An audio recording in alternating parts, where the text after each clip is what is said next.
In a previous life, Pei Jingxiu mourned her husband, Rong Xianzhou, who had died in battle, for 3 years, only to see him return to the capital with the widow Bai Shatong and her 2 children. The Rong family remained silent, merely advising her to be virtuous and magnanimous. Bai Shatong, possessing unparalleled beauty, quickly became the envy of the capital's nobility, even captivating Rong Xianzhou, who treated her with tenderness. Ultimately, Pei Jingxiu was cast aside by Bai Shudong's suitors and drowned in a lotus pond.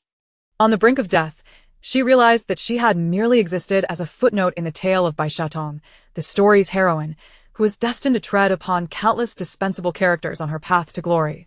Reborn into a new life, Pei Jingxiu, now aware of her role as the villainous supporting character, resolved to find a powerful ally before the heroine's return to the capital.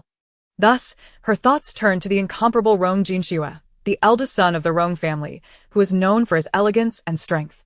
That night, with tear-streaked cheeks and a delicate garment, she knocked on his door, saying, "Brother-in-law, Erlang is not here, and I am truly frightened." Rong Jinxue's gaze remained cold as he tightened the beads in his sleeve. Upon Rong Xuanzhou's return to the capital, he discovered that his discarded wife was not clinging to him but frequently visiting his brother's residence. Knowing his brother's strict nature, Rong Xianzhou coldly remarked, "If you soften your demeanor, I shall ensure my brother does not punish you." From behind a screen, Rong Jinxue pulled her back, his expression dark as he silently affirmed, "She ought to be punished." Later, Pei Jingxiu fled. Outside the city, soldiers lined up, and the man approached with fervent intentions, declaring, "Ah Su is right. We ought to have a child." Chapter 1. She is the villainous supporting character. This marks the 5th day of Pei Jingxiu's rebirth. Within the Zen room of the Lantern Temple, she reclined elegantly, her dark hair cascading like a waterfall, her delicate skin barely concealed by a thin garment. Without lifting her gaze, she spoke softly, "What have you found out?" The heat of the day was stifling, and the cicadas buzzed incessantly. A maid, wielding a fan, swept past an ice basin, bringing a momentary coolness that could not dispel her inner restlessness. Hong Yao approached and lowered her voice, "Miss, I have learned that the eldest son of the Rong family is going to the mountain today to pay respects." Pei Jingxiu slowly opened her eyes, a glimmer of cold light flickering within. "Change my attire." "Yes." Draped in white silk that accentuated her frail form, she delicately applied a thin layer of pearlescent powder to her lips and cheeks, transforming her radiant beauty into a fragile, ethereal visage. After fanning herself to stave off tears, she smiled coldly at her reflection in the copper mirror. "Stay here," she instructed Hong Yao, pushing the door open without a backward glance. Yes, Pei Jingxiu had been reborn. In her past life, she had clung to the divorce decree bestowed upon her by the Rong family, dutifully serving her in-laws and awaiting the return of Rong Xianzhou, only to witness him triumphantly return with Bai Shatong and her children. At the celebratory banquet, Rong Xianzhou, using his military accolades, bestowed honors upon Bai Shatong, turning Pei Jingxiu, the discarded wife, into a laughingstock in the capital. Despite Bai Shudong's beauty, Pei Jingxiu was more exquisite. However, within months, Bai Shatong had ensnared the affections of every nobleman and talented youth in the city, her character praised for its purity and resilience. Even Rong Xianzhou gazed upon her with warmth and restraint, each glance piercing Pei Jingxiu's heart. Ultimately, she became the target of Bai Shudong's ardent admirers, who, in a fit of jealousy, drowned her in the cold lotus pond. In her final moments, Pei Jingxiu understood that they all existed within a narrative titled The Enchantress of the Capital, where Bai Shatong was the favored heroine, treading upon the corpses of countless expendable characters to claim her destiny. She, Pei Jingxiu, was the most foolish and detestable of those footnotes, an utterly unsympathetic supporting character. Upon reopening her eyes, Pei Jingxiu found herself 2 years in the past, just a year after Rong Xuanzhou's death, with Bai Shatong still far from entering the capital. She did not wish to die. Therefore, she needed to strategize for her future. The Rong family had 2 sons, the elder, a scholar, and the younger, a warrior. If Rong Xianzhou was a rare military talent, the elder son served as a trusted advisor to the emperor, holding a position of unmatched prestige. However, the eldest son was not born to the Rong couple. Years prior, after enduring years of infertility, they adopted the son of a deceased relative, and soon after, the Rong family welcomed Rong Xianzhou into the world. The eldest son had spent years studying at the Lantern Temple under the esteemed monk Miao Fan, becoming the sole lay disciple. He later excelled in examinations and rose to the rank of the Crown Prince's tutor, known for his integrity and noble character, garnering respect from both officials and the emperor alike. Pei Jingxiu recalled that in her previous life, Bai Shutong garnered the adoration of all men in the capital, save for him, who remained indifferent. Perhaps the author held a particular fondness for the eldest son, as the conclusion merely returned him to the Lantern Temple, living in seclusion, never becoming Bai Shudong's admirer. If there was anyone in the capital who could instill fear in Bai Shutong and her followers, Pei Jingxiu's hopes rested entirely upon him. She intended to leverage his influence to alter her fated demise. Among the many suitors vying for the eldest son's affection, the most fervent was Shen Tsongyue, daughter of the minister. According to the narrative, Shen Tsongyue had visited the Lantern Temple seeking blessings and encountered the Rong family's eldest son, instantly falling in love with him, even urging the current prime minister to propose on her behalf. This noble lady, willing to compromise her dignity to marry into the Rong family, endeared herself to the Rong parents. If it were merely a pursuit of true love, Pei Jingxiu would not have felt particularly affected. However, in her past life, she clearly remembered Shen Tsongyue's underhanded tactics to ingratiate herself with Bai Shutong, ultimately deceiving Pei Jingxiu to the lotus pond. She vividly recalled the glee on Shen Tsongyue's face as she laughed and flattered Bai Shutong while Pei Jingxiu was pushed into the water. Now reborn, Pei Jingxiu required an accomplice to enact her plans, and Shen Tsongyue was the perfect choice. In the pavilion, Shen Tsongyue gazed at the temple scenery with disdain. The sound of dry branches rustled from behind her. Turning, she immediately displayed unabashed malice and mockery in her eyes. "Oh, isn't this the infamous Pei Ernyang, who supposedly caused her husband's death? What brings you here, mourning so inadequately that you've come to incense the Bodhisattva?" Dressed in white, Pei Jingxiu stood beneath the sunlight, her complexion pale, the corners of her eyes tinged with red, transforming her beauty into a fractured illusion. A fleeting flicker of envy crossed Shen Tsongyue's gaze. This woman, deemed the most beautiful in the capital despite her lack of talent, was merely a pretty face. Yet, each time Shen Tsongyue recalled how Pei Jingxiu had become a widow, her bitterness was replaced with satisfaction. She relished witnessing Pei Jingxiu's despair over Rong Xianzhou. But this time, Shen Tsongyue's expectations were thwarted. Hearing the scorn in Shen Tsongyue's voice, Pei Jingxiu merely raised an eyebrow, a hint of indifferent amusement glimmering in her eyes. Seeing her smile without retort, Shen Tsongyue's expression darkened, her voice dripping with disdain. "What are you smiling about? Does a widow not fear soiling the sanctity of this place with her presence?" Pei Jingxiu chuckled softly, her demeanor languid. "If you, Miss Shen, can come to this temple, what prevents me from doing the same?" "You vile creature!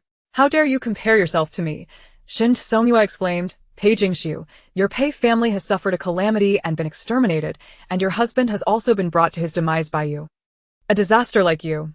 Marrying Rong Xianzhou is a testament to his blindness. He is destined for such a fate. It serves him right to perish in battle." Before her words fell silent, Pei Jingxiu's gaze suddenly swept past her shoulder, directed toward the distance. A glimmer of brilliance flickered in the depths of her watery eyes. The stage was set, and the protagonist was about to arrive. Taking a deep breath, her complexion instantly turned pale, her eyes brimming with tears she valiantly held back, her voice rising sharply. "Miss Shen, what grievances do I hold against you? Why must you so viciously insult my late husband?" Shen Tsongyue was momentarily taken aback by her sudden outburst of grief and indignation, quickly feeling a surge of satisfaction. She had struck a nerve. Truly, Pei Jingxiu was still that foolish simpleton. Growing ever more arrogant, her malicious words poured forth. "Because you deserve it. The Rong family marrying you is their own misfortune. Rong Xianzhou marrying you is his death sentence. A wretch like you should languish in a cold and desolate home, never to emerge and harm another soul." Pei Jingxiu bit her lip, tears swirling in her eyes, yet she stubbornly refused to let them fall. "My husband sacrificed himself for the nation, slaying enemies on the battlefield. I will not allow you to belittle him thus." "Humph! What of defending the homeland?" Shen Tsongyue sneered, her satisfaction rendering her words unrestrained. "He, Rong Xianzhou, deserves every bit of it. He deserved to marry you. He deserved to die. He truly did." The words left unspoken lodged in Shen Tsongyue's throat, a blade pressed against her neck. Chapter 2. Luring him into chaos. As if just noticing the newcomer, Pei Jingxiu abruptly raised her gaze and spotted him. The man stood in the summer sunlight, clad in a flowing robe of fine silk, like the moon casting its chill upon the river. With dark hair adorned by a jade crown, he stood tall and regal. His eyes were a shade lighter than most, resembling jade pieces steeped in icy water. When he looked at Pei Jingshu, his gaze was calm and unruffled. Yet, Pei Jingshu felt that, in that fleeting moment when he raised his eyes, it was as if a cold blade had been drawn, exuding an otherworldly chill. He was Rong Jia's eldest son, Rong Jianxue. Upon seeing him, Pei Jingshu suddenly recalled the descriptions of Rong Jianxue from the novels, with crane-like bones and pine-like stature, a true gentleman unmatched in this world. He was extraordinarily handsome. Merely standing there, he could dispel the surrounding heat. A look of surprise flickered in Pei Jingshu's eyes as she stared at the newcomer. Finally, she blinked, and the tears that had filled her eyes rolled down upon seeing him. Suddenly aware of her own awkwardness, Pei Jingshu wiped the corner of her eyes and slowly bowed. I have come to pay my respects to the esteemed Master Xiaofu. Indeed, Rong Jianxue was the nominal eldest son of the Rong family, a powerful minister, and the esteemed Xiaofu, known for his unwavering integrity. Although not a biological member of the Rong clan, few knew of the secret.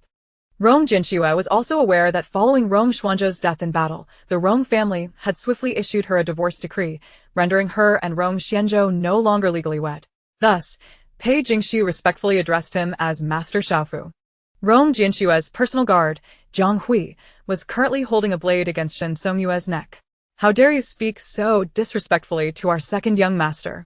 Shen Songyue, who had been spoiled since childhood, had never been treated in such a manner. She threatened sharply impudence. Do you know who I am?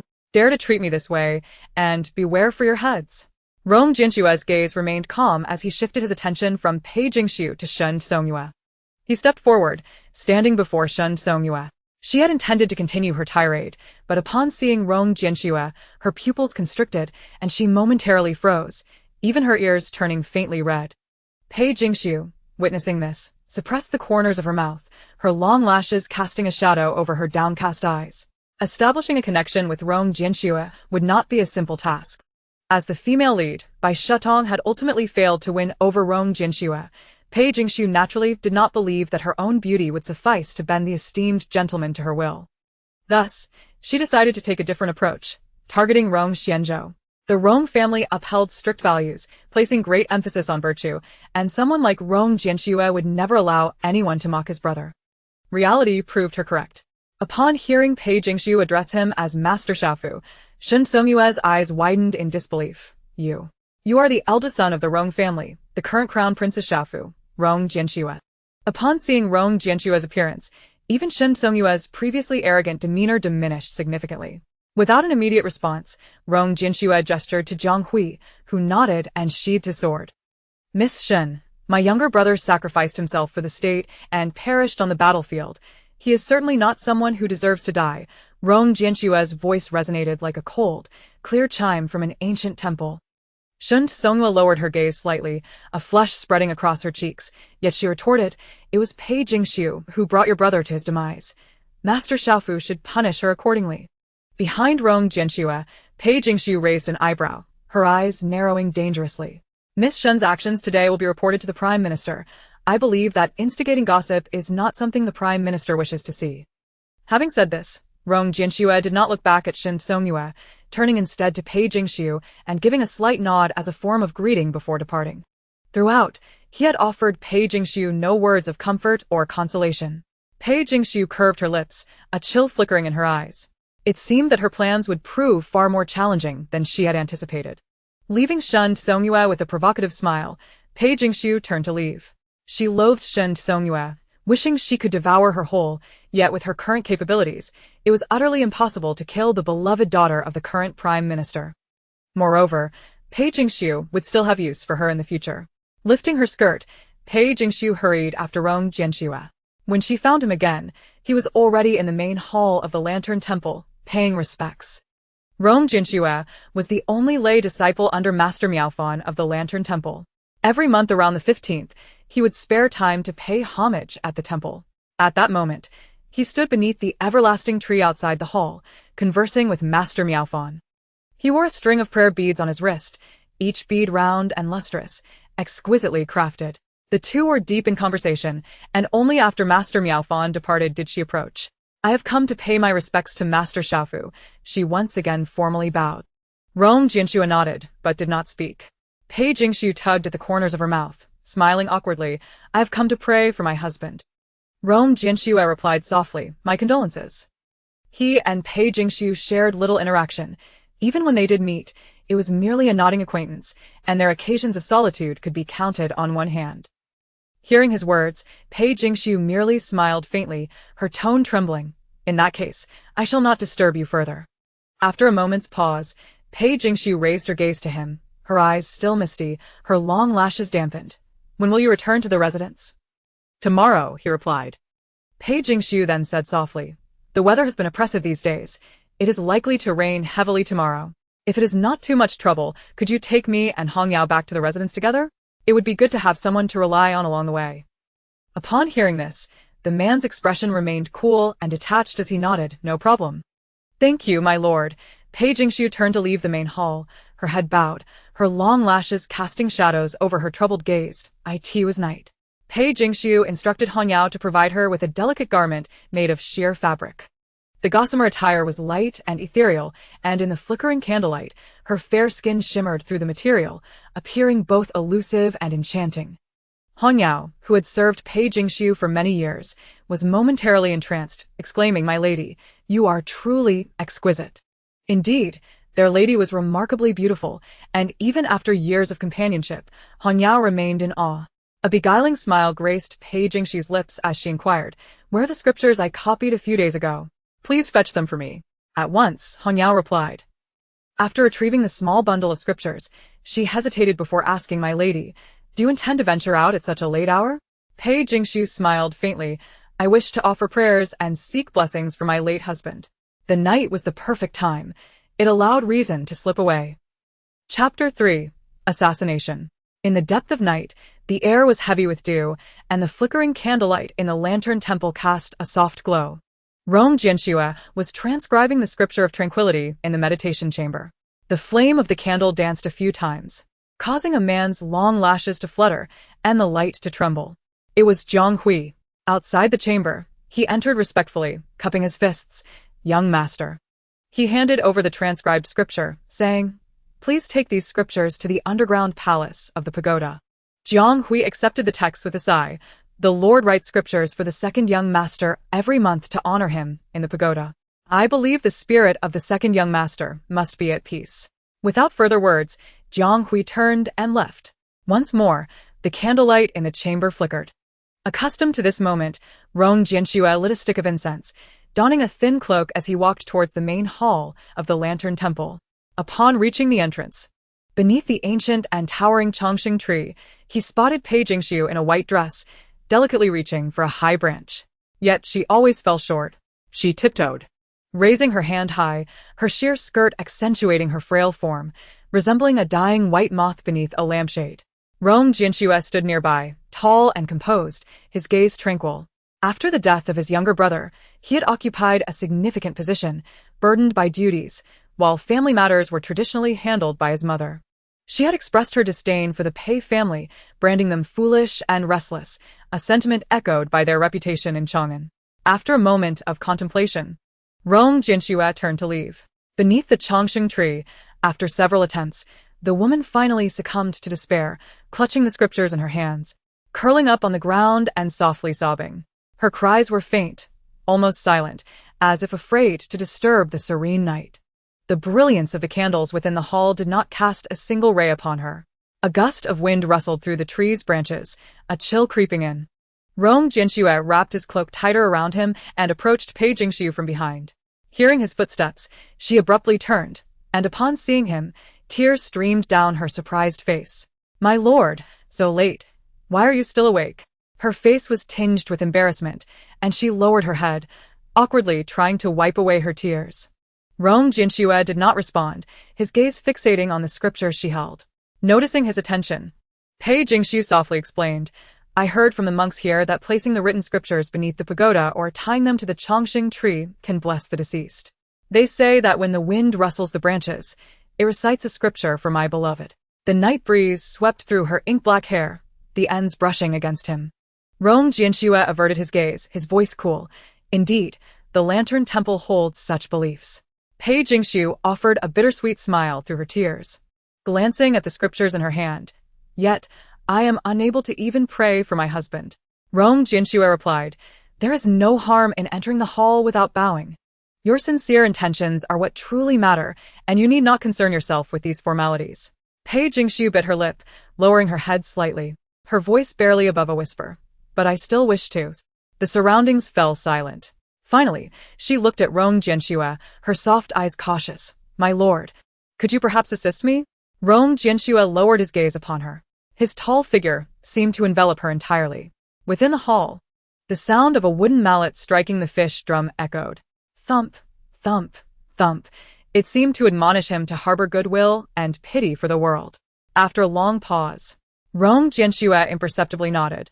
He raised his hand, bending a branch downwards, and Pei Jingxiu stepped forward, tying the scripture, adorned with thread, to the branch. As the branch lifted again, Pei Jingxiu looked at the scripture swaying in the wind, her hands pressed together. May the Buddha bless and protect my husband, Rong Xianzhou, that he may ascend to paradise swiftly. As a devout believer, I vow to abstain from meat for 10 days and to light incense for half a month. Offering this humble sincerity, hoping for the Buddha's compassion. Her voice was soft, as if entrusted to the night wind, her expression earnest and devout, devoid of pretense. The woman was slender, the night breeze caressing her delicate shoulders as if it could topple her at any moment. Her cascading hair fell to her waist, and without makeup, she allowed tears to roll down her cheeks when she closed her eyes. Having completed her prayer, Pei Jingxiu slowly opened her eyes and turned to face Rong Jianxue. Thank you for your kindness tonight, my lord. Rong Jianxue shook his head. The summer night is chilly. You should return to rest early. Pei Jingxiu's eyes crinkled with a soft smile. Then, my lord, we shall meet in the morning. Until tomorrow morning. Nodding at the man, Pei Jingxiu turned to leave. Upon returning to the meditation chamber, Pei Jingxiu stretched, her eyes bright with a smile. Hong Yao approached, hastily draping a garment over her. Miss, where have you been? Why have you returned so late? Just wandering about, she replied, glancing at Hong Yao and softly instructed, remember, no matter what happens tomorrow, do not panic. Act according to the situation, understood? Hong Yao nodded respectfully, though somewhat confused. I understand. Their connection with Rong Jianxue was still far from sufficient. If Pei Jingxiu recalled correctly, at this time in her previous life, Rong Jianxue would encounter an assassination attempt on his way home.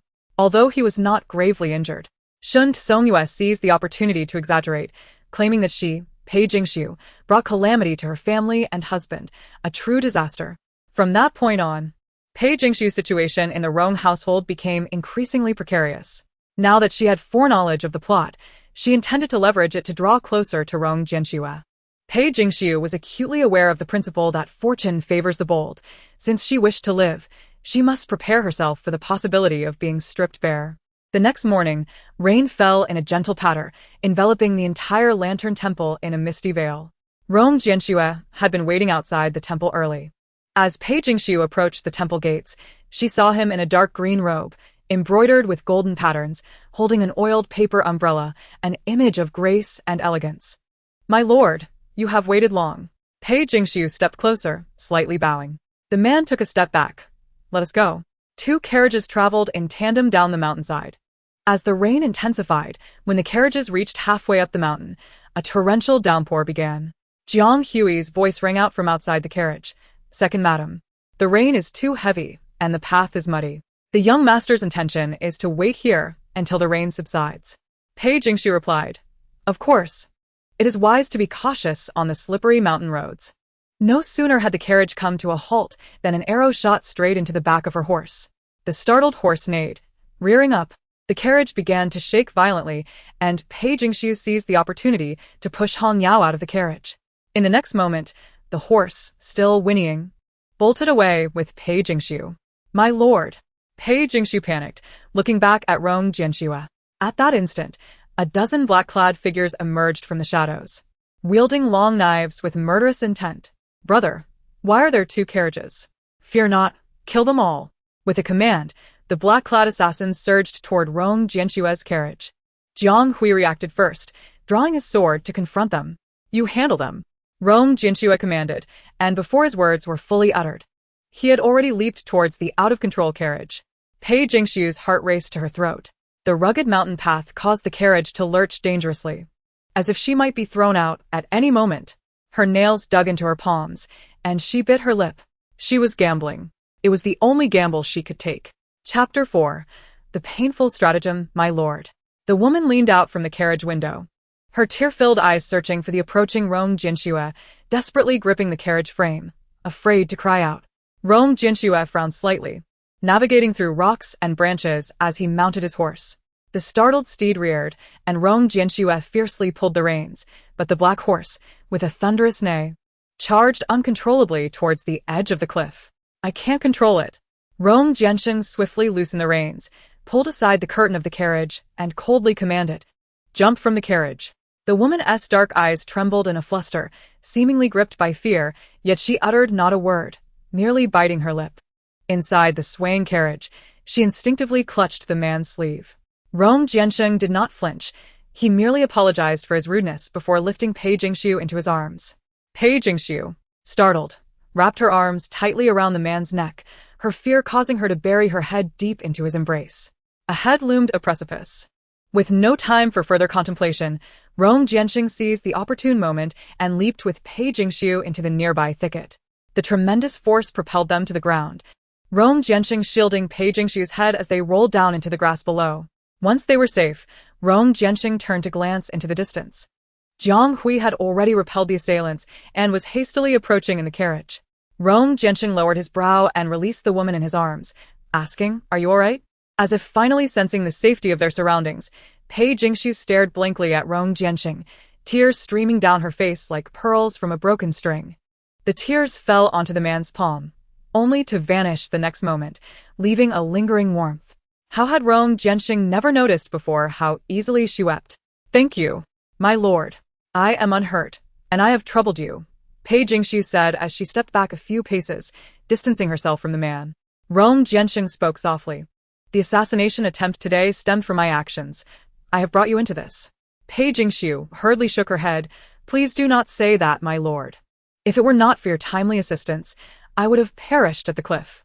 Both were smeared with mud and debris as the torrential rains soaked their garments. Rong Jianxing appeared relatively unscathed, while Pei Jingshu's attire was disheveled, the hem torn into strips, rendering her in a pitiful state. As he glanced down, he noticed that her once exquisite complexion was marred, and her fingertips were bleeding slightly, likely from clutching the carriage frame moments earlier. "My lord, second young lady, are you unharmed?" In the distance, Jiang Hui had stopped the carriage, holding an umbrella as he approached the two. "The rain is too heavy.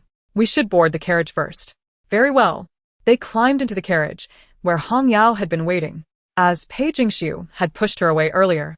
She was uninjured, but now looked at the disheveled Pei Jingshu with alarm. "Miss, are you hurt? Does it hurt?" Pei Jingshu shook her head, her lips pale. The four of them were left with this single carriage. Since men could not ride with women, Rong Jianxing and Jiang Hui sat outside. The rain seemed to lessen. "We cannot linger here. Let us depart." "We heed your command, my lord." The carriage resumed its journey. The curtains separated the two, and Pei Jingshu squinted her eyes, her tense spirit finally relaxing. The quickest way to deepen their bond was through shared peril. This assassination attempt, which she could not evade, had to be used to her advantage. Yet it was still insufficient. Pei Jingshu's gaze lowered, a glint of ruthlessness flashing in her eyes. She glanced once more at Rong Jianxing, ensuring he would not lift the curtain and enter, before turning to Hong Yao. Hong Yao seemed still shaken by the earlier attack, helping Pei Jingshu tidy her dress while quietly sobbing. Pei Jingshu grasped Hong Yao's hand and whispered in her ear, "I am injured on my back." Upon hearing this, Hong Yao's eyes widened, eager to speak. But Pei Jingshu quickly hushed her, lowering her voice further. "Help me." Hong Yao instinctively lowered her voice. "Do you want me to tend to your wound, miss?" Pei Jingshu shook her head, her eyes filled with determination and resolve. "Help me enlarge the wound." Hong Yao stared in astonishment, thinking she must have misheard.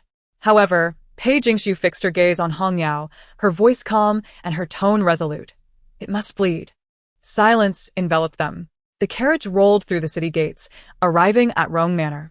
Having sat outside the carriage for a while, Rong Jianqing's clothes were drenched. He paid no mind to this and, after disembarking, turned to face the interior of the carriage. We have arrived home. Thank you, my lord. Rong Jianqing's expression remained indifferent. Are you injured? No harm done, my lord, you need not worry. He nodded slightly. If there is nothing else, I shall return to my quarters. After a pause, he added, the events of today were my fault. If you have any other requests, feel free to send Jiang Hui to convey them. You exaggerate, my lord. Rong Jianqing did not linger further, and Jiang Hui, holding an oil paper umbrella, followed him away. Listening to their departing footsteps, Hong Yao anxiously remarked, Miss, if you injure yourself without stopping Lord Rong now, wouldn't it be in vain? Pei Jingshu's back was seeping blood, the white fabric of her clothing resembling blooming blood lilies, though she had donned an outer garment to conceal the distressing sight. Her lips were pale, and her tone somewhat weak. The time is not right. Hong Yao furrowed her brow, deeply worried. Pei Jingshu did not wish to explain further, merely gesturing, take me inside. Yes. The earlier torrential downpour had turned into a gentle drizzle, and Pei Jingshu, leaning on Hong Yao, made her way into Rong Manor. Rong Xian's courtyard lay to the west of the manor, while Rong Jianqing's was at the far east.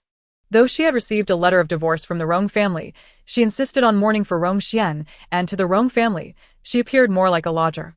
Had it not been for her substantial dowry, the Rong family would have dismissed her long ago. As Hong Yao assisted Pei Jingshu toward the western courtyard, they had scarcely taken a few steps when a sharp voice rang out from behind. Second young lady Rong, where are you off to now? Pei Jingshu's lips curled into a faint smile. She turned slightly to see a woman in gray, clutching a handkerchief, leisurely approaching her. Wang Mama. My young lady went to Ranshan Temple to pray for the second young master a few days ago, Hong Yao explained. Pray? Wang Mama scoffed lightly. Second young lady, you truly have a knack for jesting. Who does not know your utter disregard for deities? In the past, you were reluctant to bow even at the family shrine. Now you suddenly wish to pray for the second young master? Pei Jingshu straightened her back, her voice steady.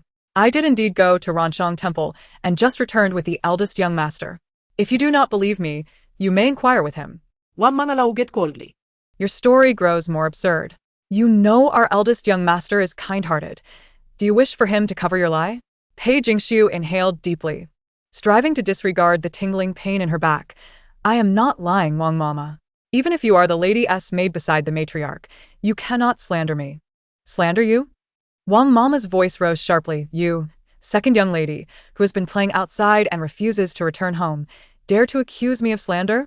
In Wang Mama's eyes, Pei Jingshu was nothing but a foolish woman devoid of sense. Had it not been for her affluent merchant background and her childhood betrothal to the Rong family, even 100 Pei Jingses would not have aspired to be part of their household. It seemed that the second young lady of Rong would soon need to kneel in the ancestral hall for reflection. Chapter 5. She would not be resigned. As if intimidated, Pei Jingshu slightly recoiled her neck, her voice trembling. Wang Mama, I truly did not go out to play. Just now, my lord. Second young lady. Wang Mama interjected. Let me speak plainly. For the past few days, you have not been in Rong Manor, and the matriarch has been worried about you. Though you are no longer a daughter-in-law of the Rong family, you still reside here and partake of its provisions. It is unfilial to cause the matriarch such distress. Pei Jingshu bit her lip slightly, her long lashes casting shadows over her eyes. Wang Mama snorted, continuing, you have always respected the matriarch. Now that she is displeased, regardless of the reasons, a visit to the ancestral hall to kneel in apology would be wise. What do you think? In Wang Mama's view, Pei Jingshu had sacrificed half of the Pei family's wealth as dowry to marry into the Rong family, meticulously sending box after box of gifts to please the matriarch, always treading cautiously. Yet, she happens to be rather simple-minded, easily swayed by the casual provocations of others, displaying a foolish demeanor. Such individuals are best manipulated. A mere display of authority from the matriarch is sufficient to stifle even the greatest of their indignations. Indeed, upon hearing the words, the woman adjusted her coat and, bowing her head softly, murmured, If I have displeased my mother-in-law, it is my fault. As expected, the matron responded with a cold laugh. In that case, the second young lady shall kneel in the ancestral hall for 6 hours, as per the old lady's wishes. Pei Jingshu bowed her head in acknowledgement. I understand. In the ancestral hall of the Rong family, Wang Momo stood outside, addressing Pei Jingshu, who knelt within, For 6 hours, the second young lady must reflect deeply. Pei Jingxiu maintained her posture, her back straight, not shedding her coat. Hong Yao knelt beside her, pleading with Wang Momo. "Madam, my young lady has just been injured. Please, intercede with the old lady and allow her to kneel another day." Wang Momo, arms crossed and looking down from the entrance, retorted. "Injured? The old lady is currently in her chamber taking medicine out of concern for her daughter-in-law. A minor injury can easily be endured." Hong Yao quickly responded. "The young lady was injured while praying for the second young master. You cannot turn a blind eye." Wang Momo glanced at Pei Jingxiu once more, coldly stating, "Do not entertain thoughts of seeking the old lady's favor. The Rong family is of noble standing, and mistakes must be punished. This is the family rule." Pei Jingxiu took a deep breath, yet the excruciating pain in her back left her weak, her hands pressing against the ground. Cold sweat beaded on her forehead, her lips paler than before, and the color drained from her face. She clenched her fists, raising her gaze to the ancestral tablets of the Rong family ancestors. Prominently displayed was the name of the second son, Rong Xianzhou. Gazing at those characters, Pei Jingxiu scoffed, gritting her teeth. Earlier, she had instructed Hong Yao to exacerbate her back injury, and now, though the wound was hidden beneath her coat, the metallic scent of blood was unmistakable. Pei Jingxiu harbored a deep fear of pain. In her childhood at the Pei household, she was cherished by her parents and raised in indulgence. A mere bump could leave her covered in bruises. Yet, more than the fear of pain, Pei Jingxiu felt a profound unwillingness.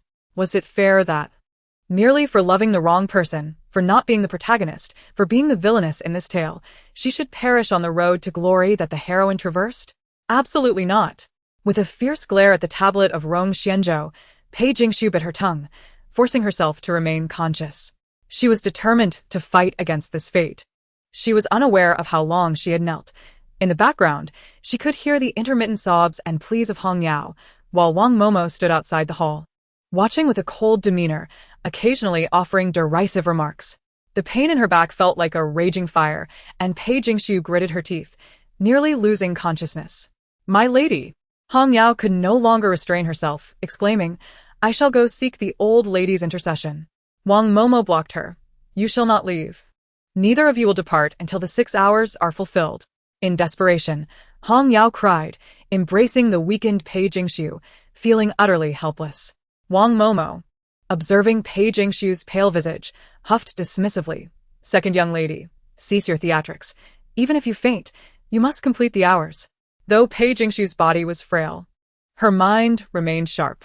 Each month, after Rong Jianxue returned from offering prayers at the Randall Temple, she would visit the ancestral hall to light incense for Rong Xianzhou. This was her sole opportunity. Her gaze flickered towards the entrance, awaiting her moment. When Rong Jianxue arrived, he immediately spotted Pei Jingxiu kneeling in the hall. His handsome face displayed no emotion as he spoke coolly. "Jiang Hui." Not far away, Jiang Hui stepped forward, respectfully clasping his fists. "Young master, what are your orders? Why is the Pei family kneeling in the hall?"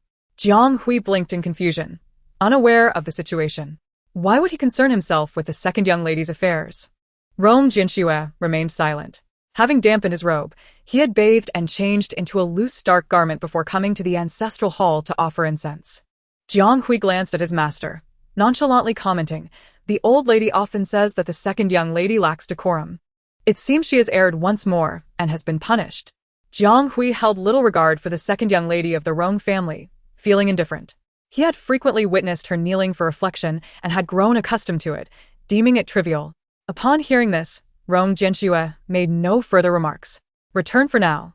Come back shortly," he instructed, preparing to leave. Within the ancestral hall, the moment Pei Jingxiu caught sight of Rong Jianxue, her eyes brightened. She reached out, gripping Hong Yao's arm tightly, signaling her with a glance. Having accompanied Pei Jingxiu for years, Hong Yao immediately understood and nodded in agreement. The next moment, she raised her voice, urgently kneeling before Wang Momo. "Madam, please believe my young lady. She is truly not lying. She went to the Randall Temple to pray. You may verify with the eldest young master." Pei Jingxiu slightly tilted her head, finally seeing the striking man in the distance halt in his tracks. Hong Yao's cries grew louder.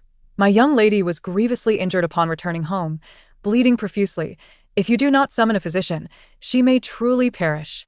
Wang Momo, facing the direction of the ancestral hall, was oblivious to the newcomer. Upon hearing Hong Yao's words, she merely scoffed, her tone dismissive. I have stated, regardless of who arrives today, the second young lady shall not leave. Hong Yao glanced back at Pei Jingxiu. Pei Jingxiu narrowed her eyes. Her meaning unmistakable, it was not enough. Understanding, Hong Yao knelt before Pei Jingxiu, her voice trembling with sobs. Madam, look at my young lady's back. It is torn and bloodied. As she spoke, Hong Yao removed Pei Jingxiu's outer garment, and in an instant, the scent of blood filled the air. The young woman's slender form, once clad in pristine white, was now stained red with blood, a shocking sight. As if unable to bear it any longer, Pei Jingxiu's eyes rolled back, and she fainted into Hong Yao's arms. Chapter 6. His compassion. Wang Momo first noticed the wound on Pei Jingxiu's back, frowning as she recalled the matriarch's instructions, then blustered. Who knows if this injury was incurred through the young lady's own folly? It merely appears to be a scare. Hong Yao turned to retort, but fell silent upon seeing the newcomer. As if sensing something, Wang Momo abruptly turned in the direction of Hong Yao's gaze. There stood a man in a dark robe, poised in the light and shadow, his demeanor cold and composed. Upon seeing Rong Jianxue, Wang Momo quickly bowed her head. This old servant greets the eldest young master. The intense scrutiny from above kept her from rising, and Wang Momo felt a pang of anxiety. Zhang Hui, the man commanded. Behind him, Zhang Hui clasped his fists. Present. Fetch the physician, he instructed. Yes. He stepped into the ancestral hall, swiftly approaching Pei Jingxiu. Pei Jingxiu inhaled the fragrant incense of the temple, mingled with the heavy, resonant sounds of bells and gongs. Cool and austere. As she lay in Hong Yao's embrace, struggling to open her eyes, the moment she beheld Rong Jianxue, she knew she had triumphed. She had leveraged Rong Jianxue's compassion, wagering her very life to secure victory in this gamble. From this moment forth, Rong Jianxue's pity would become her leverage, a means to exert pressure. Despite her pale complexion, Pei Jingxiu's expression bore a hint of guilt. Why must I always trouble you? Drawing closer, Rong Jianxue caught a stronger whiff of blood. His striking brows furrowed slightly, his voice steady. You could have spoken to me earlier. The tone here lacks any sense of regret or sorrow, merely stating a fact. Pei Jingxiu keenly perceived this, her voice faint. I thought it was just a minor injury, and did not wish to burden you. I am not burdened, Rong Jianxu explained. Injuries require treatment, and mistakes merit punishment. There is nothing difficult about that. Upon hearing this, Pei Jingxiu lowered her eyelids slightly and chose not to say anything further. Rong Jianxu also did not wish to delve deeper. He turned to Hong Yao. Please assist her back to the west courtyard. The doctor will arrive shortly. Thank you, young master. Hong Yao expressed her immense gratitude as she helped Pei Jingxiu, swaying slightly as they made their way toward the west courtyard. Old Madame Wang widened her eyes, watching the pair depart, still wanting to say something. She hastily looked at the unyielding Rong Jianxu and bowed her head to the ground. Young master. This old servant was unaware that the second young mistress had sustained such severe injuries. Yes. It was the old madam who was angered by the second young mistress and fell ill, which is why I wished for her to reflect on her actions. Watching the two leave, Rong Jianxu's gaze finally settled on old Madame Wang. If I heard correctly, she just explained that she had been to the Lantern Temple these past few days. Old Madame Wang wiped the cold sweat from her forehead, her eyes darting. But the second young mistress is known for her deceit. This old servant thought. Pei Jingxiu, after all, resides in the Rong household. Yet old Madame Wang showed disrespect to her master, treating her life as insignificant. The Rong family, a scholarly lineage, would not tolerate someone like you. Old Madame Wang looked up, her eyes wide in disbelief at Rong Jianxu's words. Rong Jianxu's tone was solemn. Madame should leave the residence at her earliest convenience. Old Madame Wang, frightened, hurriedly knelt and tried to grasp Rong Jianxu's garment, but he stepped back just enough to evade her. He turned away, lighting a stick of incense and placing it properly in the incense burner. Having completed this, he did not linger, turning to leave. The performance in the ancestral hall had already drained Pei Jingxiu's strength. After being assisted back to her chamber by Hong Yao, she fainted, losing consciousness. When she finally regained her senses, her gaze discreetly roamed the room. Hong Yao had been waiting by her side, and upon seeing her awake, rushed to serve her. Miss, you have finally awakened. Pei Jingxiu accepted the medicinal soup Hong Yao offered, her tone cool. Has Rong Jianxu not come? Hong Yao shook her head, speaking softly. The young master only sent a doctor to treat you and procure medicine, but he has not visited the west courtyard. After a pause, Hong Yao continued. However, the guard Jiang Hui, who is close to the young master, came by, saying that if you have any discomfort, you can mention it to him. Pei Jingshu narrowed her eyes and drank the bitter medicine in one gulp. Truly, he is a righteous gentleman, adhering strictly to propriety. Hong Yao quietly inquired, Miss, what shall we do next? Pei Jingshu replied carelessly, what has become of old Madame Wang? Ah? Hong Yao was puzzled as to why the miss would inquire about old Madame Wang. She scoffed, filled with vindication. You surely cannot imagine it. The young master dealt with old Madame Wang and expelled her from the residence. Pei Jingshu smiled knowingly, a look of anticipated satisfaction crossing her face. She had surmised it. In the tales, Rong Jianshu was depicted as upright and unyielding, unable to tolerate even the slightest injustice, even if Pei Jingshu was perceived as less than virtuous by others. Should he witness wrongdoing, he would act justly. Old Madame Wang had affronted her master, and Rong Jianshu would certainly not consider the old madame's feelings lightly. This principle of conduct was a beneficial advantage for Pei Jingshu. I have long kept the dowry from the Rong family under the old madame's name, managed by old Madame Wang. Now that she has been expelled from the Rong household, my dowry should rightfully return to its owner. Pei Jingshu scoffed coldly, a glint of calculation flashing in her eyes. In the east courtyard, the study. After taking a day off to visit the Lantern Temple, a considerable amount of official business had piled up on Rong Jianshu's desk. He held a white jade brush, diligently addressing the matters at hand. When Jiang Hui entered the study, he clasped his fists in greeting. Young master, I have just seen old Madame Wang packing her belongings to leave. Rong Jianshu responded without lifting his gaze. What is the situation with the Pei family? I just inquired of the servants. They said she has already awakened. The man did not say more, continuing his work. Jiang Hui scratched his head. Young master, regarding the old madam, I will explain everything to my mother after the morning court tomorrow. Jiang Hui still found it somewhat perplexing. Young master, you really did not need to expel old Madame Wang. She is a close servant to the old madam, and this will surely anger her. Rong Jianshu replied, those who err must be punished. She disrespected her master first, and acted without discernment afterward. She deserves to be dealt with. Jiang Hui interjected. What I mean is, you need not offend the old madam over the second young mistress, causing her displeasure. The second young mistress often kneels in the ancestral hall to reflect. It is her own misconduct that has led to others doubting her. Rong Jianshu paused. He raised his eyes to meet Jiang Hui's gaze, and upon encountering his expression, Jiang Hui quickly lowered his head in apology. It was my indiscretion. Please punish me.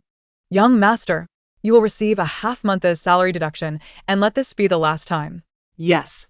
Rong Jianshu's punishment of old Madame Wang was not born from any sense of guilt or pity for Pei Jingshu, but simply because old Madame Wang had erred.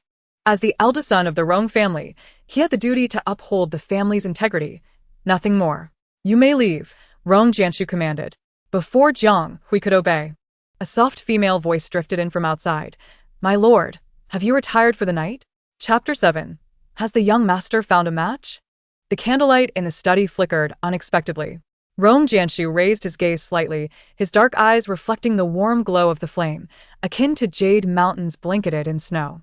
From beyond the door, Rong Jianshu's voice was pleasant. Not yet. Is there something urgent?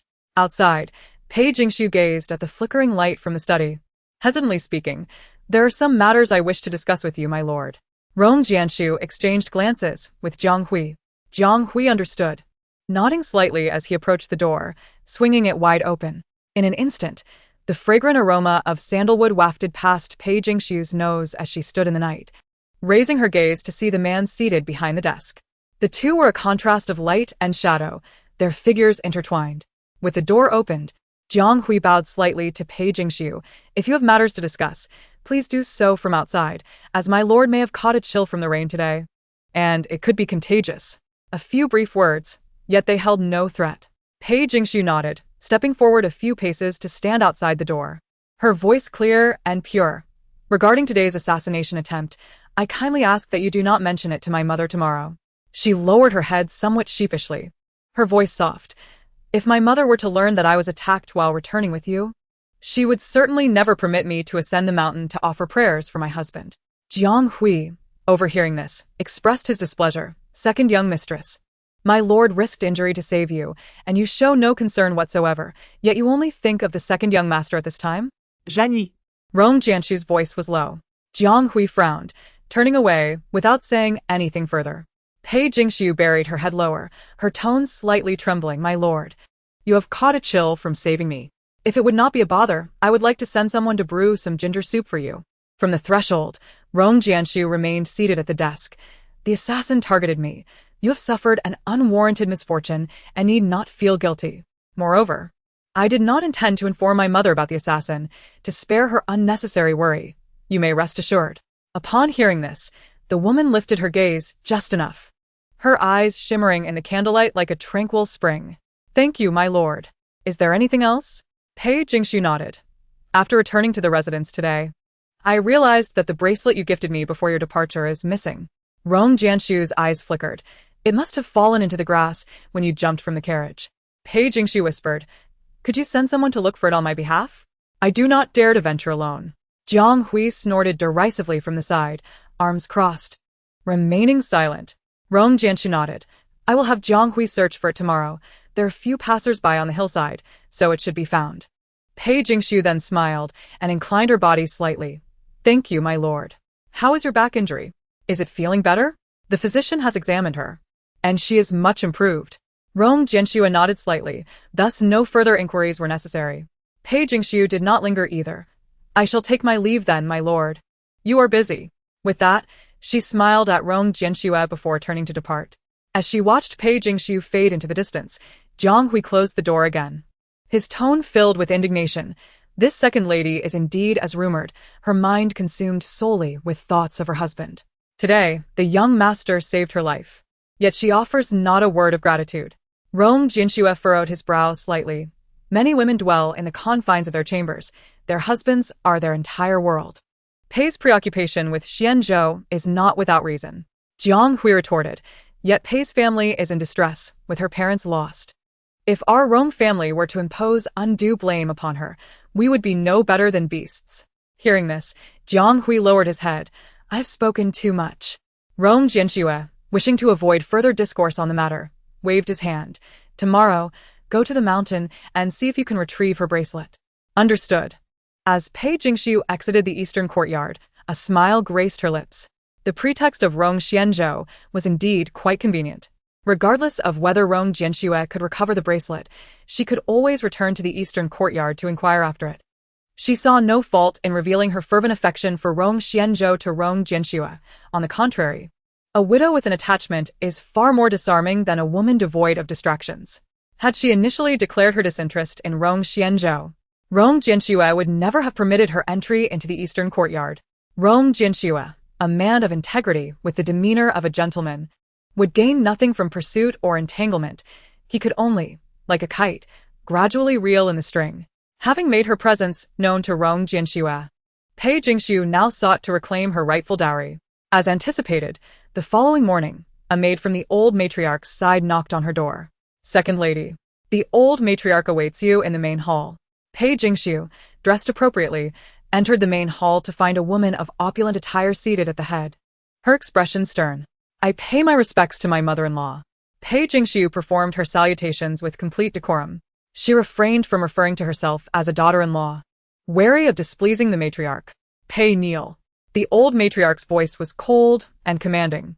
Pei Jingxiu's eyes widened in confusion. What has happened, mother-in-law? How dare you ask? You have wronged me, driving away Wang Momo. What are your intentions? Pei Jingxiu hurriedly explained.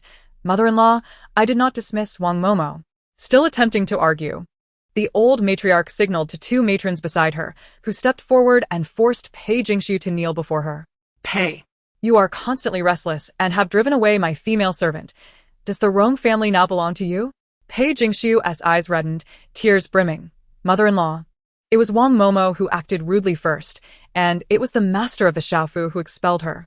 Ha! When did you become so sharp-tongued, laying all the blame upon my son? The old matriarch's voice was severe. Let me remind you, even if it was Jinshu who expelled Wang Momo, you are the one instigating it. As she spoke, the old matriarch vented her frustrations. Wang Momo has served me for over 40 years, diligently. and merely admonished you a couple of times, yet you had her expelled. Pei, you have quite the audacity. Mother-in-law, we are family. Pei Jingshu's tears fell, evoking pity. Family? Humph. Those shops you brought as dowry were all managed by Wang Momo. It is thanks to her that your shops have not gone bankrupt. How dare you speak of family? At last, Pei Jingshu looked up at the old matriarch. Wang Momo is not the only one capable of managing shops. I can learn.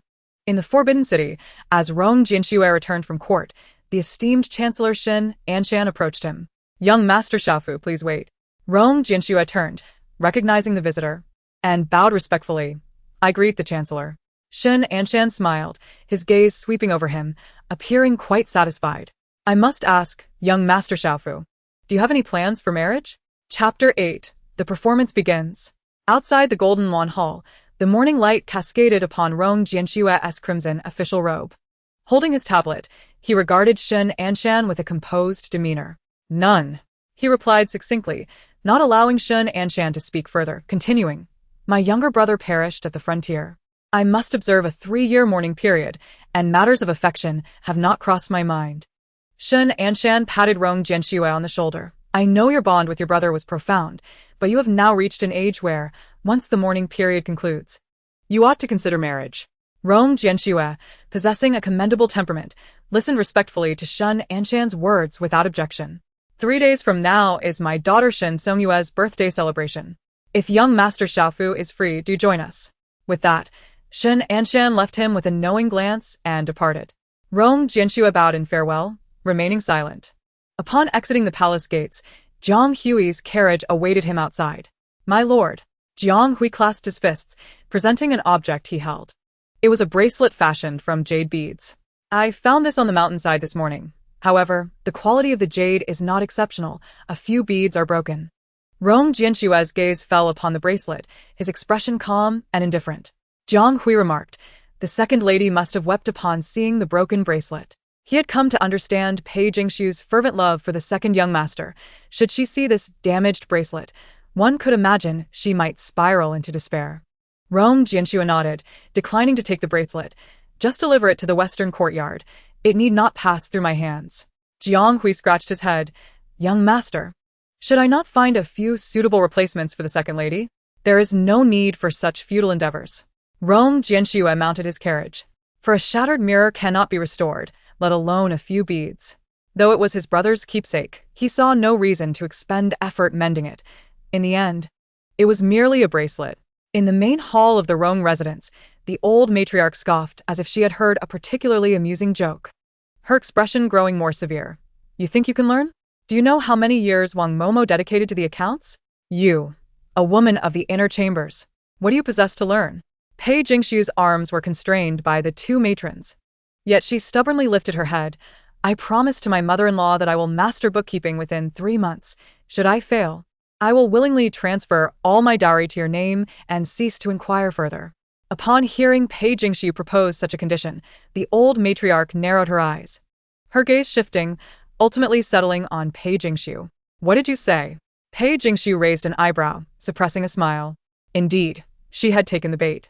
Since the death of Rong Xianzhou, the old matriarch had sought to expel Pei Jingshu from the Rong family. Otherwise, she would not have drafted a letter of divorce shortly after his demise. Yet, the Rong family was undoubtedly aware that even if she truly issued such a letter, Pei Jingshu would shamelessly cling to them, unwilling to leave. The reason she had not expelled her was that she coveted the dowry, which could purchase half the city. Though the Rong family was wealthy, they were not to the extent of squandering money recklessly. Throughout that year, the old matriarch had enjoyed a lavish lifestyle by misappropriating Pei Jingshu's dowry, living comfortably while indulging herself. The master of the Rong family held family values in high regard, so the disgrace of expelling a daughter-in-law to seize her dowry could not be made public. Thus, even if the old matriarch found Pei Jingshu intolerable, she had to keep her in the Rong residence for the sake of the dowry. However, now that Pei Jingshu had willingly offered to relinquish her dowry, the situation had shifted. A glimmer of calculation flickered in the old matriarch's eyes. She knew Pei Jingshu to be utterly useless, possessing only a pretty exterior. Her words today were merely for the sake of boasting. However, she could seize this opportunity to transfer the dowry of the Pei family into her own name. When the time comes, She could easily find an excuse to expel Pei from the Rome residence, and no one would dare to say a word against her.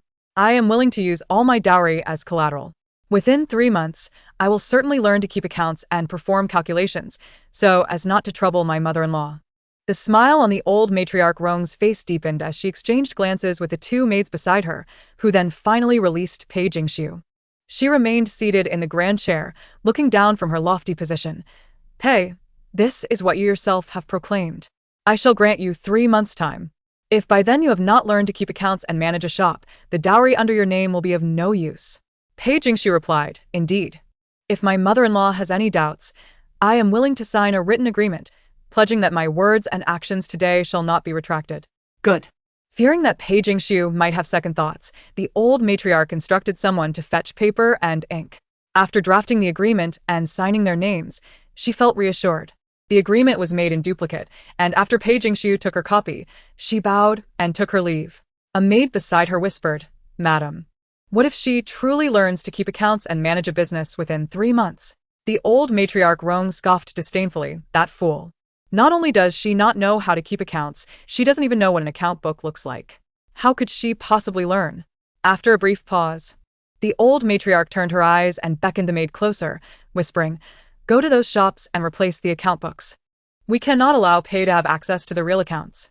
The old servant immediately went to carry out the task. The old matriarch smirked, for even if that Pei were to stumble upon a stroke of luck and truly comprehend the account books, she would never be able to reconcile them with the financial records of the shops. When the time comes, she could still claim that Pei was unfit for use and incapable of managing a shop, thus allowing her to keep the dowry. Upon returning to her chamber, Pei Jingxiu shared the events with Hong Yao. Hong Yao laughed lightly. Miss, the old matriarch truly considers you a fool. You hail from a merchant family, and by the age of 3, you were already more adept with the abacus than any of the gentlemen. How could they presume you would be unable to comprehend the account books? Pei Jingxiu smiled faintly. If I don't feign ignorance, how could today's agreement possibly be established? Hong Yao inquired then, Miss, what shall we do next? Pei Jingxiu reclined on the beautiful couch, her tone languid, her enchanting eyes slowly scanning the room. Wait. Wait for what? Before Hong Yao could finish, they heard Jiang Hui's voice from outside the courtyard. Second, mistress, your bracelet has been retrieved. Hong Yao glanced at Pei Jingxiu, who smiled radiantly. Wait for another fish to bite the hook. Jiang Hui held the bracelet, waiting quietly in the courtyard. When Pei Jingxiu emerged, her eyes were slightly red and her complexion appeared pale. Her long lashes were damp, and her beautiful face lacked color, giving her a fragile and delicate look. She must have been crying. As she approached Jiang Hui, she lowered her head awkwardly. Thank you, guard Jiang. If it weren't for you, my husband's gift would have been lost. Jiang Hui handed her the bracelet. Second mistress, please check if this is the one. Yes, it is. This was crafted by my husband before he left, and it is one of the few cherished tokens he left for me. Jean-Louis, feeling somewhat awkward, scratched his head. When I found the bracelet, a few of the beads were already broken, so you might need to find someone to repair it. Following Jiang Hui's indication, as the woman saw the cracks on the jade beads, tears welled up in her already reddened eyes. Chapter 9. Jiang Hui, I truly deserve to die. Second mistress? Noticing her distress, Jiang Hui frowned slightly and called her respectfully. Pei Jingxiu held back her tears, merely lowering her head with a heavy voice. Thank you, guard Jiang. If there is nothing else, I shall return to my room to rest. After saying this, she did not spare him another glance and turned to leave. Watching her retreating figure, Jiang Hui's expression darkened. After all, he was a guard by the young master's side, and helping Pei retrieve her bracelet was not part of his duties.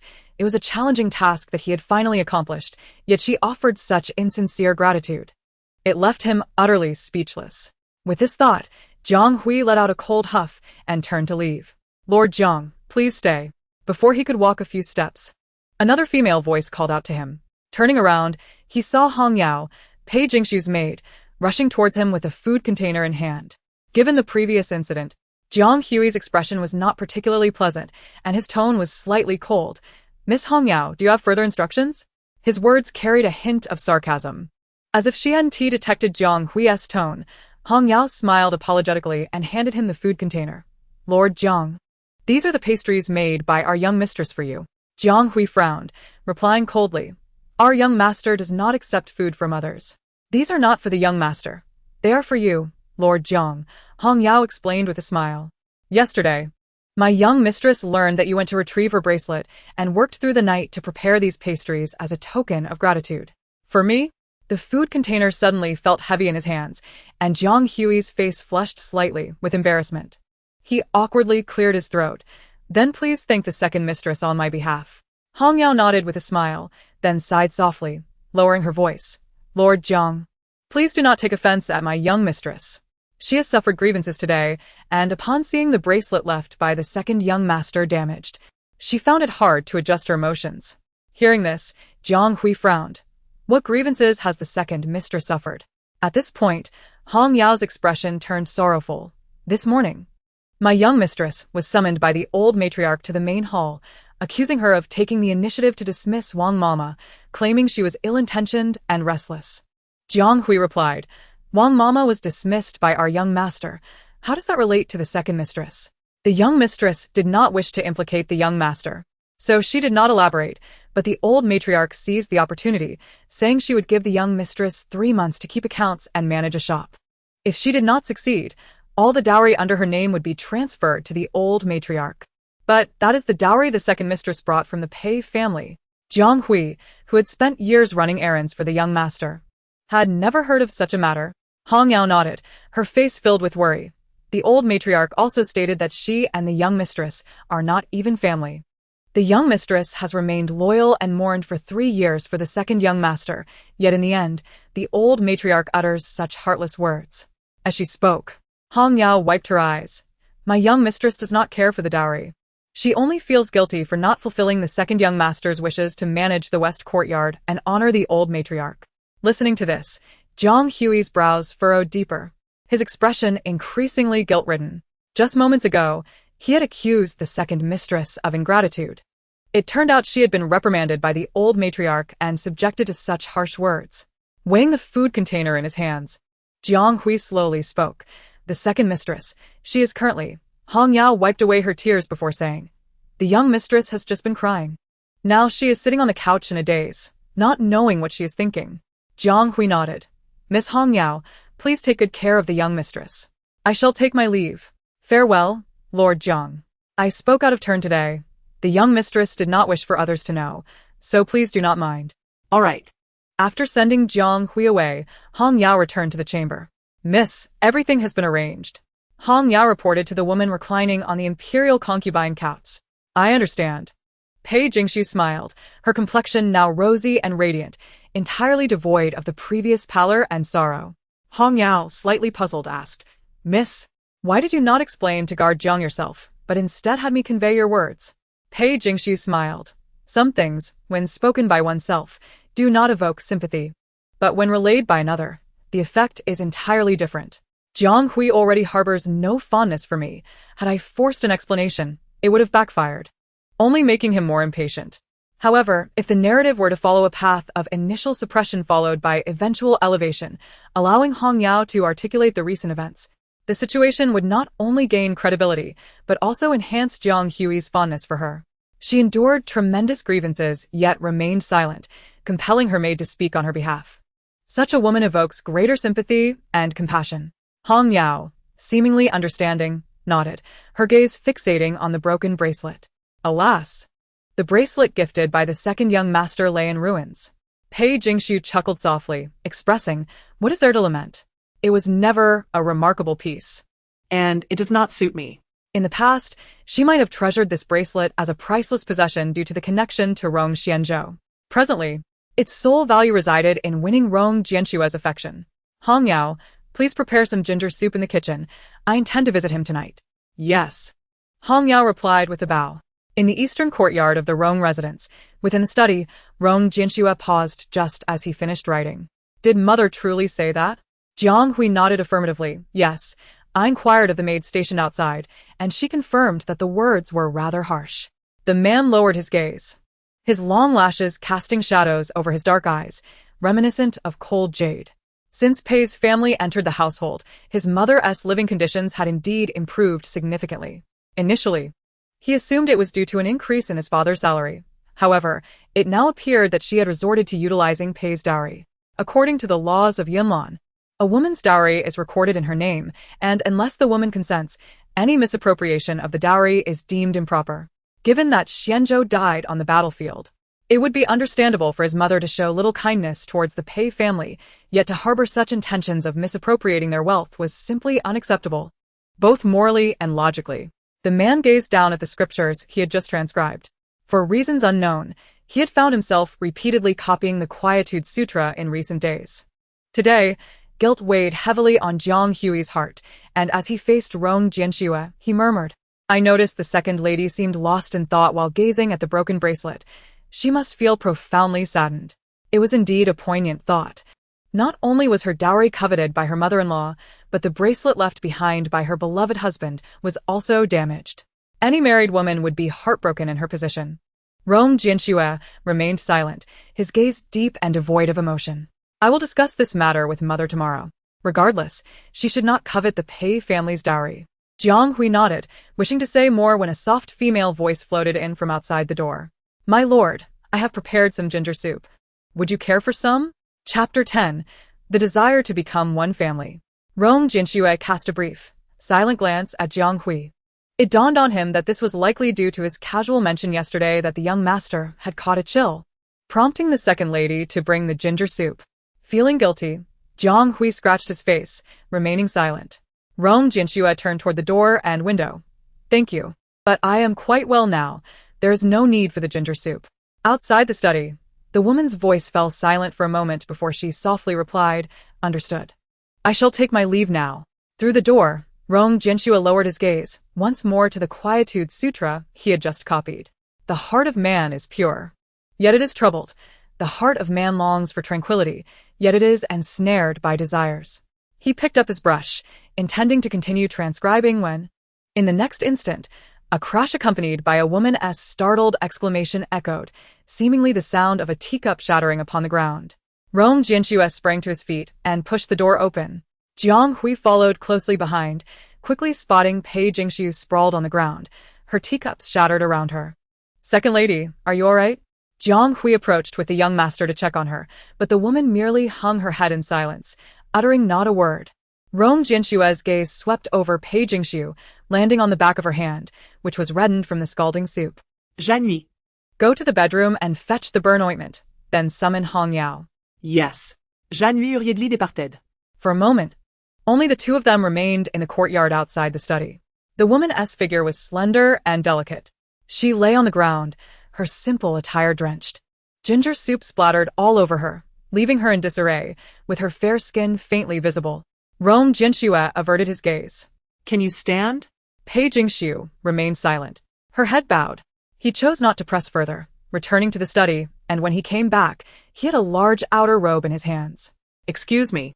His voice was calm, devoid of emotion, as he draped the dark robe over her shoulders, concealing her drenched garments. Without prompting, Rong Jianxue stood quietly beside her, exuding an elegance akin to jade amidst the moonlight.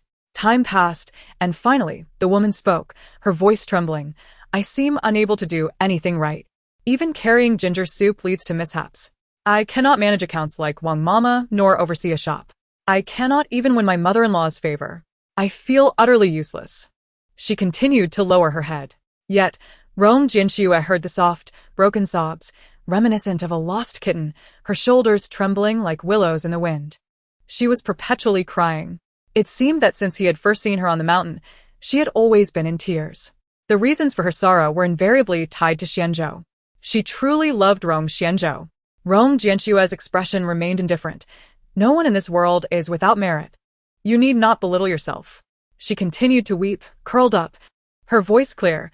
"The Lord is a favored child of heaven and cannot possibly believe there exists someone as foolish as I." Rong Jianxue did not respond, his gaze returning to the back of her hand, which was swollen and red from the burn.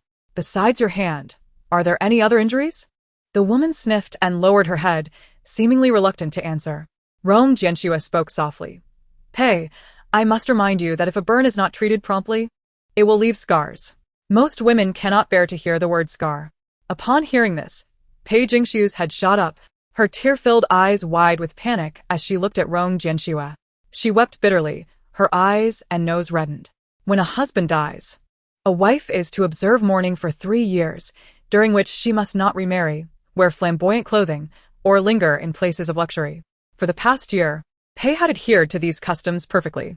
Even now, her attire was plain and white, devoid of any makeup. Her dark eyes locked onto Rong Jianshui's. His brows and eyes akin to ancient jade, solemn and cool. She wiped away the tears at the corners of her eyes, muttering, "My arms and calves are also hurt." Rong Jianxue nodded and asked once more, "Can you stand?" The woman nodded, bracing herself against the stone bricks to slowly rise. Just as she steadied herself, she looked at Rong Jianxue, still in tears. "I think I may have sprained my ankle." Rong Jianxue found himself momentarily speechless.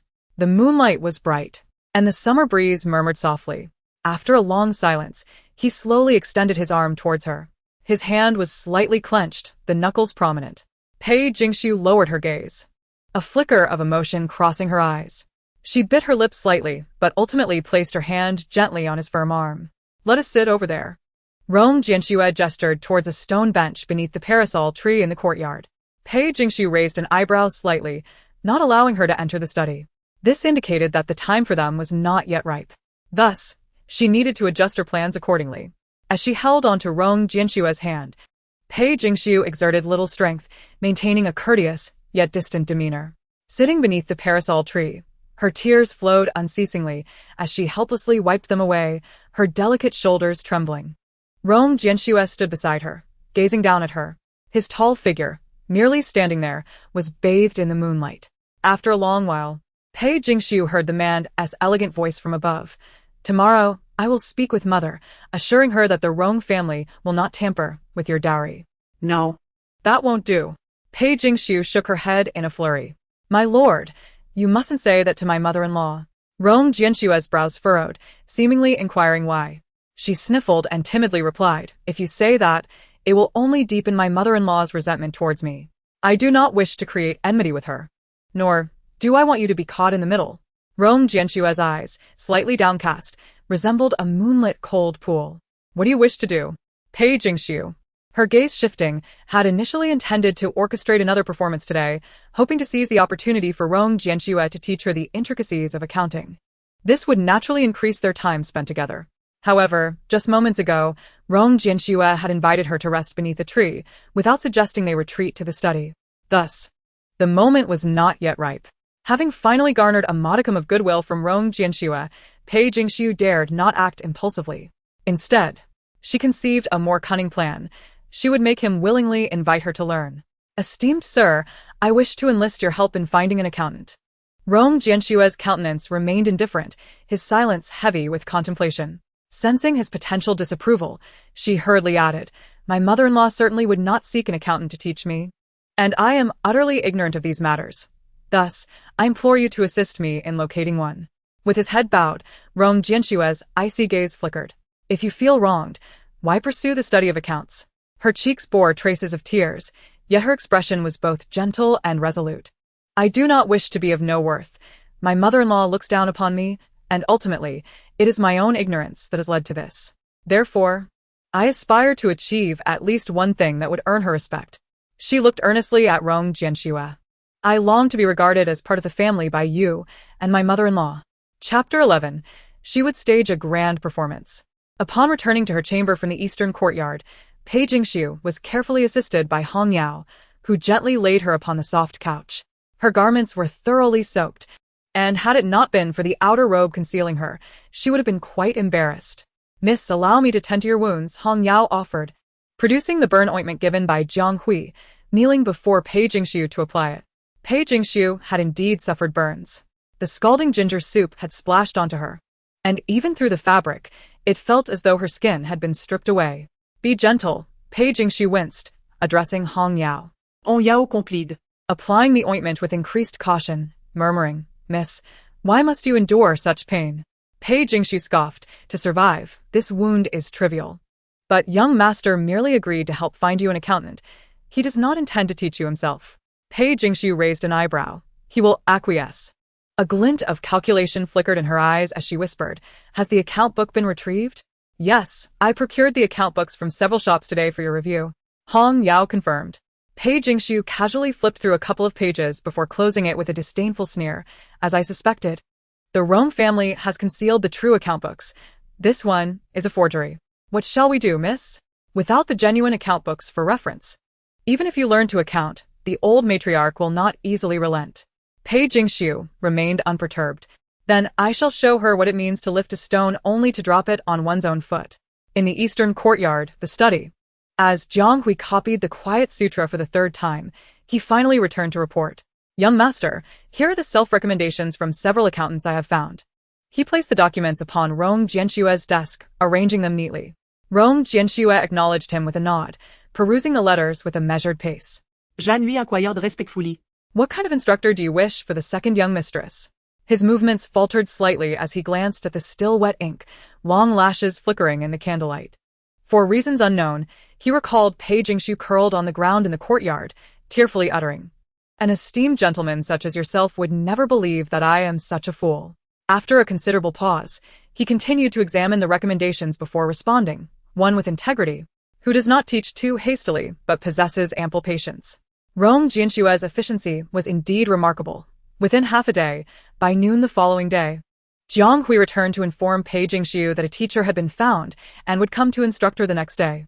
After expressing her gratitude, Pei Jingshu instructed Hong Yao to deliver prepared pastries to Jiang Hui. "I appreciate your efforts, Sir Jiang. Please do not find these pastries too trifling as a token of my gratitude." Jiang Hui shyly accepted the treats. "Second young mistress, you flatter me. Previously, I may have offended you. These pastries are truly delightful. I have never tasted such exquisite treats in the capital." Pei Jingshu smiled softly. "It is a recipe passed down in our Pei family. If you enjoy them, I shall make more for you another day." "Then I am most grateful, miss." Pei Jingshu chuckled. "Alas, the young master does not partake in the food of outsiders. Otherwise, I would have liked to prepare some for him as well." Jiang Hui scratched his head. "Second young mistress, please understand. My master has many political adversaries in court. Abstaining from outside food is merely a precaution for safety." Pei Jingshu nodded in understanding. Once Jiang Hui took his leave, her smile vanished. On Yao. "Find a few gossips and spread the news about the accountant coming to teach me tomorrow. It is imperative that it reaches my mother-in-law." Yes. "I shall attend to it immediately." Pei Jingshu gazed at the counterfeit account books, her expression a blend of light and shadow, her eyes glimmering with determination. She was poised to stage a grand performance. Before long, news of the second young mistress seeking an accountant to diligently learn accounting spread throughout the Rome residence. When the old matriarch learned of this, her expression darkened considerably. However, since it was Rong Jianshue who had arranged for the teacher, she could not simply dismiss him. How outrageous. This Pei family has truly grown bold, attempting to use Jianshue to undermine me. She hurled her teacup to the ground in fury, her face contorted with rage. A maid quietly remarked, "The eldest young master is kind-hearted."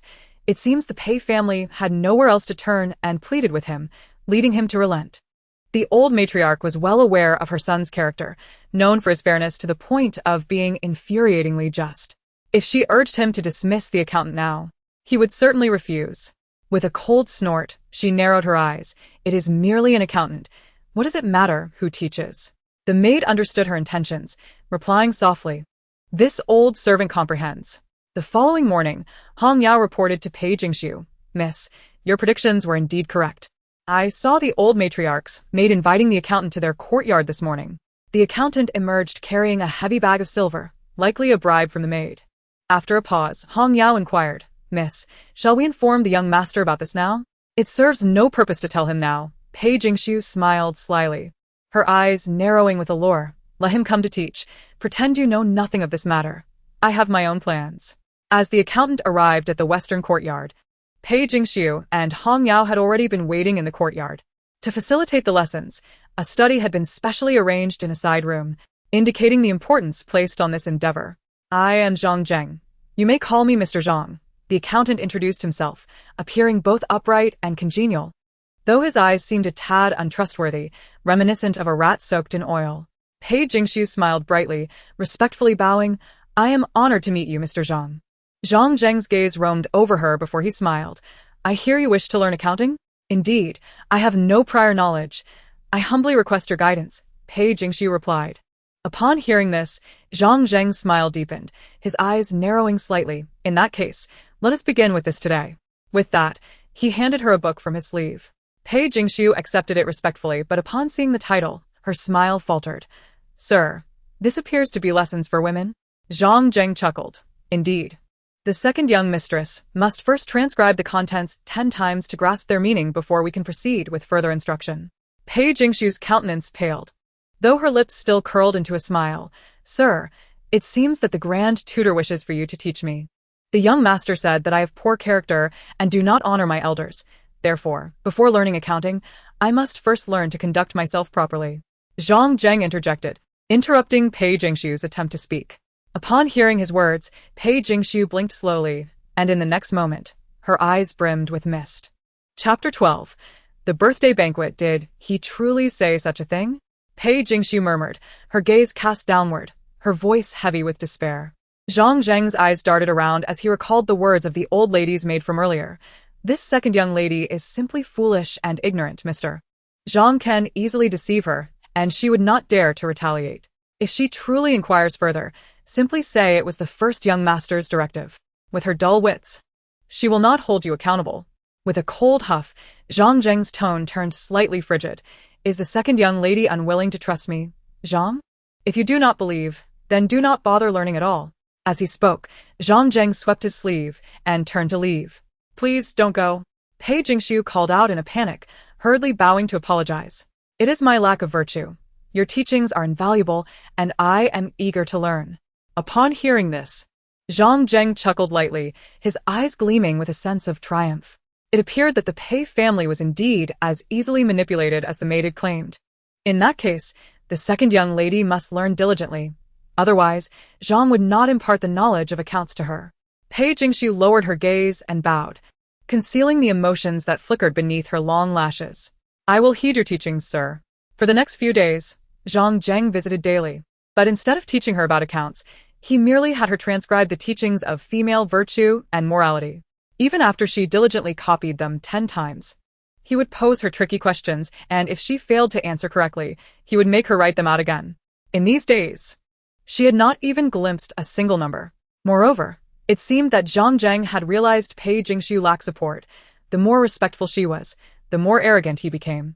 Any answer that displeased him would result in a swift reprimand with a ruler, initially restrained, but soon escalating in severity, becoming increasingly brazen. Poor Pei Jingxiu's delicate palms turned crimson from the blows, almost as if they might bleed. Hong Yao, witnessing Pei Jingxiu's submissiveness before Zhang Zheng, felt a pang of sympathy.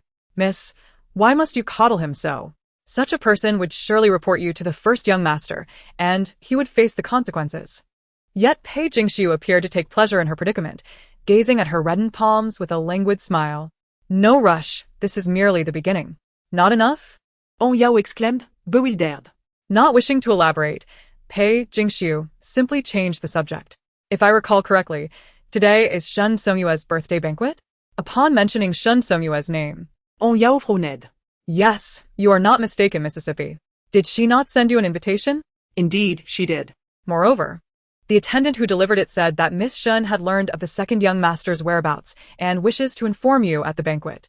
Pei Jingxiu raised an eyebrow slightly, her gaze turning cold. Seeing her reaction, Hong Yao assumed Pei Jingxiu was swayed by the news and hastily warned Miss. This must be a trap to humiliate you at the banquet. You must not believe it. A widow in mourning is forbidden from attending joyous feasts. Shin Songyue's intentions are surely to bring you ridicule. It was unfortunate that the Pei Jingxiu of her past life had failed to see such a simple ruse. Upon hearing news of Rong Xianzhou, she had disregarded everything else and attended the banquet alone. As predicted, Shun Songyue seized the opportunity to drug her drink, nearly compromising her virtue. Subsequently, she publicly declared her status as a widow in mourning, subjecting her to mockery and scorn from the guests and society at large. The matriarch of the Rong family, upon learning of the incident, chastised her for her lack of decorum, forcing her to kneel in the ancestral hall for 3 days and nights, which left her with lingering ailments. Perhaps others were not mistaken. The Pei Jingxiu of her past had indeed been foolish. But now, she intended to rectify her mistakes. Pei Jingxiu smirked.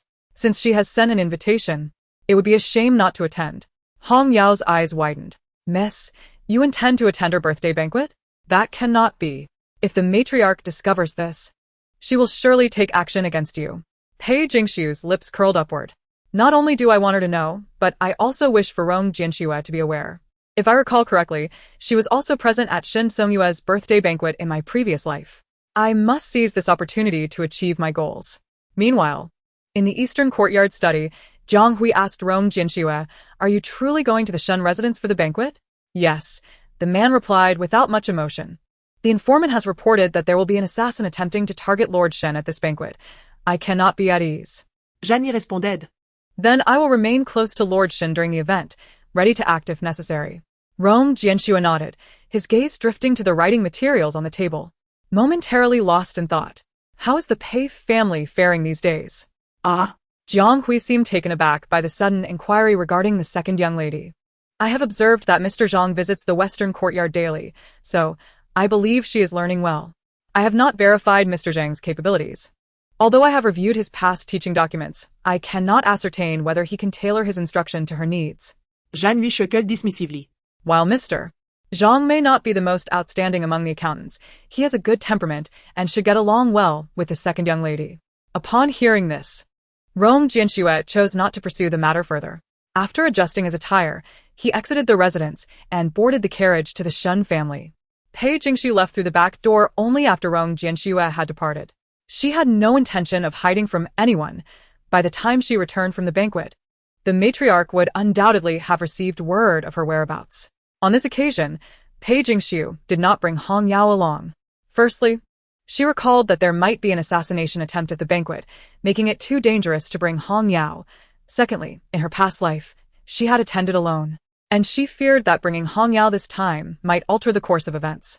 To be safe, she left Hong Yao at the Rong residence. When she arrived at the Shun residence, the banquet was already in full swing. The attendant who greeted her was momentarily taken aback upon seeing Pei Jingshu's late arrival, then bowed and said, "Second young lady Pei, you have arrived. Please come in." Pei Jingshu feigned an anxious expression.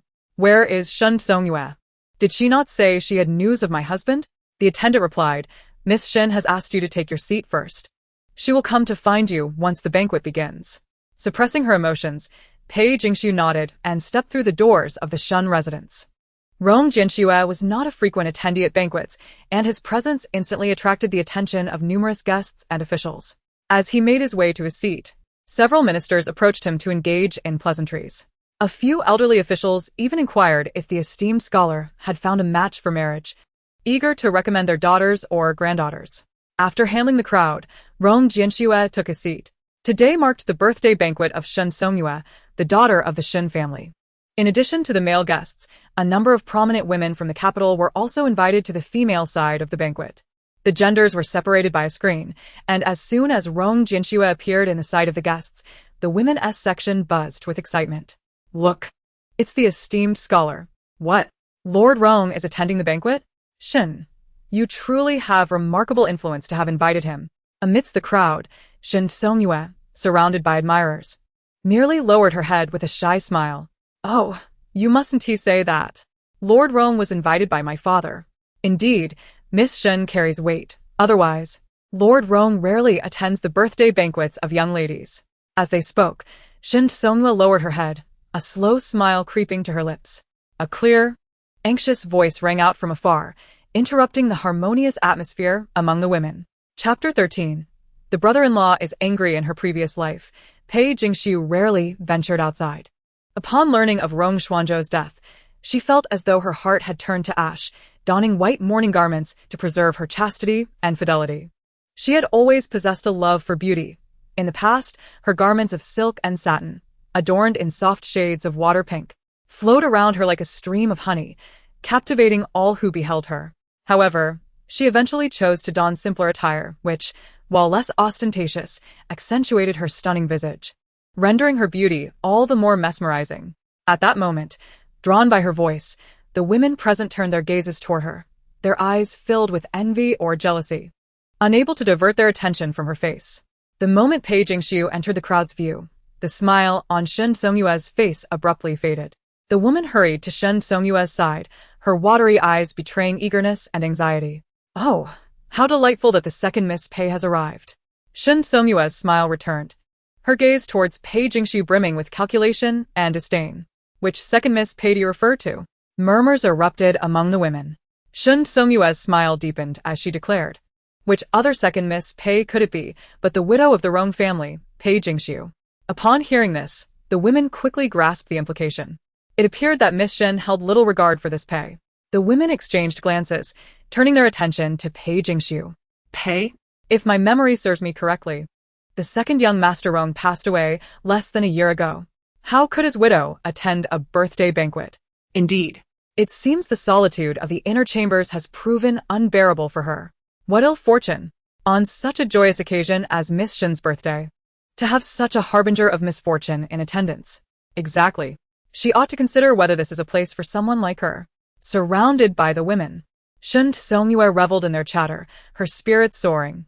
Pei Jingxiu stood there, tears welling in her eyes, yet she maintained her composure, bowing towards Shen Songyue.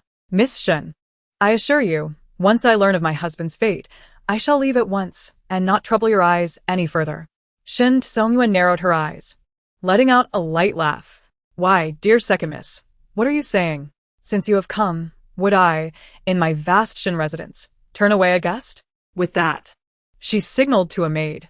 The maid, understanding the cue, poured a cup of wine and presented it before Shen Songyue. Shen Songyue held the wine glass aloft, waving it before Pei Jingxiu. As a guest, second Miss Rong should partake in this cup of wine. The answer you seek shall be forthcoming thereafter. Do you agree?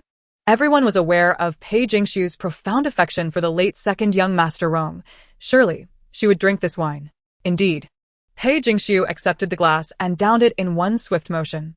Shen Songyue observed her drink, unable to conceal the delight on her face any longer. Ah! The second Miss's devotion to the second young Master Rong is truly remarkable. Initially, Shen Songyue had thought it would take some effort to persuade Pei Jingxiu to drink the wine, but it seemed her concerns had been unfounded. This Pei was indeed as foolish as rumored, possessing little more than a pretty facade.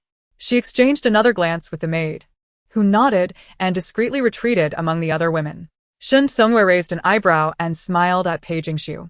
Do wait a moment, second Mississippi. I have sent for someone to prepare, but before that, why not accompany me to meet someone?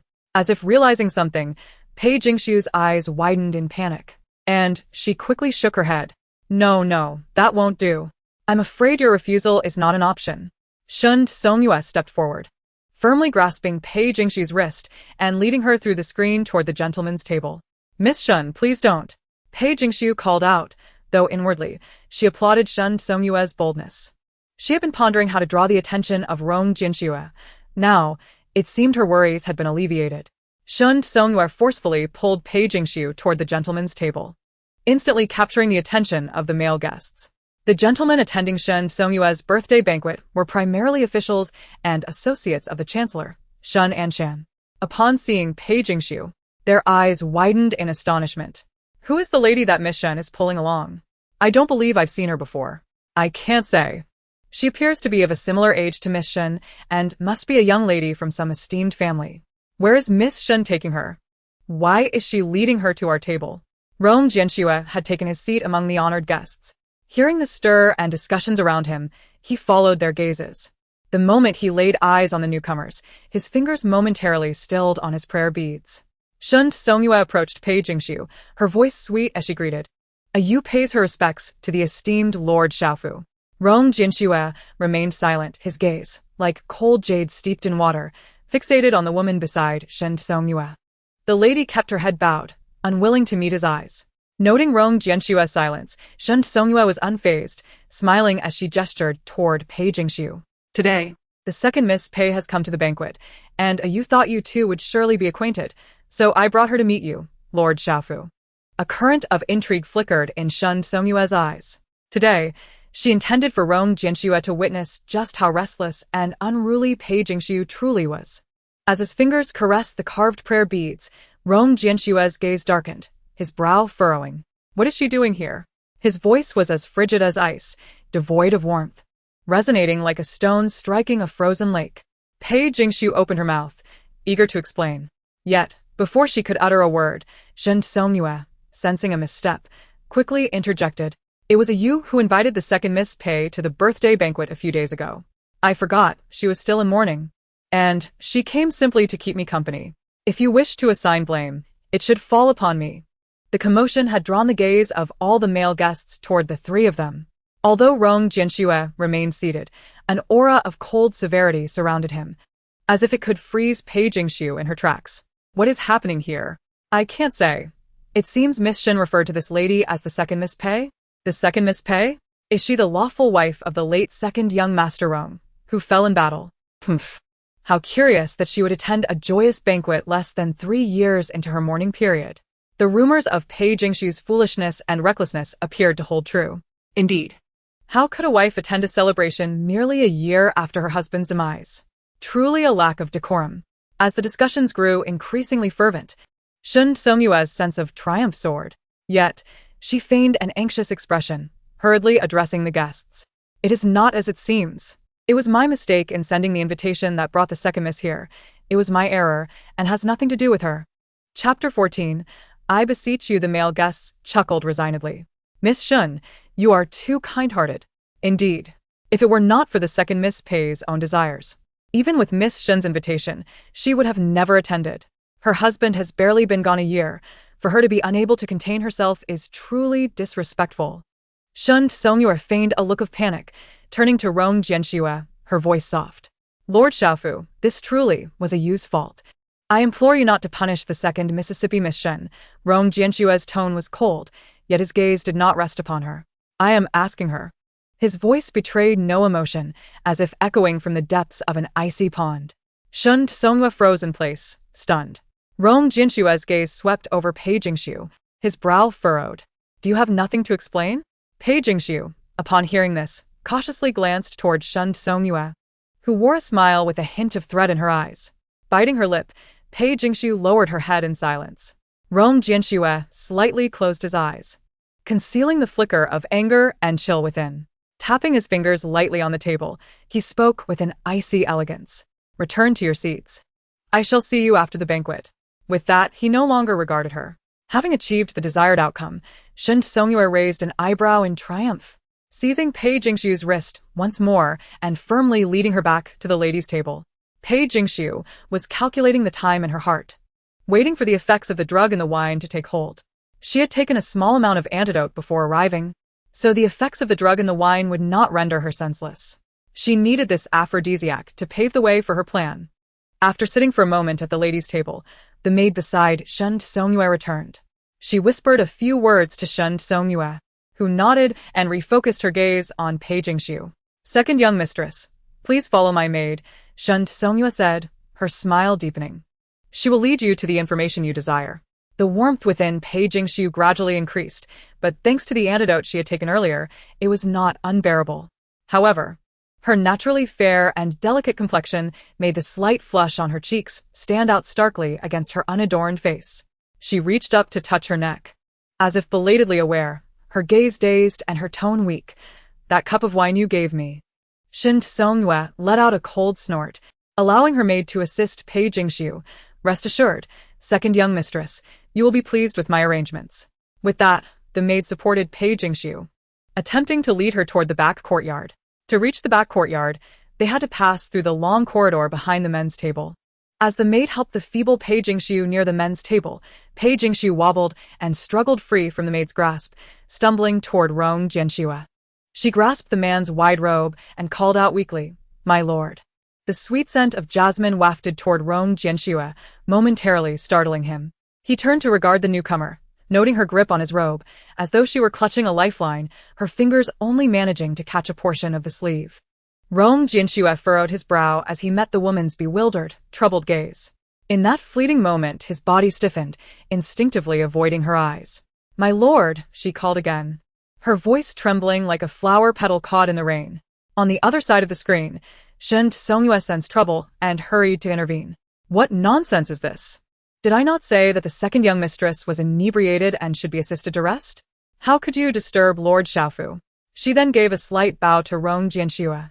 "My lord, please forgive us. The second young mistress has had a bit too much to drink, and a yu is merely helping her to rest." Rong Jianxue's brow tightened, his gaze icy. Seeing that he remained silent, Shun Songyue signaled to the maid, who quickly stepped forward to help Pei Jingxiu. However, before the maid's hand could reach her, Pei Jingxiu let out a muffled sound and leaned closer to Rong Jianxue. The grip she had on his sleeve tightened, causing the smooth fabric to wrinkle beneath her fingers. Her eyes glistened with an unusual redness. Yet she continued to gaze at him, her liquid orbs shimmering. Her rosy lips parted slightly, calling him my lord. Rong Jianxue narrowed his eyes, sensing something was amiss. He extended his hand, shielding her behind him, his tone stern. There is no need for Miss Shen's assistance. The carriage of the Rong family awaits outside. I shall have someone take her home. That is out of the question. Shen Songyue's voice sharpened as she spoke, her smile faltering. The second young mistress is a woman. It is improper for her to remain at the men's table. Allow you to handle this. With that, she reached out to grasp Pei Jingxiu. In a moment of genuine panic, Pei Jingxiu clutched the man's wrist, her tear-filled eyes pleading, "My lord, please." Through the fabric, Rong Jianxue could feel the heat radiating from her palm. It was too warm. Understanding dawned on him. Miss Shen, I insist it is unnecessary. When he met Shen Songyue's gaze again, his tone had turned entirely frigid. He disdained such underhanded tactics that tarnished a person's reputation. Shen Songyue's smile faltered, her movements stilled. The cold depth of his gaze seemed to pierce through her thoughts. Startled by that piercing stare, she recoiled slightly and withdrew her hand. The surrounding guests' eyes turned toward them. And Shen Songyue's expression darkened as she shot Pei Jingxiu a glare before turning to leave. Once Shen Songyue departed, Rong Jianxue turned his attention back. His voice icy, I will have someone escort you home. Pei Jingxiu tightened her grip on his sleeve. No, please do not let me return in this state. It is too embarrassing. Rong Jianxue pressed his lips together, his voice devoid of emotion. You are well aware of the discord between the Shen family and yourself. Thus, you should not be here. The woman appeared to be in considerable distress, her sobs muffled as she hid behind him, pleading softly. Please, allow me to recover here. She curled against his side, her petite frame concealed by his broad robe. Rong Jianxue remained silent, sitting upright. Are you truly unwell? Pei Jingxiu shook her head in a flustered manner. I have only had a little. I can endure. Rong Jianxue chose not to respond. Yet the jasmine scent wafting around him was bothersome, mingling with the aroma of the wine, making his throat feel sweet. He found himself increasingly agitated. Meanwhile, the woman beside him remained quiet, merely weeping softly, her ears flushed. My lord, I am sorry, she said, her voice sweet and soft, pricking at Rong Jianxue's fingertips. It was not painful, but rather it was slightly irritating. You are not wronged by me, but rather by Xianzhou and yourself. During the mourning period, one should not attend feasts. After today, she would likely become the subject of mockery for many. He heard her quiet sobs again, as if she were enduring great pain, her grip on his wrist tightening. Chapter 15. She does not merely wish to survive. His wrist bore the weight of his Buddhist beads. The tightening grip prompted Rong Jianxue to tilt his head slightly. He looked down at her, his demeanor resembling that of a benevolent figure in a painting, devoid of any visible emotion. It seemed that her suffering and joy were inconsequential to him. Pei Jingxiu furrowed her brow, her eyes darting as she contemplated her next move. My lord, she attempted to call out, but before she could utter his name, Rong Jianxue grasped her wrist, pulling her protectively beneath him. Before Pei Jingxiu could react, a commotion erupted behind them. Brothers, let us slay Shen and Shan. The sound of clashing swords filled the air. Chaos erupted, the once lively banquet devolving into a frenzy, with the women behind the screen screaming in panic. Pei Jingxiu faced away from the attackers, sheltered in Rong Jianxue's embrace. It was an assassination attempt. The sound of shattered glass, terrified screams from guests, and the clash of blades created a cacophony of chaos. Pei Jingxiu pressed against the man's chest, feeling the calm yet powerful rhythm of his heartbeat. In her previous life, Pei Jingxiu had been betrayed by Shen Songyue, led away by her maid to a secluded area, narrowly avoiding that assassination. She recalled that the attack was aimed at Shen and Shan. But Rong Jianxue had already set a trap, capturing the assassins in one fell swoop. With this thought, Pei Jingxiu felt a wave of relief wash over her, instead contemplating how to maximize her own gain. A smirk crept onto her lips as she trembled. My lord, what is happening? There are assassins, but they will be dealt with shortly. Pei Jingxiu caught a glimpse of Jiang Hui, sword drawn, leading the charge as his group swiftly surrounded the intruders, beginning their counterattack. The assassins fell back, unable to withstand the assault from Jiang Hui and his men. The outcome was already determined. Pei Jingshu's forehead rested against the man's chest. Her voice hoarse. "My lord, a Su feels unwell." Rong Jianxue placed a hand on her back, glancing down at her, treating her as though the effects of the drug had yet to wear off, his expression cold and detached. "My lord, please save a Su." As she spoke, her hands instinctively wrapped around his forearm, like a kitten seeking shelter. The leading assassin, in a desperate struggle, swung his sword toward Jiang Hui. Rong Jianshue's cold gaze fell upon him. "Kill."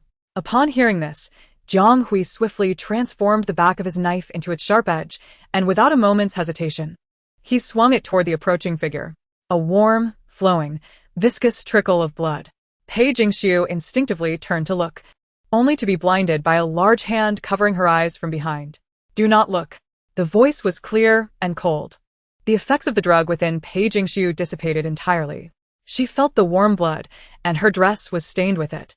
In that moment, a dull buzzing filled her ears, and the surrounding sounds became increasingly indistinct. A life has been extinguished. By Rong Jianshue's command. Even in her past life, Pei Jingshu had never faced death so directly. The warm blood pooled around her, its slick texture seemingly saturating her entire being. At that instant, she truly comprehended who Rong Jianxue was. He was not merely a benevolent man wielding Buddhist beads, but also a ruthless minister who could kill without a second thought. Previously, when attacked on his way down the mountain, Jiang Hui had merely repelled the assailants, yet now, he executed them on the spot. A chill swept over Pei Jingshu's body. If, one day, Rong Jianxue were to learn the truth, that all her actions were merely to entice him in order to survive, would he take her life? Certainly. A man like Rong Jianxue could not tolerate even a grain of sand in his eye. He would undoubtedly eliminate a woman with such despicable intentions. The hand covering her eyes was cool and broad, devoid of any lustful intent. "What is it?" Sensing Pei Jingshu's rigid form, Rong Jianxue lowered his gaze. A flicker of emotion crossing his eyes. Pei Jingshu curled into the embrace of the man, unable to utter a single word. Once again, Rong Jianshue's voice broke the silence. "The matter is settled. I will have Jiang Hui escort you back to the manor." Releasing her from his hold, Pei Jingshu took a few steps back, distancing herself from his embrace. Should she cease her actions? Such a thought emerged in Pei Jingshu's mind. If she halted here, at least Rong Jianxue would not detect anything amiss. She could retreat unscathed. If survival was all she sought, she had other means. Offering her dowry to the Rong family would suffice, allowing her to smoothly extricate herself from the Rong household and leave the capital for good, where the skies are vast and the seas boundless. She could live. The portrayal of Rong Jianxue in the stories made Pei Jingshu acutely aware that such a true gentleman could not abide deceit against him. Yet, as she slightly raised her gaze, a cruel glimmer flickered in her eyes. Why should she only seek survival? Why must she be content with mere existence? Just because she was the expendable female character in the narrative, did it mean she was unworthy of a reversal of fate, a vengeance? She was unwilling to accept it. Coming from a merchant family, her father had taught her from a young age that business was akin to a grand gamble, reliant on one's courage to sit at the table and wager everything. She dared to wager it all. What she desired was not merely survival. As a vicious supporting character, she was determined to test whether she could rewrite her destiny and shatter the halo of the protagonist.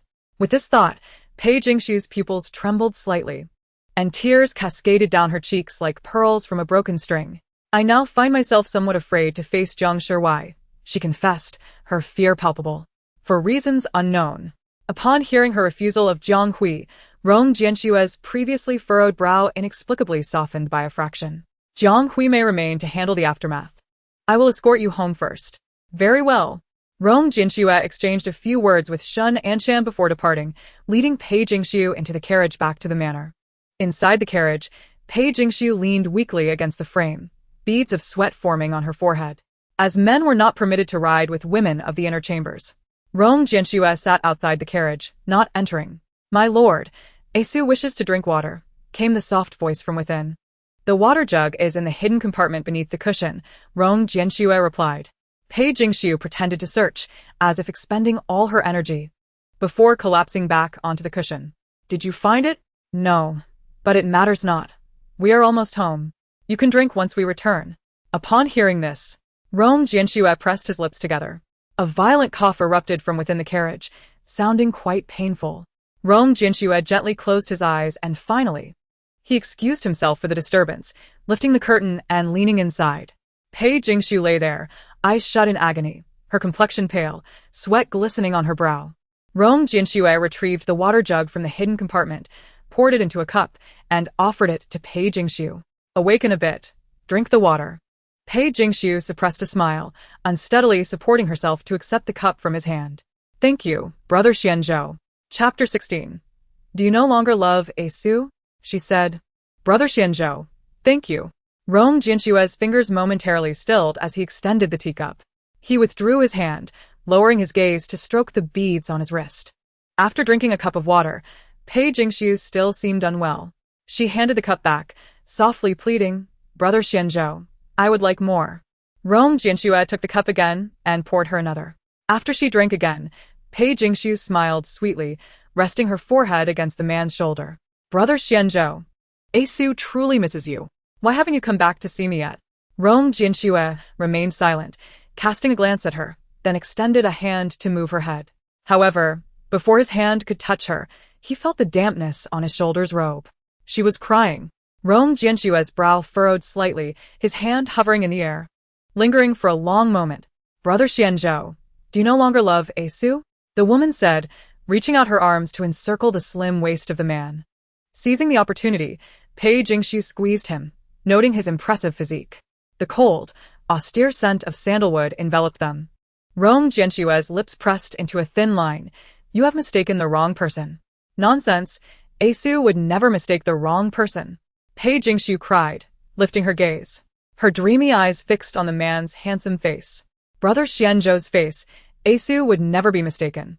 Rome Jianxue sat upright, his hands resting firmly on his knees. His expression far from pleasant.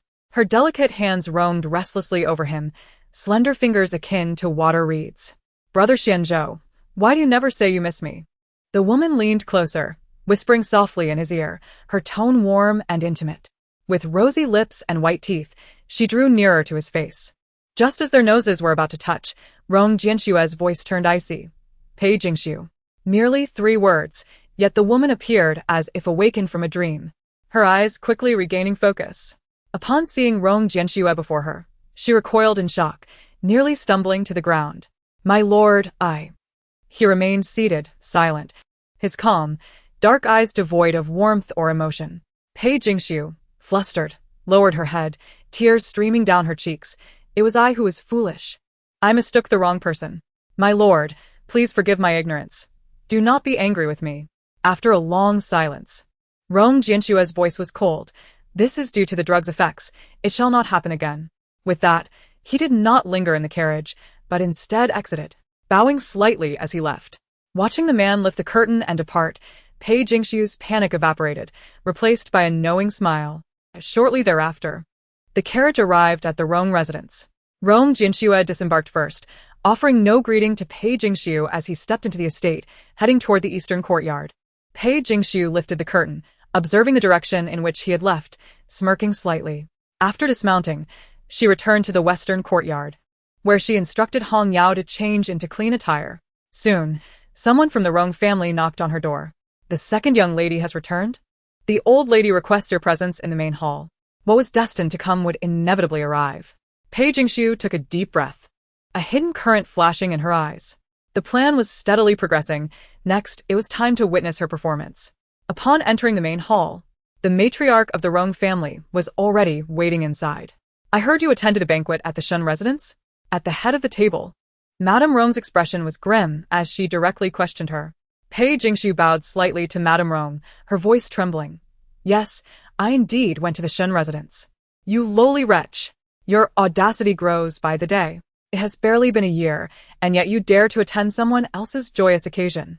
Pei Jingxu, has our Rong family deprived you of food or clothing? How can you stoop so low as to attend a celebration? Hearing this, Pei Jingxu bit her lip and glanced at the matriarch, mother-in-law.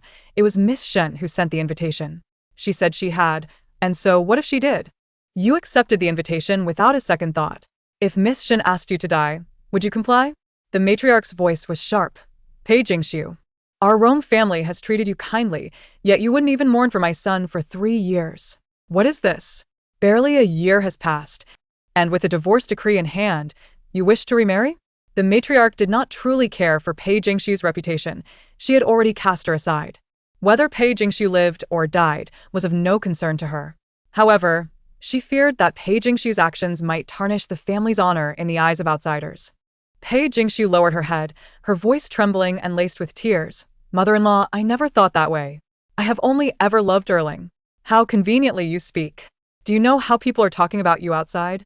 They say you are fickle, attending banquets at the Prime Minister's residence to seek a new suitor. Pei Jingshu shook her head repeatedly, her cries interrupting her words. No, mother-in-law, that is not my intention. The matriarch's face grew icy. A fortnight ago, the head of the Rong family had left for inspection duties as a deputy minister. In less than half a month, Pei Jingshu had brought such disgrace upon the family. It was one thing for her to embarrass herself, but now she had implicated the entire Rong family, truly shameful. Having said this, Madame Rong still felt it insufficient. She pointed toward the ancestral hall. Go. Kneel in the ancestral hall for 3 days. Pei Jingshu raised her gaze, her brows furrowed as she looked at Madame Rong. The matriarch, seeing this, slammed her hand on the table and pointed at Pei Jingshu, her voice piercing. Do you dare to glare at me? How audacious. Do you not fear that I will have your unfilial self divorced? Why will you not listen to my explanation, mother-in-law? My actions were devoid of selfish intent.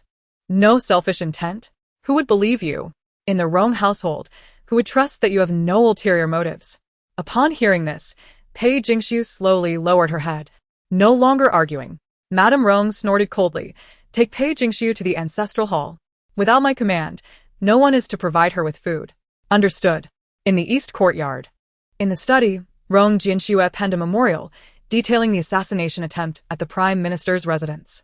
Jiang Hui returned after handling the matter, reporting, Young master, it has been dealt with. A few officials sustained minor injuries, but none are in grave condition.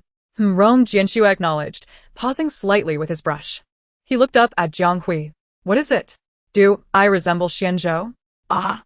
Jiang Hui was perplexed by the question, scrutinizing Rong Jianxue closely before cautiously responding, noticing some similarities in their features.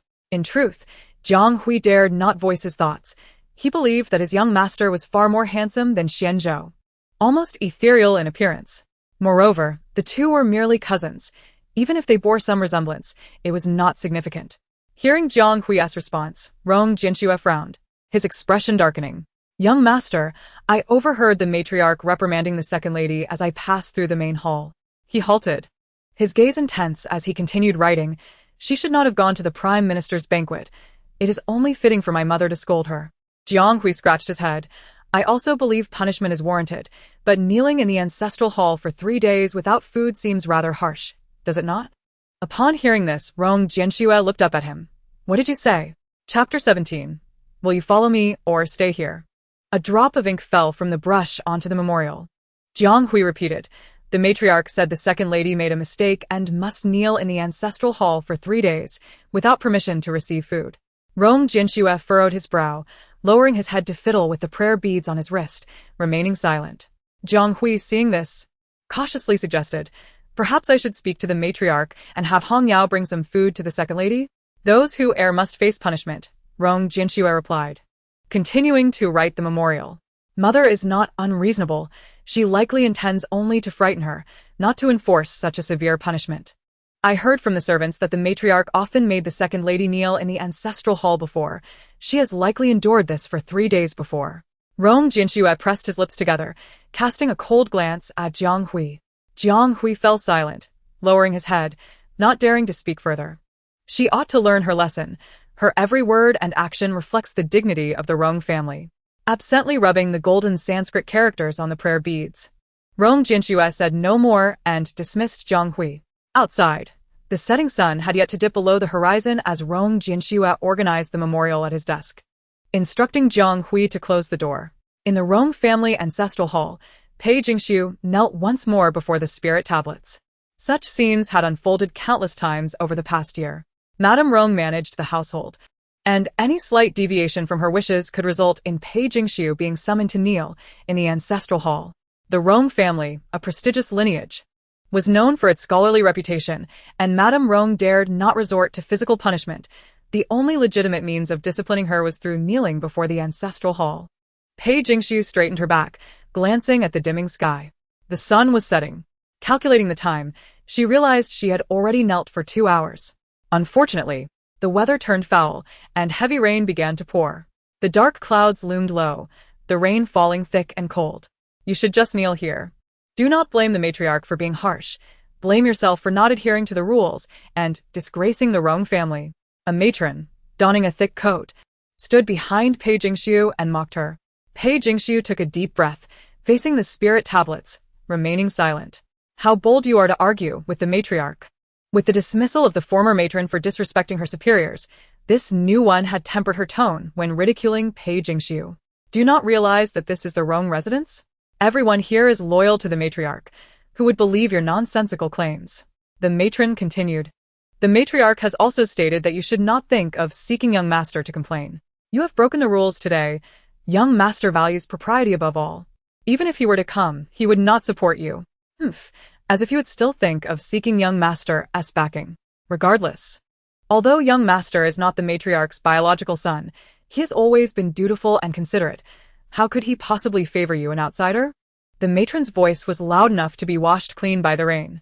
The ancestral hall stood with its doors wide open, the cold wind of the rainy night piercing through to Pei Jingxiu's very bones, causing her to shiver as her lips turned pale. Whether by fate or folly, Pei Jingxiu felt compelled to sit at the gambling table. The cold rain mingled with lightning and thunder. The oppressive night seemed intent on swallowing her whole. The flickering candlelight in the ancestral hall danced momentarily before being extinguished by the howling wind. Darkness enveloped the hall, accompanied by the terrifying flashes of lightning. What are you dawdling for? Second lady, hurry and light the candles. The matron adjusted her clothing, feigning authority. Pei Jingxiu furrowed her brows slightly, slowly rising to approach the standing spirit tablets, retrieving a fire stick to light the candles. After several failed attempts, thwarted by the wind, she shielded her hand from the gust and tried again. Hot wax dripped onto her fingertips, causing her to gasp softly, her attractive brows knitting together. It's just wax. Why make such a fuss? The matron scoffed. Startled, the matron cursed under her breath, continuing her vigil. The sky had completely darkened. The rain had washed the courtyard clean, but the wind grew stronger, blowing the rainwater into the hall, splashing onto Pei Jingxiu's back. It had grown colder. Pei Jingxiu bit her lip. She felt a fever coming on, likely a result of the traumatic scene she witnessed earlier. Nonetheless, she could not afford to lose consciousness. The silver hairpin pierced her fingertip, and Pei Jingxiu bit her tongue to remain conscious. Outside, thunder roared and rain poured, yet despite her exhaustion, she relentlessly calculated the passage of time. It was already deep into the night, and she had been kneeling for 3 hours. Her consciousness blurred, but she forced herself to maintain an upright posture. Facing the ancestral tablet, she had to win. She must win. In the study of the east courtyard, another thunderclap echoed. Rong Jiansheng furrowed his brow and pursed his lips, finally calling out, Jiang Hui. The door opened, and Jiang Hui entered, shaking off his umbrella. Young master. What time is it? Replying to the young master. It is already the first quarter of the Mao hour. Gathering his paper and brush, Rong Jiansheng stood and walked towards the study's exit. Jiang Hui followed, opening his umbrella again. Young master, shall we return to the bedroom for some rest? Rong Jiansheng responded dully, making his way towards the bedroom. The wind was fierce. Although Jiang Hui was skilled in martial arts, he struggled to hold the umbrella steady. Another thunderclap resounded, with a deafening roar. The dark night sky was illuminated as if it were daylight.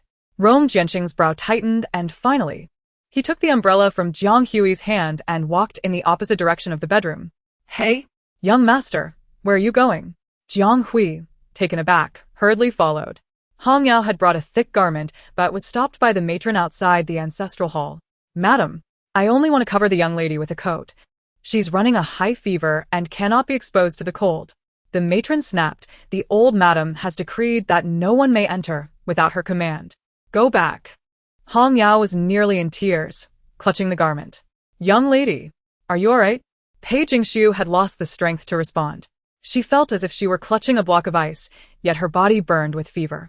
Gritting her teeth, She cruelly pierced her fingertip with the hairpin again. If one looked closely, they would notice the stains of blood dotting her dress. Pei Jingxiu's complexion was pale, and her expression dazed.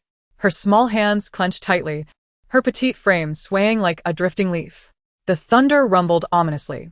Amidst the cacophony of the stormy night, Pei Jingxiu heard the faint sound of footsteps approaching, ever closer, until they finally stopped outside the ancestral hall. The rain drowned out many sounds, but she still heard him speak, his tone cold and indifferent. "Tell my mother, I have brought back Pei, and if there is blame to be cast, let it fall upon me." Pei Jingxiu propped herself up, her head bowed, until a pair of exquisite cloud boots entered her line of sight. "Will you stay here, or come with me?" Above her, Rong Jianqing's voice was frigid and devoid of emotion, as if merely offering her a choice. Pei Jingxiu opened her mouth but found herself parched and speechless. Rong Jianqing stood tall and elegant, casting a glance at Pei Jingxiu. He still held the umbrella, and seeing her silence, he did not speak further but turned to leave. Yet in the next moment, a force from behind grasped his wide sleeve. Rong Jianqing hesitated just long enough. Behind him, the woman tightened her grip, her voice hoarse. "Su will go with you, sir." Chapter 18. Pei Jingxiu was supported by Hong Yao into the east courtyard. She was unsure when she had lost consciousness, only aware that Hong Yao had fed her medicine, after which she fell into a deep slumber. Yet, her sleep was not peaceful. She dreamed of being pushed into a pool of water. She reached out to cry for help, but as she opened her mouth, the water rushed in, swiftly stealing her breath away. She heard the mockery and scorn of the highborn youths on the shore, as if her drowning were merely an inconsequential spectacle. Look. She is sinking. Ha ha ha. She deserves it. How dare she oppose the young lady by? She'll get what she deserves. Just a discarded wife. Utterly foolish. On the riverbank, Bai Shetong wiped her tears with a handkerchief. Yet a mocking smile lingered at the corners of her mouth. It seemed that to them all, Pei Jingxiu was a mere afterthought, even a clown in their eyes. Pei Jingxiu, at 2 years old, learned numbers. At 3, she mastered the abacus. By 5, she could swiftly solve the most complex accounts. If others handed her a coin, and it did not double in her hands, they would deem her incompetent. Her father once told her that the Pei family had been in business for a century, and they had sought her genius for 100 lifetimes. Why, then, in the tales, was she cast as the despised cannon fodder? She opened her mouth, wishing to say something, but it felt as if she were choking on water, leading to a fit of violent coughing. On the bed, Pei Jingxiu sat up, coughing heavily, gasping for air, only then realizing she was drenched in sweat. "Miss, you're awake." Seeing Pei Jingxiu regain consciousness, Hong Yao hurried forward, offering her a cup of tea. Pei Jingxiu took a sip, steadying herself, and asked in a low voice, "How long have I slept?" "Miss, you have only slept for 2 hours. The fever has just subsided," Hong Yao said with concern. "You should sleep a little longer." Pei Jingxiu shook her head, her forehead damp with sweat, looking as if she had just bathed. "Where is Rong Jianqing?" "After the young master returned from court, he has been working in the study." "What is it, miss? Has he come to see me?" "No. Neither has Jiang Shuai visited." Pei Jingxiu's eyes flickered, and she beckoned Hong Yao closer. "Go fetch my studies from the bedroom." Hong Yao looked at her in confusion but nodded. "I will go get them right away." While Hong Yao was away, Pei Jingxiu took a quick bath. She should have already taken her medicine, and her high fever had subsided. She had won the gamble against Rong Jianqing's soft-heartedness. Therefore, in the upcoming game, she would be the one to deal the cards. After changing into fresh clothing, Pei Jingxiu took the studies retrieved by Hong Yao and headed toward Rong Jianqing's study. The rain had ceased, and occasionally a drop or two fell from the eaves, striking the petals with a crisp sound. The morning light and dew brought forth a refreshing ambience. Pei Jingxiu stepped across the clean stone path and reached the study door. Outside, Jiang Hui was standing guard. Upon seeing Pei Jingxiu approach, his eyes widened, glancing towards the study before quickly jogging over to her. "Second madam, what brings you here?"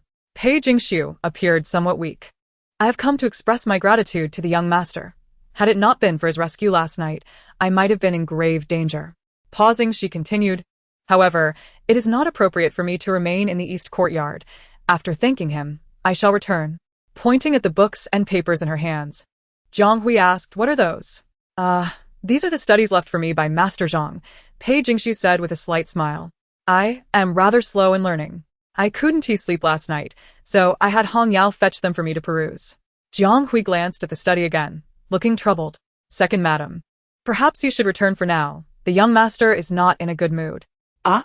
Pei Jingxiu feigned ignorance. Has someone offended the young master? Jiang Hui gave her a meaningful look, hesitating to speak further. Seeing that Jiang Hui was unwilling to elaborate, Pei Jingxiu tactfully refrained from asking more. With an apologetic smile, she said, "In that case, I shall return to the west courtyard. I will clarify things with the matron and ensure it does not implicate the young master." Nodding at Jiang Hui, she added, "Please convey to the young master that last night I caused him trouble, and I hope he will not hold it against him." With that, Pei Jingxiu turned to leave. "Did I permit you to leave?" A cold and indifferent voice came from within the study. Pei Jingxiu abruptly halted, turning to face the study. Jiang Hui, momentarily stunned, quickly approached the door and opened it wide. The study was dim, lacking the flicker of candles, creating an atmosphere of stillness. Yet, Pei Jingxiu stood in the light, illuminated by the soft rays of dawn. The man sat at the desk, his gaze deep and expression slightly frigid. Upon seeing Rong Jiansheng, Pei Jingxiu bowed respectfully. "My lord." She cradled a modest stack of books in her hands, effortlessly drawing the attention of those around her. Rong Jianxue lightly tapped his fingers on the table, casting a gaze upon Pei Jingxiu that was shrouded in ambiguity. "What do you have there?" he inquired, his voice chillingly cold, akin to ice-encrusted jade. Pei Jingxiu's voice trembled as she replied, "My lord, it is merely my studies from these past few days." The man's eyes resembled a frigid pond, devoid of ripples. "How well has Mr. Zhang taught you?" Pei Jingxiu bit her lips slightly, lowering her head further. "He teaches excellently. It is my own dullness that hinders my learning." Rong Jianxue displayed little emotion. "In that case, let me pose a few questions to assess your understanding." Startled, Pei Jingxiu's eyes flickered with anxiety. She yearned to articulate more, yet was interrupted coldly by the man. "What does Gongsun mean?" "Gongsun?" Pei Jingxiu echoed, as if hearing the term for the first time, her expression one of utter confusion. "Haven't you learned it?" Rong Jianxue pinched his fingers. "What about Chaijia? Does it refer to lending money? Who borrows? To whom?" He looked at her, his voice betraying no emotion. Pei Jingxiu kept her gaze lowered, gently biting her lip. Rong Jianxue furrowed his brow, a glimmer of coldness flashing in his eyes. "You should at least know the meaning of old rules." Pei Jingxiu shook her head. "I have not studied it." A profound silence ensued. Even the sound of the wind ceased. With a sudden clatter, Rong Jianxue's prayer beads collided, producing a muted sound. "Pei, it was you who confidently asserted your desire for others to regard you highly. Which is why I sought a bookkeeper for you to learn accountancy." His gaze turned icily cold, his tone deepening. "After several days of study, you have failed to grasp these concepts, yet you speak of being viewed differently? You hold your studies in hand, appearing diligent, yet it is merely for show. Perhaps even deceiving yourself. During your mourning period, you attended celebratory feasts. The fault lies with you. Now, you cannot even comprehend a few phrases in the account book." As he spoke, Rong Jianxue's gaze turned frigid, his tone piercing. "Truly, you are a piece of rotting wood, difficult to carve." He referred to her as such. Pei Jingxiu stood in the courtyard with her head bowed, her expression obscured. Jiang Hui widened his eyes in disbelief, staring at his master. What had caused such a fierce outburst from him? The woman merely stood there, her fingers tightening around her academic materials, still keeping her head lowered, silent. Rong Jianxue pressed his lips together tightly, striking the table twice with his knuckles, his voice tinged with irritation. "Pei Jingxiu, speak." An eerie silence enveloped the room. Finally, Pei Jingxiu lifted her gaze, meeting the man's eyes in the study. The corners of her eyes glistened with impending tears, yet even as they threatened to spill, she refused to let them fall. "My lord, your reprimands are justified. I am indeed a piece of rotting wood, difficult to sculpt." Chapter 19. Spare me. The prayer beads on her wrist felt slightly warm as Rong Jianxue scrutinized her. Pei Jingxiu met his gaze steadfastly, her eyes already reddened. Yet tears lingered on her lashes, trembling yet refusing to fall. "Although I am foolish, I do not merit such elaborate mockery from you. If you wish to humiliate me, you may do so as my mother-in-law would, forcing me to kneel in the ancestral hall for days, rather than condescendingly offering me hope only to shatter it." Rong Jianxue's expression turned colder. "Is asking you a few questions truly humiliation?" Pei Jingxiu tugged at the corners of her mouth, hurriedly lowering her head, wishing to hide her tears and weakness from him. You may say whatever you wish, but after this, please do not summon Mr. Zhang again. I cannot bear it. Rong Jianshua's knuckles turned white, his voice chilling. Pei, you need not play such childish tricks with me. Taking a deep breath, Pei Jingshu straightened her back and knelt upon the ground. She set her books aside and bowed toward the study. I beseech you, my lord, to show mercy and consider me ignorant and let me go. With that, she rose and left without looking back at her studies. Jiang Hui, witnessing this, called out urgently, Hey, second madam, let her go. Rong Jianshua's voice was sharp, watching Pei Jingshu depart, wondering where she had learned such temper, so willful and reckless. Once Pei Jingshu exited the eastern courtyard, Jiang Hui sighed, glancing helplessly at Rong Jianshu. My lord, you seldom lose your temper. Why the severity with the second madam today? Rong Jianshua's lips formed a tight line, offering no response to Jiang Hui, only coldly commanding, shut the door. Jiang Hui wished to voice more, but was at a loss for words, ultimately acquiescing. He stepped outside to retrieve the academic materials Pei Jingshu had left behind, then closed the door, placing the books on Rong Jianshua's desk. My lord, should Mr. Zhang still come today? Janvi acquired cautiously. If she refuses to learn, why should I concern myself? Rong Jianshua replied, rummaging through a drawer for the Qing Jing Jing. Jiang Hui nodded, his gaze falling upon Pei Jingshu's studies. Among the books, he casually extracted a paper to read. Weak and humble? Jiang Hui read aloud. The action of searching for scriptures momentarily paused. Rong Jianshua frowned slightly. What? Jiang Hui scratched his head. My lord, this is the second madam's copied homework. Upon hearing this, Rong Jianshua took the paper from Jiang Hui's hand, examining it with a furrowed brow. Weak and humble. Lying beneath the bed, it signifies humility, belonging to subordinates. Showing humility and respect, placing ancestors before oneself. Possessing benevolence without reason and rejecting evil without hesitation, enduring humiliation and filth, often in fear, is termed as the humble servant. It was Nu Jia. His grip on the paper tightened, turning pale. Rong Jianshua set it down and continued to examine the other academic materials. That modest stack of rice paper contained her repeated transcriptions of Nu Jia. Opening the book revealed it was not an account ledger at all, but a bound volume of female virtues and teachings. Outside the study, raindrops dripped from the eaves onto the stone steps. As he perused the copied materials, Rong Jianshua's eyes grew icy, veins bulging on the back of his hand, his gaze dark and cold. His jaw tightened, lips devoid of color, pressed into a straight line.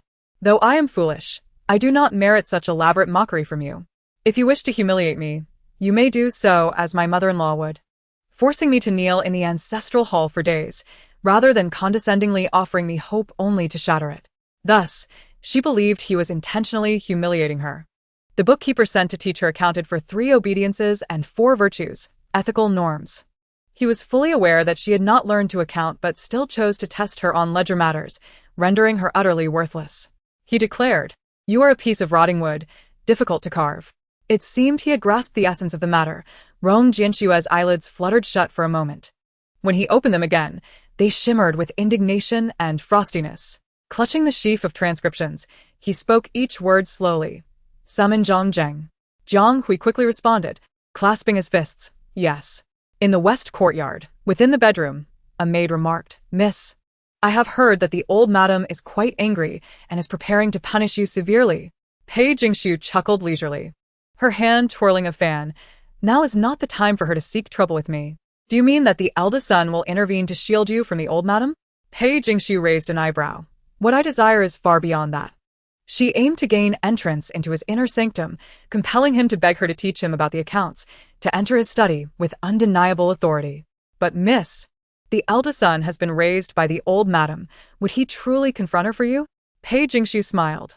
Others may not, but Rong Jianshua will. The texts had mentioned that Rong Jianshua was upright and incorruptible, never partial, even daring to speak out against the crown prince when he erred. The title of the world's only true gentleman was not given lightly. Twirling the fan in her hand, Pei Jingshu sweetly declared, For the next few days, I shall claim that I am still recovering from a cold and shall not meet with anyone. No visitors will be allowed. Hong Yao nodded. I understand. Mr. Zhang arrived at the eastern courtyard right at noon. The summer sun was both scorching and prolonged. Zhang Zheng wiped the sweat from his brow. Respectfully standing outside Rong Jianshua's study, awaiting his summons. After approximately half an hour, with his face reddened from the sun, he chuckled awkwardly and inquired of Jiang Hui, who stood outside the study. Sir Jiang, may I ask when the esteemed Grand Tutor will receive me? Jiang Hui's expression remained cold as he replied curtly. The Grand Tutor is currently attending to official matters. Please wait a little longer. Indeed, official duties take precedence, Zhang Zheng thought to himself, resigned to standing outside the study for an additional 2 hours. As the sun began to set, his head felt dizzy, and his clothes were soaked with sweat. He swayed unsteadily, as if on the verge of fainting. At that moment, the door to the study swung open. Zhang Zheng hurriedly adjusted his attire and knelt to pay his respects to the man inside. Commoner Zhang Zheng greets the esteemed Grand Tutor. Within the study, Rong Jianxue was engrossed in examining account books, with prayer beads resting on his wrist, untouched. Despite Zhang Zheng's grand gesture, the man's gaze did not shift to him. He remained silent as Zhang Zheng knelt before him, too intimidated to move. He remained there until sunset, enduring another hour of kneeling on the stony ground, his knees numb and devoid of sensation. Finally, Rong Jianxue's voice, cold and detached, broke the silence. I have heard of your unparalleled talent in accounting, Mr. Zhang. I happen to have some accounts that require your assistance. Zhang Zheng bowed deeply, a smile of flattery gracing his face. It would be my utmost honor to assist the Grand Tutor. Rong Jianxue gestured to Jiang Hui, who nodded and retrieved a wooden box from the study, handing it to Zhang Zheng. As Zhang Zheng accepted it with a grin, his expression froze and cracked when he opened the box, revealing a ruler the length of a forearm. Realizing the implication, he suddenly looked up, panic-stricken, and met the man's gaze. What does this mean, esteemed Grand Tutor? Rong Jianxue offered no explanation, merely lowering his head to continue reading, uttering a single word, punish. Before Zhang Zheng could react, Jiang Hui responded affirmatively, promptly taking the 3-finger-wide ruler. One hand spread Zhang Zheng's palm, while the other raised the ruler and brought it down with force. The strike was anything but gentle. Jiang Hui, skilled in martial arts, exerted deliberate force. As the ruler struck, Zhang Zheng's palm instantly swelled half a finger high.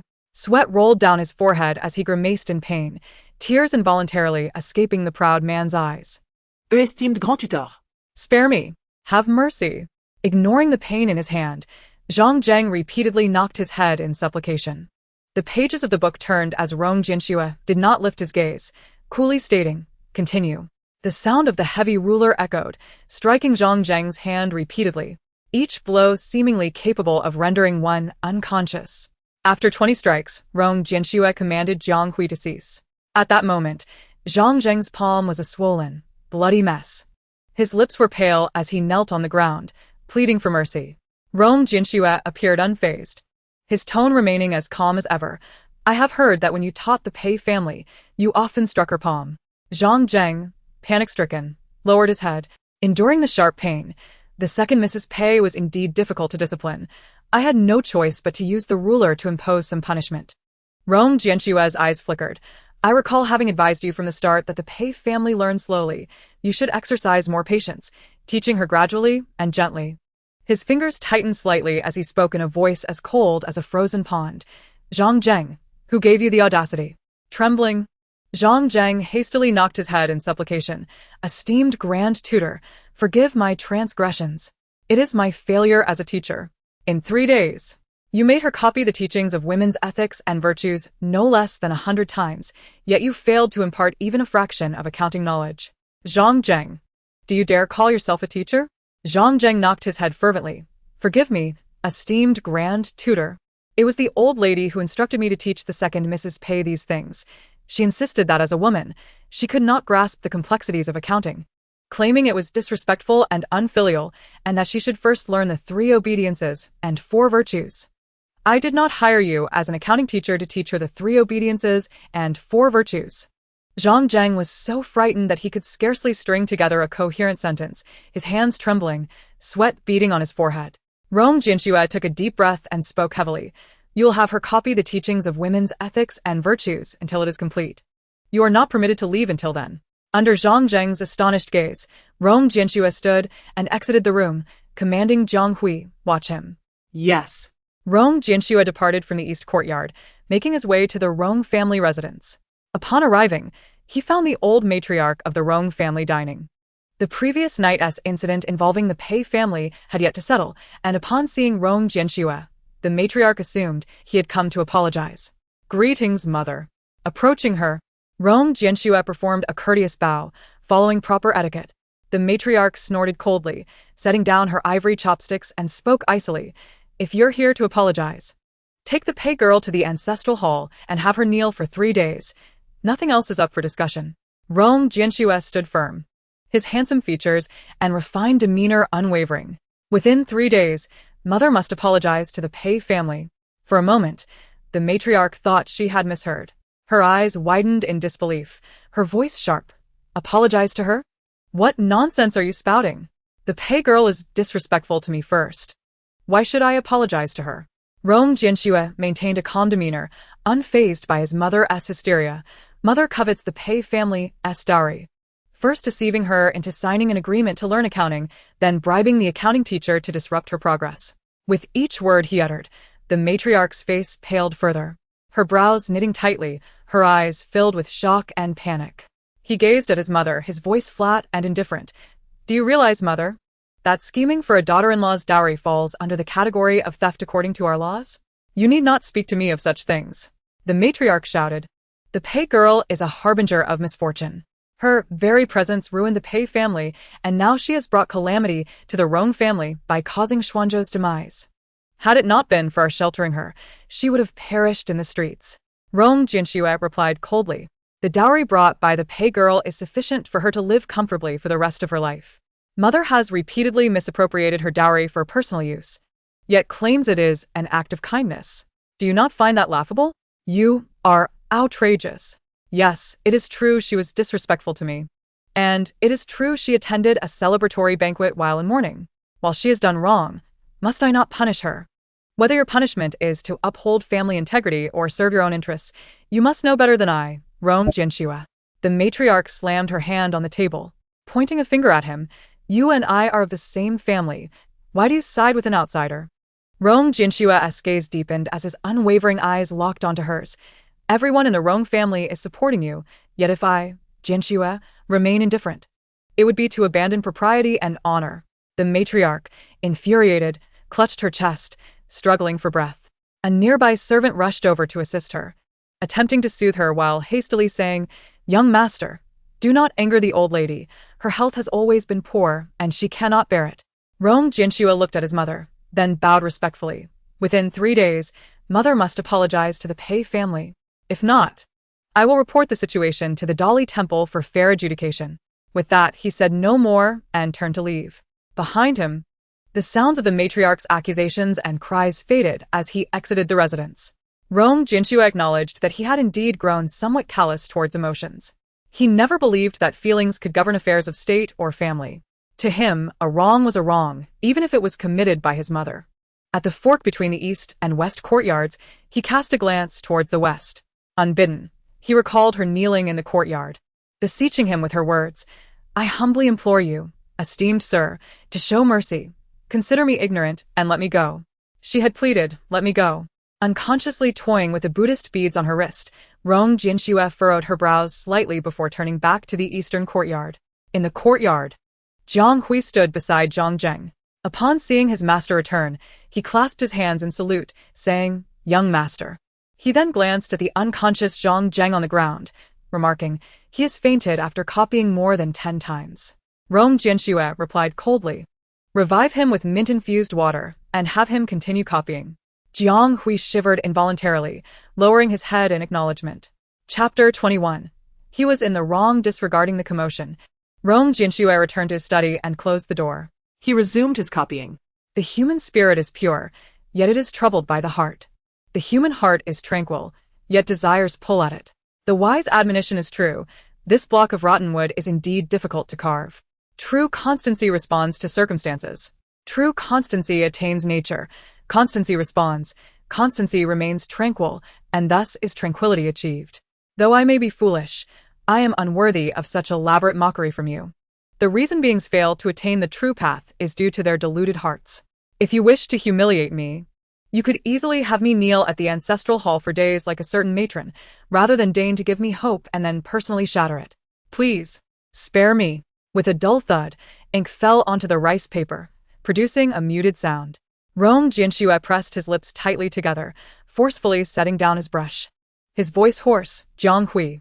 "At your service," Jiang Hui responded. Upon entering, he was taken aback by the sight before him.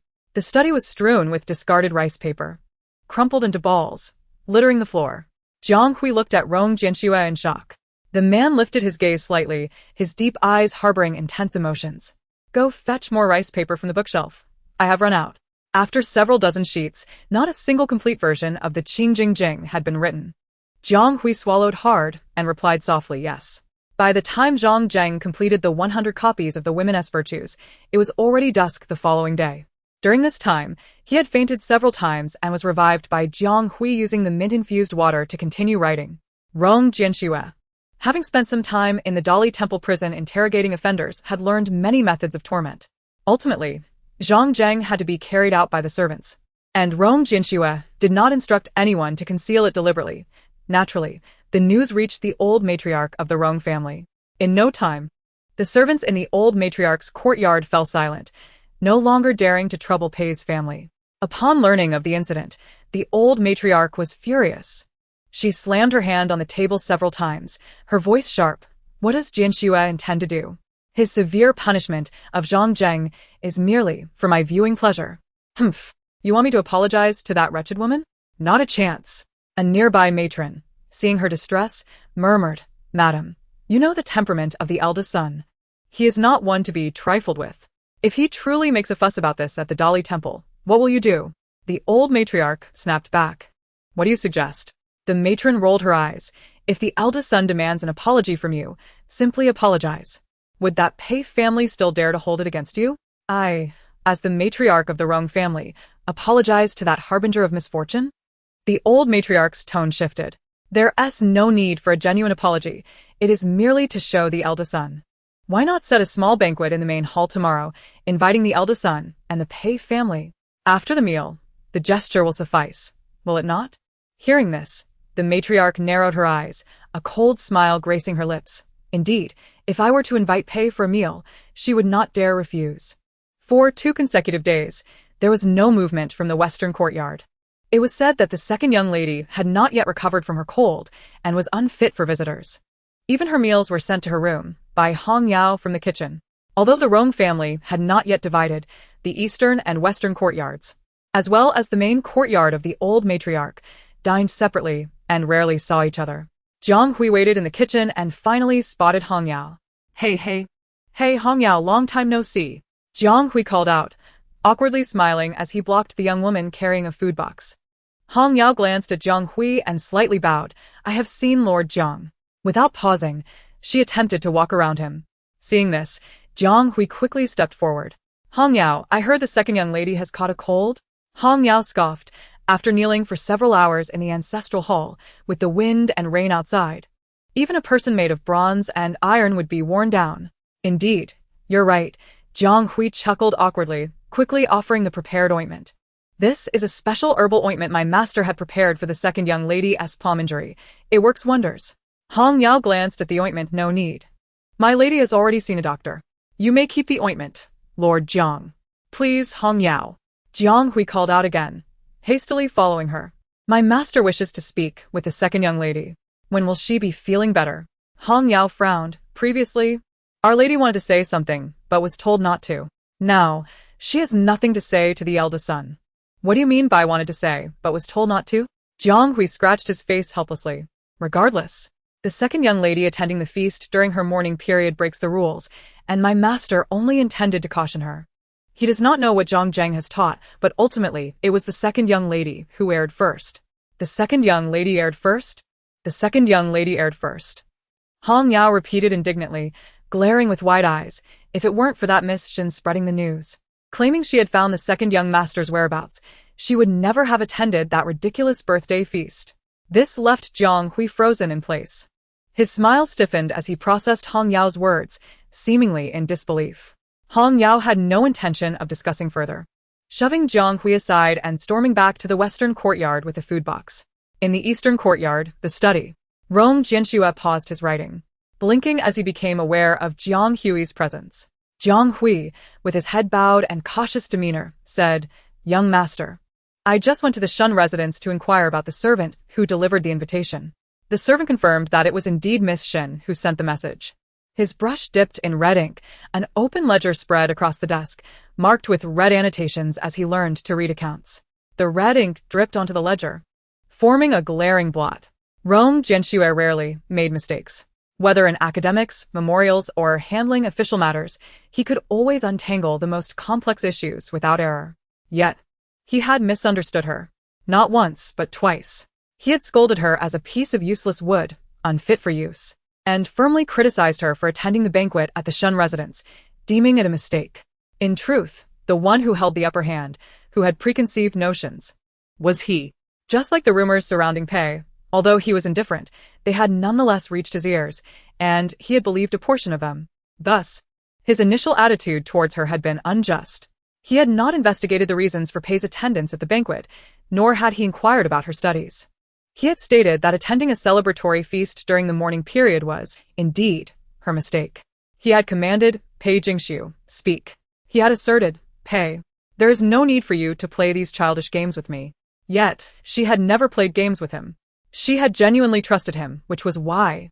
At that moment, when he mockingly questioned her studies, she had looked at him with tears in her eyes, her stubbornness shining through. She had done nothing wrong. She simply no longer trusted him. He was in the wrong. Chapter 22. Is the cold improving? In the western courtyard, the bedroom. Miss, today, the guard Jiang stopped me, and I told him everything as you instructed. Hong Yao arranged the various dishes from the food box on the table. Pei Jingxiu lazily responded, propping herself up from the beauty couch and yawning casually. Her palm wound had nearly healed, and she had also heard about Zhang Zheng's punishment. Or rather, Rong Jianxue had not intentionally concealed it. He had clearly harbored the intention for her to know. He was apologizing. To say apology is somewhat inaccurate. Rather, Rong Jianxue simply did not suppress the matter, which is, in effect, an indirect explanation to her. He had been unaware of Professor Zhang Zheng's admonition prior to this. Yet, at this moment, Hong Yao revealed another piece of information to him. She had been deceived when she visited the Shun residence. Thus, she became the perfect victim. She eagerly anticipated Rong Jianxue's reaction. My lady, what shall we do next? Pei Jingxiu smiled faintly as she took her seat at the dining table. Spread the word that I am in search of a new accountant. Hong Yao nodded in understanding. That evening, a messenger from the Rong family conveyed an invitation for a family banquet the next day in the front hall. During Rong Xuanzhou's time, the Rong family had a custom of hosting a family banquet at the end of each month. However, following the news of his death in battle, the old matriarch of the Rong family had directed her ire at Pei Jingxiu, and the monthly banquets were subsequently abandoned. What scheme could they be concocting now? Nevertheless, this presented a splendid opportunity. Having refrained from venturing outside for 3 days, she deemed it the perfect moment to tug at Rong Jianxue's strings. Accepting the invitation, Pei Jingxiu began her preparations. Sitting before a bronze mirror, she applied a light touch of makeup, adding a hint of rouge at the corners of her eyes, creating a look of delicate sorrow. As night fell, she donned a simple, pale gown, twirled before the mirror in satisfaction, and then proceeded with Hong Yao toward the front hall. Previously, the Rong family had always organized the banquets, with Rong Jianxue often being the last to arrive due to his busy official duties. Today, however, upon her arrival at the front hall, she found Rong Jianxue already seated at the dining table, seemingly having waited for some time. The Rong matriarch was also present. Pei Jingxiu lowered her gaze as she approached them, her voice soft and gentle. Greetings, matriarch. Greetings, sir. Ah, Su, you've arrived. Come, sit beside me. The Rong matriarch smiled warmly, her eyes crinkling with kindness. Pei Jingxiu instinctively shrank back, shivering slightly. Was the sun rising in the west? Don't just stand there, Su. Seat. Both Jianxue and I have been waiting for you. With that, the matriarch stood and took her hand, guiding her to sit beside her. Pei Jingxiu swallowed hard. Maintaining a demure demeanor, she feigned surprise at the attention, her voice soft. Thank you, matriarch. Oh, dear.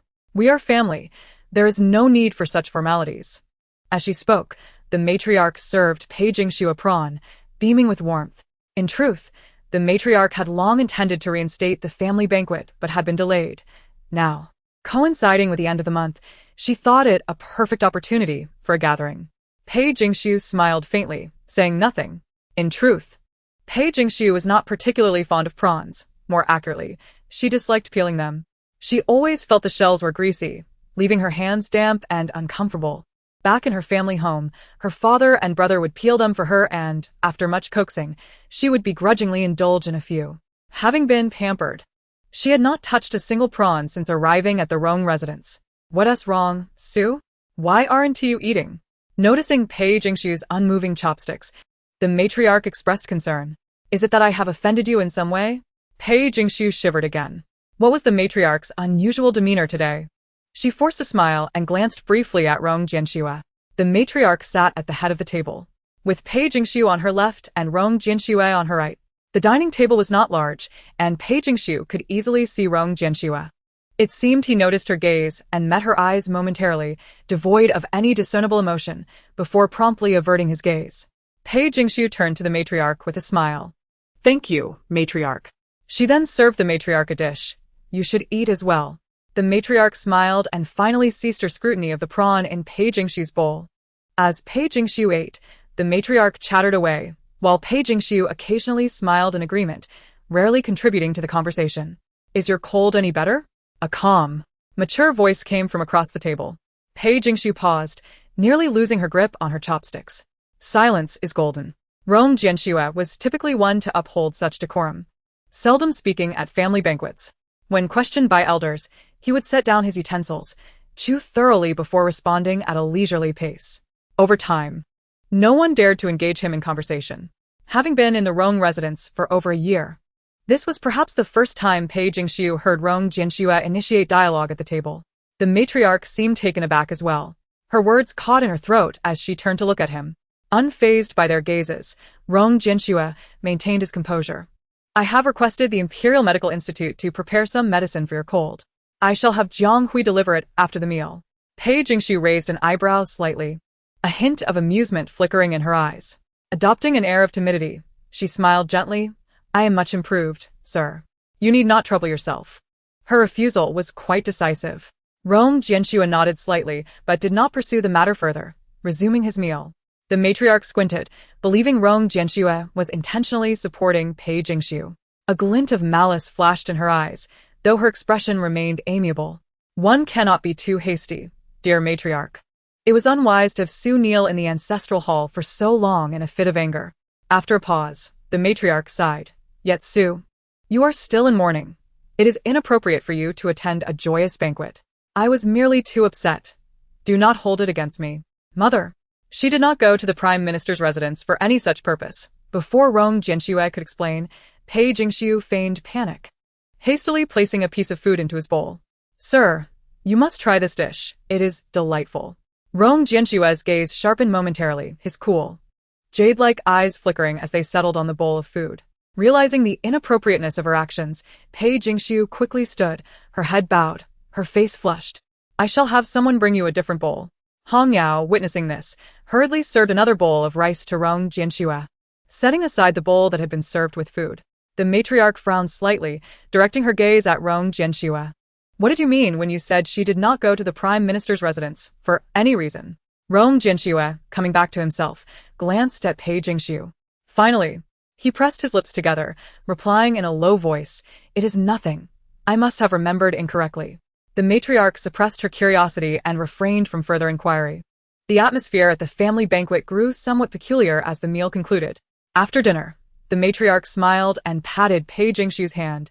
Sue, would you care to stay and converse with me? Pei Jingxiu's temples throbbed slightly, and she stood, saying, Matriarch, I am still recovering from my cold and should not linger, lest I pass my illness to you. The matriarch chuckled. Then I shall not keep you. Forgive me for taking my leave. With that, Pei Jingxiu exited the front hall. To return from the front hall to the west courtyard, one had to pass through a long corridor adorned with pavilions. The night was deepening, and lanterns illuminated the surroundings of the Rong residence, making the path visible. It had rained heavily the previous day, and water had pooled in various spots along the corridor. Pei Jingxiu, caught off guard, slipped and stumbled backward. Chapter 23. I shall no longer be a burden to you. Ah! Pei Jingxiu exclaimed in a flurry. In the next instant, a firm hand caught her shoulder, steadying her. In the sweltering summer heat, her garment was made of sheer fabric, so light it felt almost non-existent, allowing her to distinctly feel the coolness of the man's palm. A glimmer of astuteness flashed in her eyes as she smiled subtly. Once steadied, Pei Jingxiu swiftly turned, her anxious gaze meeting that of the person who had caught her. Rong Jianxue's features were striking, his expression impassive. "Thank you, sir," she stammered, taking a few timid steps back and bowing her head in gratitude. Withdrawing his hand, Rong Jianxue continued to regard her, his cold black eyes softened by the flickering candlelight. "Your mother is apologizing to you," he began, elucidating the matriarch's unusual behavior today. Pei Jingxiu paused, her mind processing his words. Lowering her gaze, she softly responded, "Thank you, Sir." She was well aware that had it not been for Rong Jianxue's insistence, the matriarch would never have deigned to apologize. However, that was all that was said. It seemed that apart from expressing gratitude, there was little else to convey. The two stood a few paces apart, the flickering candlelight casting shadows upon them. "Why did you not allow me to explain to my mother during the banquet?" the man asked, his voice low and somber. Pei Jingxiu smiled apologetically. "I did not wish to create discord between my mother and the Prime Minister's residence. Ultimately, they are trivial matters, and there is no need for you to explain anything on my behalf." Rong Jianxiu's voice was cold and resolute. "They are not trivial. They pertain to your reputation and honor." Pei Jingxiu replied softly, "Sir, you speak too heavily. After my husband's passing, such matters hold little significance for me." The distant sound of raindrops falling from the eaves of the corridor echoed softly. Hidden within her sleeve, Pei Jingxiu fiddled with her fingers, lowering her head before speaking gently. "I am already aware of Mr. Zhongjang's situation. It is unrelated to you. I acted impulsively." As she spoke, her tone remained calm, as if she were merely discussing an ordinary matter. "I hope you will not hold a grudge against me, my lord." Her voice was soft and frail, accompanied by the sound of rain as she offered her apology. Rong Jianxiu remained silent. His dark eyes, like rain-soaked depths, appeared cold and profound. She did not truly need to apologize to him. She had done nothing wrong. She had merely placed her trust in him. Now. This apology felt as though she were apologizing for having once trusted him. What was this? Rong Jianxiu pressed his thin lips together, his voice icy. "It is I who failed to select suitable candidates. There is no need for you to apologize to me. I still must." Her voice was soft and gentle. "I am indeed foolish and have caused you much trouble." Taking a deep breath, she mustered her courage and lifted her gaze, offering him a tender smile. "I will not trouble you any further." The distant candlelight in the lantern flickered twice before being extinguished by the surrounding wind. Pei Jingxiu shivered slightly, yet she still respectfully bowed to the man. "If there is nothing else, I shall take my leave." Having said that, she did not look back but turned to depart. She could no longer press him. This was the limit of what she could do within their current relationship. To take another step forward would seem too contrived. She needed Rong Jianxiu to come to his own conclusions. She wanted him to approach her willingly, so that her allure might hold meaning. She could not break the steadfast bamboo that was Rong Jianxiu. She needed the bamboo to willingly bow and come to her. Therefore, what she could do next was to stoke the flames. Not long after returning to the western courtyard, Jiang Hui came seeking an audience. Since they had already dined in the main hall, it was pointless to feign lingering illness, so Pei Jingxiu opened the door to find Jiang Hui waiting in the courtyard. "Second miss," upon seeing Pei Jingxiu, Jiang Hui clasped his hands together and presented a food container he was holding. "This is what my young master asked me to deliver to you." Pei Jingxiu paused for a moment, glancing at the modest food box. Opening the lid, she saw that it contained only one dish. "Is this steamed shrimp?" Jiang Hui smiled, taking the plate of shrimp from the container. "This was just prepared by my young master at Simeizhai, renowned for its seafood delicacies. Please, second miss, do try it." Pei Jingxiu smiled apologetically. "Thank you. But I..." She glanced at the plate of shrimp once more, noticing something that caught in her throat. "The shells have already been peeled?" she asked incredulously. "Yes. It is said that some guests do not wish to dirty their hands by peeling shrimp, so Simeizhai has personnel dedicated to preparing them," Jiang Hui replied, nudging the plate of shrimp toward Pei Jingxiu. "Second miss may taste it. If you like it, I can bring you more another day." Pei Jingxiu looked at the impeccably prepared shrimp and smiled. "Very well, I shall accept it." Please convey my thanks to your young master. Then I shall take my leave. Even after Jiang Hui departed, Pei Jingshu's gaze remained fixed on the plate of steamed shrimp. She belatedly realized that Rong Jianshu possessed an almost uncanny insight. She had merely cast a fleeting glance at the greasy shrimp shells during the banquet, and he had deduced that she did not enjoy peeling shrimp. Yet, This also indicated that Rong Jianshu was attentive to her. This was indeed good news for Pei Jingshu. For several consecutive days, there was little activity in the western courtyard. Jiang Hui visited a few more times, each time bringing delicacies from the elusive Si Meizhai. However, despite Jiang Hui's frequent visits, there were no reports of any actions from Rong Jianshu. He seemed to go about his duties as usual, attending court, managing affairs, and copying scriptures, without any noticeable change. All of this was within Pei Jingshu's expectations, but what puzzled her was why, after so many days, there had been no gossip circulating about her. Many had witnessed her attending the banquet at the Prime Minister's residence, and given Shen Songyue's character, she would not miss the chance to tarnish Pei Jingshu's reputation. It had been 7 or 8 days, yet Pei Jingshu had not heard a whisper. When she had attended the Prime Minister's banquet, she had been aware that Shen Songyue would likely use it against her, but those taunts and rumors held little weight for Pei Jingshu. As long as her objectives were achieved, she could discard trivial matters. But why had there been no rumors this time? Miss, you are still unaware? Upon hearing Pei Jingshu's confusion, Hong Yao blinked, somewhat surprised. Unaware of what? Hong Yao scratched her head. Zhang Shuwei did not inform you? Your visit to the Prime Minister's residence was suppressed by the eldest young master. Chapter 24. The fish is hooked. Pei Jingshu raised her brows slightly, a flicker of astonishment crossing her eyes. Suppressed? Yes. Zhang Shuwei said that the eldest young master publicly declared that there was an urgent matter at home. And you came to the Prime Minister's residence to seek him. This explanation was clearly full of holes. If there were indeed an urgent matter, it would have been announced by a servant, not the second miss of the Rong family coming in person. Yet, as long as Rong Jianshu wished to suppress it, one explanation was all that was needed. Thus, for all these days, there had been not a whisper regarding Pei Jingshu's visit to Shen's residence. Upon hearing this, Pei Jingshu raised her brows in surprise. He actually took the initiative to suppress it for me? No wonder. No wonder she had not heard any rumors for so long. With this thought, Pei Jingshu chuckled lightly, a hint of mockery in her eyes. What will Shen Songyue do when she finds out? Will she faint from rage? Hong Yao snorted. Who told her to try to trap the young lady? She deserves it. Pei Jingshu agreed. She deserved it. Calculating the time, it had been 5 or 6 days since she last saw Rong Jianshu. Now that she knew he had stepped in to quell the rumors on her behalf, Pei Jingshu felt that the timing was just right. Go, fetch me an accountant. As she spoke, she casually took a few gold leaves from her vanity box and handed them to Hong Yao. She did not truly need Rong Jianshu to find her an accountant. She was wealthy enough that even if she threw money, someone would be willing to teach her. Holding the gold leaves, Hong Yao nodded and asked, "What kind do you wish to find, miss?" Pei Jingshu took an eyebrow pencil from the side and, as she lightly drew on her brows, replied nonchalantly, "Find someone with excellent acting skills." Excellent acting? Yes, the more genuine the performance, the better.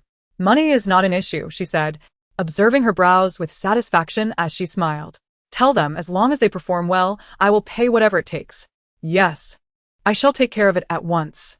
Calculating the time, within half an hour, Rong Jianshu should be concluding court. Today, she wore a light blue dress, which, compared to her previous plain attire, added a touch of vibrancy without being overly gaudy. Her makeup was particularly flattering, and Pei Jingshu felt immensely pleased. Had it not been for the need to feign fragility in front of Rong Jianshu, Pei Jingshu would have relished the opportunity to adorn herself beautifully each day. After several days, she finally emerged from her chamber today and stepped out of the western courtyard, not straying far as she awaited a promising catch at the entrance of the Rong residence. The carriage of Rong Jianshu returned from the palace and halted outside the gate. He sat within, his gaze cast downward, lost in thought. Recently, following a reprimand from His Majesty, the Crown Prince had become fervently dedicated, persistently seeking his guidance on academic matters. Rong Jianshu remained indifferent, yet he noted a shift among the officials who supported the Crown Prince, seemingly leaning in his favor. Pondering this, he paused, his fingertips brushing over the pages of the ledger in his hand. He had nearly finished reviewing it. Had he been studying alone, he would have memorized its contents in a day. However, Teaching another required a more careful approach. Though he held the esteemed position of the Crown Prince's tutor, he recognized the differences between the sexes and felt it necessary to tailor his instruction accordingly, ensuring he did not lead his students astray. As he fidgeted with his prayer beads, the coolness of the objects helped him to clarify his thoughts. Young master, you have been poring over that ledger for days now. Even while teaching the Crown Prince, it needn't be to this extent, should it? Jeanne lui remarqued. Rong Jianxue replied coolly, she has never learned to read ledgers. Unlike the Crown Prince. Jiang Hui continued, when do you plan to inform the second miss that you will teach her personally? Rong Jianxue tightened his grip on the page's edge. Tomorrow, her hand should be healed by then. Jeanne lui chuckled softly, choosing not to pursue the matter further as he continued to guide the carriage forward, arriving at the entrance of Rong's residence. Jeanne lui question, surprised. Young master. The second miss is waiting outside, it seems. Rong Jianxue paused. Rising, he lifted the curtain of the carriage and descended. Outside. A lady donned in a pale blue gown stood gracefully on the steps, her eyes bright and her beauty striking. Upon seeing him, she offered a slight bow. Rong Jianxue nodded and approached her. What brings you here? He inquired. I have come to wait for someone, my lord, Pei Jingxiu responded gently. Rong Jianxue nodded. A friend? Pei Jingxiu shook her head, whispering, it is my instructor. The man held a ledger in his hands. He turned slightly. What do you mean? Pei Jingxiu's voice was barely audible. I have asked someone to find an accountant outside, and today he is here to teach me. A gentle breeze tousled her hair, carrying the scent of jasmine. Rong Jianxue stood silently, his gaze lowered upon her. Pei Jingxiu met his eyes, tilting her head slightly in confusion. My lord, is something the matter? Rong Jianxue pressed his lips together, his tone cool. It is nothing. Pei Jingxiu forced a smile. When I sought an accountant, those gentlemen all declined upon hearing they would be teaching me. Rong Jianxue remained silent, a subtle ripple of emotion stirring within his cold gaze. This instructor is one I had to search extensively for. I worried he might be displeased, so I came to wait outside the gate. Pei Jingxiu spoke with conviction, leaving no room for doubt in anyone's mind. If the instructor were to become angry because the second miss had not come out to greet him, he would hardly be a gentleman of quality. Hearing the chill in Rong Jianxue's voice, Pei Jingxiu's cheeks flushed, and she averted her gaze, her voice growing even softer. You speak the truth, my lord. Unfortunately, my reputation is rather unsavory, and apart from this accountant, no one else is willing to teach me. Rong Jianxue closed his eyes briefly, his tone somewhat awkward. I did not mean to mock you. Pei Jingxiu feigned indifference, shaking her head and smiling at him.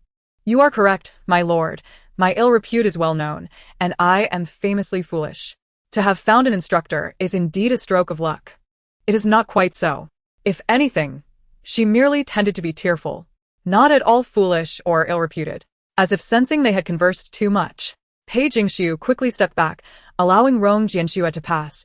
You must be weary from court duties. Please return to the eastern courtyard. I shall wait a while longer. Rong Jianxue rubbed his fingertips together, but he said nothing further, merely taking the ledger and stepping into the Rong residence. Watching Rong Jianxue's departing figure, Pei Jingxiu's face brightened with a smile. Tonight, she would ensure Rong Jianxue willingly teach her to read the ledger. Before long, Hong Yao arrived with a portly middle-aged man at the gate. Pei Jingxiu pretended to curtsy to him before leading the man toward the western courtyard. In the eastern courtyard, Rong Jianxue had been occupied with official matters and his studies since returning, neglecting both lunch and dinner, and not emerging from within. Jeanne lui, feeling somewhat uneasy, knocked on the door. Young master, would you like to eat something? The man inside did not respond. Jeanne lui, possessing kiniring, could still detect the rustling of writing from beyond the door. Sighing, he reasoned that if the young master did not wish to engage, there was little he could do. The sun traversed the sky from east to west and then sank below the horizon. Jiang Hui glanced at the moon, calculating that it had been 7 hours since. Young master, should we not check on the western courtyard? I just encountered Hong Yao in the kitchen, and she mentioned that the accountant has been teaching since early morning without a break for the second miss. Chapter 25. Come in. The writing ceased in the study. Yet, Jiang Hui did not hear any footsteps. After a while, the man's voice emerged, devoid of emotion. She made her choice. There is no need for me to interfere. Jiang Hui scratched his head, momentarily at a loss. He genuinely thought the second miss was quite pleasant, although he initially harbored biases against her. He had come to see that she was not the fierce, bullying woman of rumor. What ill intentions could a lady capable of making delightful pastries possibly have? Just earlier, in the kitchen, Hong Yao had appeared on the verge of tears. The accountant had spoken harshly, and since the lady could not dismiss him, she had to endure. Furthermore, he was not teaching well at all. When she asked a question, he grew irritable and refused to continue. From dawn until now, she had not eaten a single bite, having only just recovered from a cold, and the instructor seemed utterly indifferent to her condition. Jiang Hui found himself at a loss for words. Ultimately, this was the choice of the second miss, and no one had the right to intervene. With a sigh, Jiang Hui resigned himself to waiting outside the study, occasionally glancing toward the western courtyard. The watchman's gong sounded 3 times. The lights in Rong Jianshua's study still burned bright. Just moments ago, Jiang Hui had peered into the western courtyard, and the accountant had finally stumbled out, leaving the Rong residence. Returning to the eastern courtyard, Jiang Hui stood outside the study and spoke softly, "Young master, the accountant has just departed." Inside the study, the man merely responded with an The candlelight flickered twice, and the flame within the study finally extinguished. Jiang Hui breathed a sigh of relief. It seems the young master intends to rest in the study tonight. Yawning, he stretched his limbs, preparing to retire for the night. However, just as he took 2 steps, he caught sight of a figure approaching the courtyard. "Second miss? What brings you here?" Jiang Hui's drowsiness vanished as he rushed to greet Pei Jingxiu in the courtyard. She held several books, her complexion somewhat pale, her voice weak. "Jiang guard, has the young master gone to bed?" The young master. He turned to see. At some point, Rong Jianxue had donned an outer robe, standing at the entrance of the study, his expression coolly regarding her. Upon seeing Rong Jianxue, Pei Jingxiu hugged her books, slightly bowing, "My lord, have I disturbed your rest?" "Today has been busy with official matters. I have yet to rest." Pei Jingxiu bit her lip, cautiously speaking. "Today, my instructor taught me some things, but I am too dull to comprehend." He was unwilling to repeat himself, so I hope to ask if you might have the time. The evening breeze stirred the fabric of the man's ample outer robe. He remained standing there, the flickering light in the study casting shadows that danced along with him. Noticing the man's silence, Pei Jingxiu lowered her head even further, her ears tinged with a faint blush, seemingly overwhelmed with shame. "If you are indeed busy with official matters, I shall not disturb you," she murmured, turning to leave. "Come in," he commanded, halting her steps. Jiang Hui widened his eyes in disbelief, glancing at Rong Jianxue. Momentarily convinced he must have misheard, Pei Jingxiu raised her gaze to the man beneath the light, and with a hint of trepidation, she shook her head. "I can just consult in the courtyard." A gentle breeze caressed the man's long hair, cascading down to his shoulders, softening his otherwise stern demeanor. He said nothing more, merely closing the door and returning to his desk. Observing this, Pei Jingxiu cast a perplexed glance at Jiang Hui, who quickly ushered her to the study's entrance, whispering, "Second miss, the young master has requested your presence." After a moment's hesitation and considerable mental preparation, Pei Jingxiu inhaled deeply and gently pushed open the ajar door. The candlelight within spilled over her, illuminating her form. She grasped the book in her hands, lifting her skirt slightly as she spoke softly, "I shall intrude upon your time, my lord." With that, she stepped across the threshold, advancing into the man's study. The subtle scent of sandalwood enveloped her, calming yet invigorating, instilling clarity in her mind. A bit shy, Pei Jingxiu stood before Rong Jianxue, momentarily at a loss. The man maintained a calm demeanor, glancing at her with indifference, then gestured to the seat beside him. "Did you not come to inquire?" Yes," she replied, cautiously approaching the desk and taking a seat to his right. The long desk left her with a narrow space beside him. "Here," she said, flipping the book open and pointing to a line, inquiring softly. Rong Jianxue glanced at the text, realization dawning upon him as his brow furrowed slightly. "You have already grasped the 4 pillars ledger today?" Pei Jingxiu hesitated. "And lame account are rather intricate and esoteric. Is your progress truly so swift on your first day?"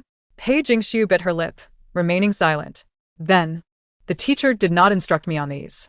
Rong Jianxue inhaled deeply, casting the textbook onto the table.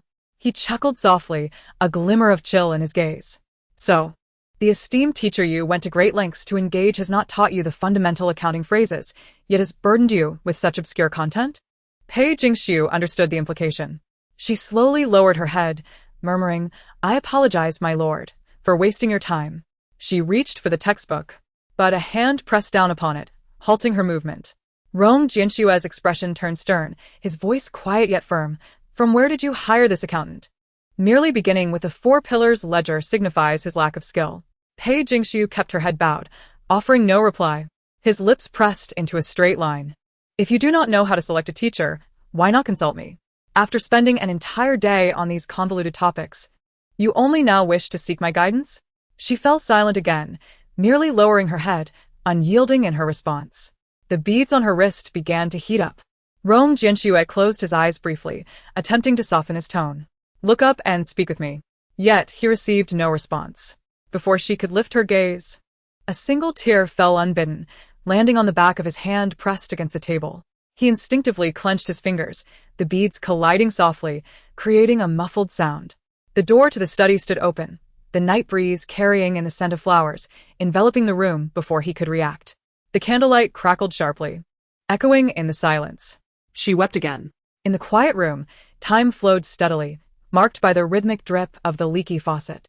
The woman bowed her head, her dark hair cascading over her delicate gown. Rong Jianxue withdrew his hand, momentarily lost in thought, feeling the heat radiating from it as if the warmth was seeping into his very bones. After an indeterminate span of time, an expression akin to resignation flickered in his cool gaze as he spoke hoarsely. I will draft a schedule for you. Tomorrow. Have him teach you accounting according to my outline. As he stood to retrieve paper from the shelf, his foot failed to move. In the next moment, a gentle hand grasped at his wide sleeve, reminiscent of that rainy night in the ancestral hall when she clung to his garment, her voice trembling, saying she would follow him. Please, my lord, help me. The candlelight stilled, and the man remained motionless, as if rooted to the spot. The pressure of her grip was light yet resolute, and he found himself unable to pull away. Strangely, he recalled a question he had posed to Master Miaofan many years ago during his studies at the Lantern Temple. What is compassion? The master had smiled and replied, to bring joy to all beings and alleviate their suffering. The weight of her plea was as light as a feather. Please, my lord, help me. Without you, I have no one else to rely on. He perceived her suffering, her tears falling as if in fervent prayer to a deity. Time stretched on, and finally, Rong Jianxue slowly turned around, towering above the tear-streaked woman. Her long lashes held droplets of sorrow, and when she looked up, her eyes glimmered with trust and sadness.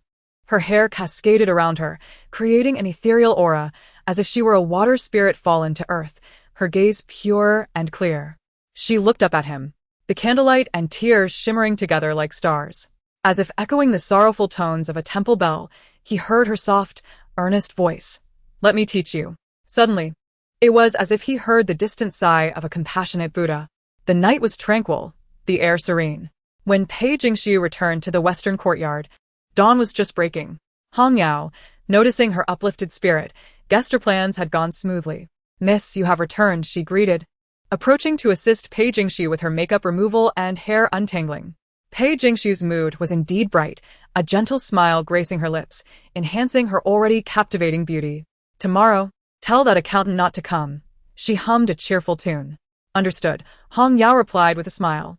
As she styled Pei Jingxiu's hair, she inquired, what shall we do next? Pei Jingxiu narrowed her eyes, studying her reflection in the mirror. A few days ago, wasn't he Prince Shen Qianfan punished to kneel by the officials? How do you know of this, miss? Hong Yao asked, surprised. This was recently the talk of the town. It's said that the prince mishandled the relief of the displaced, causing grain prices to soar, which incited public outrage, leading the officials to punish him to kneel outside the Golden Hall for 2 hours. Pei Jingxiu chuckled lightly, a glimmer of coolness flashing in her eyes. She certainly remembered. She still remembers that Prince Shen Qianfan was also one of Bai Shudong's loyal subjects. Back in the day, when grain merchants refused to sell their wares, Prince Shen Qianfan set his sights on the grain shop registered under Pei Jingxiu's name. As a mere woman without any backing, and with her notorious reputation, no one would sympathize with her, regardless of where she sought justice. Consequently, in the dead of night, Shen Qianfan sent men disguised as thieves to steal all the grain from her shop. The shop was part of her dowry, and after it was taken, the Rome family viewed her with even greater disdain, reprimanding her for her inability to manage affairs and transferring all her other businesses into their name. Later, upon Bai Shudong's return to the capital, Shen Qianfan fell head over heels for her. Upon discovering that Pei Jingshu had humiliated his beloved, he repeatedly dispatched people to set traps for her, and at a court banquet, he compelled her to showcase her talents in front of the officials. Pei Jingshu bit out these words. This time, she was curious to see if he could still ruin her shop through her hands. Bring over those false ledgers from the shop.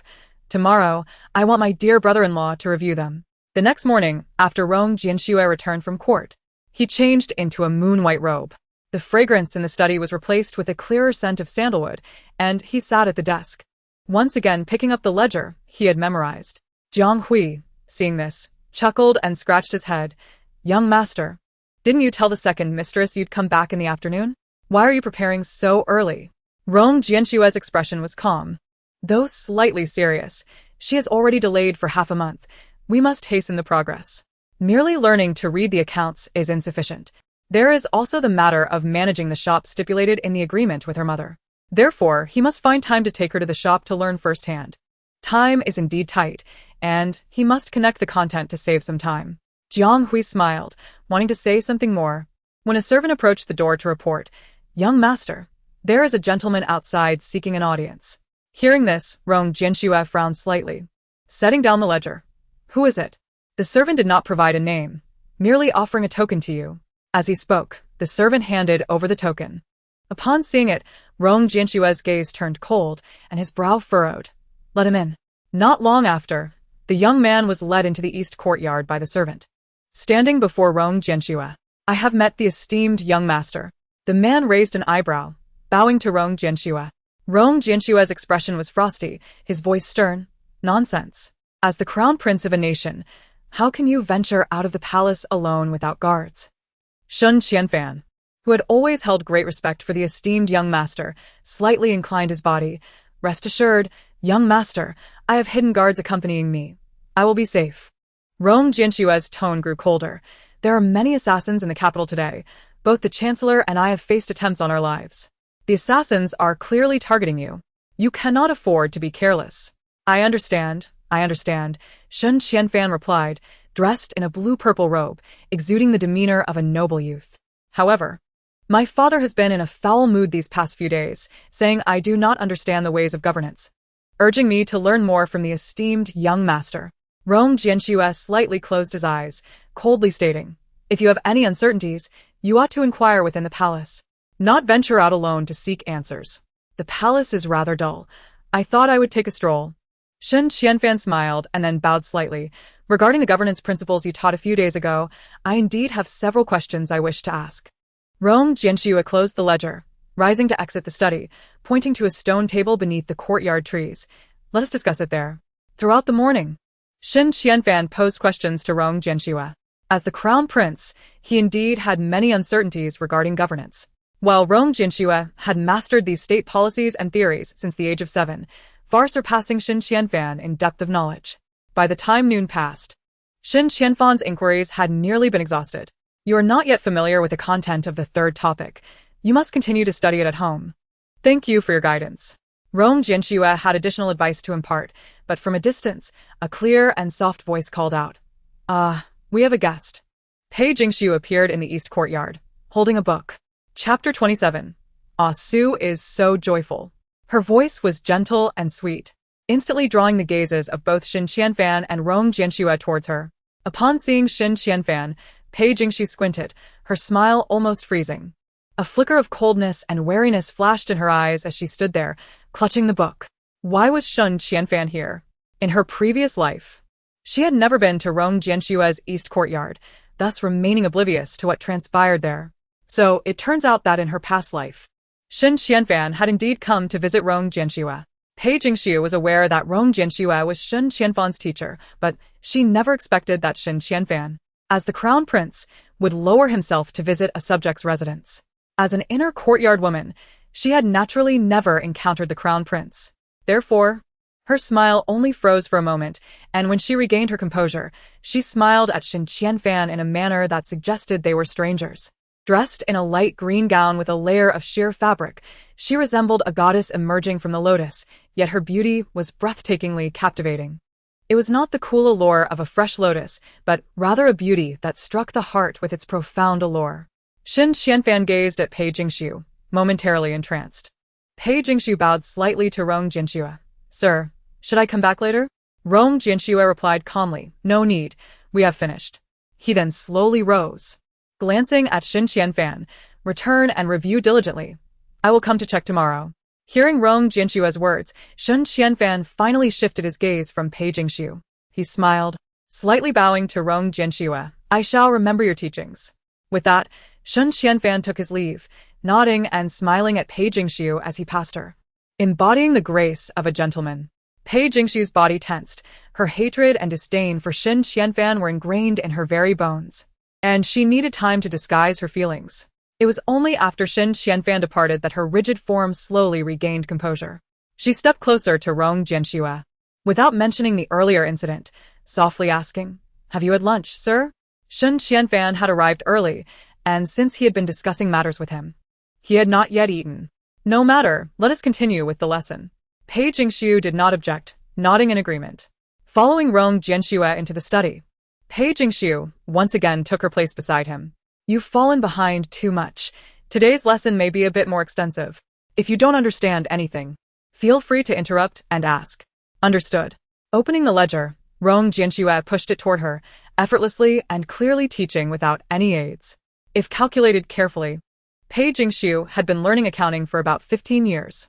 Even though her years in the Rong family had not been smooth, whenever she had a spare moment, she would always pick up the abacus to play with it, treating it more as a form of relaxation.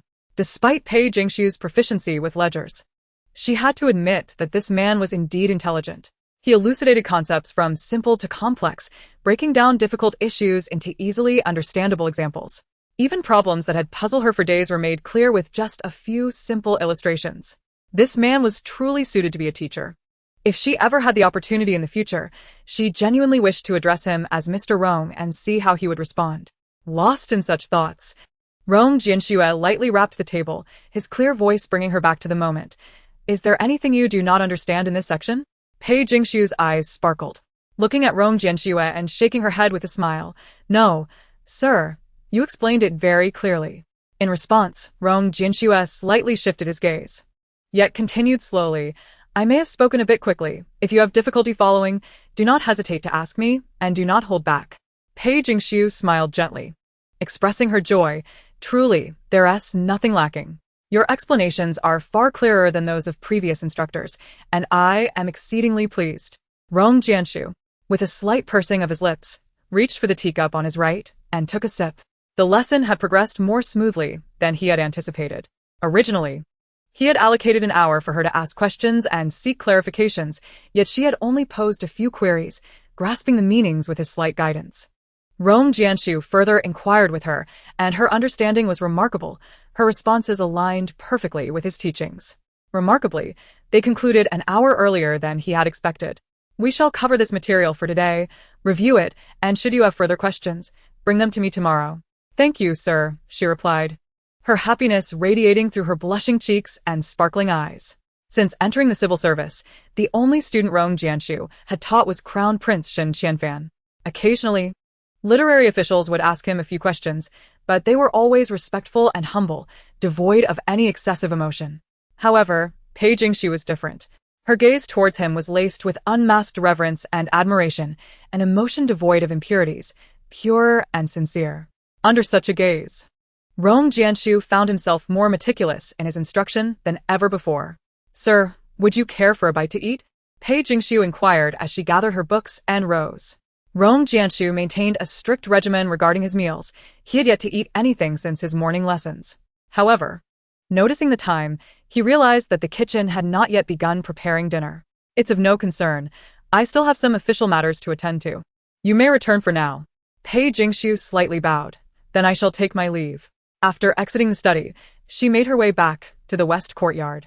Upon her return, Pei Jingxiu cast aside her books, not idling for a moment, and instructed Hong Yao, let us go to the kitchen and prepare some snacks. Now? Are you hungry, miss? Hong Yao paused in surprise, but quickly rose to follow Pei Jingxiu to the kitchen. Pei Jingxiu's lips curled into a smile. It's not me who is hungry, it's someone else.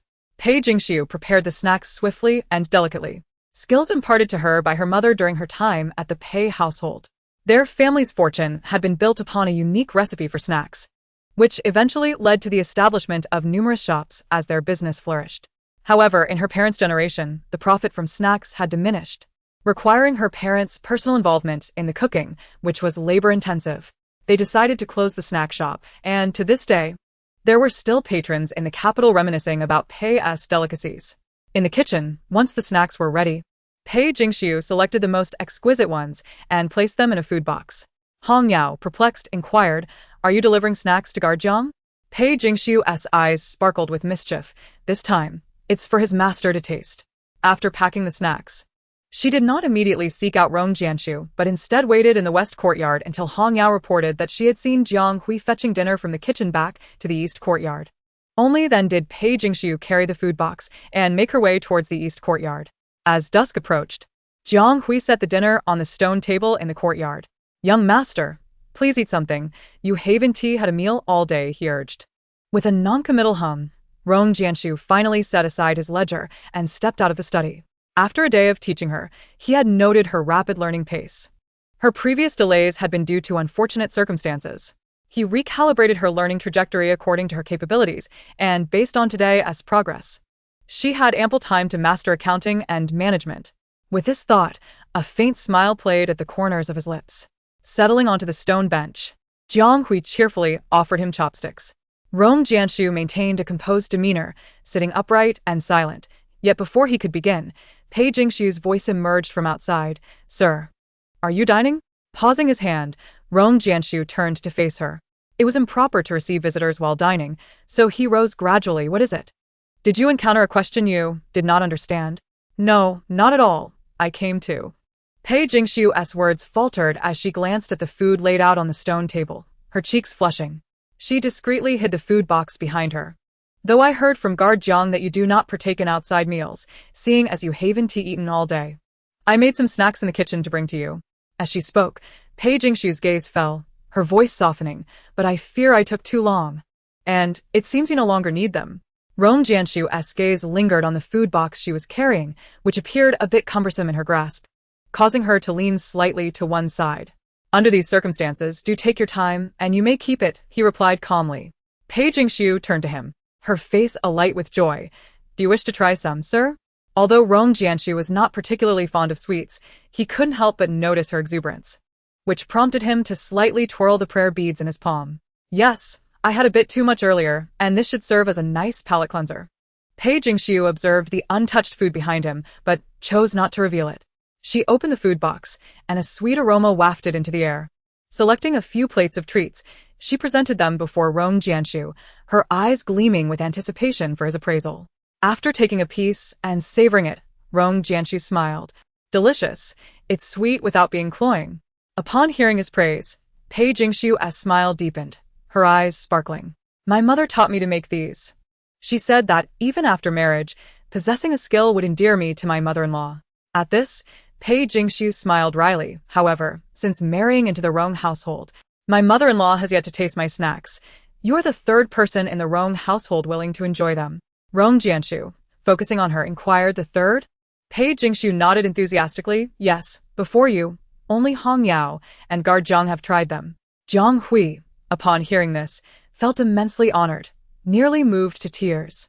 To think he was among the first to sample such delightful treats, it was profoundly touching. Reflecting on his previous thoughts about Pei Jingxiu, he felt a pang of regret.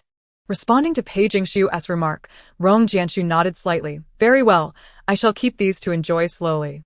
If you like them, I shall prepare more for you next time." Pei Jingxiu clapped her hands in excitement. "I can make many varieties of pastries, but I was pressed for time this occasion." Pausing, she didn't give Rong Jianshu a chance to decline and tilted her head with a smile. "What type would you like to try next time, sir?" Rong Jianshu lowered his gaze, surveying the delicate pastries beside the hearty meal. Although the small confections seemed somewhat out of place among the dishes, their beauty was undeniable. With a slight motion of his lashes, he softly replied, something distinct from the others. "Pardon? What did you say?" Pei Jingxiu leaned closer, seeking clarification. Coming back to himself, Rong Jianshu shook his head. "It's nothing. I have no particular preferences regarding pastries. I'll enjoy whatever you make." The young woman's eyes gleamed with delight. In that case, I shall let you try my new creations next time. Neither Hong Yao nor Jiang Hui has tasted them yet. At her words, Rong Jianshu's expression tightened slightly, but he merely nodded in acknowledgement. After setting down the food box, Pei Jingshu bid farewell and left, a triumphant smile gracing her lips as she turned away. To entice someone, the most gradual and inconspicuous method is to subtly weave oneself into their life. Initially, it begins with trivial matters, gradually expanding and encroaching upon their solitude. At least for now, Pei Jingshu is quite content with her progress in captivating Rong Jianshu. That night, Rong Jianshu opened the account books brought by Pei Jingshu. These ledgers were submitted by the shops under her name, intended to aid her in learning the art of managing a business.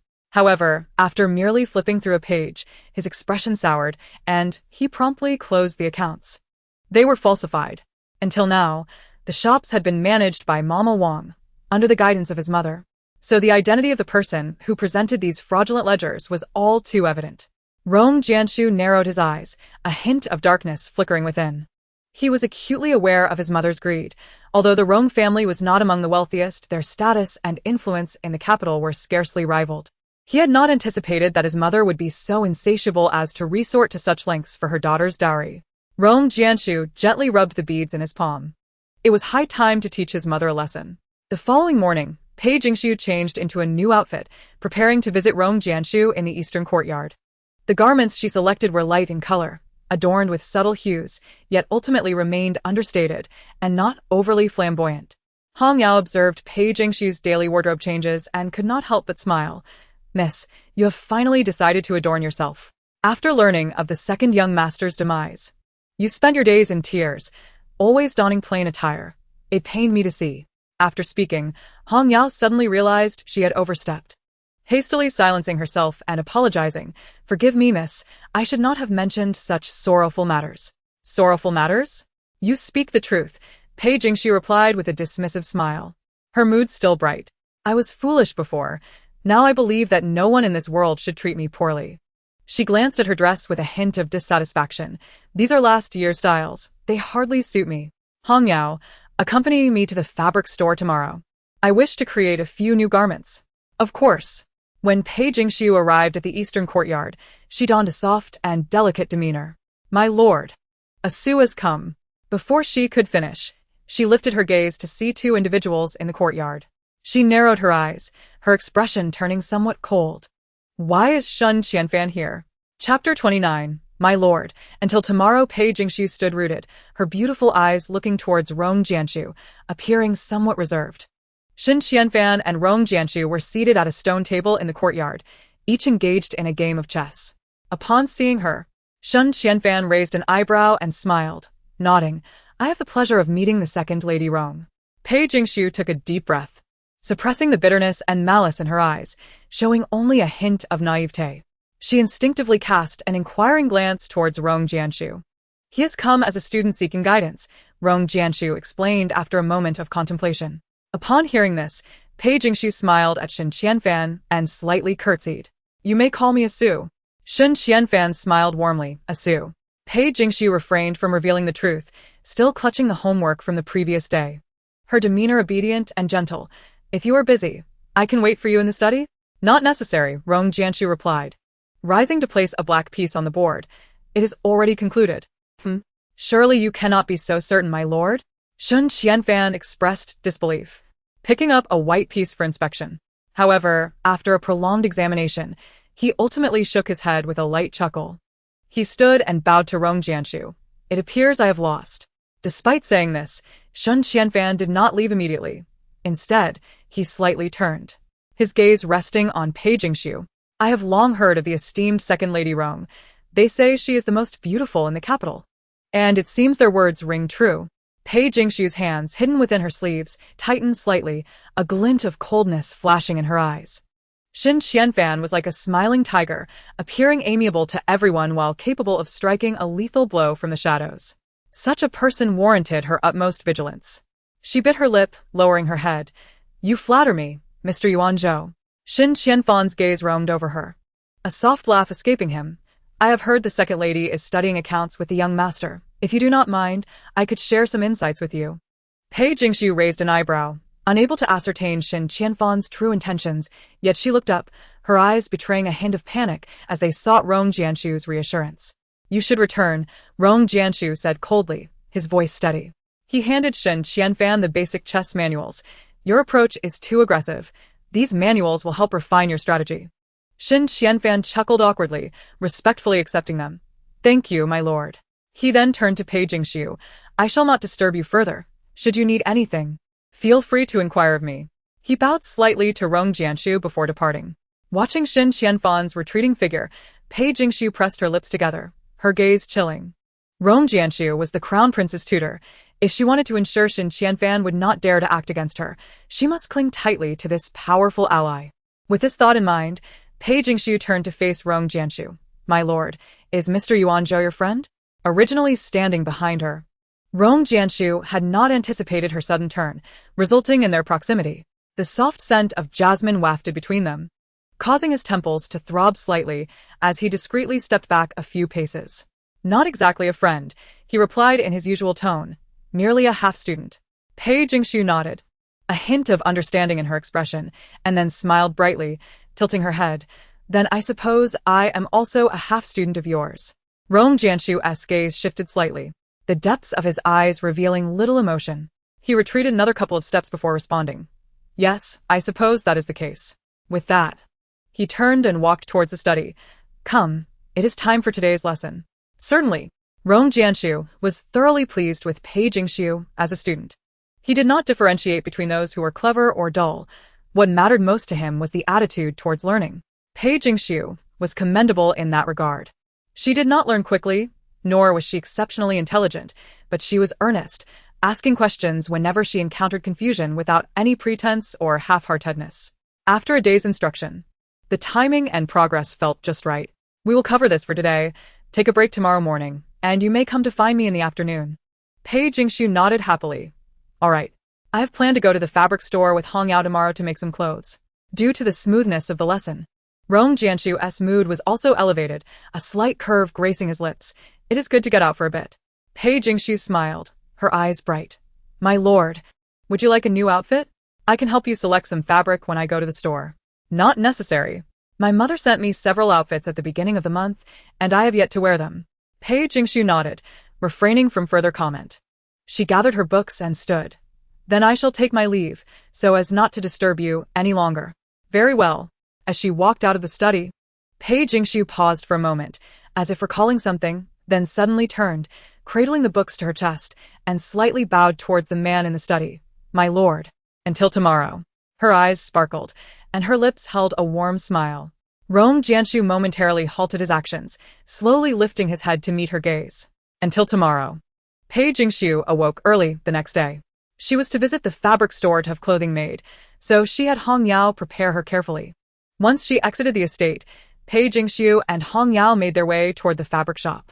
In early spring, the breeze in February carried the promise of warmth, and the largest fabric store in the capital awaited them. Fabrics from Jiangnan and foreign lands were delivered here, offering the most fashionable and diverse selections in the city. What kind of fabric would the young lady like to see? As soon as Pei Jingxiu stepped inside, a shop assistant approached to inquire. Though she was simply dressed, her radiant beauty was undeniable, marking her as a daughter of a prominent family.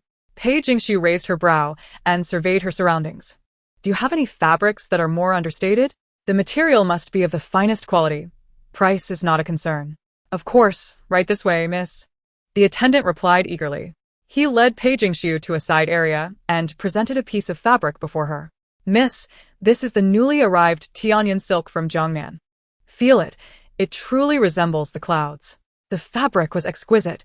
So vibrant hues were unsuitable. Its inherent pearlescent white shimmered under the sunlight, resembling water. Having seen the finest materials during her time at the Pei residence, Pei Jingxiu could only deem this fabric as decent upon touching it. There were 2 pieces in total, and the other had already been purchased by the daughter of the Prime Minister, who planned to wear it for the upcoming Qixi Lantern Festival. The mention of the Qixi Lantern Festival made Pei Jingxiu's brow arch slightly, a flicker of intrigue in her eyes. In Chang'an, this traditional event selects a maiden to embody the weaving maiden, performing on a platform as a symbol of blessing for couples. In her past life, Shen Songyue had been chosen as the weaving maiden but had dragged Pei Jingxiu onto the stage under the pretense of a companion dancer.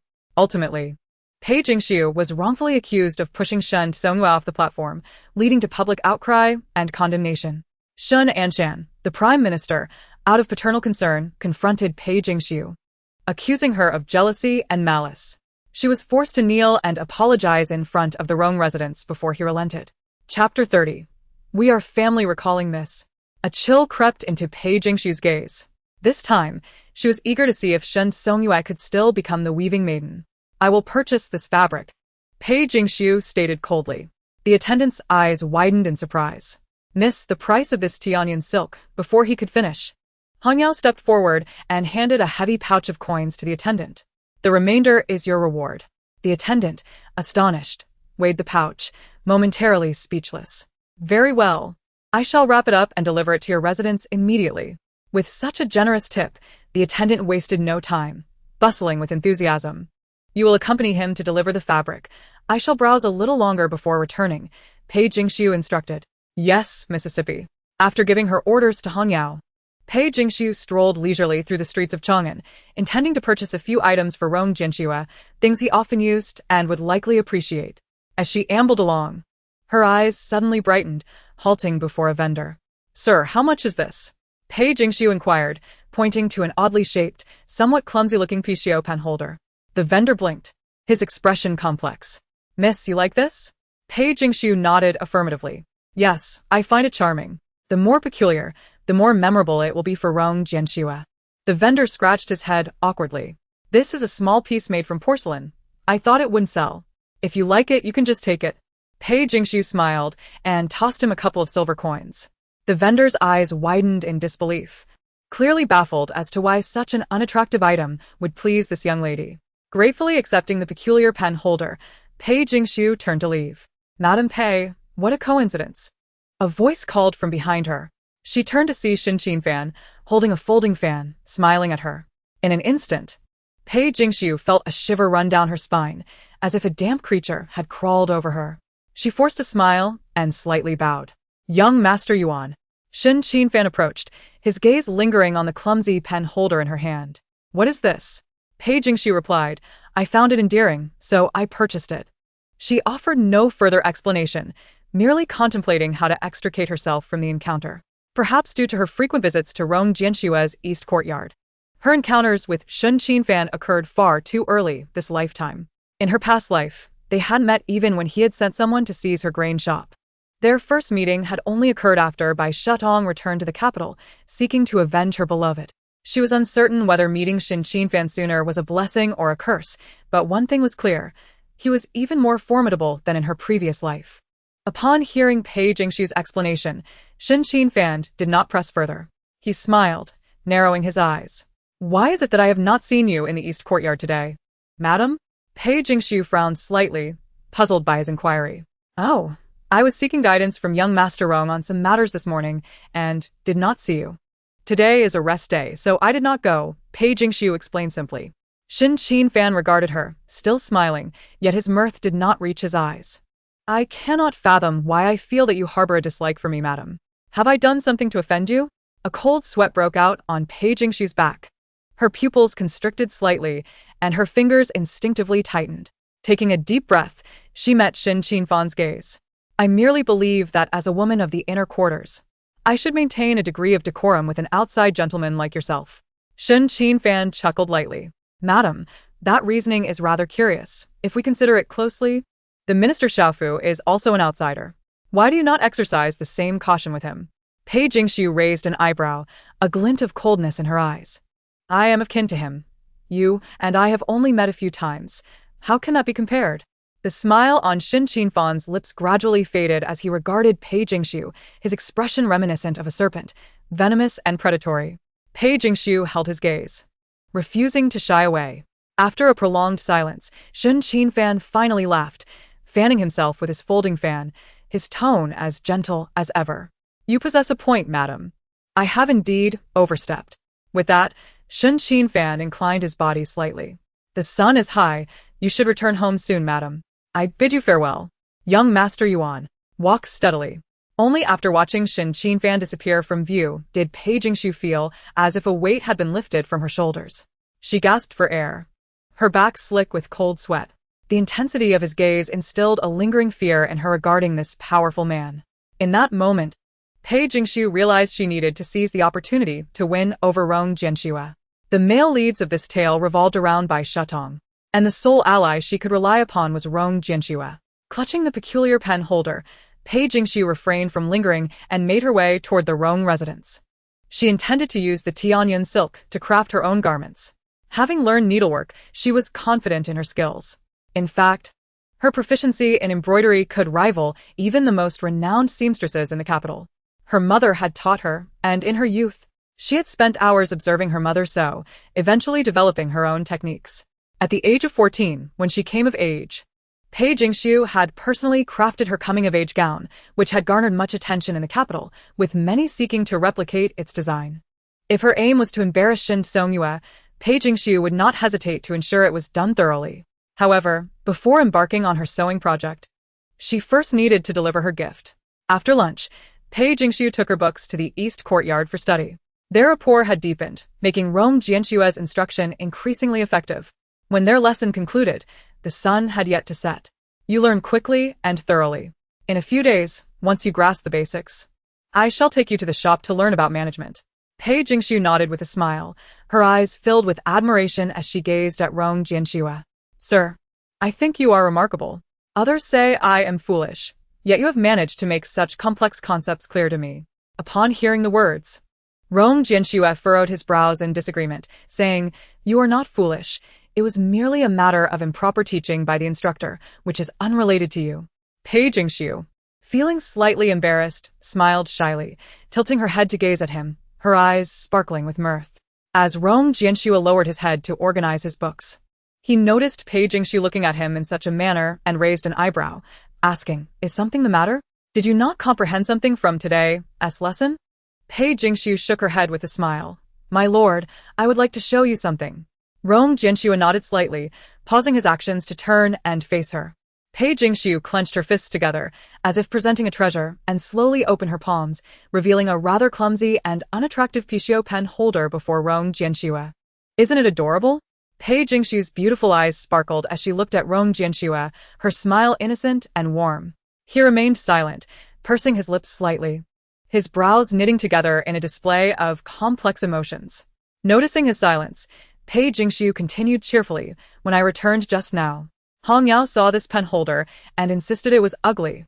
She looked at him earnestly, My lord, do you think it is cute? Rong Jianxue's long lashes fluttered as his gaze drifted from the Pishio to her earnest face. Upon closer inspection, it does possess a certain charm, he conceded. Pei Jingshu then leapt up in joy, her eyes crescent-shaped with delight.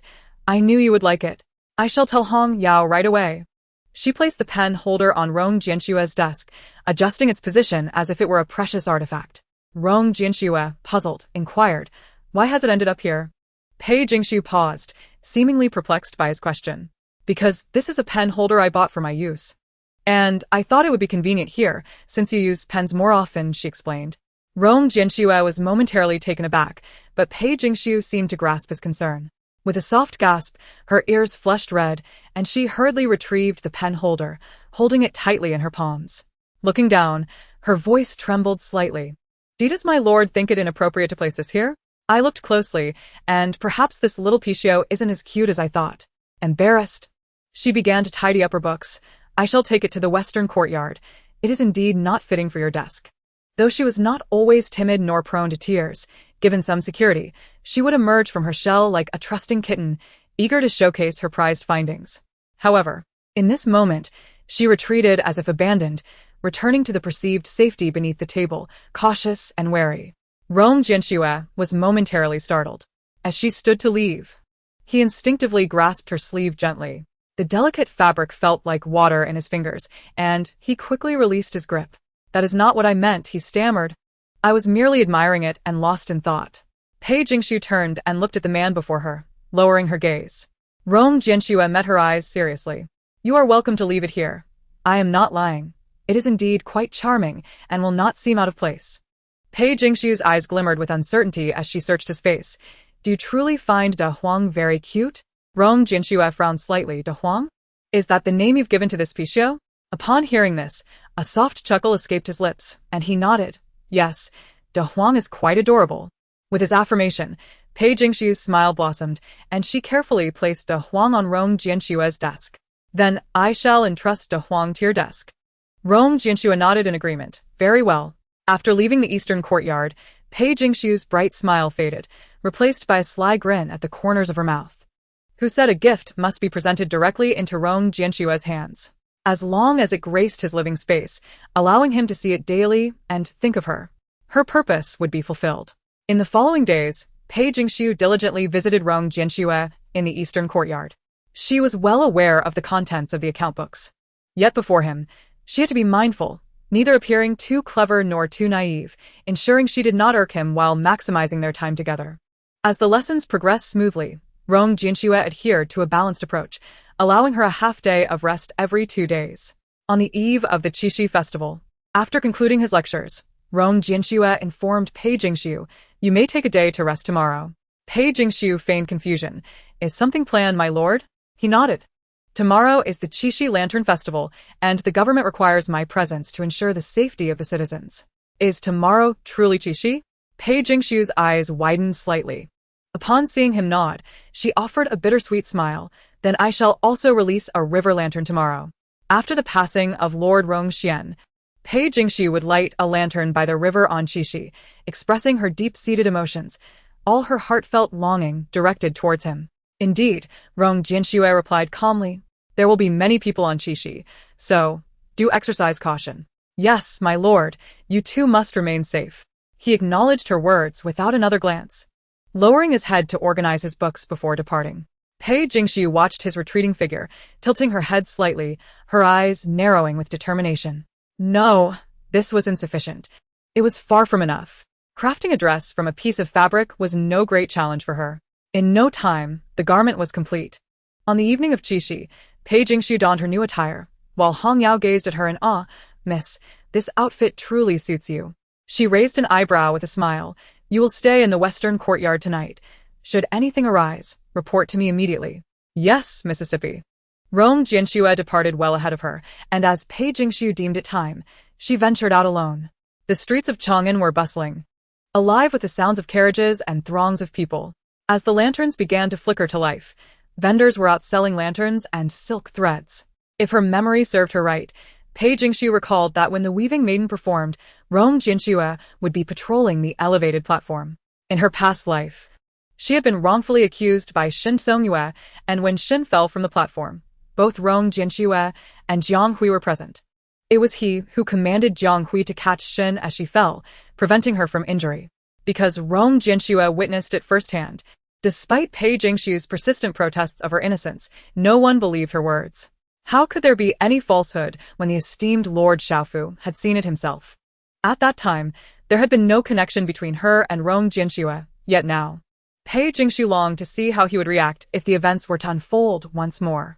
This year's competition for selecting the weaving maiden involved threading needles with skill. With time to spare before the competition commenced, Pei Jingshu leisurely strolled along the bustling streets. In her previous life, she had not participated in the contest. She had merely released a lantern by the river as a token of remembrance. Coincidentally witnessing Shen Songyue being chosen as the weaving maiden and performing on stage. Upon noticing her, Shen had summoned her to dance alongside her. This time, arriving earlier, Pei Jingshu could explore the festivities. "Ah, second miss, you two have come to the Lantern Festival?" A familiar voice called out from behind her. Pei Jingshu turned to see Jiang Hui, his sword hanging at his waist, smiling as he waved at her. Raising an eyebrow, she glanced behind him. Rong Jianxue stood just behind, his gaze directed towards her. How fortuitous! Pei Jingshu immediately adopted an expression of astonishment, nodding and smiling at the two individuals. "Second young mistress, with the crowds on this Qixi festival, are you venturing out alone?" Pei Jingshu replied with a gentle smile. "I merely plan to release a river lantern and depart. Given my status, it is indeed inappropriate for me to linger here." Jiang Hui hastily waved his hand. "That is not my intention. Second young mistress, it is a rare occasion for you to leave the manor. There is no need to rush back. Tonight, there will be a fireworks display. You could stay to enjoy it. Fireworks? It is a well-known fact that women are often drawn to beautiful things. Pei Jingshu's eyes brightened with evident interest. Yes, after the dance of the weaving maid, there will be fireworks. If you are interested, I can secure a good vantage point for you.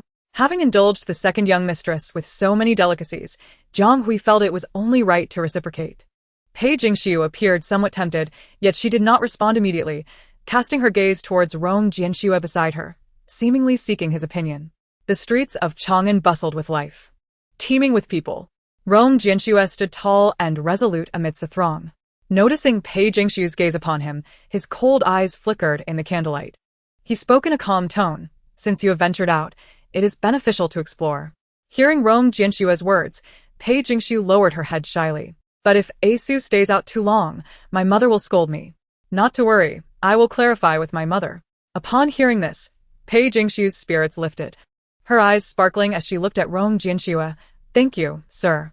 Rong Jianxue averted his gaze, looking towards the distant flow of people. I must go to lead the soldiers on patrol. Please take care. All right.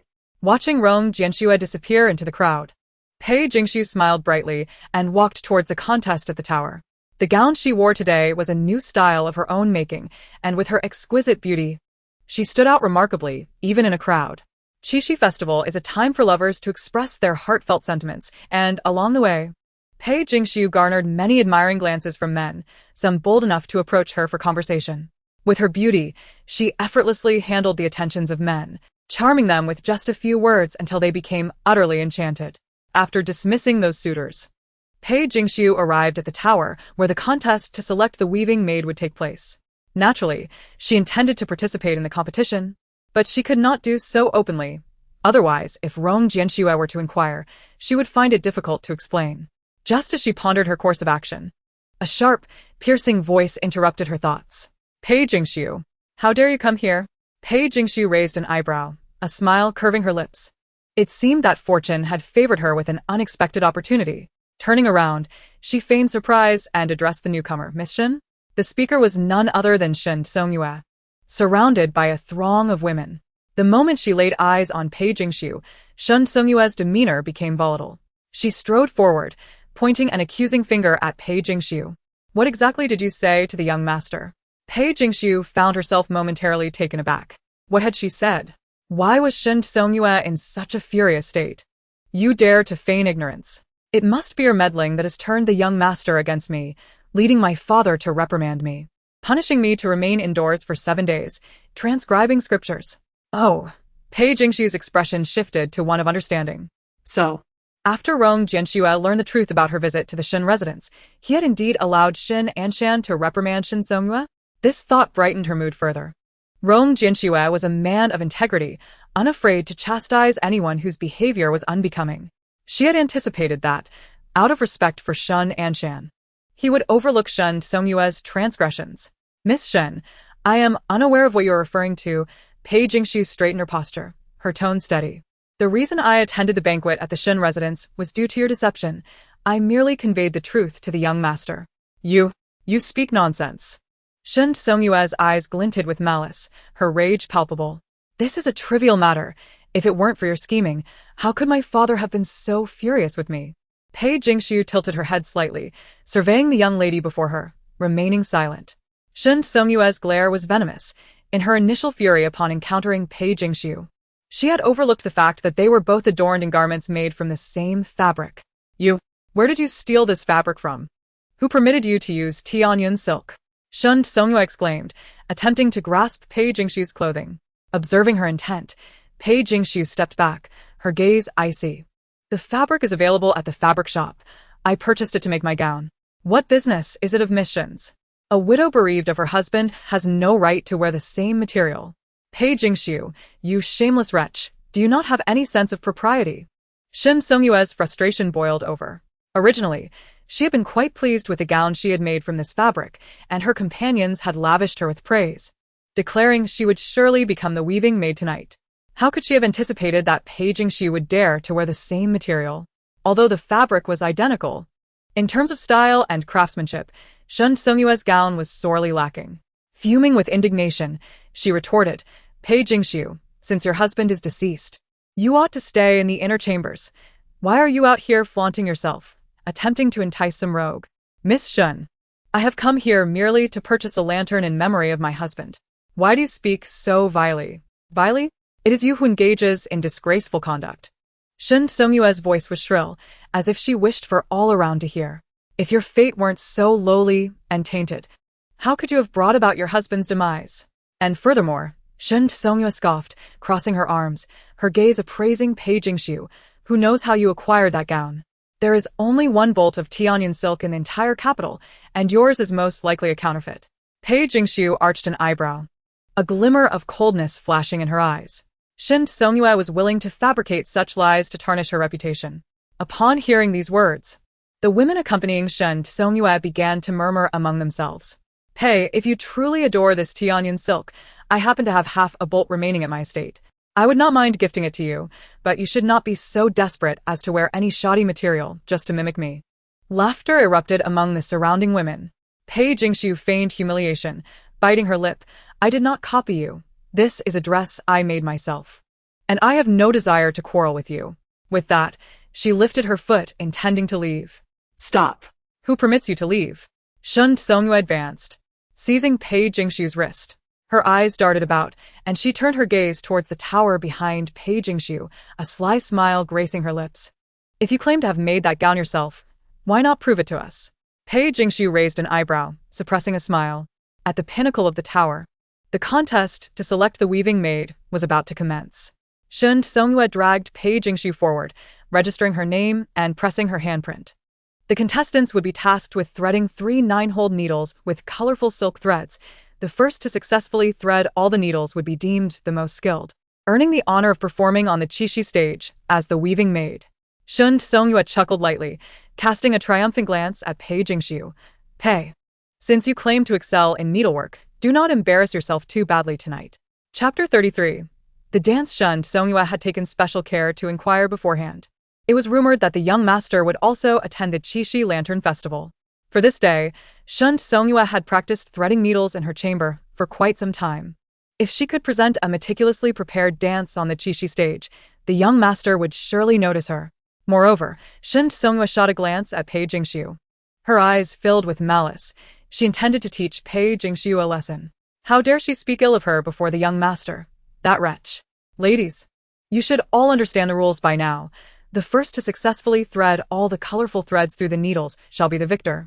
Shun Songyue cast a disdainful glance at Pei Jingshu beside her, a smile playing on her lips. Pei Jingshu, rest assured. Once I ascend the stage as the weaving maiden to perform, I will have you as my accompanying dancer. Pei Jingshu raised an eyebrow slightly, a nonchalant smile gracing her features. Miss Shun, do not worry. I shall not forget you once I take the stage. Shun Songyue frowned at her words. In the past, their quarrels had always been fierce and confrontational, so what had prompted such audacious remarks today? The competition commenced. With the resounding clang of the gong, Shun Songyue swiftly took up her needle and thread. Her speed was commendable. In no time, she had threaded the first 9-hole needle. She had no time to observe how others fared, swiftly grasping the second needle and continuing her work. As the multicolored thread passed through the 4th hole, a loud bang echoed, signaling the end of the competition. Shun Songyue was taken aback, her eyes widening in disbelief as she turned to Pei Jingshu. Pei Jingshu leisurely set down the neatly threaded 9-hole needle in her hand, even meeting Shun Songyue's gaze with an expression of disdain and provocation.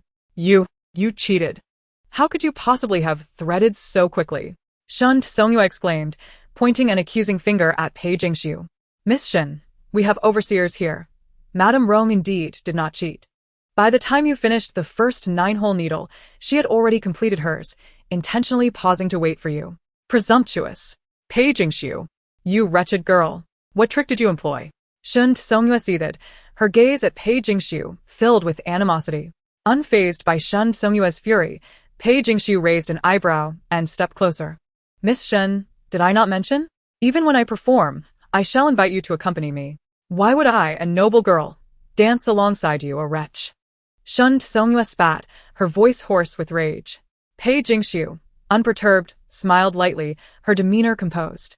She leaned in and whispered in Shun Songyue's ear, Miss Shun, if you choose not to take the stage, you will lose your chance to capture the attention of your beloved.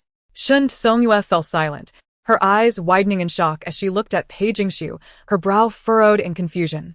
She could not fathom why Pei Jingxiu would offer her assistance. Without granting Shun Songyue time to react, Pei Jingxiu teased, "Of course, if you find accompanying me too humiliating, you are free to leave. I shall not compel you." Shun Songyue clenched her fists, her expression dark and foreboding. Yet ultimately, she slowly released her tightened grip, coldly regarding Pei Jingxiu. "Pei Jingxiu, mark my words." Pei Jingxiu smirked, her eyes gleaming with malice. Quickly, to the Qiqiao platform. This year's weaving maiden is about to begin her performance. Who is this year's weaving maiden? Need you ask? It must be the esteemed Miss Shun from the Prime Minister's household. Did you not see her attire today? Her grace is ethereal, clearly prepared to take the stage. Yet you have not seen the finale. The subsequent Madame Rong is truly a celestial being. Is it true? The weaving maiden performing this year is from the Rong family? Indeed. Moreover, it is said that Miss Shun will willingly accompany her. Though the Rong family bears a tarnished reputation, her beauty is undeniable. Indeed, you ought to witness her attire today. She is as exquisite as a painting. The crowd buzzed with discussion, eagerly making their way toward the distant Qiqiao platform. In the distance, Rong Jianxue lowered his gaze slightly, fiddling with the beads in his hand, his expression cool and detached. Jiang Huai, having completed his patrol, approached Rong Jianxue. "Young master, the area has been inspected. The performance is about to commence, and the populace is gathering over there." Rong Jianxue acknowledged, glancing toward the crowd without uttering further words. Jiang Huai, unsure of his master's thoughts, continued, "Then shall we patrol near the Qiqiao platform? There are many people, and it is easy to cause injuries. Let us go." He spoke little more, leading the patrol toward the Qiqiao platform. Behind the Qiqiao platform, Pei Jingxiu gazed into the distance, observing Rong Jianxue and the patrolling officers stationed far from the high platform. He must be concerned that the soldiers could incite unrest among the crowd, hence the significant distance. From Pei Jingxiu's perspective, she could barely discern their figures. Narrowing her eyes, she instinctively glanced down from the high platform, calculating the height. In her previous life, she recalled that Rong Jianxue and Jiang Huai had not stood this far away from the stage. In her past, Rong Jianxue had barely managed to catch Shun Songyue. Would this distance suffice in this life? Pei Jingxiu felt a flutter of anxiety within her. She was not one to meticulously plot every detail. Her only advantage lay in her knowledge of the narrative, allowing her to anticipate its progression. Yet now, she could not be certain. If she truly fell, would Rong Jianxue catch her? Raising her head once more, she gazed at the man in the distance. Pei Jingxiu gently closed her eyes, inhaling deeply, her gaze resolute. "Then let us take a gamble." Behind her, Shun Songyue glared with malicious intent, her eyes brimming with envy and rage. "Pei Jingxiu, today I shall ensure your utter disgrace." With a resonating chord, the music swept through the air. In an instant, the previously chattering crowd fell silent. Moving gracefully to the melodious tune, Pei Jingxiu, her face veiled in delicate gauze, ascended the high platform. The gossamer fabric fluttered in the night breeze, making her appear as a soft, white vine. The golden bells adorning her trailing hem jingling sweetly, capturing everyone's gaze. She resembled a celestial being descended from the heavens, her sheer veil billowing, as if enveloped in mist. As she raised her delicate hands above her head, the moonlit curve of her slender waist bent gracefully backward, the moonlight swirling around her. The bells on her ankle chimed lightly, sparkling like stars amidst the flickering candlelight. The spectators below were mesmerized, momentarily forgetting to breathe. Shun Songyue, dancing behind as her accompaniment, felt like a mere burden, the audience's attention entirely on Pei Jingxiu, who appeared as a captivating enchantress. All of Shun Songyue's 3 months of arduous practice had been overshadowed by Pei Jingxiu's performance. A flash of malice crossed Shun Songyue's eyes as she stepped forward. Gradually approaching Pei Jingxiu. Chapter 34. He caught her. The distant lights below transformed into a golden river, while she, clad in shimmering white, seemed to have a bolt of silk descending from the heavens just for her. She lightly tapped her toes, each step falling perfectly in tune with the music. With a flick of her sleeve, her gaze, akin to autumn's eyes, flowed with emotion. She lifted her gaze toward Rong Jianxue in the distance. Clad in a dark blue robe, he stood tall under the bright lights, his expression obscured. As she collected her flowing sleeves, Pei Jingshu glanced back and noticed Shen Songhua drawing near. Lowering her gaze slightly, her long lashes concealed her emotions, and she shifted her eyes once more to the edge of the high platform. She began to spin at the center of the stage, akin to a soaring lark, her hair loosening slightly, causing the gauze on her face to flutter. As Shen Songhua reached Pei Jingshu's side, they exchanged positions, moving toward the edge of the high platform.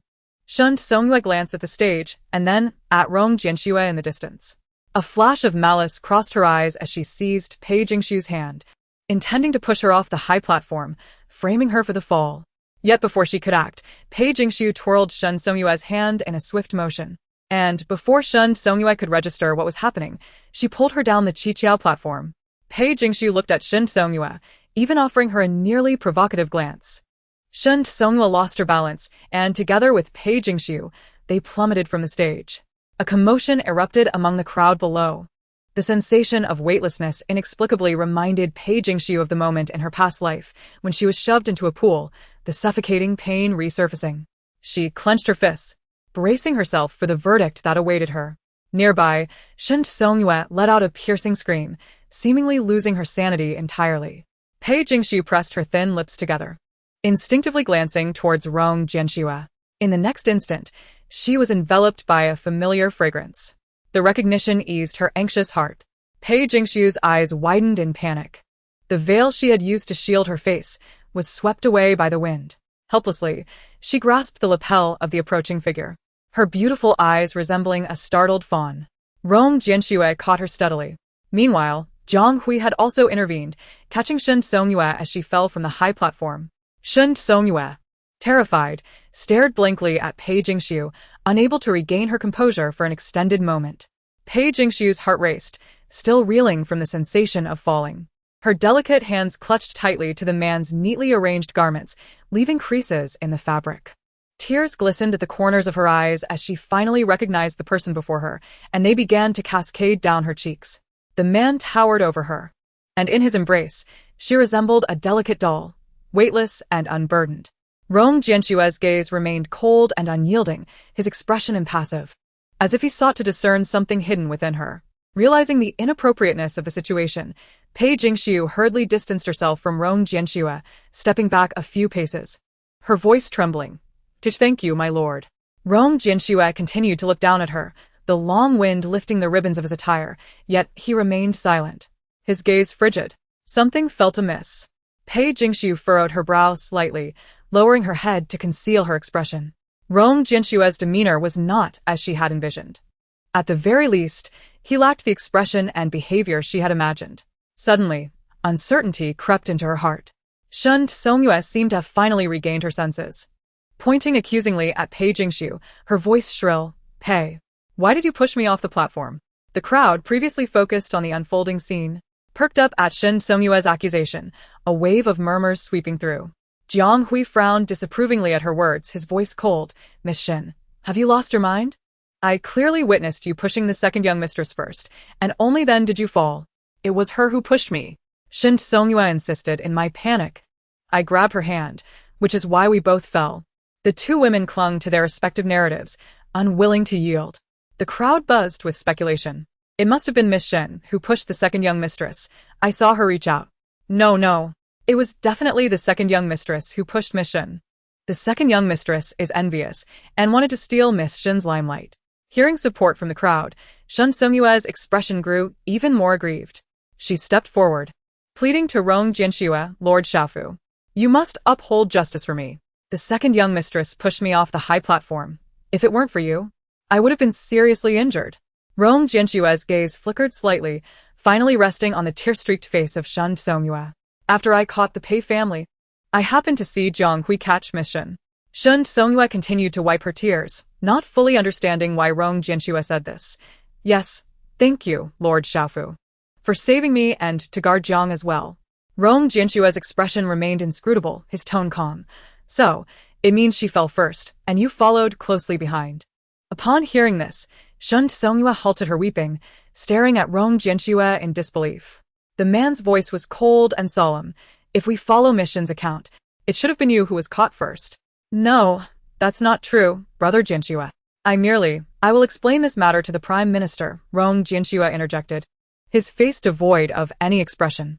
Miss Shen, I must remind you, if you entertain any further thoughts, it will not simply be a matter of informing the Prime Minister.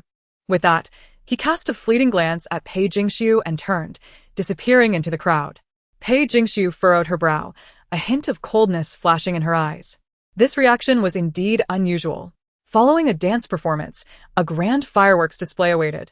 Yet for some reason, Pei Jingxiu felt a lingering sense of unease. Playing her part, she casually purchased a cheap lantern, inscribed a few melancholic verses of longing, and after placing it in the water, she rose to leave. After releasing the lantern, Jiang Hui approached her. Second young mistress, would you like to watch the fireworks? I found a great spot. Pei Jingxiu turned her eyes to him, but inquired, Guard Jiang, where is the lord? After the patrol for Qixi ended, the young master returned to the estate and should now be in his study handling affairs. Pei Jingxiu frowned, her unease intensifying. Second young mistress, shall I lead you to a good spot? Pei Jingxiu smiled and shook her head. No, I'm a bit tired today. I will head back first. Jiang Hui, not suspecting anything amiss, replied, All right, I have some finishing work to attend to, so I will take my leave. Very well. After bidding farewell to Jiang Hui, Pei Jingxiu hastened back to the Rong residence, glancing at the candlelight in the eastern courtyard. She squinted and made her way towards Rong Jianxue's study. My lord? Outside the study, Pei Jingxiu gently tapped on the door. There are some things from yesterday's lesson that I did not fully understand, so I came to seek your guidance. Inside, the room was brightly lit. After waiting a moment outside, the door opened, and Rong Jianxue appeared at her. Come in. His gaze was steady, his voice indifferent. This was not the reaction she had anticipated. Pei Jingxiu's heart raced with anxiety, yet she knelt in her usual position beside him. Today, my lord saved me, and I have yet to express my gratitude properly. The man set down the book he was holding, turning to look at her, his cold eyes devoid of any emotion. Pei, what is your intention? Chapter 35. Are you going to condemn me? The candle in the study flickered slightly, a drop of wax falling, melting into a soft puddle. Pei Jingxiu's eyelashes trembled. She lowered her head, pausing her motion of flipping through the book, the smile at the corner of her mouth freezing for a brief moment. Yet it was merely a moment.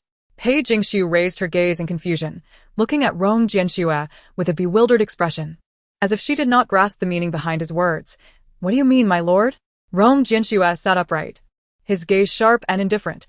Why were you present at the Qiqiao platform, performing as the weaving maiden? Pei Jingxiu blinked, replying honestly and innocently, Because Miss Shen forced me to sign my name on the platform, insisting that I must participate. Rong Jianxue's expression remained unchanged. If you were truly forced, you could have simply lost the competition and walked away. Yet you not only won but also performed at the Qiqiao platform. Pausing, the man's scrutinizing gaze bore into her. Therefore, this cannot be considered as being forced. Pei Jingxiu's brows furrowed imperceptibly. She never expected that as he witnessed her perform, saw her fall from the high platform, and even personally embraced her to extricate her from danger, Rong Jianxue would be contemplating such a question. This man was chillingly composed. She remained silent, her lips pressed tightly together, her dark eyes slightly quivering. Noticing her silence, Rong Jianxue continued, The only rationale I can fathom is that you wish to seize this opportunity to retaliate against the Shen family, to humiliate them. Pei Jingxiu raised an eyebrow, her fingers resting on the book tightening slightly. Should she feel relieved? Relieved that he had only reached this conclusion for now? Gazing at the man before her, Pei Jingxiu let out a light laugh, her expression one of incredulity. So, is it merely because of this? Simply because I ascended the Qiqiao platform. You have condemned me? It is a reasonable conjecture. Rong Jianxue met her gaze without flinching, his tone calm. This is the only motive I can think of. Last time, the Shen family deceived you into attending their banquet and attempted to ruin your reputation. You harbored resentment, thus seeking to take advantage of the situation for revenge. He articulated each word deliberately, devoid of any extraneous emotion. Pei Jingxiu let out a low laugh. Her eyes clouded with mist. So, my lord, do you think I wish to humiliate Miss Shen before the public? Rong Jianxue remained silent, his cold gaze fixed upon her. Pei Jingxiu nodded repeatedly, allowing tears to fall, yet she stubbornly met his eyes. Since you deem your reasoning just, why did you not directly believe Miss Shen at that moment and bring me before my mother-in-law to face judgment? Rome Jiansnow replied calmly. Initially, the Shen family did intend to frame you. Had her intentions been pure, she would not have fallen prey to your clever retaliation. Thus, both of you share responsibility for tonight's events. Upon hearing this, Pei Jingshu's lips curled into a bitter smile, her eyes reddening. Should I then be grateful for your leniency? My lord, there is no need for you to be angry with me. Rome Jiansnow observed her tear-streaked face, his brow slightly furrowing. If you feel wronged, you may explain yourself. Should the truth differ from my understanding, I shall apologize to you. Explain myself? Since you have already concluded the truth, do you still wish to hear my account? Rome Jiansnow replied mildly, as long as you speak honestly. Pei Jingshu gazed steadily at him, tears cascading down her cheeks like pearls released from a broken string. I was not coerced into participating in the competition, she said, her tears welling up.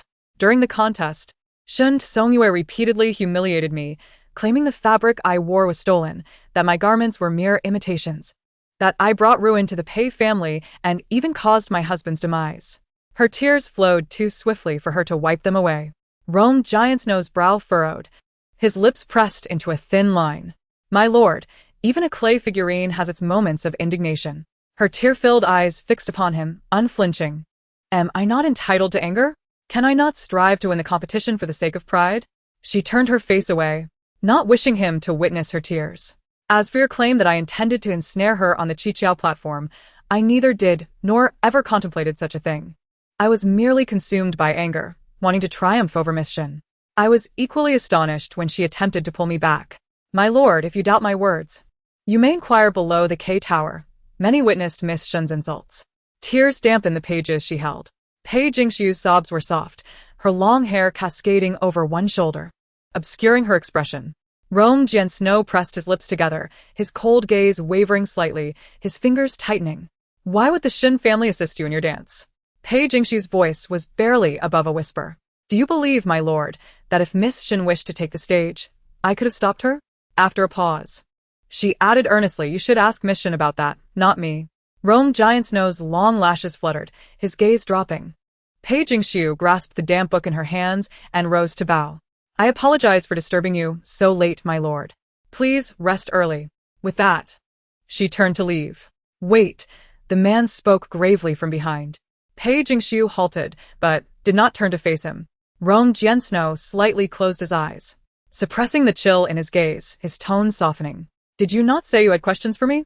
Not anymore, I take my leave. With that, Pei Jingshu departed without lingering further. Rome Jiansnow watched her retreating figure, his emotions unreadable. Once back in her chamber, Pei Jingshu closed the door and slid down to the floor along the doorframe, her legs going weak. A thin sheen of sweat formed on her forehead as she gasped for breath, a hint of coldness flashing in her eyes, as if she had narrowly escaped a calamity. She had underestimated the situation, believing that with her cunning, Rome Jiansnow would eventually fall into her trap. Yet, she had not anticipated his keen perception, piecing together the truth from mere anomalies. She did not mind revealing some of her darker traits and competitive spirit before him. Though she appeared gentle and fragile, she too had people and matters she cared for, and she could be provoked by the insults of others, driven to win for the sake of pride. Such imperfections made her more relatable to him. The mixture of truth and falsehood in her words would yield little substantial evidence for Rome Jiansnow to uncover. This time, fortune favored her, and her quick wit saved her. However, she could not guarantee the same outcome should a similar situation arise again. She had underestimated Rome Jiansnow this time. She must proceed with greater caution in the future. With this thought, Pei Jingshu exhaled a breath of frustration, her racing heartbeat gradually calming. She inhaled deeply, a mischievous smile curling at the corners of her mouth. However, this time, it could not be deemed a complete loss. In the following days, Pei Jingshu continued her studies in Rome Jiansnow's Eastern Courtyard study. Yet, apart from the academic content, she refrained from uttering any superfluous words to him. Each morning, she would greet him with a simple, I have seen you, my lord, and conclude with, thank you for your efforts, without further conversation. Even Jiang Hui sensed the peculiar atmosphere between them. What was amiss? The two clearly sat together for lessons, yet he felt an awkward tension. Pei Jingshu had always studied with the study door wide open. During these sweltering summer days, Jiang Hui, standing outside, felt a chill run down his spine from the eerie ambience within. At this moment, Pei Jingshu listened attentively to Rong Giantsnow's lecture, her gaze clear and her demeanor serious. Sunlight illuminated her delicate brow and eyes, rendering her both tranquil and enchanting. Do you comprehend this? Rong Giantsnow's voice was cool, his dark eyes slowly turning to her. She furrowed her brow slightly at the complex material before her and nodded. Yes, I understand. Still focused on the book, she awaited him to continue, yet he remained silent, his fingers resting on the previously covered content. Pei Jingshu waited, puzzled, before turning her head. His gaze met hers directly.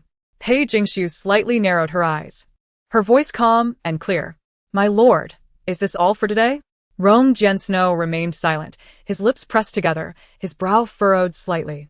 Pei Jingshu seemed to misunderstand his intention, yet she did not pursue the matter further, turning away to gather her paper and pens. Thank you for your guidance, my lord. As she tidied up, she slightly bowed her head in acknowledgement. She reached for the book underneath his hand, but found it unyielding. After a moment's effort, she applied more force, yet it still would not budge. The fingers resting on the book turned pale as Rong Jiansnow lowered his gaze to where his hand rested. Pei Jingshu said nothing. I shall come again tomorrow. I take my leave now. As she spoke, she disregarded the book trapped beneath his hand and slowly rose. I had an informant investigate down by the K Tower yesterday, Rong Jiansnow announced. Pei Jingshu slightly raised her brow, looking down at him. He maintained a composed posture, discussing the matter as if it were an incidental mention. However, her heart tensed slightly. She had believed her heartfelt tears from the other day would lead Rong Jiansnow to trust her implicitly. To her surprise, he had still pursued an investigation at the K Tower. Her expression remained neutral as she calmly inquired, What did you uncover, my lord? Rong Giantsnow's gaze flickered before he gradually raised his head, standing before her. I spoke with the townsfolk present outside the K Tower. Indeed, Miss Shin did utter those words. Pei Jingshu's eyes lowered, her expression inscrutable. Well, that is good. Her long eyelashes quivered. Rong Jiansnow, with his handsome features, revealed a hint of confusion in his eyes. For that day's events, I owe you an apology. Pei Jingshu shook her head, a faint smile tugging at her lips. It was nothing of great consequence.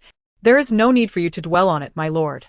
Rong Giantsnow's gaze fell, yet a semblance of confusion lingered in his expression. But you are angry.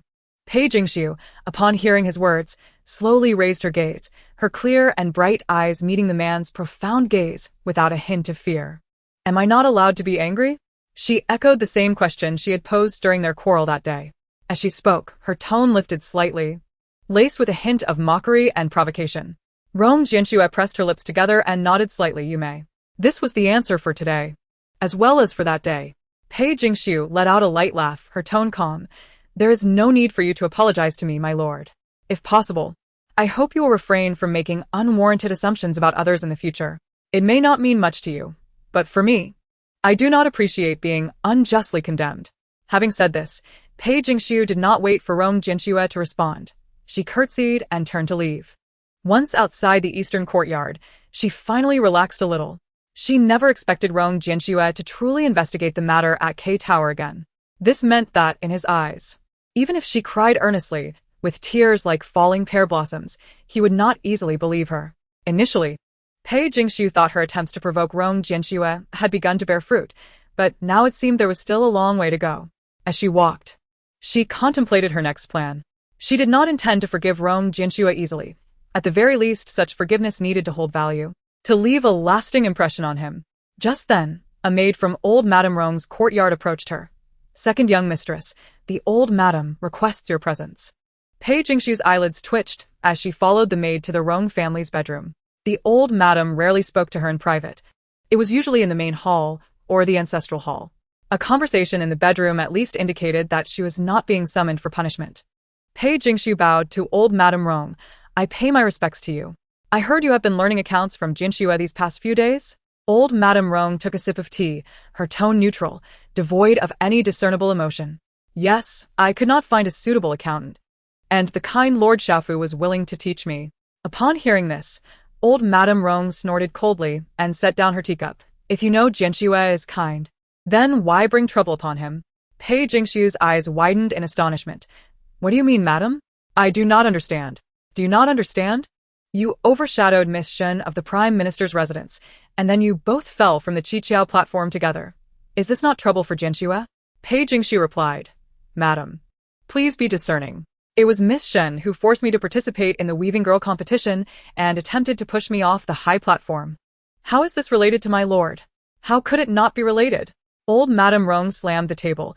Shen Songyue is the daughter of the Prime Minister's residence. So many people witnessed this disgrace, and now the Prime Minister wants Miss Shen to come to the Rong residence to apologize. If the Prime Minister holds a grudge against us and schemes against Jianxue in court, it is the trouble you have caused. An apology visit? Pei Jingxu raised an eyebrow slightly. She recalled that although Shen Songyue was competitive and envious, the Prime Minister, Shen Anshan, was a good official for the country and the people. This apology visit should not be driven by public gossip, but because he genuinely felt that Shen Songyue had overstepped, prompting her to apologize. However, based on her understanding of Shen Songyue, she was certainly not the type to easily compromise. So, why would she agree to apologize? As her thoughts whirled, Pei Jingxu suddenly realized the reason. It was undoubtedly because of Rong Jianxue. Not only would she have the opportunity to see him, but she could also express her grievances in his presence and meet old Madame Rong, her future mother-in-law. It was, in every sense, a profitable transaction. However, why had old Madame Rong summoned her? It couldn't simply be to scold her, could it? As expected, before Pei Jingxu could speak, old Madame Rong continued, Tomorrow when Miss Shen arrives, you will attend to her, speak little and act more.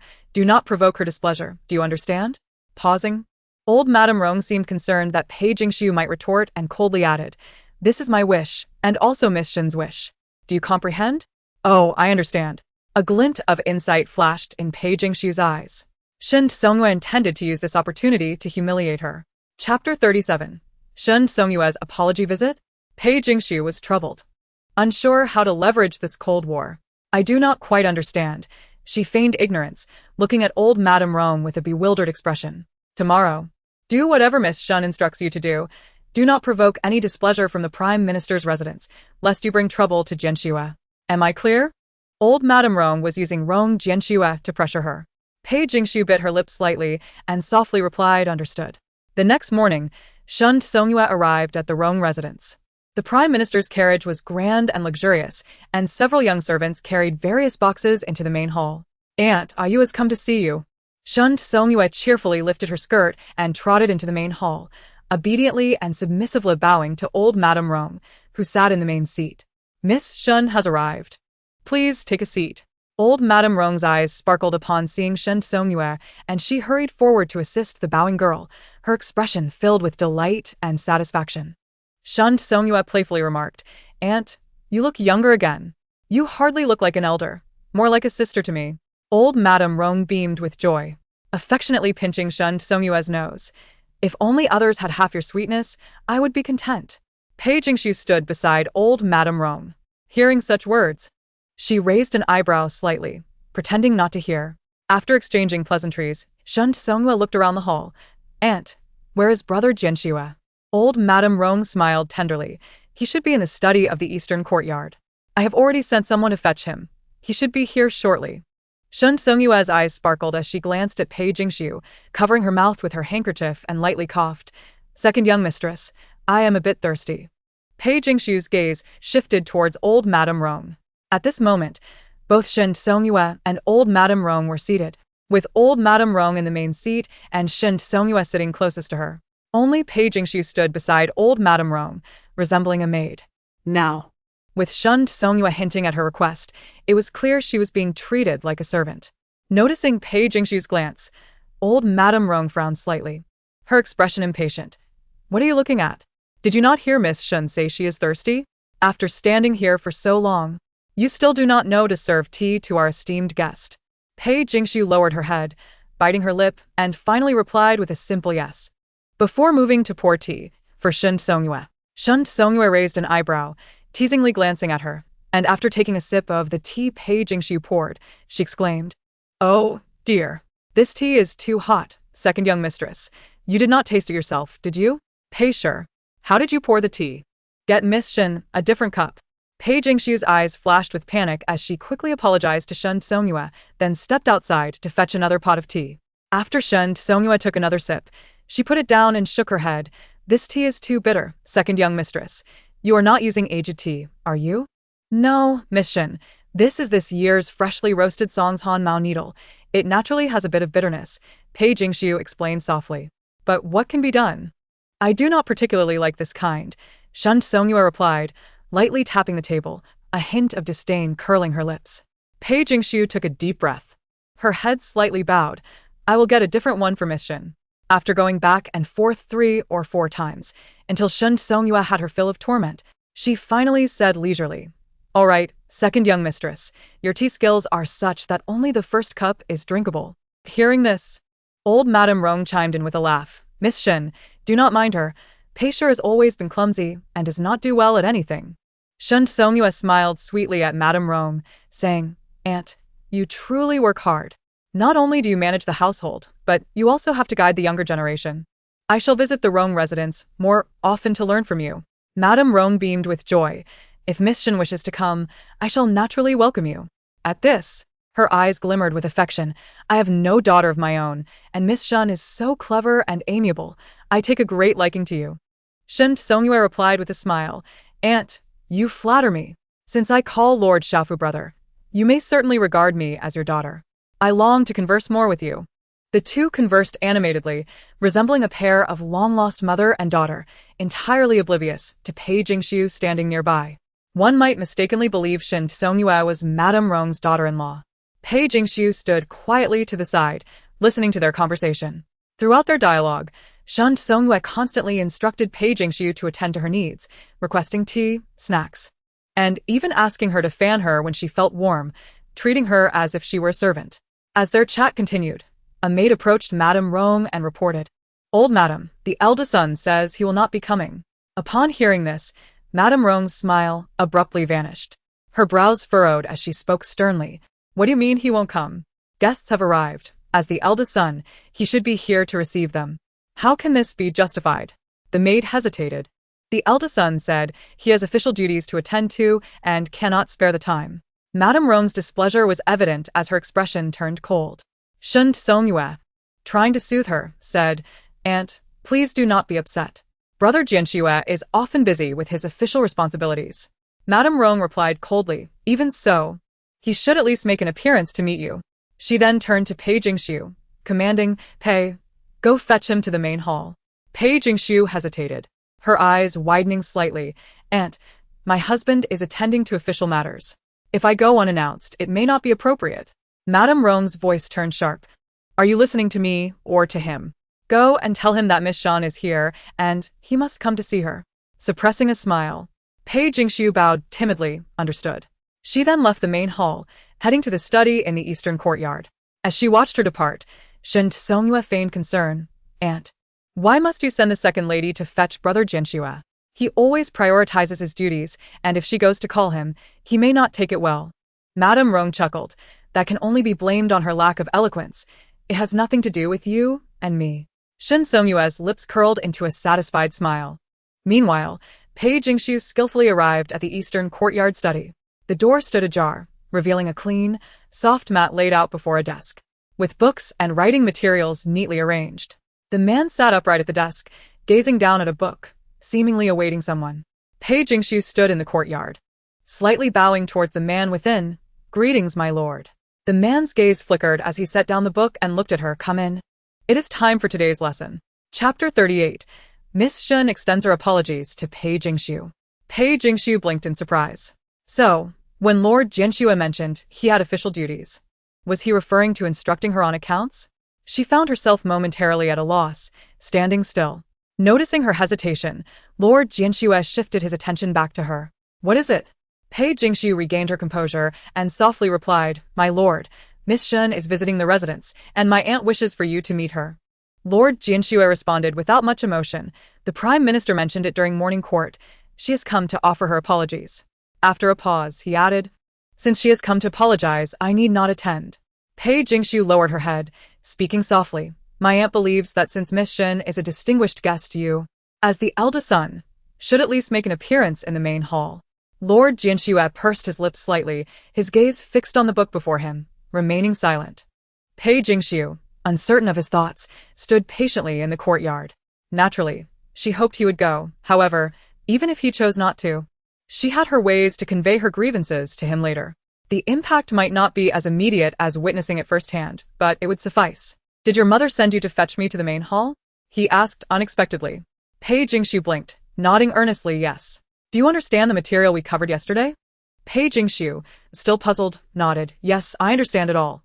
Lord Jianxue inclined his head slightly, glancing at the hourglass nearby. "I can visit Miss Shin. But today's lesson will likely be postponed. Do you mind?" Pei Jingxiu blinked and shook her head. "I do not mind." Upon hearing this, he said no more and slowly rose. He exited the study, casting a glance at Pei Jingxiu before stepping forward. Noticing she had not followed, Lord Jianxue turned back. His gaze cool. "Aren't you coming?" Finally reacting, Pei Jingxiu's beautiful eyes sparkled as she hurriedly lifted her skirts to follow him. As she trailed behind Lord Jianxue, they walked together beneath the shade of the trees in the Rong residence, the dappled light painting a picturesque scene around them. Upon arriving at the main hall, they found Madame Rong and Shen Songyue engaged in delightful conversation, clearly having developed a fond camaraderie. Lord Jianxue entered ahead, slightly bowing towards Madame Rong seated at the head of the table. "Mother." In an instant, the lively chatter in the room came to an abrupt halt. Madame Rong and Shen Songyue's smiles froze as they turned to look at Lord Jianxue in unison. They had not expected Pei Jingxiu to successfully summon him. The man stood tall and composed in the center of the hall, exuding an air of calm. For a moment, the smiles on their faces stiffened, but then Madame Rong regained her amiable demeanor. "Jianxue, you have finally arrived. I just sent someone to call you. Why did you not come?" Lord Jianxue's tone remained cool and devoid of emotion. "I was occupied attending to official duties." Shen Songyue interjected cheerfully, attempting to capture his attention. "Then, why has Brother Jianxue come here now?" Madame Rong, catching on, shot Shen Songyue a knowing smile. "Isn't it obvious? How could official matters surpass the importance of IU? Jianxue must have come to see you." She then turned to Lord Jianxue, smiling. "Isn't that right, Jianxue?" Lord Jianxue replied with an even tone. "Pei does not mind if official matters are delayed, so I came to see." At this, Madame Rong's smile faded, and Shen Songyue fell silent, her previous cheer turning awkward. Pei Jingxiu lowered her head, a subtle smile gracing her lips, seemingly unfazed by the tense atmosphere. Lord Jianxue took a seat opposite Shen Songyue, finding no tea at hand. Noticing this, Shen Songyue instinctively directed Pei Jingxiu, "Second lady, why aren't you quickly serving tea to Brother Jianxue?" Pei Jingxiu raised an eyebrow, realizing Shen Songyue's lack of subtlety was almost comical. She did not even need to put on an act. She replied affirmatively and brought the tea set to Lord Jianxue. "My lord, please enjoy some tea." However, her hand had yet to touch the teacup when Lord Jianxue's fingers pressed down on the exquisite celadone cup, covering its opening and halting her movement. He furrowed his brow, first glancing at her hand, then slowly following her delicate wrist upward, locking eyes with Pei Jingxiu. A flicker of an unknown emotion passed through his gaze. For a moment, the main hall fell into a suffocating silence. It was Madame Rong who broke the spell first, chuckling lightly. "Look, Ayu has even mistaken the person. Someone, hurry and serve tea to the eldest son." A maid outside hurried in, pushing Pei Jingxiu aside respectfully as she poured a cup of tea for Lord Jianxue. He squinted slightly, his gaze still fixed on Pei Jingxiu, who stood to the side. Fingers pinched the teacup, and Rong Jianxue's voice resonated with gravity. "Sit down. When did it become your place to handle the affairs of servants?" Pei Jingxiu bit her lip slightly, but her gaze shifted back to the matriarch, Madame Rong. Madame Rong furrowed her brow, casting an unfriendly glance at Pei Jingxiu, yet managed to smile. "Indeed. Pei, do take a seat. Why do you seem so unfamiliar in your own home?" Pei Jingxiu responded softly, casting a glance at the seats around her. After a moment's thought, she chose to sit beside Rong Jianxue. Thus, an air of silence enveloped the hall as the four individuals refrained from speaking. In truth, Madame Rong harbored a deep-seated apprehension towards Rong Jianxue. His demeanor was so cold that he showed no favoritism even to the parents who raised him. Therefore, whenever she found herself in his presence, she instinctively sought to appease him. At this moment, with Rong Jianxue silent, Madame Rong remained quiet as well. Seeing this, Shen Songyue exchanged a glance with Madame Rong, a smile gracing her lips as she prepared to speak. However, before she could utter a word, Rong Jianxue's voice sliced through the air like ice. "Miss Shen, Have you apologized to Pei? Instantly, the smile on Shun Songyue's face froze, her eyes flashing with cold fury as she directed her gaze at Pei Jingxiu beside Rong Jianxue. Madame Rong, ever the mediator, interjected with a smile. Oh, she has. You meant no harm. She merely wished to jest with Pei. Such trivial matters among women need not concern you, Jianxue. With a soft clink, Rong Jianxue set down his teacup. His gaze swept over Shun Songyue before settling on Madame Rong, the atmosphere thickening with tension. The man stood tall and resolute, reminiscent of a pine or bamboo. Unbidden, he recalled yesterday when she had similarly addressed him, dismissing the matter as insignificant and urging him not to dwell on it. No one cared for her safety or reputation. It was merely a trivial matter, as she herself had claimed. Yet if she truly did not care, she would not have provoked him with the question, "Am I not allowed to be angry?" She was indeed allowed to be angry. She ought to be angry. This was no trivial matter. Rong Jianxue regarded Madame Rong with a serious and unyielding gaze, devoid of any sentiment. Miss Shun has slandered Pei Jingxiu's reputation, nearly causing her harm. Pausing for effect, he reiterated, "This is not a trivial matter." His gaze settled on Shun Songyue's face, and his voice carried a chilling resolve. "Miss Shun, offer tea and apologize to Pei Jingxiu." Chapter 39. Pei Jingxiu. Rong Jianxue's commanding presence left Shun Songyue wide-eyed with fear, momentarily at a loss for how to respond. Observing this, Madame Rong quickly interjected, "Jianxue, is it not already established? Miss Shun has apologized. The servants present have all witnessed it. What are you doing?" With a knowing glance at the servants outside, Madame Rong signaled them to speak up. In unison, the servants chimed in, "Indeed, young master, Miss Shun has already offered tea to the second madam. We all saw it." Shun Songyue, quick to recover, added with tears in her eyes, her voice laden with grievance, "Jianxue, I realize my mistake and have apologized to the second madam." Turning to Pei Jingxiu, she continued, "If you do not believe me, you may ask Madame Rong." Madame Rong affirmed, "Yes, surely you should trust Pei's word." Rong Jianxue's expression remained unchanged, yet his focus shifted to Pei Jingxiu. Her eyes flickered uncertainly as she hesitantly raised her gaze to the matriarch. Madame Rong narrowed her eyes, her expression revealing undisguised threats and warnings, clearly intent on forcing Pei to accept the situation. A slight shift of her gaze revealed that even though Shun Songyue sat poised in her seat, her demeanor was taut, her hand on the table clenched tightly. The malice in her eyes directed at Pei Jingxiu seemed as if she would tear her apart for uttering anything amiss. Pei Jingxiu withdrew her gaze, a sense of confusion and panic evident in her wide eyes. Feeling somewhat at a loss, she lowered her head to fiddle with the handkerchief in her grasp. Her long lashes trembled slightly, and the corners of her eyes reddened, yet she remained silent, her lips pressed together. Pei. "Speak up," Madame Rong urged, her impatience evident. "Clarify to Jianxue that Miss Shun has indeed apologized." Perhaps due to dryness in her eyes, Pei Jingxiu blinked rapidly, tears welling in her eyes, her lips pale. With a gentle closure of her eyes, as if conceding, she slowly uttered, "Miss Shun." Pei Jingxiu. Beside her, the man turned to look at her. He rarely addressed her by her full name. As he articulated those words, he realized they felt weightless, as if a mere breeze could scatter her thoughts and disregard her feelings and freedom. Rong Jianxue's gaze bore into her, sharp and unyielding. She had reddened eyes, tears brimming. "I am here to speak plainly." Pei Jingxiu's pupils constricted.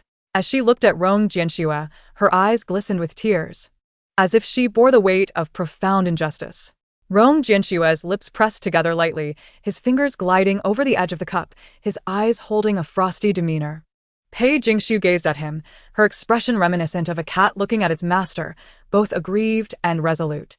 Finally, she turned to face Shun Songyue and Madame Rong, her words clear, "Miss Shun has never apologized to me at any point." In that instant, a hush fell over the hall.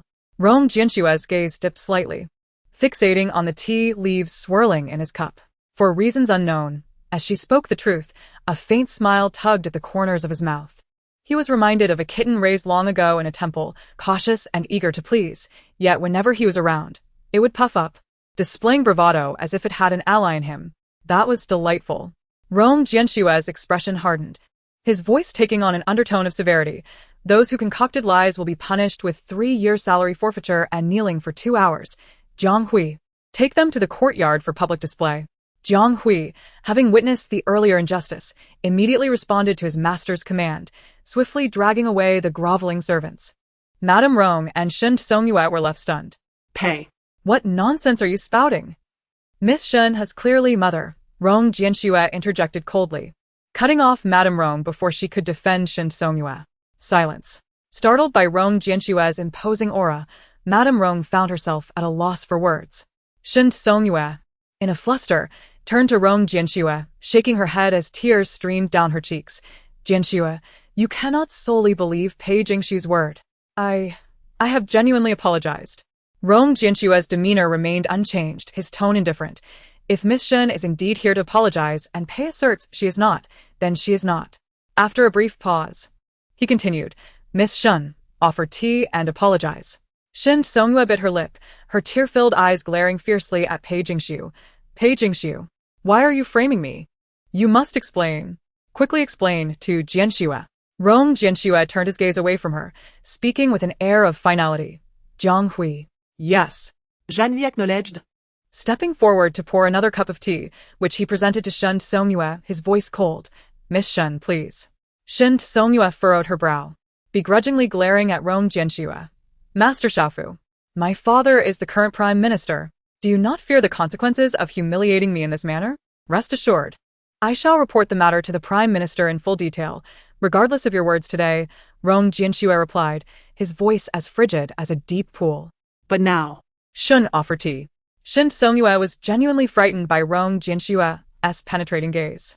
Trembling, she accepted the warm tea from Jiang Hui's hands. Reluctance etched on her face as she slowly approached Pei Jingshu. Pear a few days ago at the Qiqiao platform, I wronged you. I should not have made such a jest. Please forgive me. As Shen Songyue uttered these words, each syllable was laced with clenched teeth, as if she wished to shatter her own silver teeth in rage. Pei Jingshu even believed that if given the chance to leap off a cliff at that moment, she would not hesitate to do so rather than stay and receive an apology from Pei Jingshu. The humiliation and fury in her eyes were akin to a desire to flay Pei Jingshu alive. Pei Jingshu, in high spirits, met her gaze without flinching. With a provocative glance, she eyed her with a hint of mockery and derision, yet with a composed demeanor, she accepted the tea from her hand. I have forgiven you, Miss Shen. Impossible. Unless one day she could cast Shen Songyue into a pond, allowing her to experience the near-death sensation of drowning, she would never find it within herself to forgive her. Shen Songyue's eyes were filled with cold malice. She glared at Pei Jingshu, gritting her teeth. Pei Jingshu, you wait. Unable to bear such humiliation, Shen Songyue departed from the Rong residence without a second thought. It was only then that the Rong family reacted, rising to pursue her. Rong Jianxue paid little heed to these developments, merely casting a glance at the boxes in the main hall containing ginseng and deer antler. Clearly, these were supplements intended for the matriarch of the Rong family. Though they claimed to be there to apologize, not a single item belonged to her. Jianhui. Rong Jianxue spoke solemnly. Return these items to the Prime Minister's mansion as they are. Report today's events to the Prime Minister truthfully. Understood. Upon hearing that Rong Jianxue intended to send the supplements back, the Rong matriarch was incensed. She sharply reprimanded him. Rong Jianxue, what on earth do you wish to accomplish? Offending Miss Shen is tantamount to offending the Prime Minister. How does this benefit your career? Rong Jianxue raised his gaze, coldly regarding the matriarch. My career does not rely on anyone's leniency. His eyes, dark and forbidding, caused the matriarch to instinctively look away upon meeting his gaze. Though Shun's family had erred, their mother was not without blame. After a pause, Rong Jianxue coldly stated, if you continue to be harsh towards the Pei family in the future, I shall kneel with you before the ancestral hall as punishment, subject to the family rules. Having spoken, Rong Jianxue did not glance back at the stunned matriarch, rising to leave. Pei Jingshu, witnessing this, hurriedly lifted her skirts and pursued him. Chapter 40. Are you still angry with me? Sir. In the corridor, Pei Jingshu called out to Rong Jianxue. The man halted, turning to face her. Pei Jingshu stepped closer, her breath slightly unsteady from running. She looked up earnestly at Rong Jianxue, tears glistening on her eyelashes. Thank you, sir. Rong Jianxue's fingers twitched slightly, the beads in his sleeve shifting. The woman bit her lip, lowering her head, her voice soft and delicate. Thank you for standing up for me. The wind swept through the corridor, tousling her hair and brushing against Rong Jinshua's hand. He lowered his gaze to her, his cold eyes revealing no emotions. After an indeterminate period, at last, Pei Jingxiu heard his calm voice from above. There is no need for thanks. You have done nothing wrong. Pei Jingxiu's long eyelashes fluttered as she responded slowly. I should still express my gratitude. If not for you, I would not have had the courage to speak the truth. Rong Jianxue, allowing his ink-black hair to flow freely, remained silent, merely gazing down at her. After a long while, Pei Jingxiu gently lifted her gaze and reminded him, Sir, shall we continue our lessons today? The man nodded slightly. Yes, let us go. Upon reaching the study in the eastern courtyard, Pei Jingxiu seated herself on a mat, lowering her head to examine the books laid out on the table. Commencing today's lessons. It seemed no different from the previous days. Besides the content from the textbooks, she and Rong Jianxue exchanged not a single word, adhering to the structure of the lesson, occasionally nodding to indicate her understanding. Due to the delay caused by Shun Songyue, when today's lesson concluded, it was already evening. Pei Jingxiu rubbed her neck and shifted her shoulders. That will be all for today, Rong Jianxue announced softly. Pei Jingxiu nodded, quietly expressing, Thank you, sir. Having said that, she rose to depart. The sky had darkened, and the dinner hour had passed. Before Pei Jingxiu could rise, Rong Jianshua's voice rang out coldly. What will you eat upon returning? Pei Jingxiu gasped, as if belatedly realizing the night had fallen. She smiled politely. It is not a matter of great importance if I do not have dinner. You need not concern yourself, sir. Having spoken, Pei Jingxiu slightly curtsied, preparing to leave. Jiang Hui had ordered some dishes from Simazai. You should stay here and dine with me. Pei Jingxiu raised an eyebrow slightly, a hint of mischief flashing in her eyes. Though her expression bore a trace of trepidation, there is no need. That would be too much trouble for you. There is more than enough food ordered. And I cannot finish it all alone, Rong Jianxue replied, gathering the books before slowly rising. Let us eat before you return to rest. Hearing this, Pei Jingxiu said nothing more, merely nodded her agreement. It was quite difficult to order food from Simazai, and even affluent households would struggle to dine there unless they queued from dawn. The two exited the study and settled beneath a parasol tree in the courtyard. Pouring 2 cups of tea, Pei Jingxiu gazed down at the tea leaves in her cup, not initiating any conversation. Have you been able to keep up with the lessons these past few days? Rong Jianxue was the first to speak. Pei Jingxiu smiled demurely, her tone earnest and light. You teach very well, and I can keep up. If you do not understand, feel free to ask me. All right. And then silence fell between them. Pei Jingxiu grasped her teacup, contemplating for a moment before sincerely thanking Rong Jianxue. I truly appreciate your assistance today. She smiled awkwardly. In the Rong residence, you are the first to believe in me. Her fingers brushed over the Sanskrit inscriptions on the beads, feeling slightly warm. And how is it now? Rong Jianxue unexpectedly inquired. Huh. Pei Jingxiu blinked, not fully comprehending his meaning. What do you mean? Rong Jianxue raised his gaze to her, his eyes tranquil and clear. Are you still angry? Pei Jingxiu was momentarily taken aback, seemingly unable to respond. She lowered her head, lost in thought. Rong Jianxue remained silent, merely waiting for her answer. Yet before Pei Jingxiu could speak, in the distance, Jiang Hui approached, carrying a food box from Simazai, standing before the two. Young master. Second miss, here is the meal ordered from Simazai. As he spoke, he began to unpack the dishes from the box, laying them out one by one. Pei Jingxiu spotted a large shrimp, steamed and peeled. A few dishes were beautifully presented. After Jiang Hui handed them chopsticks, he retreated. For a moment, only the two of them remained in the courtyard. Knowing Rong Jianshua's habit of eating in silence, Pei Jingxiu said nothing further, adhering to proper etiquette as she served herself. The peeled shrimp was well prepared, but by sheer coincidence, the one she picked was the only unpeeled shrimp left. Not wishing to return it, she set it aside in a clean porcelain bowl, opting to eat the other dishes instead. Rong Jianxue set down his own utensils. He remained silent, merely reaching for the bowl containing the shrimp at her side, naturally peeling the shell. Pei Jingxiu was momentarily stunned, finding herself at a loss for words. The shrimp, unseasoned and clean, was deftly handled by the man, his fingers long and graceful. In no time, a perfect piece of shrimp meat was revealed. He placed the peeled shrimp into her bowl and slid it toward her. The entire process was so natural that Pei Jingxiu hardly had time to react. Coming back to her senses, she bit her lip, tears welling in her eyes, yet she managed to smile. Wiping her hands dry with a towel, Rong Jianxue turned to look at her. Do you not like it? Pei Jingxiu shook her head, tears spilling into the porcelain bowl. Looking at Rong Jianxue with a mix of grievance and gratitude. Only my father and brother have ever peeled shrimp for me. You treat me exceedingly well.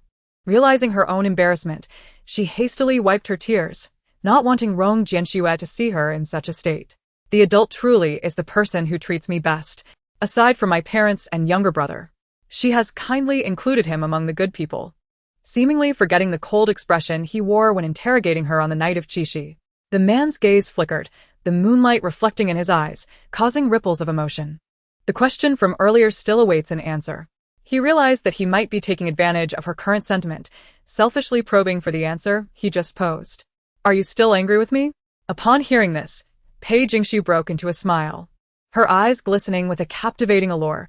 Will the adult be sampling the pastries made by Aksu tomorrow? No one else has tasted them yet. And Aksu is uncertain if they suit your palate.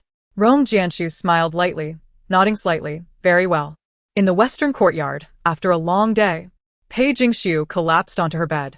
Hong Yao, noticing her late return, expressed her concern. Miss, are you all right? Why are you back so late today? Pei Jingxiu chuckled nonchalantly. When fishing for big catches, one must use a long line. Hong Yao, somewhat confused, asked, Did you catch any fish? A glint of mischief flashed in Pei Jingxiu's eyes. At least, I can say the bait has been taken. Meanwhile, Jiang Hui observed that his young master appeared particularly pleased tonight. For several days, the young master had been diligently copying scriptures, but tonight, he unexpectedly turned his attention to official matters. Young master, in 2 days it will be the mid-month. Should you not go to the Lantern Temple to pay homage? Chapter 41. Bad temper. The motion of reviewing documents paused momentarily. Rong Jianxu raised his gaze slightly and nodded. Yes, prepare accordingly. Jiang Hui clasped his fists in acknowledgement, ready to take his leave. Wait, Rong Jianxu called him back. He recalled the last time she was punished by her mother for ascending the mountain to pray. A flicker of emotion crossed his eyes as he spoke softly. Inquire if she wishes to join. I will speak to my mother about it. Ah? Jiang Hui momentarily did not grasp whom he referred to, but quickly replied, Yes, I will handle it. Go. Of course, go. Pei Jingxiu exclaimed joyfully, standing up in excitement. If Jiang the guard asks me again, my mother will surely not object. She had been troubled about how to grow closer to Rong Jianxu. After the misunderstanding on Qixi was resolved, their relationship had finally taken a challenging step forward, yet Rong Jianxu adhered strictly to propriety, making it nearly impossible to advance without daily interactions. Fortuitously, this pilgrimage to the mountain provided her with an excellent opportunity. Seeing Pei Jingxiu's elation, Jiang Hui couldn't help but share in her happiness. All right, I shall inform the young master that in 2 days, the second lady will ascend the mountain with our carriage. Thank you, Jiang the guard. Once Jiang Hui departed, Pei Jingxiu's smile faded. She chuckled softly and said, Hong Yao, prepare some items for me. I will need them at the Lantern Temple. Yes, miss. In the eastern courtyard, Jiang Hui conveyed Pei Jingxiu's desire to accompany to Rong Jianxu. Rong Jianxu's lips curled slightly. Have the servants prepare some cushions. She still has injuries on her back. Yes, young master, Jiang Hui replied with a smile. When the second lady learned she could go to the Lantern Temple, she was overjoyed, constantly expressing her gratitude towards you. He paused before adding with a grin, after all, the second lady adores the second young master. Naturally, she is delighted to pray for him at the Lantern Temple. Hearing this, a hint of smile faded from Rong Jianxu's lips. He lowered his gaze to the scriptures he was copying. Before each pilgrimage to pay homage, he would transcribe some scriptures to place in the pagoda's underground chamber as a form of offering to Xianzhou. His gaze swept over the scriptures, eyes like a cold pool. By the way, young master, should I prepare 1 or 2 carriages? Jiang Hui inquired, oblivious to the changing emotions of the man. 2, separately. Rong Jianxu replied coldly. Understood. Jiang Hui clasped his fists and went to make arrangements. Resuming his writing, Rong Jianxu continued to copy scriptures. Just as he was about to pen another word, Pei Jingxiu's gentle voice drifted in. Sir, Aksu has come to bring you some pastries. Having promised Rong Jianxu yesterday, Pei Jingxiu prepared some new pastries to curry favor with him. Entering the study with the food box, she effortlessly retrieved the pastries, presenting them. These are Aksu's new flavors. Do try them and see if they suit your taste. Rong Jianshu's gaze lingered on the exquisite pastries before turning to her. Sir, is something the matter? Pei Jingshu, feeling his gaze, touched her face in confusion. Is there something on my face? Nothing of the sort. Rong Jianshu shook his head, taking a piece of cake to taste. Pei Jingshu's eyes sparkled as she eagerly tilted her head. Sir, is it delicious? He replied nonchalantly, placing the piece back onto the plate. Seeing this, Pei Jingshu's smile waned slightly and she cautiously asked, Is it not to your liking? It's acceptable, Rong Jianshu replied. Acceptable? What kind of evaluation is that? Pei Jingshu felt uncertain. Though she was confident in her pastry-making skills, these were her first attempts, leaving her feeling somewhat insecure. After a moment, she awkwardly smiled and pulled the plate back slightly. If you do not like them, Aksu can prepare something else for you another day. As she spoke, Pei Jingshu began to put the pastries back into the food box, saying with a smile, If these do not suit your taste, I shall give them to Jiang the guard. Rong Jianshu furrowed his brows slightly, but merely gazed at the Buddhist scriptures on the desk without responding. Pei Jingshu smiled and bowed slightly. Then I shall take my leave. You may continue your work. With that, she swayed out of the study, holding the food box. It was only after her footsteps faded that Rong Jianshu's gaze shifted from the scriptures. His expression turned cool as his focus slowly converged on the table, particularly on the rather comical-looking Paishio. Pressing his finger against the Paishio's head, he applied a bit of force, toppling the large yellow figure onto the desk. 15 days prior, Rong Jianshu visited the main residence to see the Rong family. Due to matters concerning Shun Songyue, the Rong family had been sulking and refused to meet him, claiming illness. Rong Jianshu did not insist but merely instructed the matron to inform the Rong family that he would take Pei Jingshu to the mountain to pray before leaving. The matron went to the bedroom and conveyed Rong Jianshu's message to the Rong family. Madam, the young master has been getting too close to that Pei family girl lately, both teaching her and taking her to the Lantern Temple. Could it be? The matron left the latter speculation unspoken, yet the Rong family understood her implication. At her words, the Rong family chuckled lightly, a hint of disdain flashing in her eyes. I know my son well. Regardless of whether Pei is pure, even if she has not entered our Rong family, he would not look upon her favorably. The matron, puzzled, asked, Madam, why are you so certain? The Rong family narrowed her eyes, replying coldly, He has practiced at the Lantern Temple since childhood, and even Master Miaofan remarked upon his cold disposition, devoid of desires. If it were not for the late master leveraging his life, the sage would not have made 3 trips to the mountain to personally request he serve. He would never have left the Lantern Temple. Sighing, the Rong family expressed a hint of regret. Look at these 2 children of the Rong family. Jianshu shows no interest in promotions, and Xianzhou. Her voice trailed off as she glanced around, ensuring no one was listening. Before whispering, Xianzhou is not currently in the capital. I have no one to converse with. The maid softly comforted. Madam, do not worry. I believe that it will not be long before the second young master returns. At this, Rong's lips curled into a cold smile. It would be best to drive the Pei family away before Xianzhou returns to the capital. The maid, glancing around, whispered, Madam, isn't the master returning soon? Rong shot her a glance. Are you suggesting that since the master values family reputation, if Pei were to do anything disgraceful, word would reach him and it would be easy to expel her? Upon hearing this, Rong narrowed her eyes and smiled slyly. Go prepare some sleep-inducing medicine for me. Understood. The next morning, when Pei Jingshu arrived outside the mansion with the medicinal herbs, Zhang Hui was already waiting. Upon seeing Pei Jingshu, Zhang Hui smiled and approached. Second madam, you have arrived. The young master has arranged everything. You may sit in the carriage at the back. Pei Jingshu nodded with a smile and boarded the carriage with the herbs. Shortly after, Rong Jianxue emerged from the mansion. Chapter 42. A bath in the cold spring. 2 carriages were parked outside the mansion. He first glanced at the rear carriage and asked Zhang Hui, Has she arrived? Yes, young master. The second madam is already in the carriage. Rong Jianxue nodded. Let us go. Yes. The carriage began to move. Inside. Pei Jingshu turned to the herbs beside her and lowered her voice. Did you bring everything? The herbs nodded. Yes. Mississippi. Pei Jingshu nodded and instructed softly. Once we arrive at the Randing Temple, I have something to discuss with you. The sun was high, and even inside the carriage, it felt like a steamer. Outside. Jiang Hui wiped the sweat from his brow and said to Rong Jianxue in the carriage, Young master, Is there a cold spring behind the Randing Temple? Rong Jianxue, unaffected by the heat, nodded at Jiang Hui's question. Jiang Hui smiled. That is splendid. Once we arrive at the Randing Temple, I shall go to the back mountain for a dip in the cold spring to cool off. Rong Jianxue cautioned.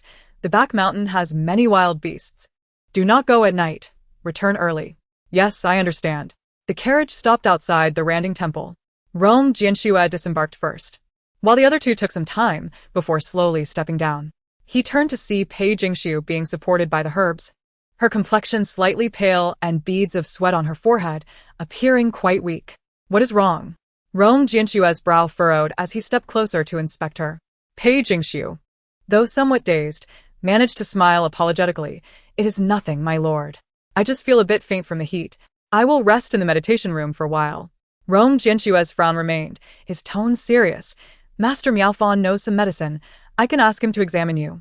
There is no need for such trouble, Pei Jingxiu replied, appearing even more apologetic. I just felt a bit dizzy from the heat. It is nothing serious. Hearing this, Rong Jianxue finally relented. Herbs, take her back to the meditation room to rest. If anything else occurs, report to me. Yes, young master. The herbs carefully assisted Pei Jingxiu towards the meditation room in the back courtyard of the Randing Temple. Once in the meditation room, Pei Jingxiu shed her disguise and had the herbs help her change into a light, cool outfit. Miss, what shall we do next? The herbs asked. Pei Jingxiu lay on the bed, allowing the herbs to fan her, her voice soft. Where's the wine you brought? It is here, Mississippi. The herbs quickly retrieved a jar of wine from her bundle and handed it to Pei Jingxiu. Pei Jingxiu, who had a moderate tolerance for alcohol, glanced at the jar and asked the herbs to pour her a cup, which she drank in one gulp. This time, Rong Jianxue's meditation room was not far from Pei Jingxiu's. As evening approached, the herbs returned with news that the young lady was feeling much better, had eaten some vegetarian food, and was now asleep. Rong Jianxue then dismissed the idea of seeking Master Miaofan and began to copy scriptures in the meditation room. Young master, why have you copied so many scriptures this time? Zhanyi, who had not gone to the back mountain due to Pei Jingxiu's heatstroke and had been busy outside the meditation room, could not help but inquire. Rong Jianxue did not respond but handed the extra scriptures to Jiang Hui. Take these to her. She suffered from the heat today and should not be occupied with copying these. Last time at the Randing Temple, she had copied a stack of scriptures and tied them to the Chongqing tree to pray for Xianzhou. This time, as she was unable, he had copied a set for her. Oh, so this is for the second madam, Jiang Hui nodded. I will deliver it right away. As night fell, Rong Jianxue slightly lowered his gaze, sitting quietly at the desk. The bell in the temple rang 3 times, signaling the monks to rest. At this time, he intended to go to the main hall to light an incense stick. However, before he could rise, Jiang Hui burst into his meditation room, his face filled with urgency. Young master, something is wrong. The second madam, what happened to her? Rong Jianxue's expression darkened as he stood up instantly. The herb said that the second madam heard the monks mention that there is a cold spring behind the temple, and just now, she went there alone. The back mountain of the Randing Temple was filled with towering ancient trees and wild beasts. Even Jiang Hui would not linger there at night. Upon hearing this, Rong Jianxue was momentarily taken aback, then quickly donned a coat, exited the meditation room, and hurried towards the back mountain. To be precise, while the Randing Temple was atop a mountain, it was situated in a relatively gentle area among the hills.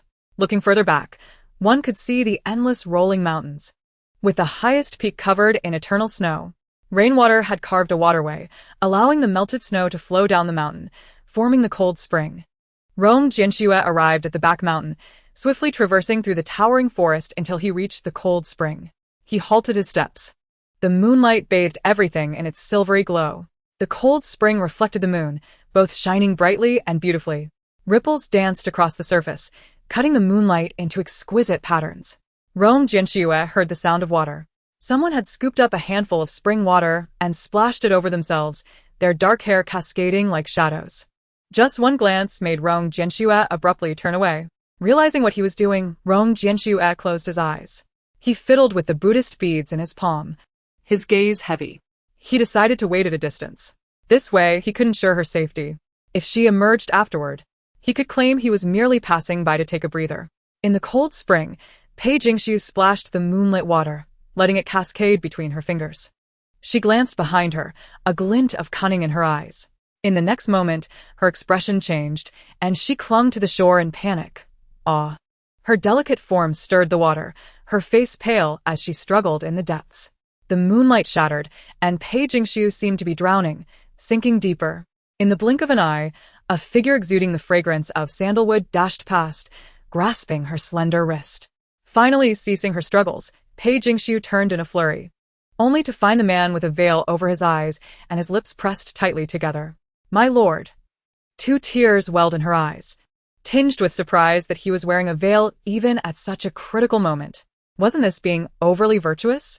Rong Jianxue, oblivious to Pei Jingshu's thoughts, wore a solemn expression, his brows furrowed tightly. What happened? Pei Jingshu, her body stiff, responded with a voice filled with grievance. "I've been in too long. My legs are cramping." She clearly saw the man's expression grow colder, his voice slightly hoarse. "Can you get out?" Pei Jingshu shook her head, recalling that he could not see, and sniffled, her voice muffled. "I can't move. It hurts so much." She heard a heavy sigh from above her. From her angle, she could see the sharply defined jawline of the man, his lips drawn tight, his expression cold and solemn. He still held onto her wrist. Her wrists were exceedingly slender, seemingly so fragile that a mere hint of pressure could snap them. Rong Jianxue pursed his lips slightly and, in a hushed tone, muttered an apology for his rudeness. In the next moment, he exerted a bit of force, pulling Pei Jingshu from beneath the surface of the spring water. The sound of splashing echoed as his vision was obscured, heightening his other senses. He heard her let out a delicate cry, without a point of support. She swayed and tumbled into his embrace. Chapter 43. Asu is so afraid. The sensation was both frigid and warm, as light as a feather. The surrounding stones were covered in slick moss, cold and unyielding. As Pei Jingshu fell into his arms, he instinctively leaned back, shielding her head with his hand as they both landed on the ground. "Are you all right, sir?" she exclaimed, immediately rising to check on him, concern evident in her voice. Pei Jingshu bent down to assist Rong Jianxue, her fingertips still dripping with water, the cool droplets falling from the delicate fabric onto his eyes. Startled, he swiftly rose and pushed her away. "Ah!" She cried out in pain, likely having bumped her ankle once again, and she found herself seated on the stone steps. Realizing what had happened, Rong Jianxue furrowed his brow and stepped closer, extending his hand to inspect her ankle. However, blinded by the darkness, his fingers failed to locate the precise spot. A chilling and delicate sensation coursed through him, momentarily clouding his mind. "It itches," Pei Jingshu stammered, her voice trembling. "It's my waist." She was bare, and the cold touch sent a shiver through him, causing his lips to press into a thin line. Her tiny, delicate hand grasped his, barely able to encircle 3 of his fingers. Unconsciously, her hand tightened around his, her voice quivering with pain. "Sir, your clothes are soaked." Indeed, they were drenched. She had fallen into his arms and splashed water all over him.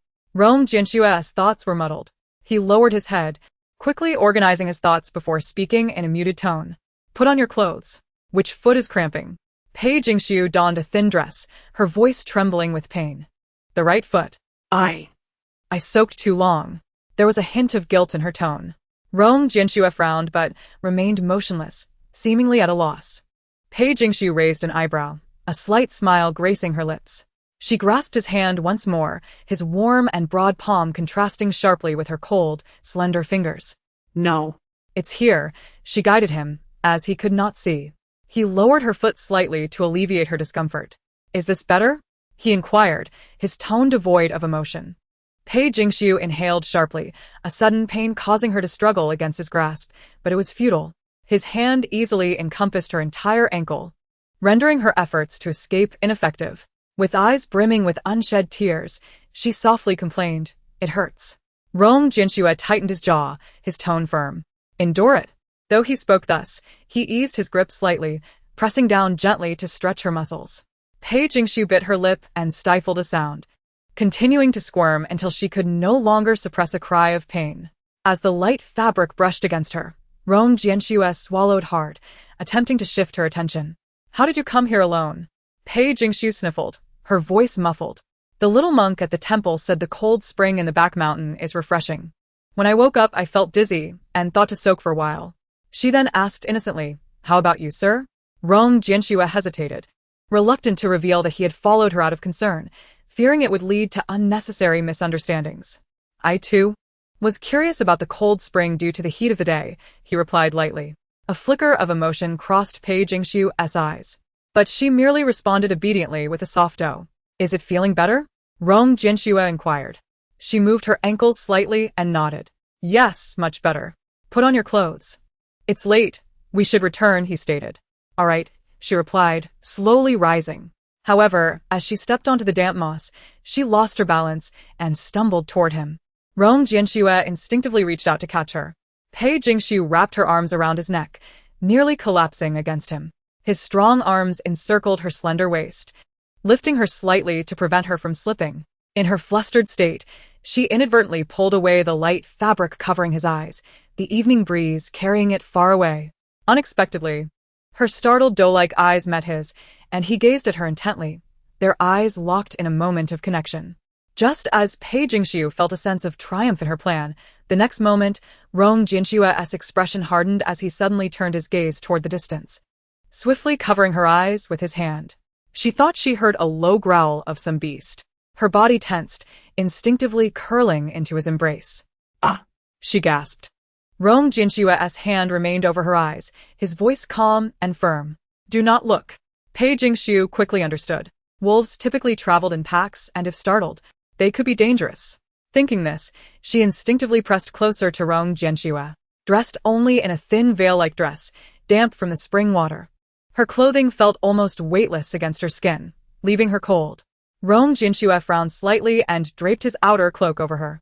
Pei Jingshu was, in truth, quite anxious. Although she knew that there were fierce beasts in the back mountain, she had hoped this would be the opportunity for Rong Jianxue to find her. Now faced with a wild animal, her limbs felt numb. Since her rebirth, Pei Jingshu had been gambling with her life, wagering on Rong Jianshua's compassion and his moments of tenderness. Once again, she was taking a chance. Taking a deep breath, she forced herself to remain calm, burying her head into his chest, wrapping her arms around his lean waist, tightening her grip slightly. Rong Jianxue mistook her fear for genuine terror and spoke softly to reassure her. Do not be afraid. They are merely passing by and have not seen us. His voice was gentle, and he remained still. Pei Jingshu rested her head against his chest, nodding, though she dared not move. It was as if she had entrusted her safety entirely to him, the scent of jasmine mingling with the sandalwood from his body, creating an unspoken tension. Rong Jianxue held her waist with one hand and covered her eyes with the other, his heartbeat steady and strong. Pei Jingshu softly called out to him, her voice trembling and delicate. He acknowledged her with a sound of affirmation, his attention focused on the distant sounds. The low growls of wolves drew closer, then faded away. The pack was merely passing through. Sir, please hold Ah Su tightly. I am so afraid, she implored. Chapter 44. Holding on her terror was palpable, and seeking comfort was entirely natural. Rong Jianxue lowered his gaze, his sturdy arm enveloping her fully, shielding her beneath him. It felt as though he were cradling something soft and delicate. Her body pressed against his broad robe, the fabric stiff and rough, threatening to leave marks upon her tender skin. Her waist was so slender that a single hand resting on her lower back could encompass her entirely. It seemed that with just a bit more force, he could snap her waist like a twig. She appeared genuinely frightened, curling herself into his embrace. Her hands tightly wrapped around his waist, silent, and even too afraid to cry. Rong Jianshue's gaze was icy, allowing the droplets on her body to soak him. He caught a whiff of jasmine, mingled with the chill of the spring water and a hint of wine. Rong Jianxue stared ahead, lost in silence. Her waist pressed against the jade belt at his waist, akin to a slippery serpent entwined around him, creating an intimate closeness. The sound of water dripping from her body onto the stone platform echoed softly. The wolf pack growled in the distance, their footsteps fading away. Pei Jingshu, still clinging to his waist, quietly inquired, Has the Lord left? The fingers resting on her waist instinctively tightened. She let out a soft, muffled sound, biting her lip against his chest. Not left yet?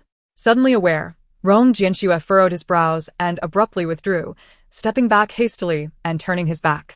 He had already distanced himself. Pei Jingshu, still dazed from the embrace, felt the warmth vanish and involuntarily shivered. Her clothing was too thin, and now soaked. It was quite revealing. Rome Jianxue's dark robe had become somewhat translucent, though the fabric was thicker, sparing him from embarrassment. They needed to return. The night was fraught with danger from wild beasts. The night sky enveloped them, with only the distant flickering of fireflies providing light. The man stood ahead, not glancing back at her. He merely extended a hand, offering his relatively neat cloak. "Put this on." Pei Jingxiu smiled shyly, her voice timid. "Thank you, my lord." The man stood tall, hearing the rustle of her clothing behind him. She had donned his outer garment. "Stay close behind me, do not stray." "Understood." Rome Jianxue led the way, clearing a path for Pei Jingxiu. The trail through the back mountain was arduous, but thanks to Rome Jianxue's familiarity, they navigated smoothly. However, the surroundings were filled with gnarled trees, and as Pei Jingxiu followed closely behind him, she treaded lightly, hearing strange sounds and catching glimpses of glowing eyes in the thickets. She swallowed nervously, reflecting on her previous life, where she had engaged in countless misdeeds with Bai Shadong. She now sought to survive by enticing someone as noble as Rong Jianxue. Surely, she would face divine retribution, perhaps even be dragged to the underworld. With this thought, her heart raced even faster. She was terrified. Her steps quickened, as if a shadow were pursuing her. Yet in her focus on the rear, she failed to notice the man ahead had halted. Bam. Pei Jingxiu collided into his embrace. Flustered, she looked up, her bewildered doe-like eyes meeting his. The garment enveloped her entirely, concealing her floral scent. He observed her panic. Pei Jingxiu bit her lip slightly, her eyes glistening with unshed tears, as if startled by her surroundings. His gaze flickered under the silvery moonlight. Finally, he slowly extended his hand, retrieving a jade pendant from his crown, pinching one end in his grasp and offering the other to her. "Hold this. The mountain path is treacherous. You might lose your way." He phrased it as a precaution against getting lost. Pei Jingxiu lowered her eyes and accepted the ribbon without hesitation, her voice soft. "Thank you, my lord." Rome Jianxue said nothing further and turned to continue walking. The pressure from the ribbon was neither too tight nor too loose.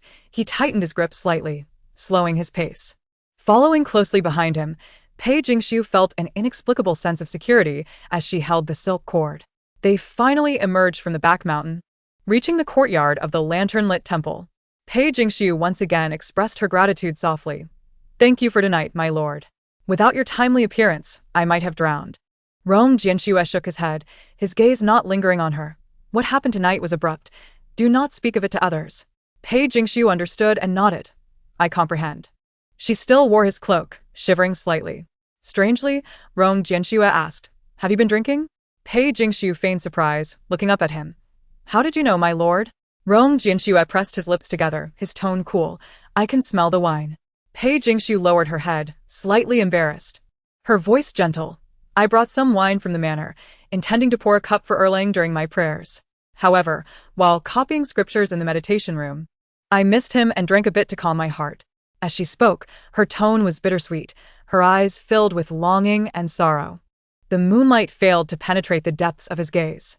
Rome Jianxue's voice turned frostier, his tone stern. "Drinking will not soothe your heart. It will only add to your troubles." Pei Jingxiu smiled and nodded. "You are right, my lord. After drinking, I indeed missed Amor. Upon discovering the cold spring in the back mountain, I thought to soak and quiet my mind." His gaze grew colder. He did not wish to engage further. "Rest early. We must return to the manor in the morning." Pei Jingxiu nodded. "You too, my lord.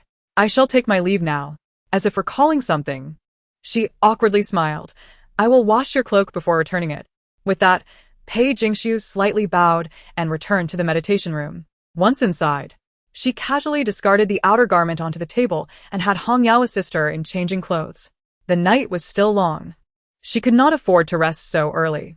Meanwhile, in Rome Jianxue's meditation room, Jiang Hui noticed his master had returned, but had not yet approached to inquire when the door slammed shut. "Prepare some cold water. I wish to bathe." Leaving the sentence behind, Jiang Hui stood outside the door, bewildered. Although it was hot today, wasn't a cold bath a bit excessive? "Go prepare." Inside the room, the man's voice was low and cold. Jiang Hui ceased his queries and hurried away to prepare. Chapter 45. Cold bath inside the meditation room. The water reflected on the wooden beams above, rippling gently. Rome Jianxue submerged himself in the icy bath, closing his eyes. Strangely, he recalled the cold spring once more. The moonlight was desolate, casting its serene glow into the chilling pool. Shadows danced, and she slightly bit her lip, tears glistening in her eyes. Suddenly, Rong Jianxue sprang up from the bath. His waterfall-like hair clung to his back, and as he cast his gaze upon the rippling water, his lips pressed tightly. His expression dark. The scent of jasmine lingered on him. Despite soaking for quite some time, the fragrance refused to wash away, as if a layer of molten lava adhered to his body. Where she had touched him, the floral aroma remained. Water droplets from his hair trickled down his face as Rong Jianxue's gaze turned cold, his long fingers tightening. He was not a man of excessive desires. Yet, he had grown accustomed to the scents of wood and sandalwood and the incense of the temple, seldom encountering such an alluring floral fragrance. After a few moments of contemplation, Rong Jianxue once again closed his eyes, submerging himself in the wooden tub. "Young master?" A knock sounded at the door from Jiang Hui. Rong Jianxue squinted, feigning sleep, and did not respond. Jiang Hui continued, "Young master, you have been soaking for half an hour. Be careful not to catch a chill." Outside the door. As Jiang Hui spoke, he sighed, "It has indeed been hot these days. Even you, young master, who can endure heat, are taking a cold bath."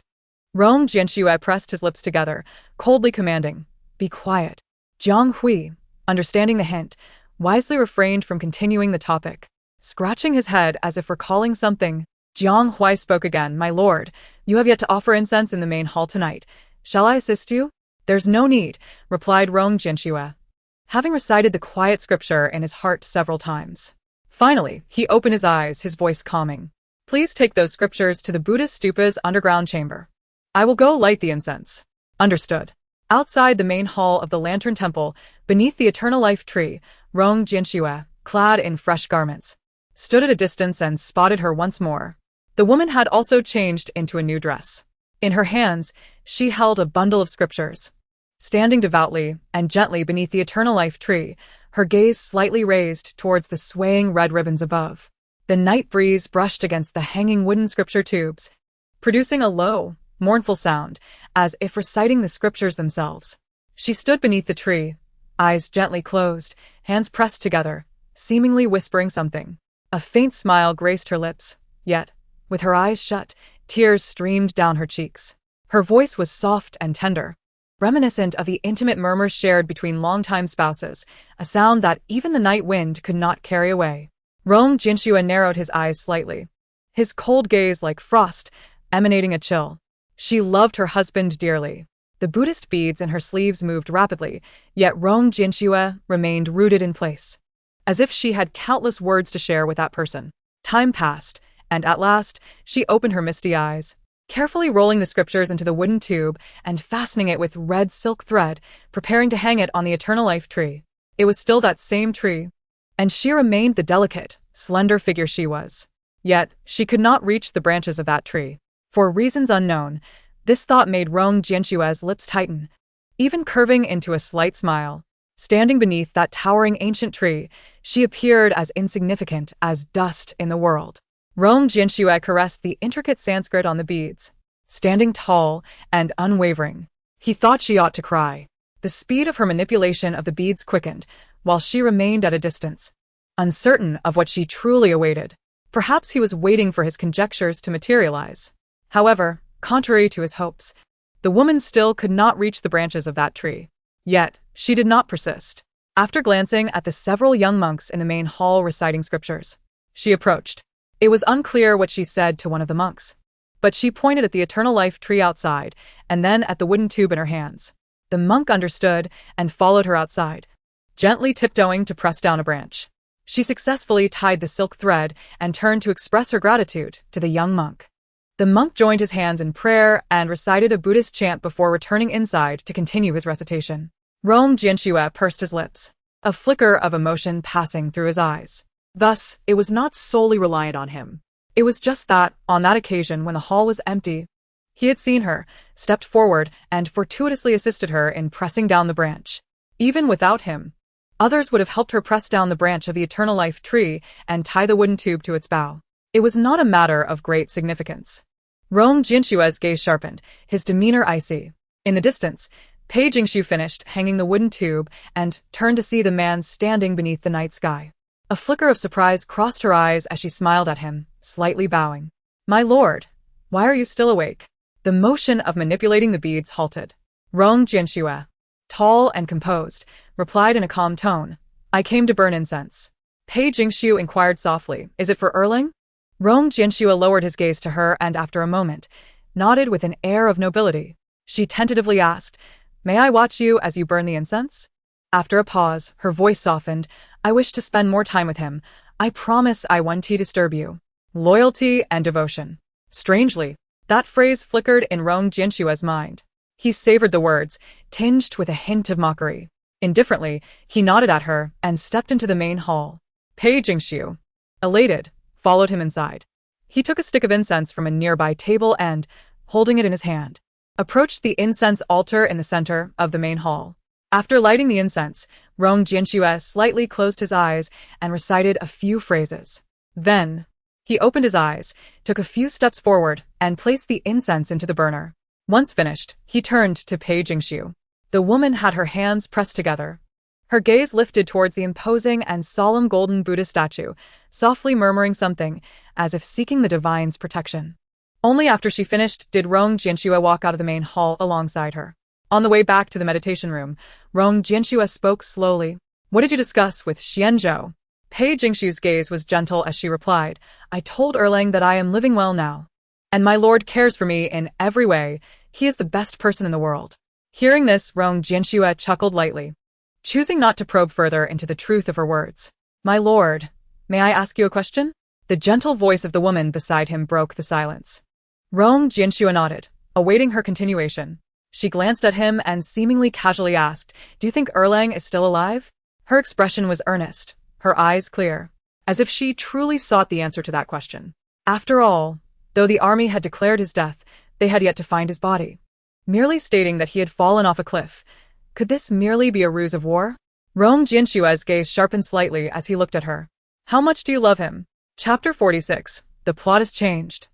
Pei Jingxiu halted her steps, and he stopped as well. Why do you ask that? She inquired. Puzzled. Rong Jianxue's voice remained calm. During my time at the Lantern Temple, while worshipping in the main hall, I witnessed the myriad states of beings. There are those like you who believe their beloved has not perished, weeping and yearning for his presence in the world.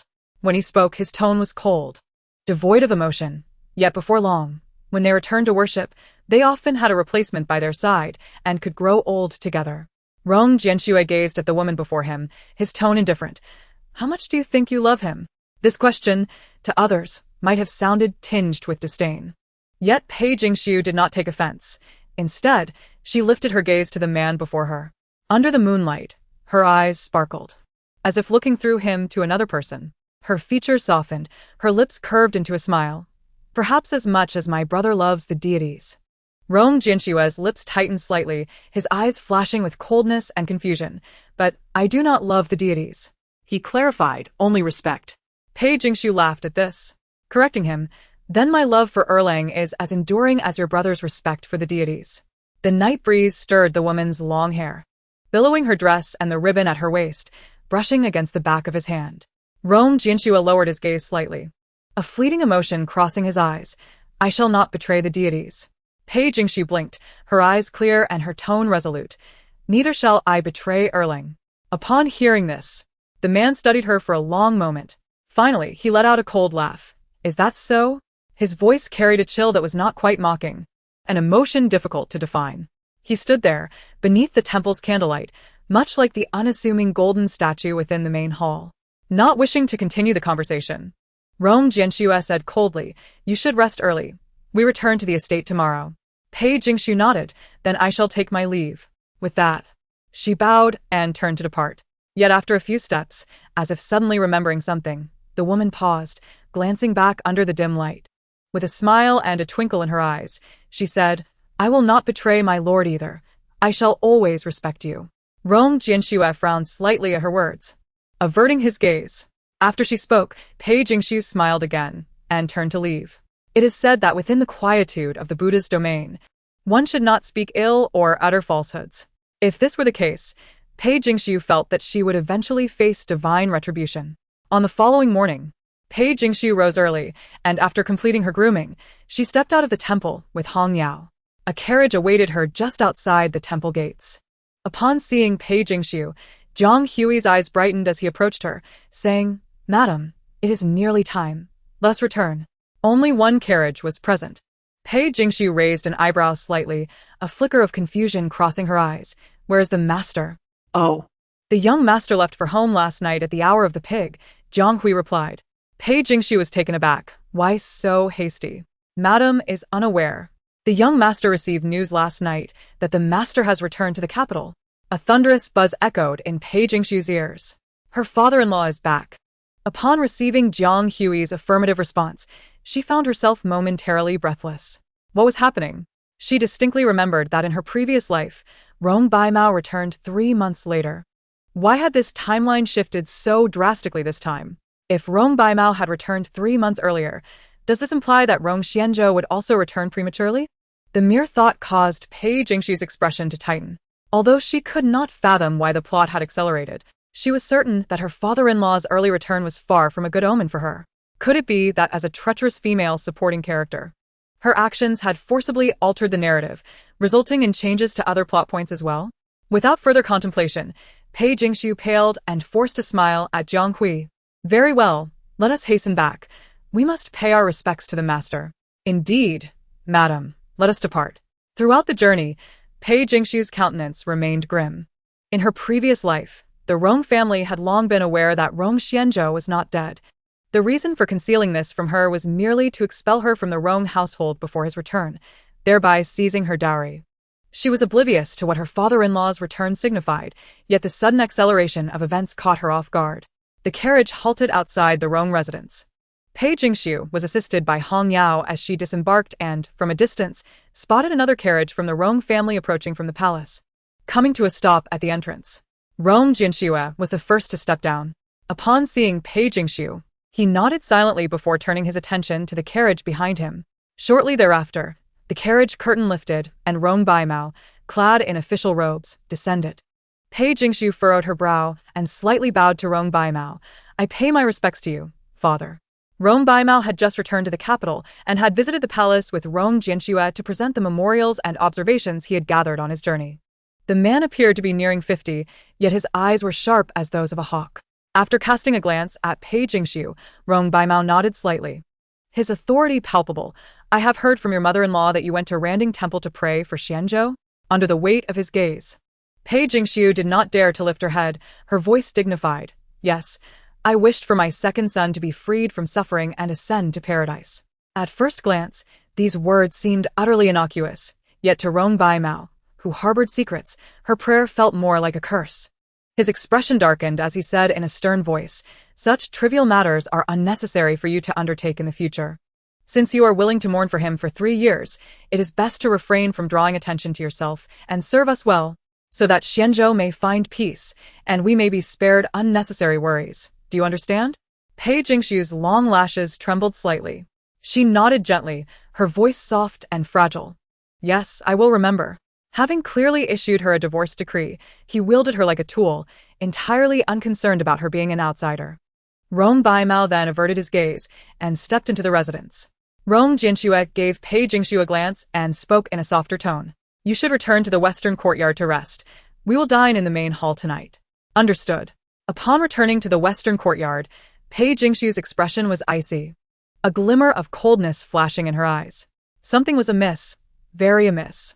The timing of Rong Baimao's return to the capital was far too premature compared to the narrative, leaving her with little time to devise her plans. Originally, according to her scheme, there were still 2 years until Rong Xuanzhou's triumphant return. Even if Rong Jianxue was an emotional iceberg, she believed she could thaw him in that time. However, now Pei Jingxiu had to entertain another possibility.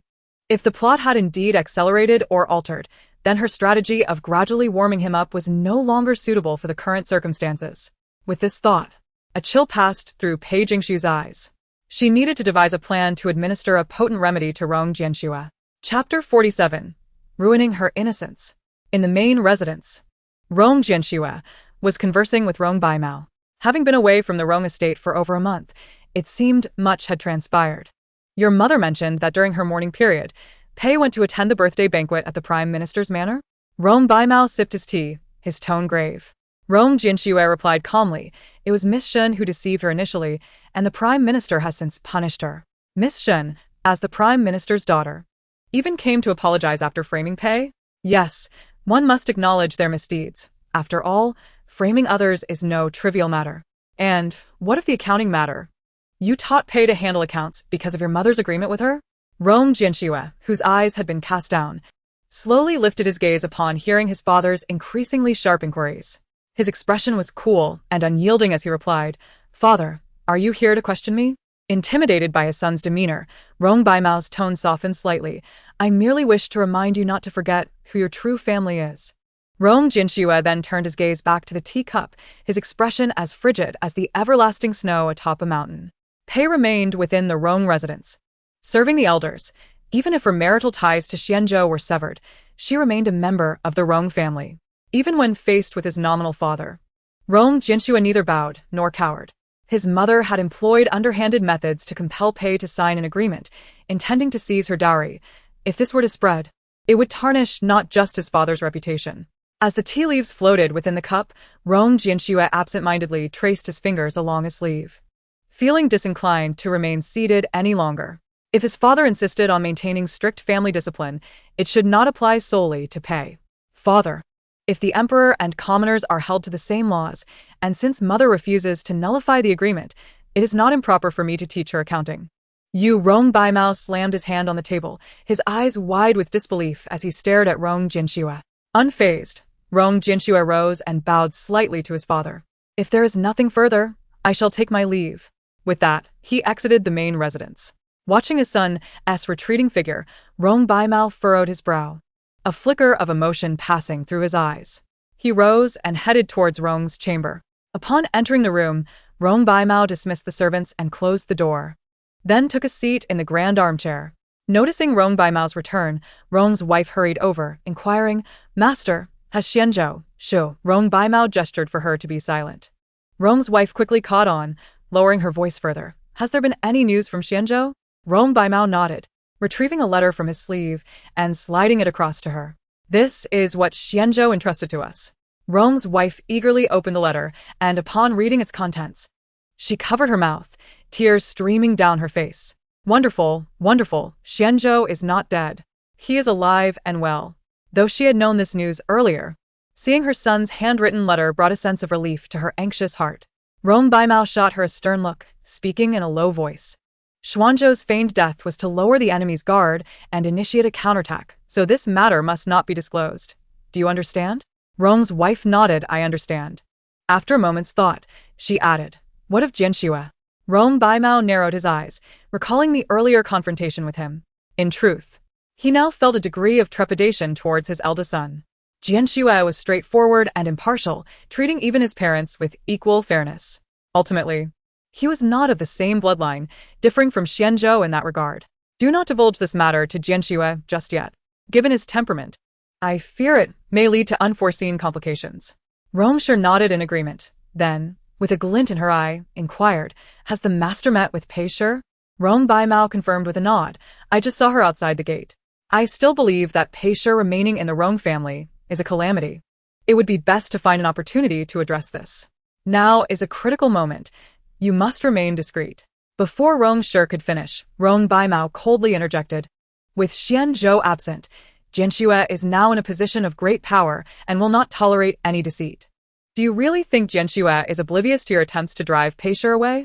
Perhaps he harbors resentment, as he, being Jianxue's foster father, now finds himself overshadowed by his own son in both rank and presence. This disparity fills Rong Baimao with feelings of frustration and anger. Regardless, this issue must be discussed further upon Xianzhou's return. For now, tread carefully and refrain from rash actions, do you understand? Rong Baimao admonished sternly. Rongshi lowered her head, concealing the chill in her gaze. Yes, I understand. In the evening, Zhang Hui arrived at the West Courtyard. Second Madam, the young master requests your presence in the front hall for dinner. With Rong Baimao's return, the Rong family naturally gathered together. However, due to deviations in the unfolding events, Pei Jingxiu appeared rather unwell. She acknowledged Zhang Hui and followed him to the front hall. The master and mistress had yet to arrive, but Rong Jianxue was already seated, awaiting them. "Greetings, my lord," Pei Jingshu said, slightly bowing to the man. Having spent the day sorting her thoughts in the bedroom, her complexion appeared somewhat haggard. The man turned his gaze toward her, slightly furrowing his brow. "What troubles you?" Pei Jingshu, momentarily taken aback, obediently took a seat beside him. "What did you say?" "My lord?" Rong Jianxue, speaking slowly and naturally, poured her a cup of tea. "You look unwell." Upon hearing this, Pei Jingshu touched her somewhat pale face and sighed. "It's nothing, just a bit disheartened that my father said I cannot visit the Lantern Temple anymore." It still stemmed from Xianzhou. Rong Jianxue lifted his teacup and took a sip. "If you truly wish to go, I can speak to my father on your behalf." Hearing this, Pei Jingshu's eyes brightened. Her clear, doe-like eyes fixed on him. "Really? Can you truly persuade my father?" The tea had grown lukewarm. Rong Jianxue casually glanced away, sipping the cold tea. Pei Jingshu's spirits lifted once more, her expression filled with gratitude as she gazed at him. "My lord, you are truly kind to me." Feeling an inexplicable itch beneath his fingers, Rong Jianxue changed the subject. "Tomorrow, I will take you to the shop. It's time you learned to manage a business." Pei Jingshu's eyes sparkled with joy. "All right, then I shall trouble you, sir." As Rong Shi approached the doorway, she caught sight of their conversation. An unmasked malevolence flickered in her eyes. That wretched Pei Shi, almost having caused Xianzhou's demise. Does she now wish to drag Jianxue and the entire Rong family down with her? Anger prompted her to disregard Rong Baimao's instructions, signaling a nearby servant. "Prepare the medicine." The servant hesitated for a moment, glancing at Pei Shi within the room. "Madam, is this wise? If the master commands it, then do it. No more nonsense." Rong Shi's expression darkened, her gaze sharp. Once she tarnishes Pei Shi's reputation, what will it matter if the master places blame upon her? Pei Shi will still be cast out. Chapter 48. Sending her to the brothel. With this thought, a ruthless glimmer crossed Rong Shi's eyes. She altered her demeanor, entering the room with a gentle tone. "It has been a while since our family gathered together." Upon seeing Rong Shi, Pei Jingshu and Rong Jianxue both rose, bowing respectfully. Rong Shi waved her hand, bidding them to sit, and instructed the servant, "Bring forth the cherished Qianglu imperial wine." The servant complied, soon presenting a wine jug before everyone. Meanwhile, Rong Baimao also arrived in the front hall. After Pei Jingshu exchanged pleasantries, the servant approached to pour wine for the four of them. Noticing that both Rong Shi and Rong Baimao had consumed the wine, Pei Jingshu lowered her guard and joined them in toasting. The family banquet progressed smoothly. After over a month away from the capital, Rong Baimao engaged in light conversation regarding court affairs with Rong Jianxue. Upon hearing that Crown Prince Xin Qianfan had been penalized by the emperor, Rong Baimao narrowed his eyes, his expression darkening. As the dinner concluded, Rong Shi claimed fatigue and departed from the table. Shortly after, a servant approached Pei Jingshu, speaking respectfully. "Second madam. The old lady mentioned she has a headache and would like you to assist her in her chamber." Rong Shi had a tendency to suffer from headaches, and Pei Jingshu had previously learned various techniques to please her by massaging her head. Pei Jingshu stood. "Understood, I will go at once." With that, she followed the servant toward Rong Shi's chamber. As the two women exited, Rong Baimao's demeanor turned icy. The crown prince's inability to manage the populace will surely have displeased the emperor. Rong Jianxue replied calmly. "The emperor wishes to give the crown prince 7 more days to see if he can resolve the issue of the starving populace. If he fails..." Rong Baimao's voice grew cold. Rong Jianxue's tone remained even, devoid of emotion. "The emperor has stated that there are precedents in our dynasty for deposing the heir in favor of the capable." Rong Baimao's eyelids twitched. "Is the emperor considering a change in succession?" Contemplating this, a profound glint flickered in his eyes.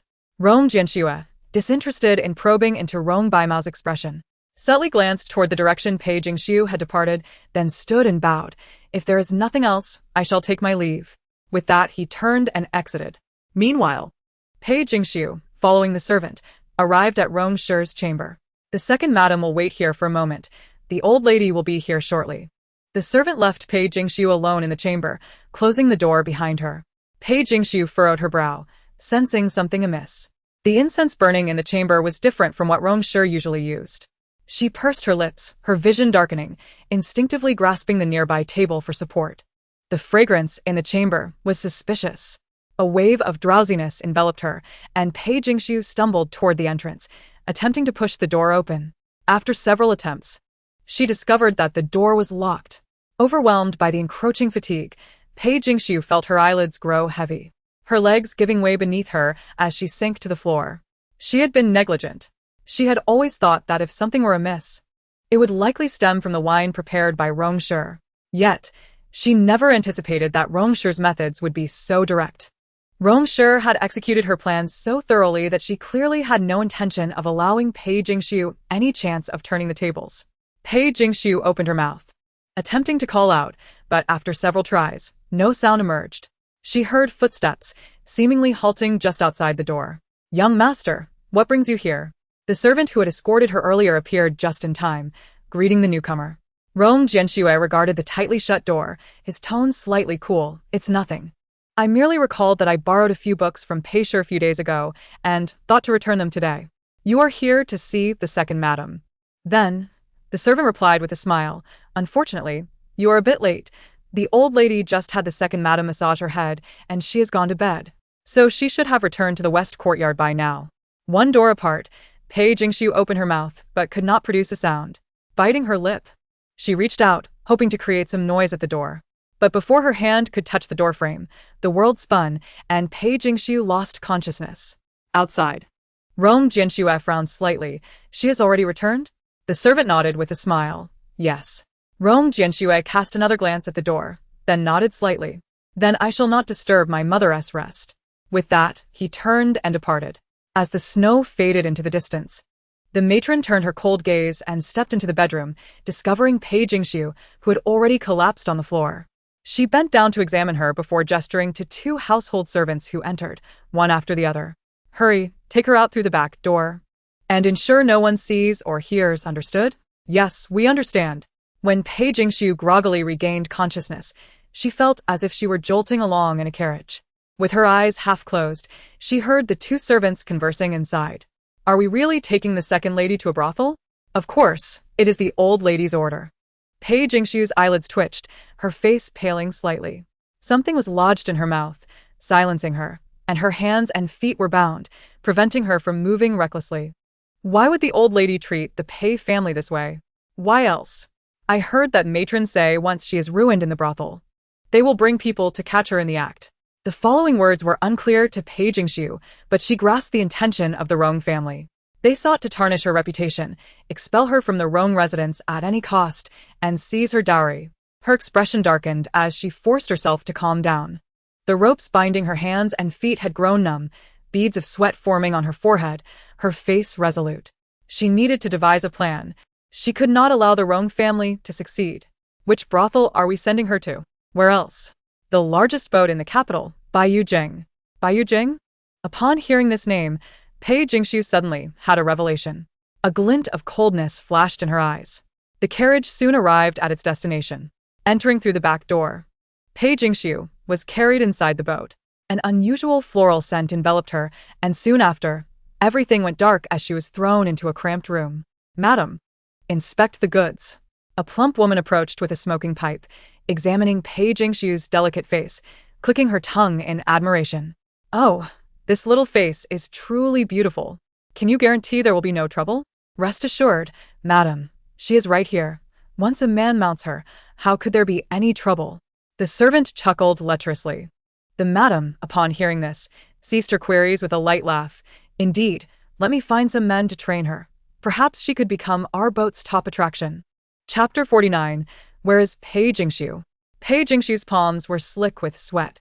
She yearned to survive. She made a daring decision. With her lips pressed tightly together, she heard the door creak open again. It was the madam once more. She approached slowly, smoking pipe in hand, stopping in front of Pei Jingxiu, seemingly admiring her beauty, so striking that one could hardly look away. Confirming that they were alone, Pei Jingxiu gradually opened her eyes. "Oh, sister, you're awake?" The madam squinted, teasingly eyeing her. A woman brought here in a daze would typically react with panic, perhaps even weeping uncontrollably. Such scenes were all too familiar to her. Yet, to her surprise, this beautiful woman appeared calm, her gaze cool and indifferent, as if unperturbed by her surroundings. The madam raised an eyebrow in astonishment. "Aren't you afraid?" Pei Jingxiu chuckled lightly. A smirk gracing her lips. Lin Yang, you have quite the presence. The plump woman, named Lin Yang, widened her eyes in surprise, knitting her brows. Who are you? How do you know my name? A gamble well played. Pei Jingxiu's teeth rattled, yet her expression remained composed, shifting into a more comfortable position. Her tone was nonchalant. Did the young master not inform you to establish a network in the capital and cultivate spies? Have you forgotten me? Lin Yang looked stunned, disbelief flickering in her eyes. You are one of the young master's people? Pei Jingxiu smiled. To be brief, the crown prince has fallen from grace, and the young master is returning to the capital from his fief. I am here to prepare you to support him. Lin Yang's brow furrowed, her expression still skeptical. How can I trust your words? It's simple, Pei Jingxiu replied with a casual smile. Your birth name is Lin Yang. You hail from Fengyang County. During the Great Drought in Fengyang, the young master took you in, granting you a name and status, allowing you to establish a network here. Indeed. Pei Jingxiu was taking a risk. She recalled that in the tale, one of Bai Shutong's admirers was none other than the third son of the current emperor, Shan Huaichen. As the third prince, Shan Huaichen was well-versed in both literature and martial arts, ambitious and shrewd, plotting for the throne. Residing in his fief, he dispatched individuals to the capital to gather intelligence at all times. Baiyu Jing was one of his hidden establishments. Lin Yang narrowed her eyes at Pei Jingxiu, her expression icy. Aren't you the second lady of the Rong family? Why do you have ties to the young master? Pei Jingxiu's countenance turned grave. That is not for you to inquire. Just your part. Upon hearing this, Lin Yang finally lowered her head, her tone respectful. Yes, Pei Jingxiu must escape. If she did not seize this opportunity, her chances of fleeing would dwindle. However, it was a pity to let it slip away. Thump, thump. Her heart raced. Lin Yang untied her, her demeanor respectful, seemingly waiting for her next instruction. To leave? To escape just like this? Pei Jingxiu squinted, raising an eyebrow at Lin Yang. There is one more thing I need you to assist me with. She had no intention of fleeing just yet. Since she wished to survive until the end, she might as well take a bigger gamble. In the Rong residence, the bedroom, Rong Shi feigned sleep, and upon hearing the matron's report, let out a cold laugh. Her tone languid. Prepare the manpower. Tomorrow morning, we shall head to Baiyu Jing to catch them in the act. Yes, it has been arranged. Madam, you need not worry. At this point, the matron's expression appeared somewhat troubled. Speak. Rong Shi said slowly. Yes, I was thinking if the young master finds out. Rong Shi scoffed coldly. And if he does, what then? Can he suspect me? Even if he does, what of it? There are hundreds of brothels in the capital. By the time he finds her, the Pei family will have already been ruined. The matron replied, Madam, even if it succeeds, what if the young master holds you accountable? Rong Shi opened her eyes slightly, nonchalantly stating, Jianxue has a cold temperament. Even if he cannot bear to see me harm the Pei family, it is too late now. The die is cast. The Rong family will not harbor a woman who has sullied her reputation. Even Jianxue cannot change that. In truth, Rong Shi felt closer to Rong Xianzhou than to Rong Jianxue. Jianxue had spent his childhood training in the mountains and was seldom by her side. Thus, their bond was not intimate. Despite his exceptional talents, Rong Shi viewed him with a mix of respect and fear, lacking the warmth of a mother-son relationship. Therefore, should Jianxue harbor any resentment towards her, as long as she could expel the Pei family and secure her dowry, she felt no loss. Young master, the second lady did not eat much for dinner. Shall I take her some food? In the study of the east courtyard, Jiang Hui asked softly. Rong Jianxue paused his writing, halting his movements upon hearing Jiang Hui's words. You are quite the do-gooder, he chuckled lightly, not angry. Jiang Hui grinned, sensing the young master's consent. Then I shall go by it now. As he turned to leave, he had barely taken a few steps when Hong Yao rushed in. Young master, Zhang Guard, have you seen my lady? The smile on Rong Jianxue's face vanished. He raised his gaze slightly. Is she not in the west courtyard? Hong Yao was sweating profusely, appearing on the verge of tears. She isn't. After the lady had her meal in the front hall, she never returned. Rong Jianxue stood up. Zhanyi. Here. Go find her. Yes. Jiang Hui's expression darkened as he clasped his fists and swiftly exited. Hong Yao, in a state of distress, spoke with a quivering voice tinged with tears. Young master, could something have happened to our young lady? Rong Jianxue pressed her lips together, her voice icy as she queried. Did she go out tonight? No. Hong Yao wiped away her tears. The young lady rarely goes out in the evening. Rong Jinshue's gaze turned stern as he rubbed the Buddhist beads tucked in his sleeve. He fell silent and strode purposefully towards the Rong residence. Upon reaching the bedroom, an elderly maid hurriedly obstructed Rong Jinshue's path. "Young master, it is already late. How can you disturb the lady at such an hour?" He halted, his eyes as frigid as frost, his voice resembling a cold stream. "Where is Pei?" Ah?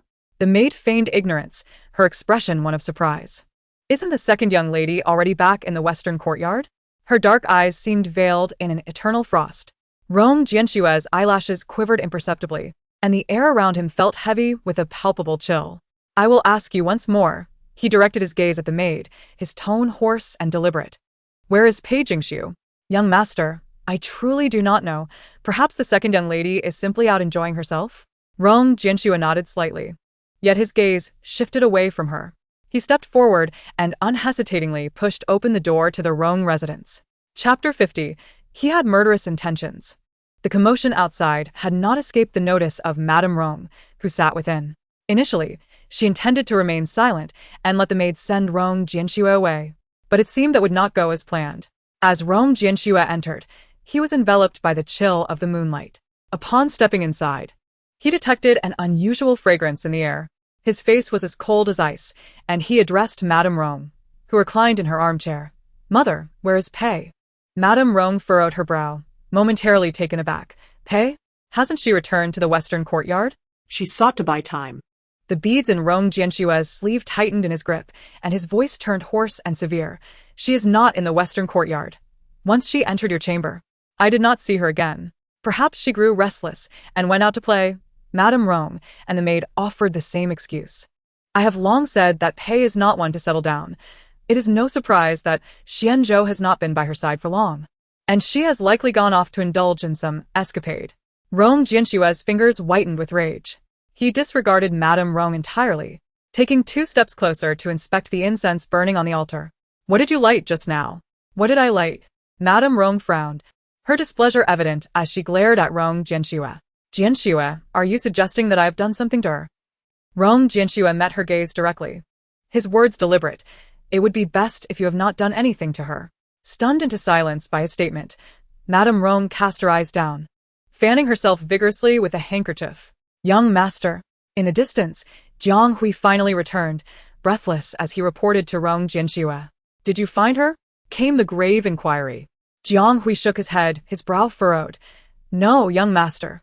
We searched the nearby markets of Chang'an, but found nothing." Madame Rong suppressed a cold smirk, her voice icy. "She must be out seeking merriment. When she returns, she shall be punished severely." As she spoke, the fan in her hand fluttered even more vigorously. Jiang Hui's expression mirrored his anxiety, and he looked to Rong Jinshu, uncertain of what to do. Deep down, he understood that the old lady likely knew the whereabouts of the second young lady, but she insisted otherwise. With no solid evidence, it was impossible to resort to coercive measures. Rong Jinshu remained silent, yet the visible chill emanating from him intensified, causing the candlelight in the room to flicker ominously. His gaze shifted to the maid who had previously blocked his way. The weight of his stare felt like a mountain pressing down upon her. The beads between his fingers shifted, Rong Jinshue's lips pressed tightly together, his dark eyes brimming with an ominous depth. Finally, he ceased his motion with the beads. "J'ennuie," he spoke coldly. Jiang Hui responded, lifting his gaze, only to widen his eyes in shock as he witnessed Rong Jinshu remove the exquisite, lustrous beads from his wrist and extend them toward him. Jiang Hui's heart sank, an inner voice warning him of impending doom. The young master harbors murderous intent. Having served alongside the young master for many years, Jiang Hui could count on one hand the number of times Rong Jinshu had removed his beads. The last instance occurred 3 years prior, during the Emperor's autumn hunt when he faced an assassination attempt, with only Rong Jinshu by his side. On that day, he entrusted the beads to the Emperor for safekeeping, while he alone confronted countless assassins, the scent of blood lingering long after, drawing the attention of nearby beasts. Rong Jinshu had spent many years studying at the temple. However, he was not simply a meek and gentle soul. Relying solely on a compassionate heart was far from sufficient in the realm of politics. Beside him, Madame Rong, taken aback by the sight of the beads being removed, struggled to comprehend the situation. He never parted with them, and she had never witnessed him do so.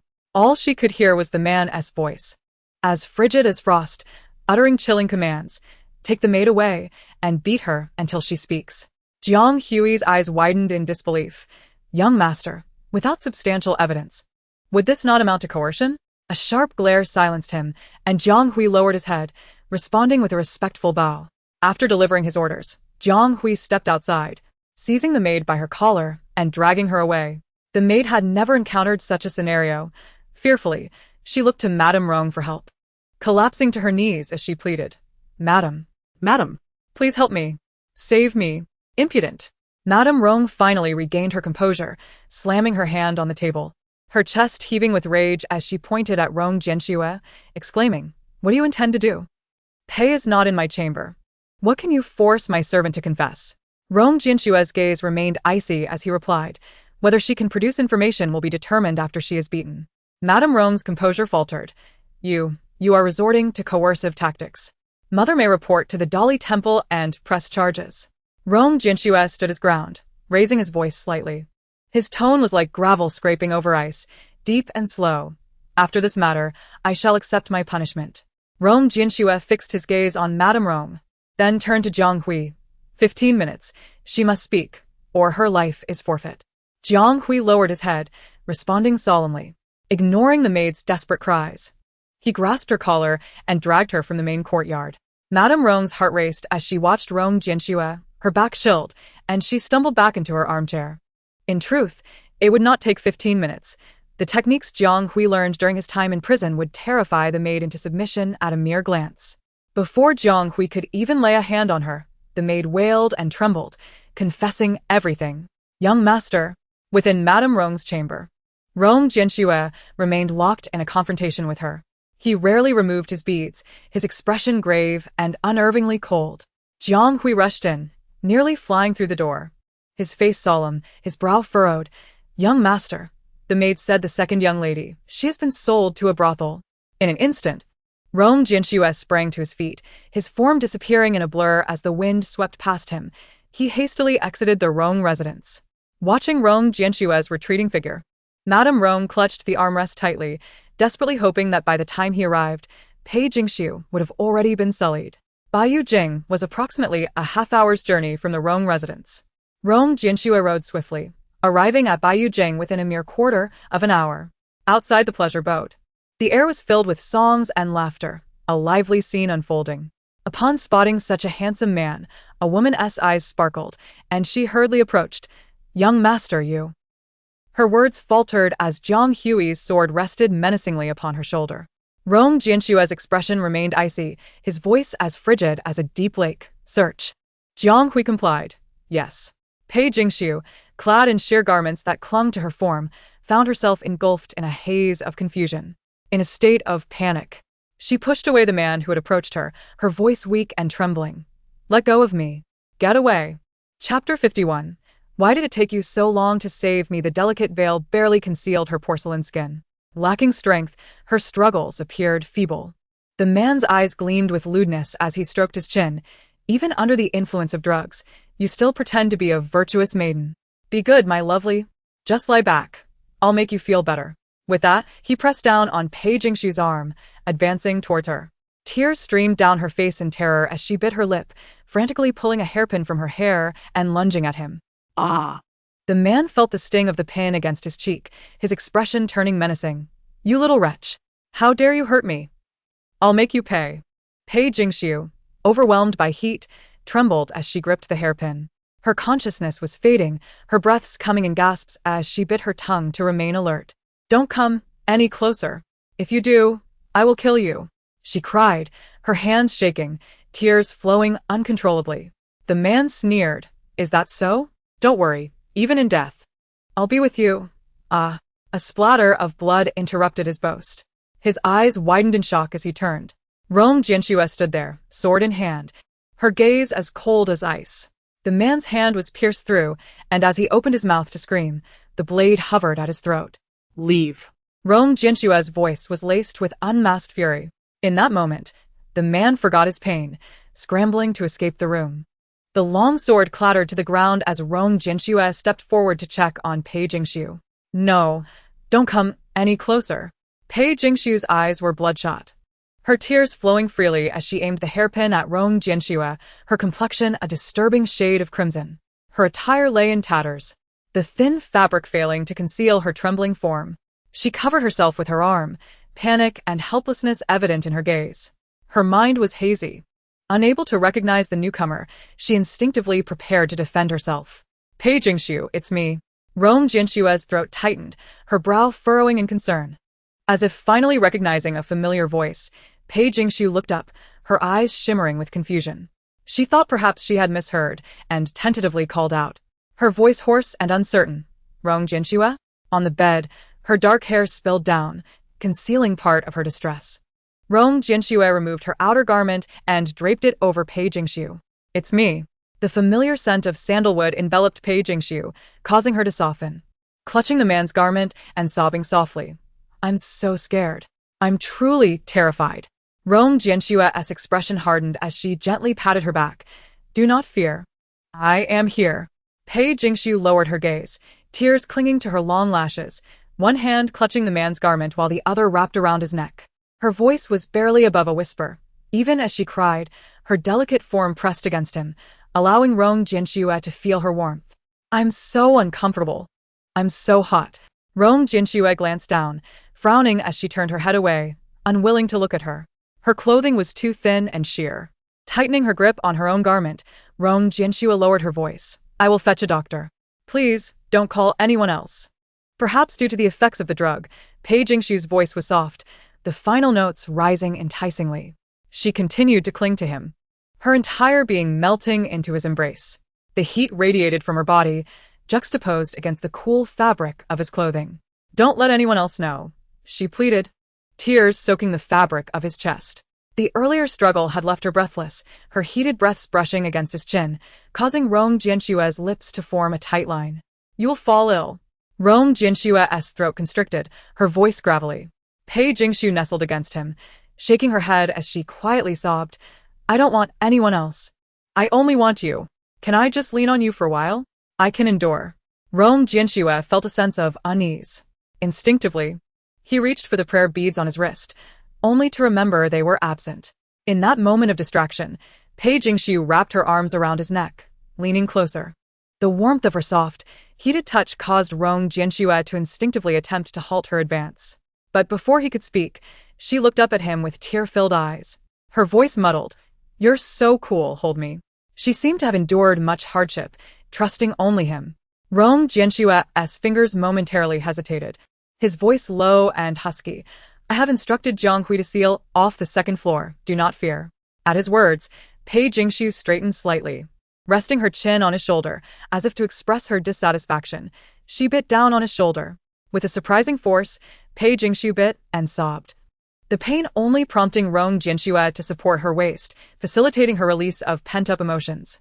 Why did it take you so long to find me? Why did it take you so long to save me? Like a lover venting her frustrations, once she had bitten enough, she clung to his neck, crying, Did you know? I had thought of using the hairpin to end my life. I did not want to suffer humiliation. Her long lashes fluttered as tears cascaded down her cheeks, sliding along his neck. Why did it take you so long to save me? She appeared genuinely frightened, striking him in frustration, yet holding him tightly, as if fearing he would disappear. Rong Jianshue's voice was hoarse as she comforted her. It is my fault. I arrived too late. The woman continued to weep, straddling him, struggling momentarily before being lifted by Rong Jianxue. A glimmer of determination shone in Pei Jingshu's eyes. His large hand could easily envelop her lower back, causing her to emit a soft whimper, her voice delicate and innocent. Don't touch my waist. The hand supporting her waist jerked back as if scalded by lava, and Rong Jianshue's expression darkened as he turned away, refusing to look at her. Pei Jingshu raised an eyebrow, whispering in his ear, Please don't move around. She was manipulating the situation. Rong Jianxue closed his eyes slightly, his hands hovering near her waist, his throat tight. All right. Pei Jingshu was still not satisfied. If this were to end here, after all the effort she put into this performance, how regrettable it would be. With that thought, Pei Jingshu bit her lip, her brow furrowing. Why are you sweating so much? Let me cool you down. Chapter 52. My husband. Her lips and breath were warm. Rong Jianxue turned her head to avoid the warmth she exhaled, but still caught the scent of soft flowers. Pei Jingxiu wrapped her arms around his neck, her entire body pressing against him. She seemed to want to call him something. Her delicate hands inadvertently traced down his spine, her fingertips gliding downward as if counting his vertebrae. She babbled incoherently, her waist supple and slender. Rong Jianxue pressed her lips together, frowning as she avoided looking at her. The effects of the aphrodisiac were apparent, something he should have known. Pei Jingxiu's gaze fell. Like a serpent seeking warmth, she clung to him. Her eyes narrowed in displeasure as she gently nipped at his chin. Rong Jianxue's eyes widened in panic and gloom as she looked at her, the tension in her fingers tightening. It didn't hurt, not really, but it was an odd sensation that unsettled him.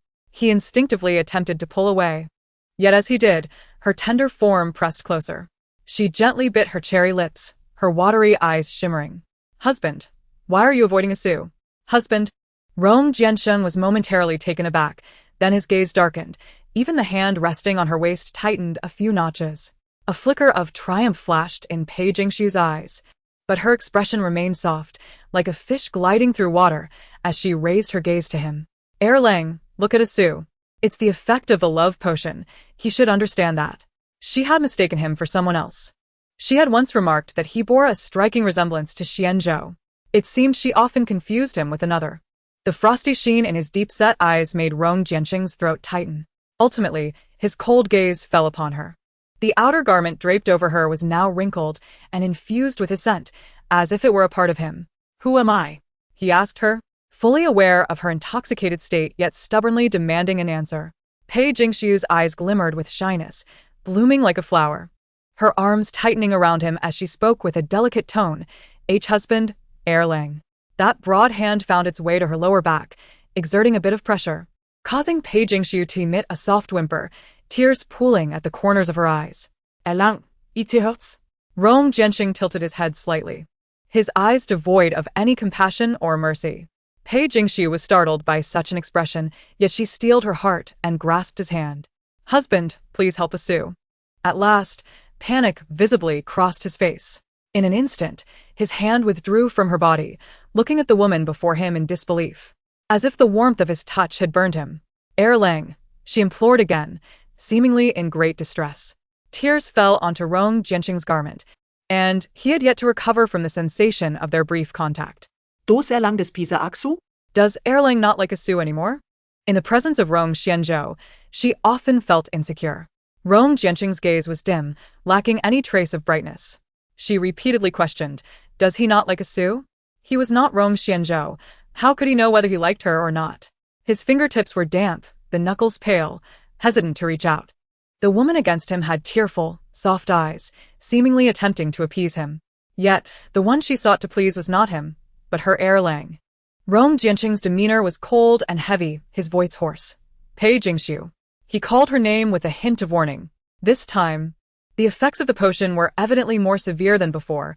Pei Jingxiu softly responded, her voice muffled. Erlang. She was still not fully aware.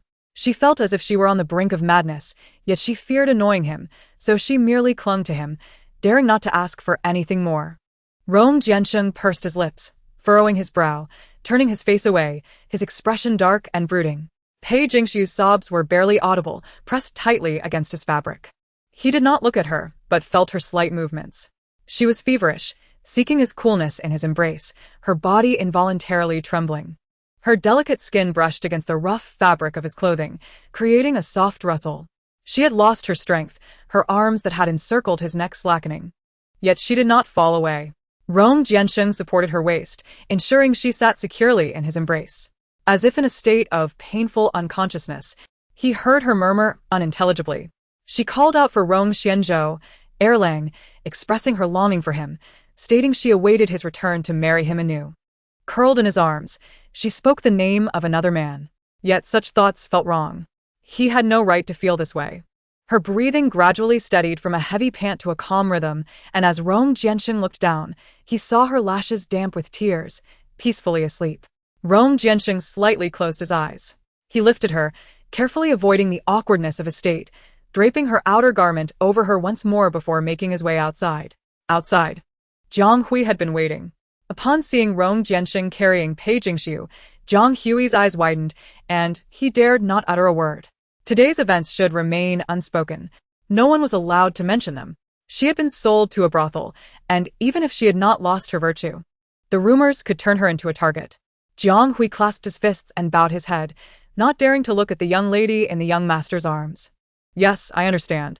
Pei Jingxiu had indeed consumed the love potion given to her by Lin Yang. Otherwise, given Rong Jianxing's insight, he would have surely noticed something amiss. However, she had taken a small amount and could likely still control her behavior. After sleeping through the entire day, Pei Jingxiu awoke in the familiar confines of her bedroom the following evening. Hong Yao brought in a basin of water and, upon seeing her finally awaken, hurriedly approached her. "Miss, you're finally awake. You nearly scare me to death." Hong Yao's eyes were red, clearly having cried for quite a while. Pei Jingxiu surveyed her surroundings, rubbing her throbbing head. "Where is Rong Jianxing?" At her words, Hong Yao cautiously glanced around before whispering, "Miss, the eldest young master was whipped yesterday." Pei Jingxiu furrowed her brows. "What?" "Last night, after ensuring you were settled, the eldest young master went to the ancestral hall and requested punishment." Pei Jingxiu was momentarily taken aback, struggling to comprehend. Rong Jianxing did nothing wrong. Why would he request punishment? "You don't know, Mississippi yesterday. The old lady and her maid refused to disclose your whereabouts, so the eldest young master resorted to private punishment." Pei Jingxiu raised her brows slightly. The always upright and honorable gentleman resorted to such measures to obtain information? A smile crept onto her lips, a glimmer of light appearing in her eyes. It seemed that this time, the Rong family inadvertently rendered her a great service. The eldest young master has suppressed this matter within the household. "I only learned of it after much inquiry," Hong Yao added. Pei Jingxiu nodded. He likely did not want her to misunderstand, wishing to keep her from knowing the extent he had gone to for her. How could Pei Jingxiu allow him to have his way? Chapter 53. He is avoiding her. Rong Jianxing is evading her, under the guise of allowing her to recuperate. Pei Jingxiu easily perceived this.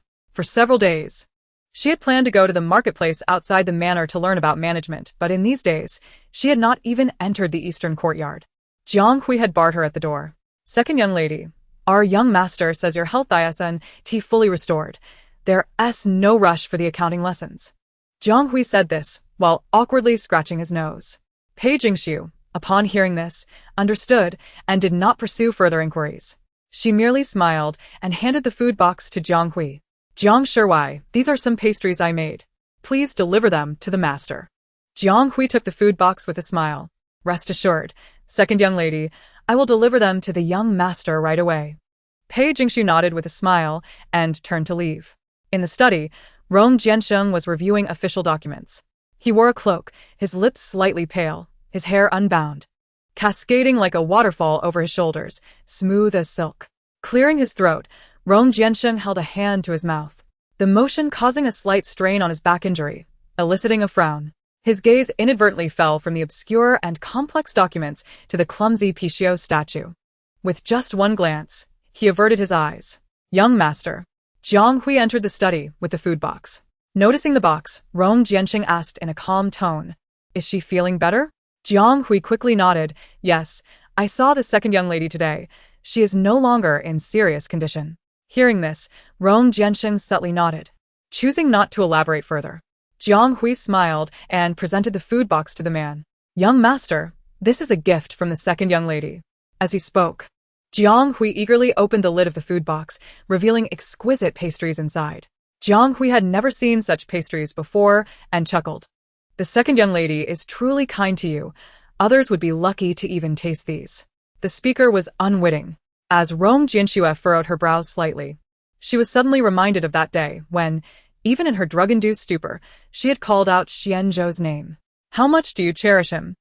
Su's affection for Erlang is as enduring as a husband's reverence for the divine. Humph. Rong Jianxue narrowed her eyes and lowered her head to fiddle with the Buddhist beads in her sleeve. What was there that was extraordinary or unparalleled about these pastries? She had learned to make snacks and embroider solely to please Xian Zhou.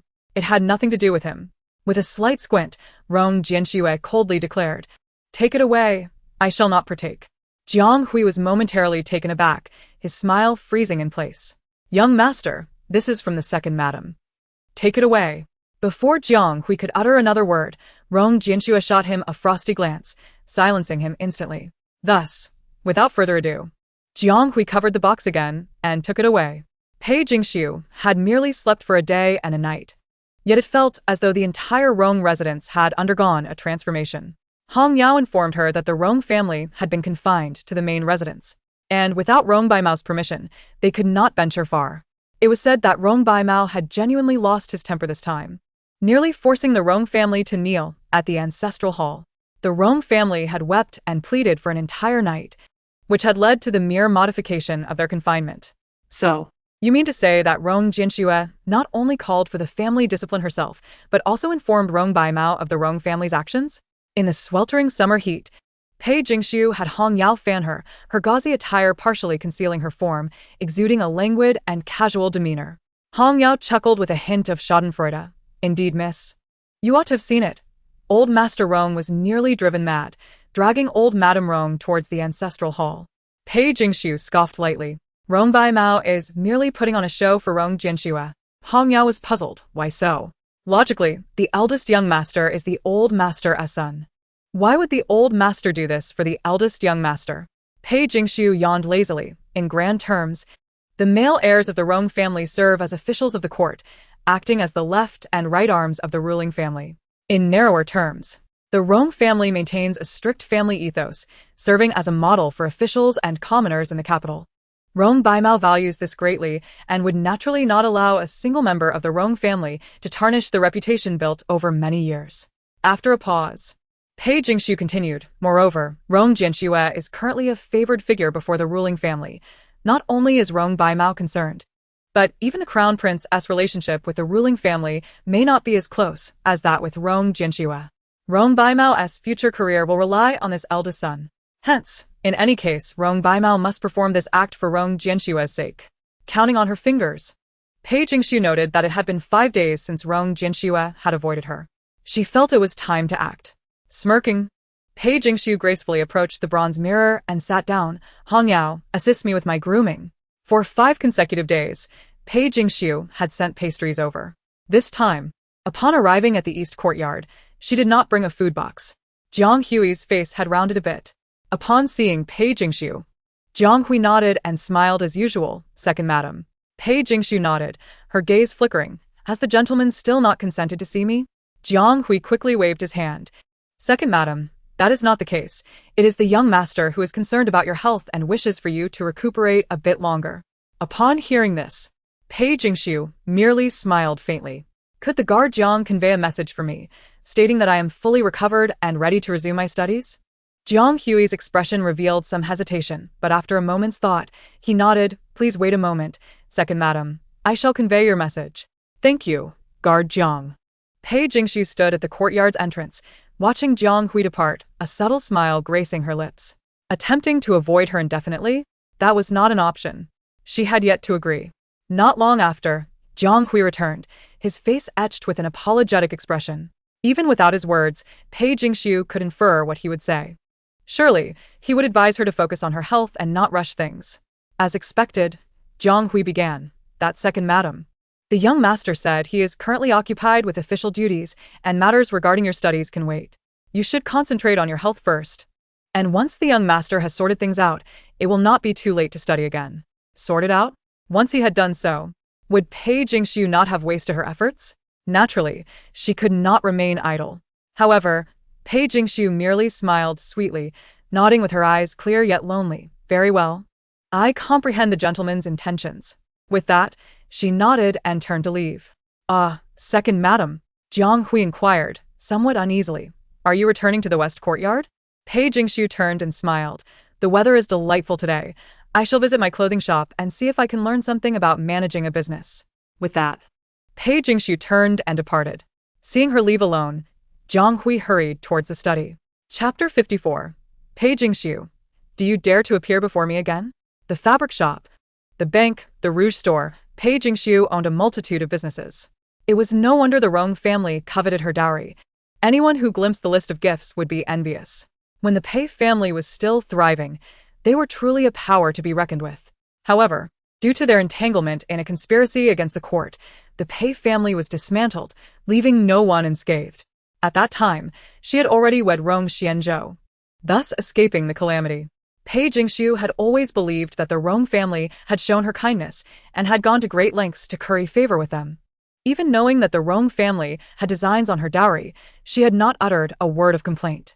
Pei Jingxiu now felt that the way she had been portrayed previously was rather foolish. She was, after all, a malicious supporting character. Whether the Rong family coveted her assets or sought to cast her aside, even if Pei Jingxiu truly bore no gratitude towards the Rong family and was unwilling to relinquish her dowry, what of it? Being a wicked supporting character, could she not be thoroughly malevolent? Just like now, she intended to exploit Rong Jianxua's softness of heart to achieve her goals, ultimately overshadowing by Shetong, the protagonist. Upon reaching the clothing shop, Pei Jingxiu lifted the curtain and stepped inside. The establishment, named Hua Xiangrong, had the shopkeeper calculating accounts at the counter. Pei Jingxiu approached and stood before him. "What styles of clothing do you fancy, miss?" As the shopkeeper spoke, he lifted his head, and upon seeing Pei Jingxiu, his eyes widened slightly. Realizing who she was, a smile spread across the shopkeeper's face. "Ah, second madam, you have arrived." Pei Jingxiu inclined her head slightly, a polite smile gracing her features. "It has been some time since the second madam has visited our shop. Is there something of importance today?" Pei Jingxiu raised an eyebrow. Feigning ignorance, "I have recently been studying accounts at the Rong residence, so I wish to come here to review our financial records." The shopkeeper, upon hearing this, quickly calculated in his mind before responding with a smile. "If I recall correctly, we sent a copy of the accounts to the Rong residence a few days ago. Did you not see it?" "I did see it." Pei Jingxiu nodded and smiled, "but I still wish to examine the original records to check for any discrepancies." The shopkeeper chuckled. "You need not worry, second madam. The copy was meticulously transcribed by me, and it is identical to the original. There will be no errors." Pei Jingxiu raised an eyebrow, scrutinizing the shopkeeper with a knowing smile. "I am somewhat familiar with the shopkeepers of my businesses. May I ask when you began working at this clothing shop?" The shopkeeper smiled. "You have a good memory, second madam. My surname is Zhao, and I was transferred here by the new Madame Wang a year ago. It is only natural that you are unfamiliar with me." "Madame Wang? Is that not the same Madame Wang who was expelled from the Rong residence by Rong Jianxue?" After entering the Rong residence, although her dowry remained under her name, the Rong family had taken charge of her businesses under the pretext of managing them, assigning them to Madame Wang. It appeared that this Zhao shopkeeper was indeed one of Madame Wang's own. Pei Jingxiu nodded. "Shopkeeper Zhao, may I first take a look at the clothing here?" Zhao shopkeeper's eyes gleamed with shrewdness. "Of course, second madam. Feel free to browse." Pei Jingxiu turned and walked towards the shop. The shopkeeper's expression shifted as she turned away, signaling to a nearby attendant to keep a close watch. The attendant understood and followed her. This shop, Huaxiangrong, was the first enterprise that Pei Jingxiu had completely designed and managed on her own. When she turned 14 and celebrated her coming-of-age ceremony, her father asked her what she desired. Pei Jingxiu expressed her wish to establish a shop and see how much profit she could generate through her own abilities. Consequently, her father provided her with a sum of money, allowing her to create this ready-to-wear store. She did not disappoint him. Within a year, the profits garnered by the Pei family from the shop surpassed those of a well-established tavern in the heart of Chang'an. Every detail of the shop, from its name and signboard to the materials and styles used, was the result of countless sleepless nights for Pei Jingxiu. now, As she observed the sparse clientele within her shop, the once spacious area felt cramped and dim due to the opaque bamboo curtains that concealed the surroundings. Stopping at a particular spot, she lifted her gaze to the garments hanging on the rack. The styles were remnants of her earlier designs, and the fabrics appeared somewhat outdated, not reflective of current trends. With her eyes narrowing slightly, a flicker of indignation crossed her features. Such a waste. Once, Huaxiangrong boasted a splendid reputation, and now it lay in such desolation. Without needing to review the accounts, Pei Jingxiu knew that the shopkeeper Zhao and the matron Wang had undoubtedly embezzled a significant amount of profit. As she squinted, a chill passed through her eyes. "This is our shop's best-selling garment, and now it remains the only one," the attendant remarked lazily as he noticed her pause. Pei Jingxiu chuckled softly. "How can this outdated design still be the bestseller?" The attendant scoffed. "Do you not know, second miss? This garment is our shop's treasure. Numerous young ladies would vie for it, and even if Huaxi and Grong were to cease creating new styles, this piece alone would sustain us. Oh, I see.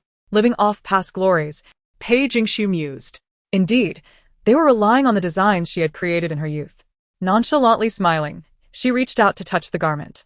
Ah, second miss. Before her fingers could graze the fabric, the attendant swiftly pushed her hand away. This is the last one. You mustn't touch it carelessly. Pei Jingshu raised an eyebrow, calmly responding, if I don't touch or try it on, how can I ascertain if it fits? The attendant retorted lazily, can't you just look at it?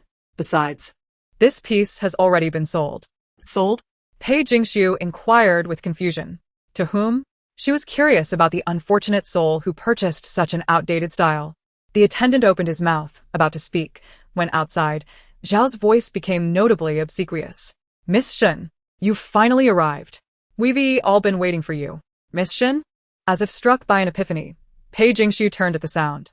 Shen Songyue, adorned in luxurious attire, approached with an air of arrogance. Where is the garment I ordered? Zhao hurriedly gestured towards the garment laid out. Miss Shen, it's right here, just as you requested. Shen Songyue's gaze swept over, initially missing the garment, but her eyes quickly landed on Pei Jingshu. Instantly, her expression darkened, and her tone turned venomous. Pei Jingshu, how dare you appear before me again?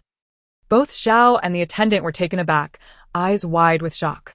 Pei Jingshu merely raised an eyebrow, her smile now a challenge. Miss Shen, it's been a while. Chapter 55. My innocence with the gentleman, the naive victim. A smile graced Pei Jingshu's lips. Shen Songyue's face soured as her gaze flitted from Pei Jingshu to the garment behind her. Realization dawned, and with a derisive snort, she remarked disdainfully, Pei Jingshu, do you simply revel in stealing others' possessions? Pei Jingshu remained silent, merely observing her. Wearing the same fabric as me during the Qixi festival, you shamelessly approached Lord Xiaofu. Now you even wish to claim my attire? Pausing, Shen Songyue's eyes brimmed with disdain. Pei Jingshu, do you truly live by taking from others? Pei Jingshu's voice was soft yet steady. Miss Shen, when did my lord become your possession? The mention of Rong Jianxue ignited Shen Songyue's fury as she pointed at Pei Jingshu, her voice sharp. Pei Jingshu, do you not have any shame? You cling to Lord Xiaofu day and night. What is your true intention? Ha, what?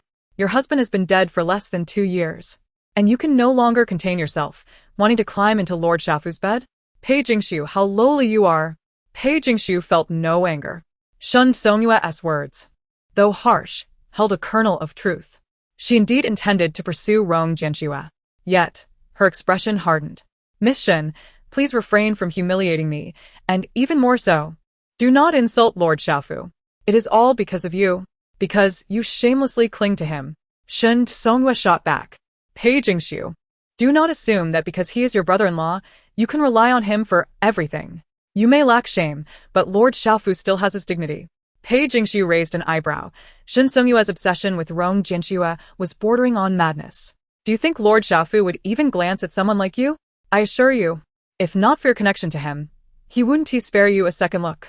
A woman with a ruined reputation like you deserves to be cast out of the Rong family, wandering the streets, subjected to the whims of beggars. This was not the first time Pei Jingshu had noted Shen Songyue's lack of growth. Her inability to control her temper and hide her emotions was evident. As it was now, Shen Songyue stormed up to Pei Jingshu, glaring fiercely, then turned to the shopkeeper. I am buying this garment. No one else can touch it. Zhao, Rubbing his hands nervously, quickly agreed. Yes, this is indeed your garment, Miss Shen. He hurriedly stepped forward, retrieving the garment and presenting it with utmost respect. Shen Songyue took the garment, examined it briefly, then seized a pair of scissors and shredded it to pieces. The fabric drifted to the floor, and seemingly unsatisfied, she tossed it aside and trampled upon it. Her eyes were filled with malice and disgust as she glared at Pei Jingshu, enunciating each word. Pei Jingshu, it is my property, and even if I destroy it, it is not for you to claim. This was the very first dress Pei Jingshu had designed. When it first debuted, it had caused a sensation among the noble ladies of Chang'an with its innovative design and exquisite fabric, inspiring all tailors in the city to imitate it. And now, the last piece lay beneath her feet. Shen Songyue's tone dripped with arrogance and malice. Pei family, if you know what's good for you, stay away from Lord Xiaofu. If I catch you clinging to him again, do not blame me for being impolite. The shopkeeper and attendant merely watched, failing to intervene, their expressions sycophantic as they gazed at Shen Songyue. Pei Jingshu's expression remained impassive, yet her voice carried an unmistakable provocation. Miss Shen, do you believe that I am the one clinging to Lord Xiaofu? Shen Songyue let out a light laugh, her expression one of self-evident certainty. Of course. Otherwise, how could it be? Is it possible that Lord Xiaofu is pursuing you? Pei Jingshu, do you have any self-respect? Who do you think you are? Do you believe all men are enamored with you? At this point, Shen Songyue disdainfully assessed her, her tone filled with revulsion. That's right. If you resorted to trading your body, perhaps a man might be interested. It seemed Shen Songyue still had not learned to temper her words. Before she could finish, a cold voice interrupted from behind. Shen Songyue's mocking smile froze upon her face. Pei Jingshu raised an eyebrow, her eyes glistening with tears as she turned to the newcomer. Rong Jinshue donned a flowing green robe, his demeanor austere, as he stood behind Shen Songyue. Upon his entrance, it seemed as though the entire shop brightened a few degrees. Shen Songyue, sluggishly turning her head, met the man's pair of cold and silent eyes. Young Master Xiaofu. Rong Jinshue's countenance was frigid, a reaction to Shen Songyue's words. Such filth, how could it be used to humiliate a woman?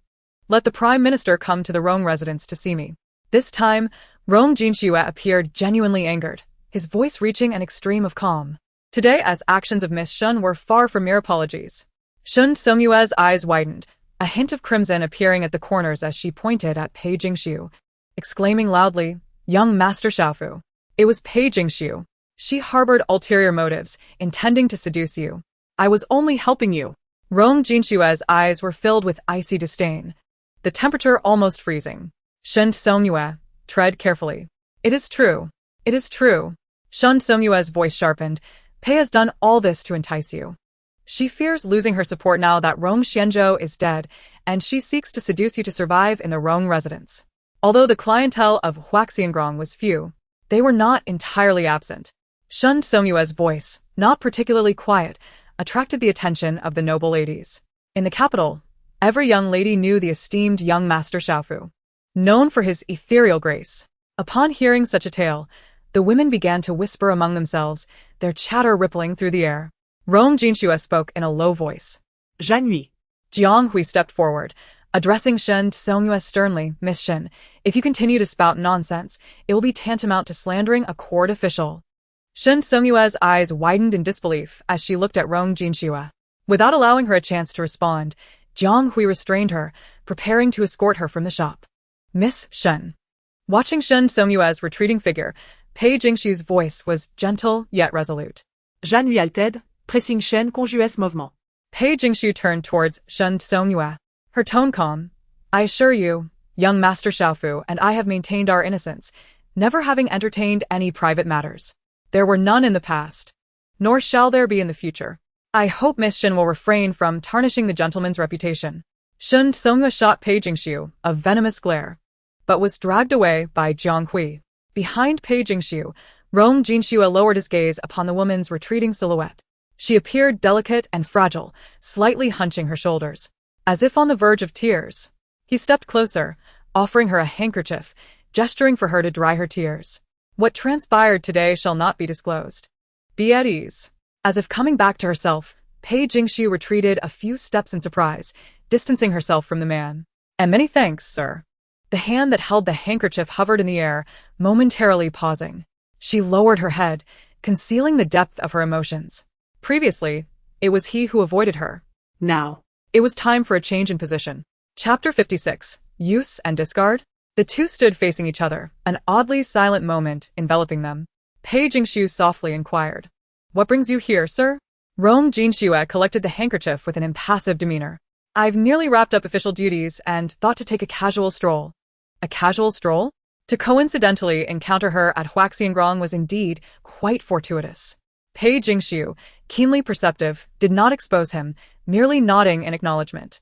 Initially, shopkeeper Zhao had been irate about Pei Jingshu having driven away the esteemed guest, Shen Songyue. Now, upon seeing the young Master Xiaofu before him, he bowed and scraped, not daring to utter a single complaint. Rong Jinxue turned his gaze to shopkeeper Zhao, his tone calm. Where are the account books? Ah? Shopkeeper Zhao was taken aback, quickly regaining his composure. Young Master Xiaofu, the copies have already been sent to the Rong residence. Not copies, Rong Jinxue replied coldly, the original account books. Shopkeeper Zhao chuckled awkwardly, his eyes darting. Young Master Xiaofu, there is little difference between the two, you see. Rong Jinshue's expression remained unchanged. If there is no difference, what harm is there in showing them to her? Shopkeeper Zhao, feeling the tension, forced a smile, and complied. Retrieving the original account books from the cabinet. Madam, young Master Xiaofu, please take a look. Taking the account books. Rong Jinxue glanced through them a few times before handing them to Pei Jingxiu. You examine them first. See if you can discern any issues. Pei Jingxiu accepted the account books. With a mere cursory glance, she realized that these books were falsified. Some shops, to evade government scrutiny, would prepare dual accounts. This book, like the copy sent to the Rong residence, was indeed a forgery. Her long eyelashes fluttered, her delicate brows furrowing slightly as her clear eyes scrutinized the account. Rong Jinxue watched her intently, momentarily forgetting what he intended to say. Not hearing Rong Jinxue speak, Pei Jingxiu raised her gaze. A look of confusion and inquiry in her eyes. Sir, did I speak incorrectly? Indeed, Rong Jinxue nodded. I simply did not expect you to remember the price of mulberry silk. Pei Jingxiu smiled sweetly. I am rather dull, unable to discern many issues in the accounts, so I can only memorize those product prices. Rong Jinxue discreetly averted his gaze, turning instead to the astonished shopkeeper Zhao. I will report the matter of the dual accounts to the Dali Temple for handling. Now present the true account books. Shopkeeper Zhao's eyes widened, no longer daring to scheme. He pleaded as he handed over the genuine account books. Young Master Xiaofu, spare me. It was old Madame Wang who instructed me to do this. This was all her idea. Rong Jinxue took the account books, his tone unwavering. Thus, she was expelled from the Rong residence, and you are no exception. Shopkeeper Zhao finally grasped the gravity of the situation, his panic evident as he turned to Pei Jingxiu. Madam, please save me. I was blinded by greed. You are magnanimous, please spare me. Pei Jingxiu bit her lips slightly, looking at the pleading shopkeeper Zhao, her voice soft yet resolute. Shopkeeper Zhao, this is my Huaxiangrong, and I will not allow anyone to tarnish it. You and the workers in the shop are no longer needed. Having secured the genuine account books, Rong Jinxue instructed Jiang Hui to handle matters at the shop, while he and Pei Jingxiu made their way towards the Rong residence. The streets of Chang'an bustled with activity. Pei Jingxiu maintained a distance of a step away from Rong Jinxue, never walking alongside him. Even as Rong Jinxue deliberately slowed his pace, she mirrored it, never paralleling him. Rong Jinxue furrowed his brows slightly, but chose to remain silent. In the lively market, vendors and fresh ware surrounded them, but Pei Jingxiu kept her head down, not glancing around, until the man before her came to a halt. Pei Jingxiu stopped as well. Rong Jinxue turned to face a nearby stall, casually picking up a block of ink. The ink in the study has run out. This statement was evidently directed at Pei Jingxiu. She lowered her head, merely nodding. All right. She stood 3 steps away from him, patiently awaiting his selection. Rong Jinxue blinked. What do you find most suitable for writing? Pei Jingxiu replied softly. I do not understand these matters. You may choose as you wish, sir. Rong Jinxue set aside the ink blocks, his gaze falling upon the various types of rice paper. What kind of rice paper do you prefer? Pei Jingxiu appeared puzzled. Aren't you selecting stationery for the study? Rong Jinxue nodded. Yes, since you study in the study. You should also procure some that you favor. Upon hearing this, Pei Jingxiu lowered her head, her voice soft and gentle. There is no need for you to trouble yourself. I can manage the shop's operations after my visit today. Her fingertips brushed over the slightly grainy texture of the rice paper. Rong Jinxue turned his gaze back to her. Are you implying that in the future, I need not teach you anymore? Pei Jingxiu's eyes flashed with a hint of panic as she opened her mouth, hesitating before lowering her head.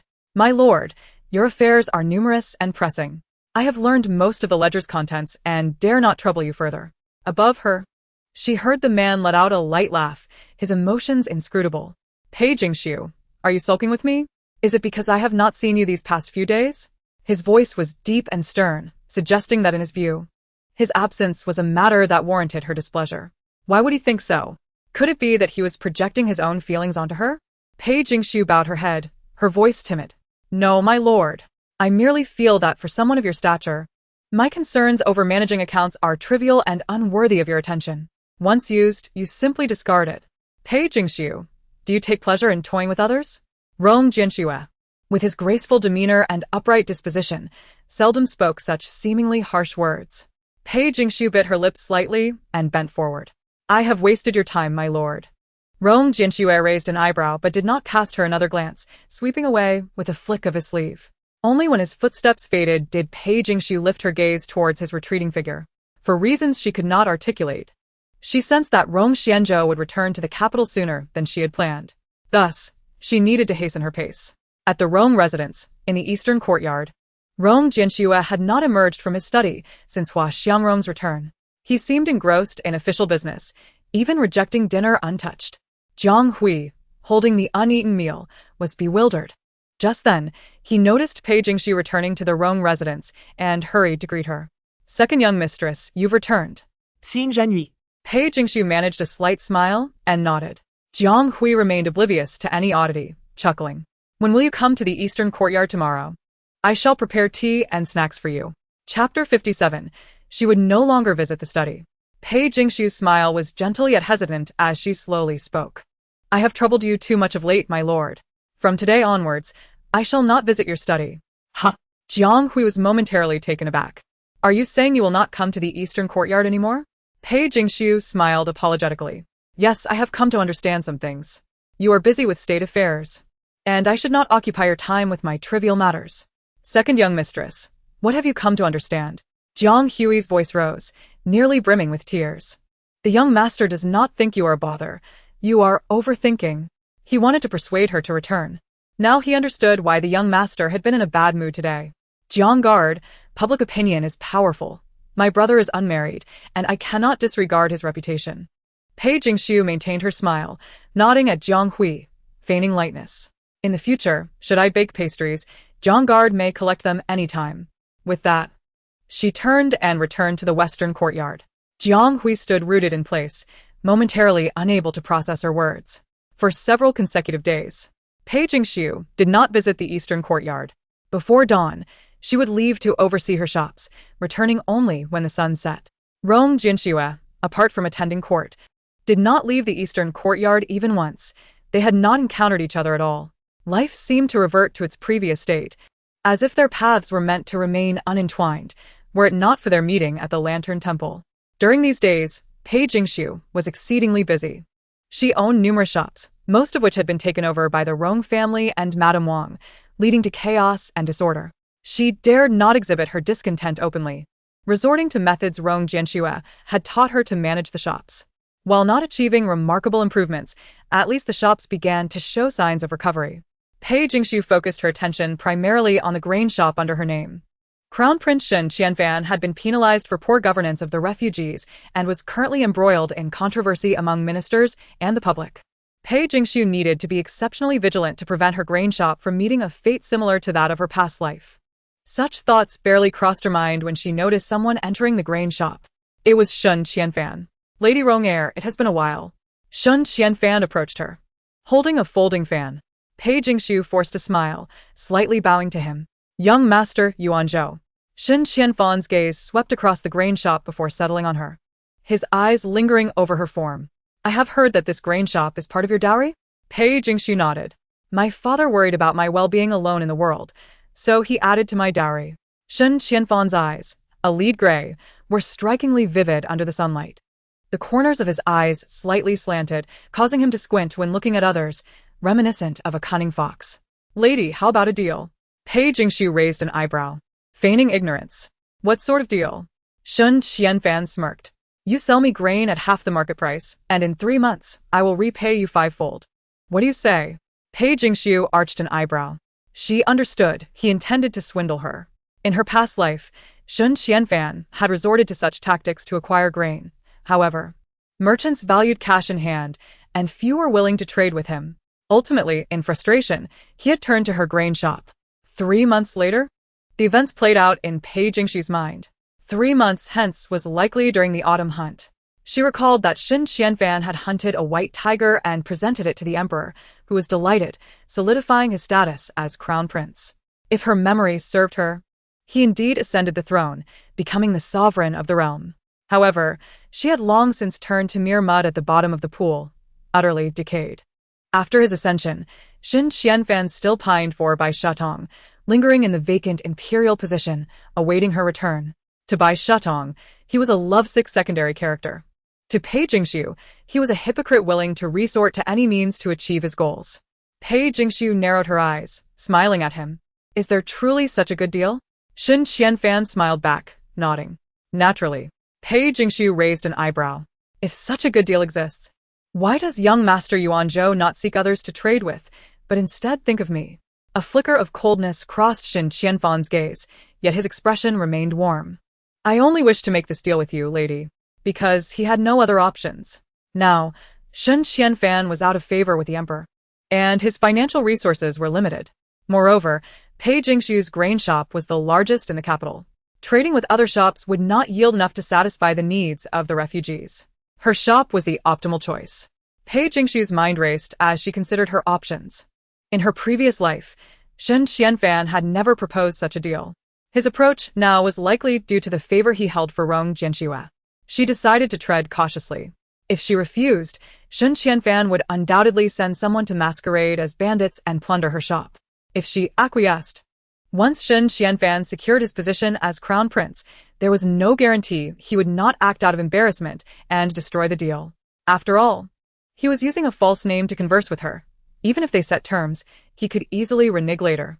Young Master Yuan Zhou, what do you intend to do with so much grain? Pei Jingxiu inquired, smiling. Xin Qianfan answered cryptically, naturally, to aid the populace and provide relief to the refugees. Pei Jingxiu feigned admiration. So, young master intends to assist those refugees. Lady, are you willing to engage in this transaction? Pei Jingxiu chuckled. Building good relations and accumulating virtue is only natural. However, I do have a condition. If young Master Yuan agrees, I can sell you all the grain in my shop at half the market price. A glint of calculation flashed in Xin Qianfan's eyes. What condition? Pei Jingxiu smiled softly, displaying an innocent charm. Distributing porridge? In the study, Rong Jiansheng was reviewing official documents, his tone tinged with a hint of coldness. Indeed, Zhang Hui's expression appeared somewhat peculiar. The recent influx of refugees to the capital had led the crown prince to settle them outside the city, and the second lady had gone to distribute porridge. Without halting his writing, he acknowledged with a seemingly indifferent tone. Zhang Hui rubbed his nose, casting a glance at Rong Jiansheng, hesitating to speak. Speak, Rong Jiansheng said, his gaze still lowered.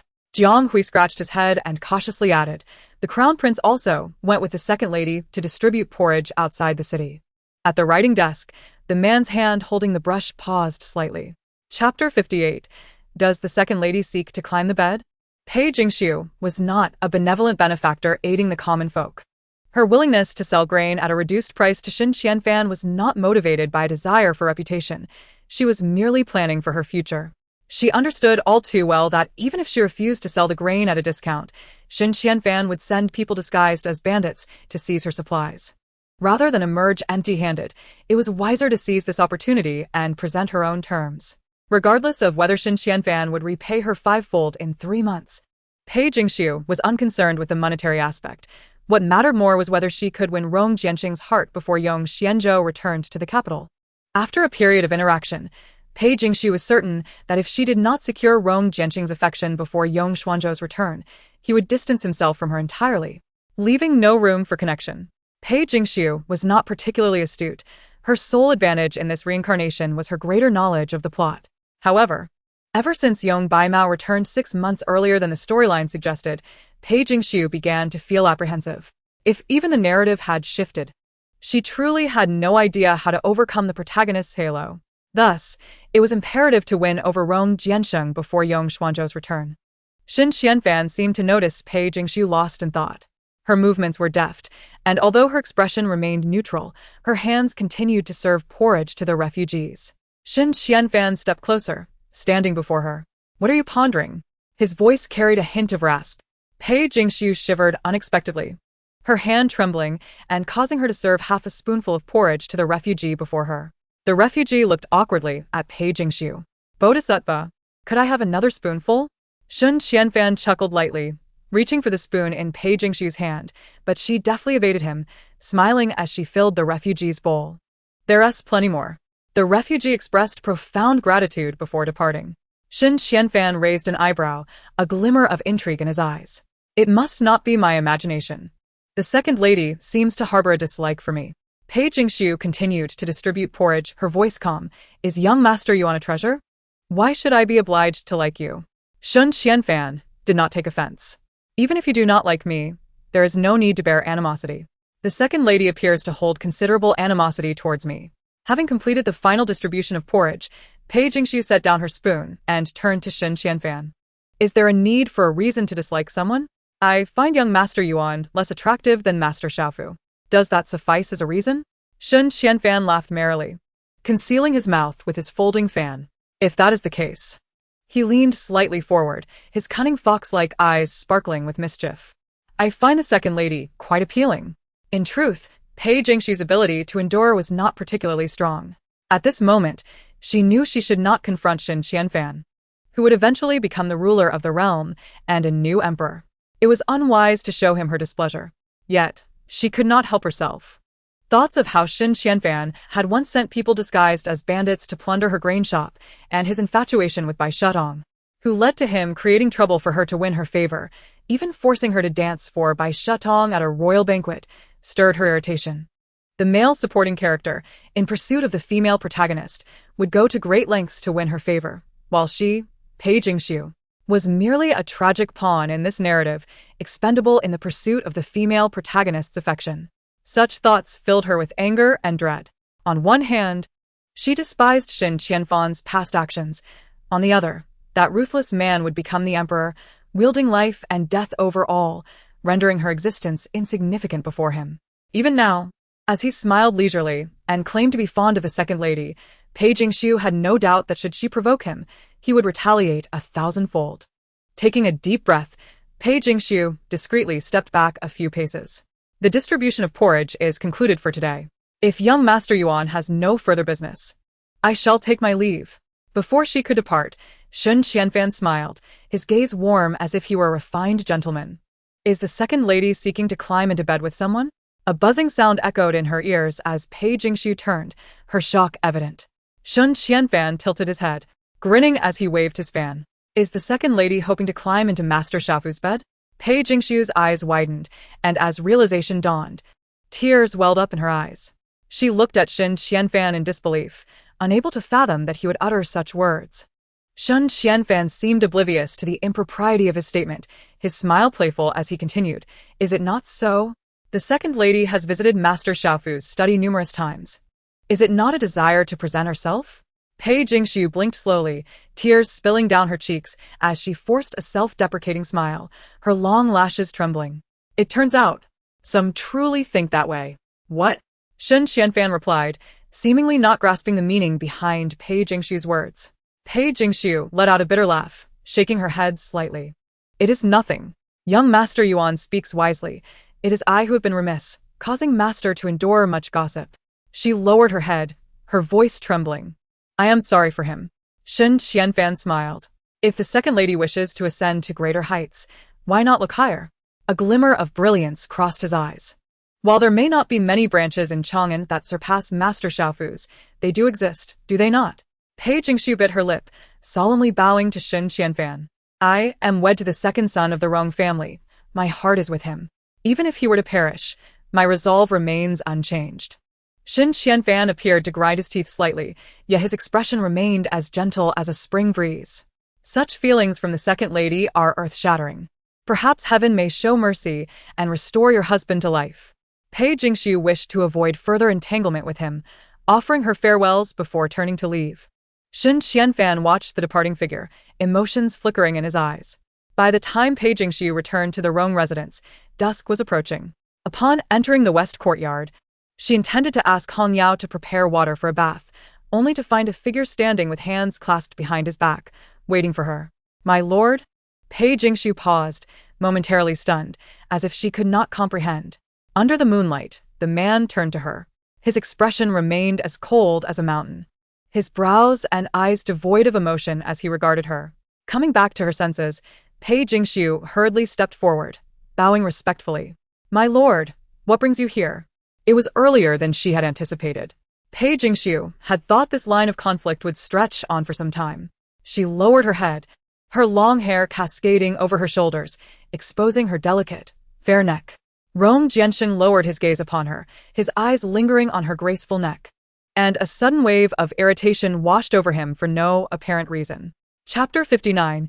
Seeking peace. Pei Jingxiu kept her head bowed, fixated on her toes, awaiting his words. The night breeze whispered through the treetops, and Pei Jingxiu heard a voice from above. Jiang Hui mentioned you went outside the city.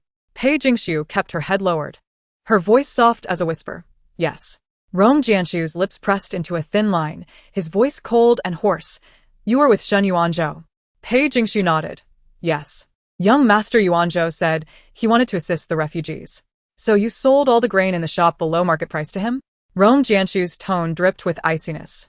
Pei Jingxiu nodded again. Young Master Yuanzhou promised he would repay me later. She heard Rong Jianshu's cold laugh, lifting her gaze to the man, under the moonlight. His face was strikingly handsome. When did you become so agreeable? Pei Jingxiu bit her lips slightly, silent in response. Rong Jianshu's voice was stern and low. To counter your mother, you signed a note, but now you generously sell all your grain for him? Pei Jingxiu, do you realize how many refugees are outside the city now? The price of grain in Chang'an is exorbitant, and your grain store holds half of the capital stock. Do you understand that your actions will incite the ire of many grain merchants? Greed drives men to their doom. With so many refugees outside Chang'an, merchants are eager to profit, and the price of grain within the city is akin to gold. No one is willing to sell at a loss. Your grain store was already well stocked, and now selling at a low price will only lead others to follow suit, driving down prices and shattering merchants' dreams. Pei Jingxiu, are you willing to risk your life to help him? Rong Jianshu himself was unaware of what he was saying. He had come tonight to clarify the stakes with her, advising her to stay indoors to avoid being targeted by those merchants. At least, he hadn't intended to scold her. Yet, he found himself lost in his own actions. She had spent the entire day distributing porridge outside, with Shen Qianfan at her side. A casual glance down revealed her fair neck to onlookers. The heat of the evening aggravated his agitation. Why mention him? Why bring up Shen Qianfan? He couldn't comprehend it himself. Startled by Rong Jianshu's cold demeanor, Pei Jingxiu widened her eyes, her doe-like gaze clear. I didn't he? More a feeble defense than anything else. Her eyes like a cold pool. Rong Jianshu's lips formed a tight line. Pei Jingxiu, I taught you to manage accounts, not to incur losses. The weight of his words struck her deeply. Pei Jingxiu's eyes widened, tears pooling. In your eyes, every decision I make is wrong. Tears cannot always defend you. Rong Jianshu's voice was as frigid as ice. You refuse to let me teach you out of spite, yet you unilaterally decide to sell the grain at a loss. This is clearly your error.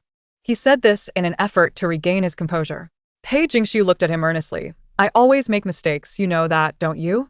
Pei Jingxiu. Let us speak calmly, he corrected, furrowing his brow. Do not act petulantly. At his words, Pei Jingxiu let out a light laugh. She nodded, her eyes glistening with unshed tears, her gaze serious as she looked at Rong Jianshu. Then let us speak properly. After a pause, Pei Jingxiu continued. On what grounds do you assume that my absence from the study is due to spite?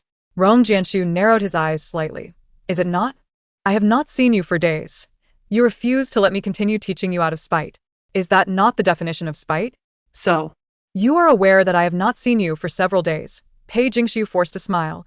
I thought you did not believe you were in the wrong. I was merely preoccupied, Rong Jianshu articulated slowly.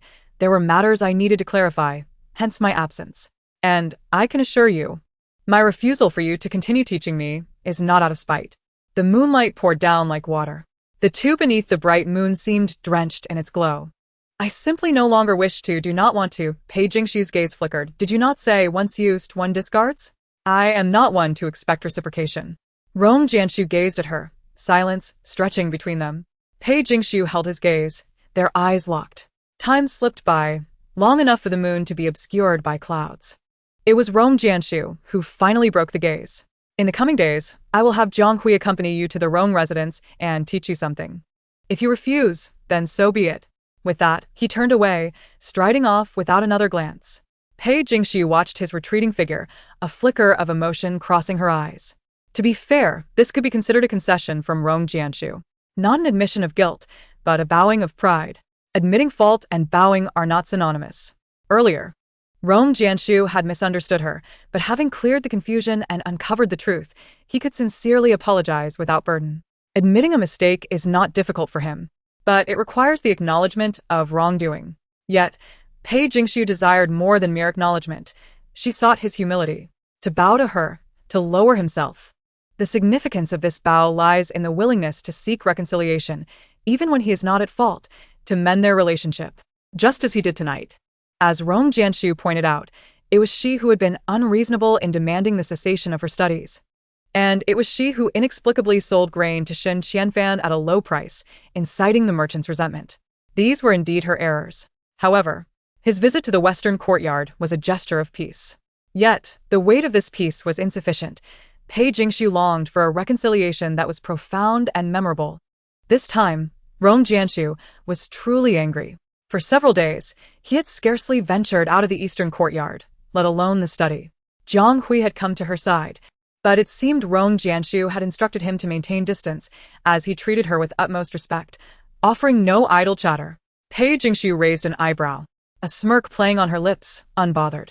The colder Rong Jianshu grew towards her, the more guilt he would feel once he learned the truth. She awaited his bowing. In the following days, Pei Jingshu continued her charitable acts outside the city, with Shen Qianfan accompanying her. She noted the intriguing expressions on his face as he observed Jiang Hui protectively at her side. The refugees, grateful for her assistance, began to call her a benevolent goddess, and she found herself gaining a certain reputation. Yet, Pei Jingshu was indifferent to fame. She awaited an opportunity. That opportunity arrived after a day of distributing porridge. With a loud crash, a porcelain bowl filled with thin porridge shattered at her feet. The shards grazed her cheek, and she stumbled back, wide-eyed. "Everyone, do not trust this witch. She has poisoned the porridge." A rough voice rang out from the crowd, drawing the attention of many onlookers. Chapter 60. What is Rong Jianshu doing here? Shen Qianfan stepped forward first, positioning himself protectively in front of Pei Jingshu. From the throng, a burly man pushed through. Confronting them. Witch. "What are your true intentions? To poison the porridge?" Shen Qianfan frowned, his voice stern. "You cannot speak carelessly, my good fellow." "Humph, speak carelessly?" The man snorted, pointing at a figure lying in the shade, frothing at the mouth. "My brother just drank the porridge this witch distributed, and now he lies unconscious." "How is that carelessly speaking?" Behind Shen Qianfan, Pei Jingshu raised an eyebrow. She had not misremembered. This sequence of events mirrored her previous life. Back then, it was Shen Qianfan's men who had seized her grain, leading the merchants to channel their grievances towards him. They employed this very tactic to frame Shen Qianfan, claiming he had poisoned the porridge. In truth, it was merely a scheme orchestrated by the merchants to instill fear among the refugees towards Shen Qianfan. In this life, because she voluntarily sold the grain at a low price, it was now her turn to suffer the consequences of deception. Pei Jingshu bit her lip and whispered, "I did not poison anyone. How dare you claim you didn't tea? Then explain why my brother is in this state. He has only consumed your bowl of porridge today." A group of refugees widened their eyes, holding their bowls of porridge, their faces pale as they murmured amongst themselves. Shen Qianfan spoke solemnly, "Let me first examine the condition of this brother." With that, Shen Qianfan and Pei Jingshu followed the burly man to the poisoned man. The man was frothing at the mouth, his eyes rolled back, convulsing, clearly in dire straits. Shen Qianfan frowned and instructed a nearby guard, "Go fetch a doctor." Hey. "Don't run away." The burly man rushed forward, obstructing the guard. "My brother is near death, and you want to escape?" Shen Qianfan chuckled lightly. "I am merely sending someone to summon a doctor for this brother. Since you are so concerned for him, shouldn't you allow the doctor to examine him?" I don't care about that. The burly man insisted, delaying for time. "This witch did it on purpose. She poisoned the porridge. Make her pay. She must apologize to my brother." The surrounding refugees closed in, their gazes shifting towards Pei Jingshu as they began to whisper. "Is it true that this lady has poisoned the porridge?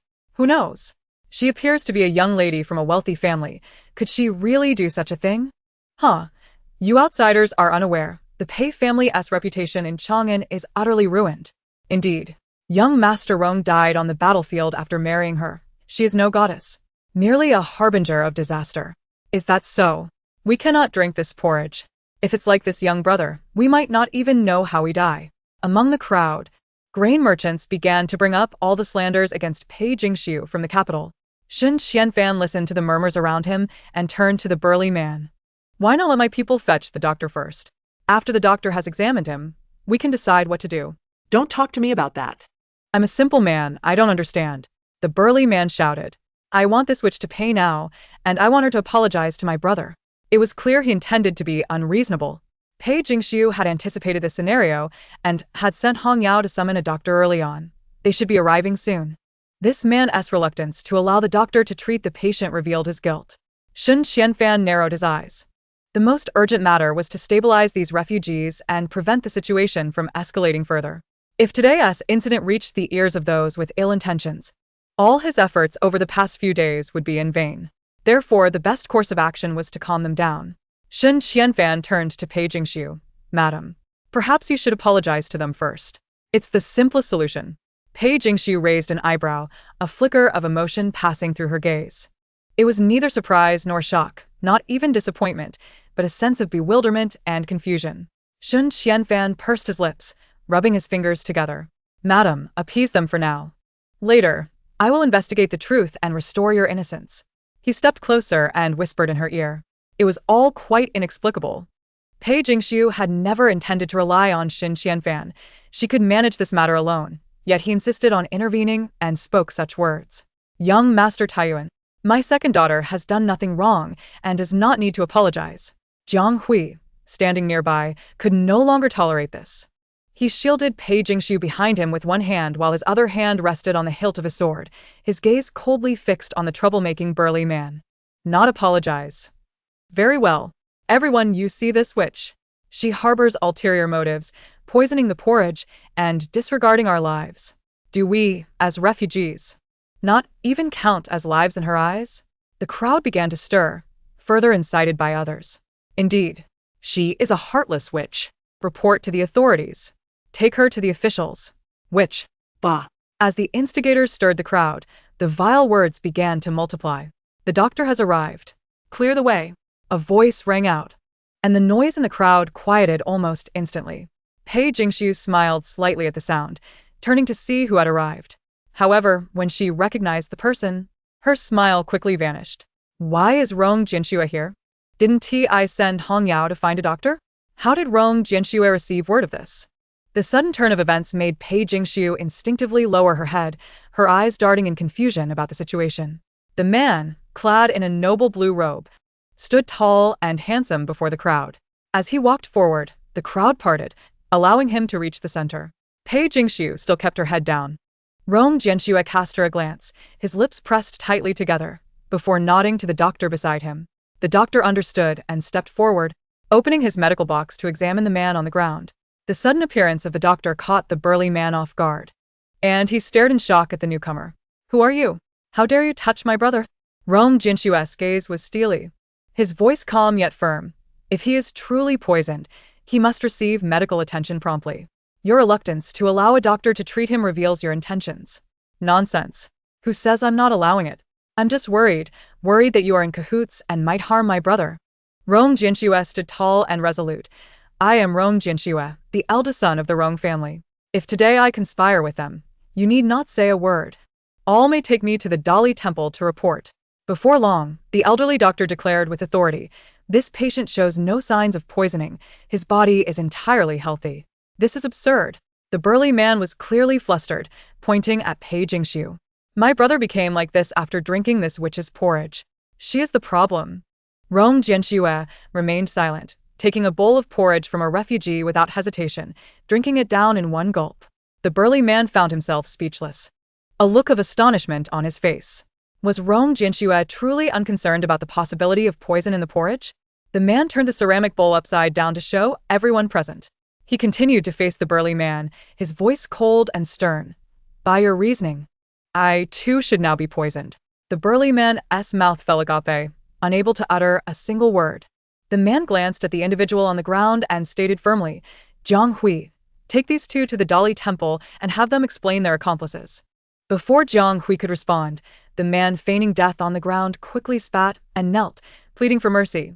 Please, spare me, Lord Rong. We were just momentarily foolish.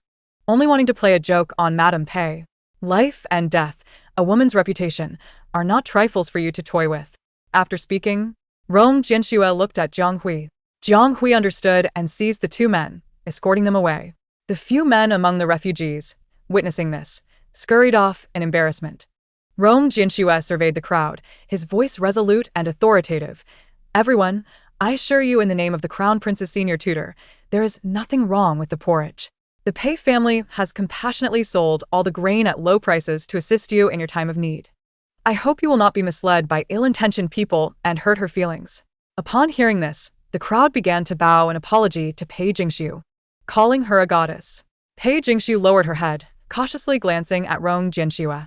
So, he came to vouch for her? Rong Jianxue did not linger, casting a cold glance at Shen Qianfan before stating, "Come with me." Shen Qianfan slightly bowed and followed Rong Jianxing's footsteps. Pei Jingxiu watched the departing figures of the two, a faint smile gracing her lips. Shen Qianfan, it seems your performance will be scrutinized henceforth. In the eastern courtyard, the study. Preposterous. Rong Jianxing threw the scroll in his hand toward Shen Qianfan, his expression as cold as if veiled in frost. Shen Qianfan stood before the desk, compliant and attentive to Rong Jianxing's admonishments. You are well aware that purchasing her grain at such a low price would incite the merchant's resentment towards her. Yet you insist on dragging her into this mess. Your Highness, have you completely forgotten the gentlemanly etiquette I have taught you?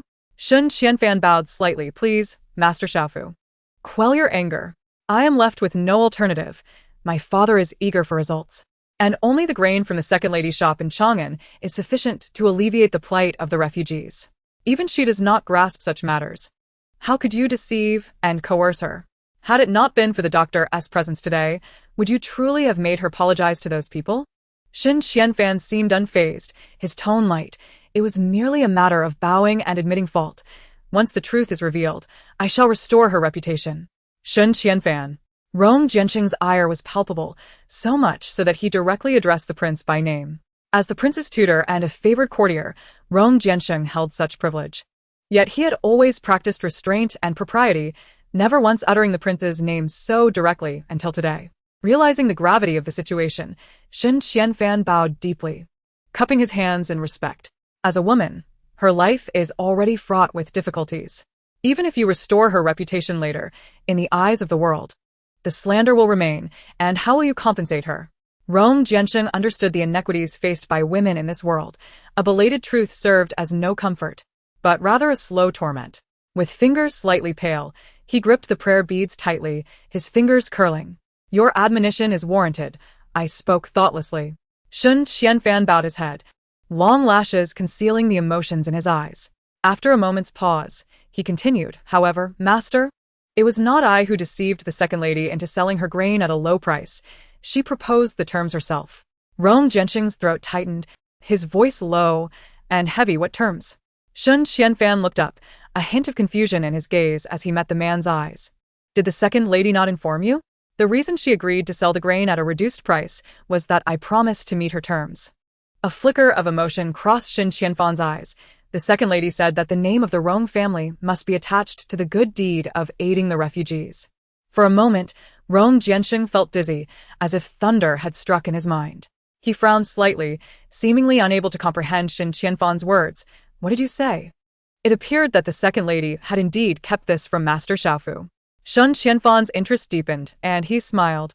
Recalling how he had approached the second lady to propose this transaction, she had stated that she could sell the grain to him at half price. But if the refugees inquired about their benefactor, it must be under the name of the Rong family. In other words, Master Xiaofu. The second lady is using her grain and money to enhance your reputation. That night, as Pei Jingxiu returned to the Rong residence, it was already dusk. Upon entering the gates, she saw a man in a flowing black robe approaching her down the corridor. A master? A flicker of panic crossed her eyes as she lowered her head, hastily greeting him. I pay my respects. Why engage in such actions? Rong Jianxing inquired, his voice hoarse and low. What?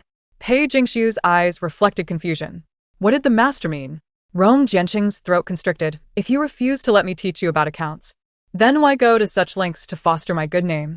Realizing the implication, Pei Jingxiu averted her gaze in a fluster, lowering her head. What are you saying, master? I do not understand. So, you are willing to sell the grain at a low price, not for him but for me? Pei Jingxiu's tone grew anxious. Master, you are mistaken. I only wish to spare young Master Yuan from embarrassment. That is why I agreed to his request, nothing more. Rong Jiansheng lowered his voice. His deep-set eyes darker than the moonlit night. Pei Jingxiu, you distance yourself from me, yet secretly engage in transactions with him to enhance my reputation. What is it you truly intend? Pei Jingxiu, head bowed, appeared fragile, curling inward. After a long pause, he heard her voice tremble softly. What do I want? What can I do? She suddenly raised her tear-streaked eyes to meet Rong Jiansheng's gaze, tears cascading like stars in the night sky. Because of me. You are subjected to public scrutiny. Miss Shin says I should not entangle myself with your brother. Young Master Yuan suspects I wish to climb into your bed. What can I do? She shouted softly, her voice echoing in Rong Jiansheng's ears, deafening. My husband has passed. I care not for reputation. But you, master, have yet to marry. How can I let such a calamity drag you down? I do not mind how they humiliate me, but you, with your noble and kind heart, I cannot keep appearing in your study and subject you to such slander and disgrace. As she spoke, Pei Jingxiu lowered her head, tears splattering against the stone floor. I can only act thus, distancing myself from you to salvage some of your reputation. Were it not for your kindness, our paths would not have crossed. Chapter 62. Pei Jingxiu, apologize to me. The summer breeze was brisk, flushing the woman's cheeks a rosy hue. Pei Jingxiu lowered her head, her voice trembling as she sobbed softly. Miss Shen is right. If you were not my brother-in-law, you would not assist me with these matters. You uphold propriety and clarity. And I am merely a widow, unworthy of your guidance. Her voice was muffled, laced with the sound of suppressed tears. I know the only reason you are willing to help me is due to your brotherly affection. I have acted inappropriately, relying too heavily upon you, which has brought you unjust criticism. The man gazed down at her. With her head bowed, his gaze easily fell upon her crown of hair. Look at me, he spoke softly, his voice deep. Pei Jingxiu sniffled and obediently raised her head. Her eyes bore traces of tears, glimmering in the moonlight like silver dust. The man's cold eyes seemed to be filled with the moonlight's gentle glow, pure and serene. Pei Jingxiu, apologize to me. Pei Jingxiu hesitated slightly, her tear-filled eyes wide. Ah? The man remained silent, merely watching her, awaiting her apology. Pei Jingxiu bit her lip and finally whispered, I am sorry, master. At last, warmth flickered in the man's gaze, his long lashes casting shadows. I forgive you, Pei Jingxiu. His cool, jade-like fingers brushed against her face, gently wiping away the tears at the corners of her eyes. Reputation is not earned through the words of others. It is forged through one's own efforts. Withdrawing his hand, Rong Jiansheng rubbed the dampness from his fingers. I do not concern myself with idle gossip. Such baseless claims dissipate like water without roots, vanishing before the sun rises. He looked at her, his tone gentle. Pei Jingxiu, do not distance yourself from me. Simply deal with those who spread such rumors. Upon hearing this, the woman's gaze flickered, slowly turning away, her voice still laced with tears. Master, you are the prince's tutor. If these slanders reach the ears of the court, it would be detrimental to your standing. Rong Jiansheng replied lightly. If the court were to heed such rumors so readily, then its ability to discern right from wrong is indeed questionable. Only Rong Jiansheng would dare to utter such audacious words, even passing judgment on the sovereign. Pei Jingxiu, do not belittle yourself, nor engage in these actions to enhance my reputation. After a brief pause, the man continued, since I am willing to teach you, I do not care what others say. Hearing this, Pei Jingxiu lowered her head again, remaining silent. Rong Jiansheng watched her, the moonlight cascading over her dark hair, draping her in a veil of silver. Time passed. Pei Jingxiu murmured softly, but I feel that this is unfair to the adults. She still wished to escape, to distance herself. Rong Jianxiu raised his chin slightly, a flicker of near-obsessive determination gleaming in his eyes. Perhaps I have not expressed myself clearly. Rong Jianxiu's voice descended from above, laced with an undeniable seriousness. What I mean is, Pei Jingxiu, you cannot hide from me. That would be truly unjust. Pei Jingxiu paused, allowing the night breeze to caress her cheeks, soothing the blush and traces of tears upon her face. At last, she looked at him and smiled through her tears. Sir, does this mean you are seeking reconciliation? With a hint of softness in his brows and eyes, Rong Jianshu's lips curled into a slight smile. Yes, a truce. Pei Jingxiu, let us make amends. It is said that later, Shun Qianfan was summoned to the Eastern Study and made to stand outside in the courtyard for an entire day. The sun was relentless, and on several occasions, he fainted, only to be roused by Rong Jianshu to continue his punishment. Due to Shun Songyue's brazen words in the marketplace that insulted Pei Jingxiu, the Prime Minister, Shun Anshan, personally visited the Rong residence to meet with Rong Jianshu. Rong Jianshu summoned Pei Jingxiu to accompany him to the Eastern Courtyard. In the reception hall of the Eastern Courtyard, Rong Jianshu sat in the principal seat. Beside him was the seemingly obedient Pei Jingxiu. In the guest seat, Shun Anshan cupped his hands towards Rong Jianshu, his tone sincere. Sir Rong, my daughter has been spoiled since childhood, leading her to speak without thought, even insulting Madame Pei in public and dishonoring officials of the court. I hope you and Miss Pei can forgive her, and I will certainly discipline her severely, ensuring she does not commit such reckless acts again. Shun Anshan was indeed a man of understanding. The matter, if scrutinized, stemmed from Shun Songyue's reckless words that offended the Rong family. If taken to the extreme, slandering court officials could land one in prison. Shun Anshan's visit was a humbling act, hoping to secure Rong Jianshu's forgiveness. After all, if the situation escalated, Shun Songyue's reputation would surely suffer. In terms of age and experience, Rong Jianshu was not as seasoned as Shun Anshan. Yet, at this moment he occupied the principal seat, managing to overshadow Shun Anshan's imposing presence. He leisurely sipped his tea, glanced at Pei Jingxiu beside him, then set down the teacup and spoke with clarity. The esteemed Prime Minister should be aware that Miss Shin has offended Madame Pei on multiple occasions. Each time, she has sullied the innocent and damaged reputations, which cannot simply be overlooked. Sir, you have previously punished Miss Shin, yet it seems to have had little effect. Shun Anshan sighed in regret, offering a few awkward smiles. You are correct, sir. My daughter has grown up without a mother, and I, engrossed in state affairs, have neglected her upbringing. I cannot help but feel indebted to her. This statement bore truth. Beside them, Pei Jingxiu raised an eyebrow, listening intently. The Shin family was the royal family, and Shun Anshan's stature could rival that of noble princes. Having fought alongside the royal family in numerous campaigns, he was granted the Shin surname as a true founding minister. Therefore, Rong Jianshu held a profound respect for this veteran statesman. However, right is right. Wrongdoings must be acknowledged. Rong Jianshu maintained a calm demeanor, if my memory serves me correctly. The Prime Minister's birthday banquet is just a few days away. A flicker of emotion crossed Shun Anshan's eyes as he hesitated and nodded. Are you suggesting? Rong Jianshu toyed with the prayer beads in his hand, his voice light. At the last birthday banquet of Miss Shin, the Pei family bore the brunt of criticism.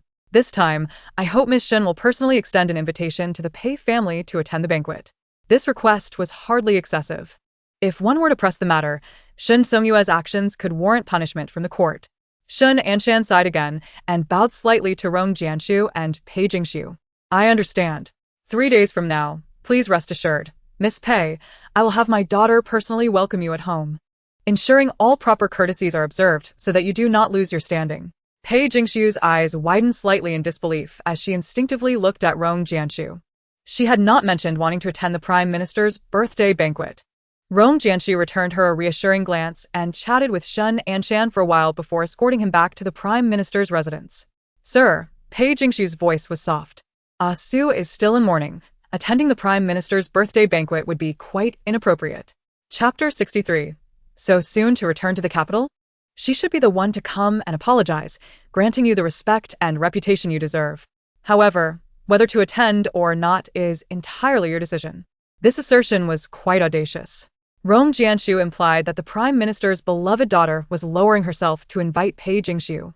Yet as long as Pei Jingxiu did not wish to attend, she could easily decline, without concern for appearances. Pei Jingxiu smiled helplessly. But sir, that would place Miss Shen in an awkward position. Rong Jianshu seemed unfazed by this dilemma, casually stating, given that she has repeatedly slandered you, you need not exercise mercy towards her. Pei Jingxiu shifted her gaze, leaning slightly forward with a glimmer of mischief in her eyes. Then, if Ah Su were to play tricks on Shun Songyue at the Prime Minister's residence, would you blame me, sir? Rong Jianshu pondered her words seriously for a moment before nodding. That is permissible. Pei Jingshu raised an eyebrow, suppressing a smile. Are you not concerned that Su might bring trouble upon you, sir? Rong Jianshu replied earnestly. If she acts wrongly and shows no remorse, you cannot be expected to endure the injustice forever. After a brief pause, Rong Jianshu smiled. Moreover, with me by your side, you need not worry about overstepping. It turned out that leaning against a great tree offers comfort. Pei Jingshu finally understood what it meant to wield the power of another. She felt it was time to ensnare her prey. Yet, while contemplating this, she wore a gentle smile, her gaze clear. Unfortunately, my mother-in-law and father-in-law would not permit Su to attend the banquet. Rong Jianshu responded calmly, as long as you wish to go, I will speak to your father and mother. Pei Jingshu replied, my mother-in-law and father-in-law are unlikely to agree, especially since Su must still observe mourning for Lang. The fact that the Shin family is personally coming to invite you demonstrates their respect in front of others. Even your father and mother would be pleased to see the Rong family and the Prime Minister's residence on good terms. Therefore, if you desire to attend, it should not be difficult to arrange. Pei Jingshu appeared hesitant, cautiously asking, but will the guests not gossip about Su, just like last time? Rong Jianshu looked at her earnestly. With me present, that will not occur. Upon hearing this, Pei Jingshu finally smiled. Thank you, sir. You truly are too kind to Su. Rong Jianshu withdrew his gaze from her face, lowering it to the teacup beside him. After a moment of silence, he spoke again.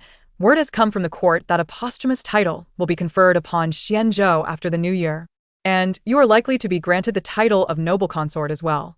With a clatter, Pei Jingshu's teacup fell to the ground, the scalding tea splashing onto her skirt. Seeing this, Rong Jianshu furrowed his brow and rose, grasping her wrist to pull her away from the mess. He bent down to inspect her skirt. What happened? Are you hurt? Pei Jingshu appeared still dazed by Rong Jianshu's words, her gaze slowly drifting to the man before her. Posthumous title? If her memory served her correctly, it was the day before the posthumous title ceremony that Rong Xianzhou returned triumphantly to the capital. The ceremony was still over a year away. How could it happen so soon this time? After the new year. That could only mean that Rong Xianzhou would return after the new year. A year ahead of schedule. Pei Jingshu bit her lip, a chill flickering in her eyes. And no, it's nothing, she stammered, lowering her head in a panic. I have already taken the divorce papers from the Rong family, so this title will not fall upon me. She certainly would not be conferred the title of noble consort. In her previous life, when Rong Xianzhou returned in glory, he used his military achievements to secure a noble title for Bai Shadong. Everyone envied her elevated status, while she, as the humble wife, became the object of ridicule. Upon hearing Rong Jianshu's words, Pei Jingshu slightly lowered her gaze, concealing the somberness in her eyes. The letter of divorce was penned by my mother. Everyone is aware of your mourning for Xianzhou. There is no need to belittle yourself. Pei Jingshu tugged at the corners of her lips, her mind a muddled mess. Instinctively conversing with Rong Jianshu. I merely feel guilty for having done nothing. Even if it were not for Rong Xianzhou, you would eventually have your own matters to attend to, Rong Jianshu murmured. Pei Jingshu was lost in thought and did not catch what the adult had said. Rong Jianshu shook her head. It's nothing. I have official duties to attend to. You may return for now. Pei Jingshu bowed slightly. Then I shall take my leave. As she exited the eastern courtyard, Pei Jingshu's expression grew cold. It was too early. Rong Xianzhou had returned far earlier than she had anticipated. Perhaps it was due to her deviation from the narrative of the story. The plot had accelerated in response to correct itself. Pei Jingshu's gaze sharpened, a momentary glimpse of anger surfacing in her eyes, as if attempting to forcibly realign the storyline. The narrative was opposing her. Realizing this, Pei Jingshu tightened her fingers, a flicker of determination igniting within her. It seemed she needed to act swiftly to ensnare her prize. At the very least, she must share a bed with Rong Jianshu before Rong Xianzhou's return. 3 days later, at the break of dawn, Pei Jingshu rose to prepare herself. Upon stepping outside her room, she was surprised to find Rong Jianshu already waiting in the courtyard. Pei Jingshu's face brightened, and she lifted her skirts to approach. My lord, you have yet to depart? Let us go together. I am not at ease with you alone, she added, concerned that Shun Tsonghua might take advantage of the crowd to bully her. Pei Jingshu smiled, tilting her head slightly. It seems I cause you quite a bit of worry. Rong Jianshu's long lashes lowered, unhurriedly responding, there is no need for concern. They engaged in light conversation until Jiang Hui arrived to report, "Young master, Miss Shun from the Prime Minister's residence is waiting outside." Rong Jianshu replied calmly, "Inform her that the second lady is still preparing. Ask her to wait a moment." Jiang Hui smirked, "As you wish." Pei Jingxu realized that clinging to a powerful figure felt quite exhilarating. They continued their leisurely chat. And when Rong Jianshu posed a few questions about the accounts from earlier, he noted her impressive retention of details.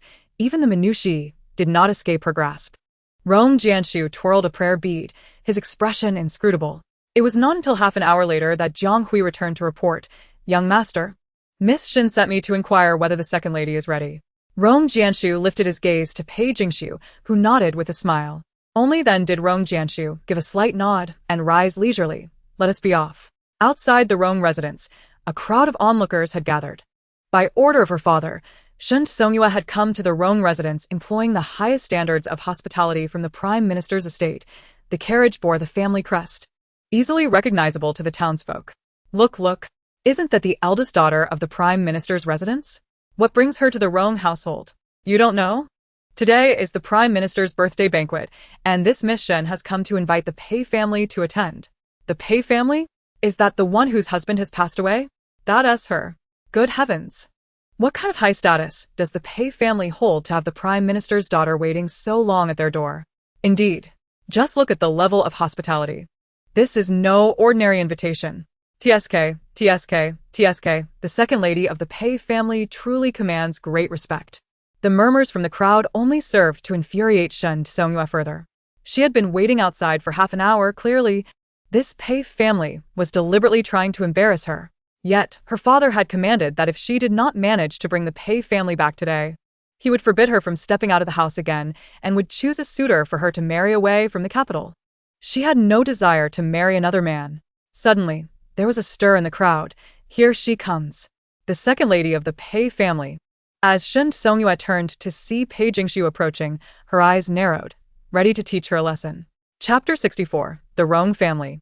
With a slight uplift at the corners of her mouth, Shun Songyue stepped forward, lifting her skirts to meet Pei Jingxu. "Second lady, we have finally awaited your arrival." She reached out to grasp Pei Jingxu's wrist, but her foot discreetly extended to trip her. Pei Jingxu barely had time to react when a heavy force came from behind. Her slender waist was encircled, and her foot nearly landed on Shun Songyue's toes, causing her to lean back against the man behind her. The familiar scent of sandalwood enveloped her. Pei Jingxu let out a soft gasp, her delicate hand clutching the man's solid arm. Turning to face him, she beheld Rong Jianshu in a deep-hued robe, his hair dark as ink, his features sharply defined, exuding an aura of composure. With a single hand, he effortlessly drew Pei Jingxu into his embrace. Pei Jingxu's eyelids fluttered downwards. She stomped heavily on Shun Songyue's foot, hearing her cry out in pain before tightening her grip on Rong Jianshu's sleeve, burrowing deeper into his warmth. "And my lord," she stammered, genuinely startled, and cautiously tugged at his sleeve to signal him to release her. Rong Jianshu furrowed his brow slightly, loosening his grip. Shun Songyue winced in pain, about to unleash her wrath when she caught sight of the man behind Pei Jingxu. "Second lady, the esteemed Lord Xiaofu is here as well?" Shun Songyue forced a smile, though it was a grimace. Rong Jianshu cast a sidelong glance at Shun Songyue but remained silent, instead focusing on Pei Jingxu. "Are you hurt?" Pei Jingxu smiled and shook her head. "No, thank you, my lord." Rong Jianshu gave a barely perceptible nod. "I will wait for you outside." With that, he turned and left. Watching Rong Jianshu's retreating figure, Shun Songyue took a few steps forward, eager to converse, but was interrupted by laughter from the crowd. "Why is the second lady laughing?" Shun Songyue suppressed her anger and turned to Pei Jingxu. Pei Jingxu's eyes sparkled playfully as she tilted her head. "Oh, I just think it's quite endearing how Miss Shin, as the Prime Minister's legitimate daughter, can be so adorably foolish." "Whom do you speak of?" Pei Jingxu lazily glanced at her own exquisite attire. "Miss Shin, we should be on our way. It would be unfortunate to delay the Prime Minister's birthday banquet." Shun Songyue was momentarily stifled by Pei Jingxu's words, glaring at her with a fierce look before haughtily responding. "The sedan chair is waiting outside, Second Lady Pei." Pei Jingxu, in high spirits, smiled as she walked ahead of Shun Songyue, exiting the residence and boarding the sedan of the Shun family. The crowd continued to chatter among themselves. The second lady of the Rong family is truly beautiful. Indeed. Did you not see the face of the Rong heir? It's utterly breathtaking. Alas, such beauty confined to widowhood is a pity. Ha! I see you are quite enamored with her. If it were me, I would certainly feel the same. Just look at the grandeur.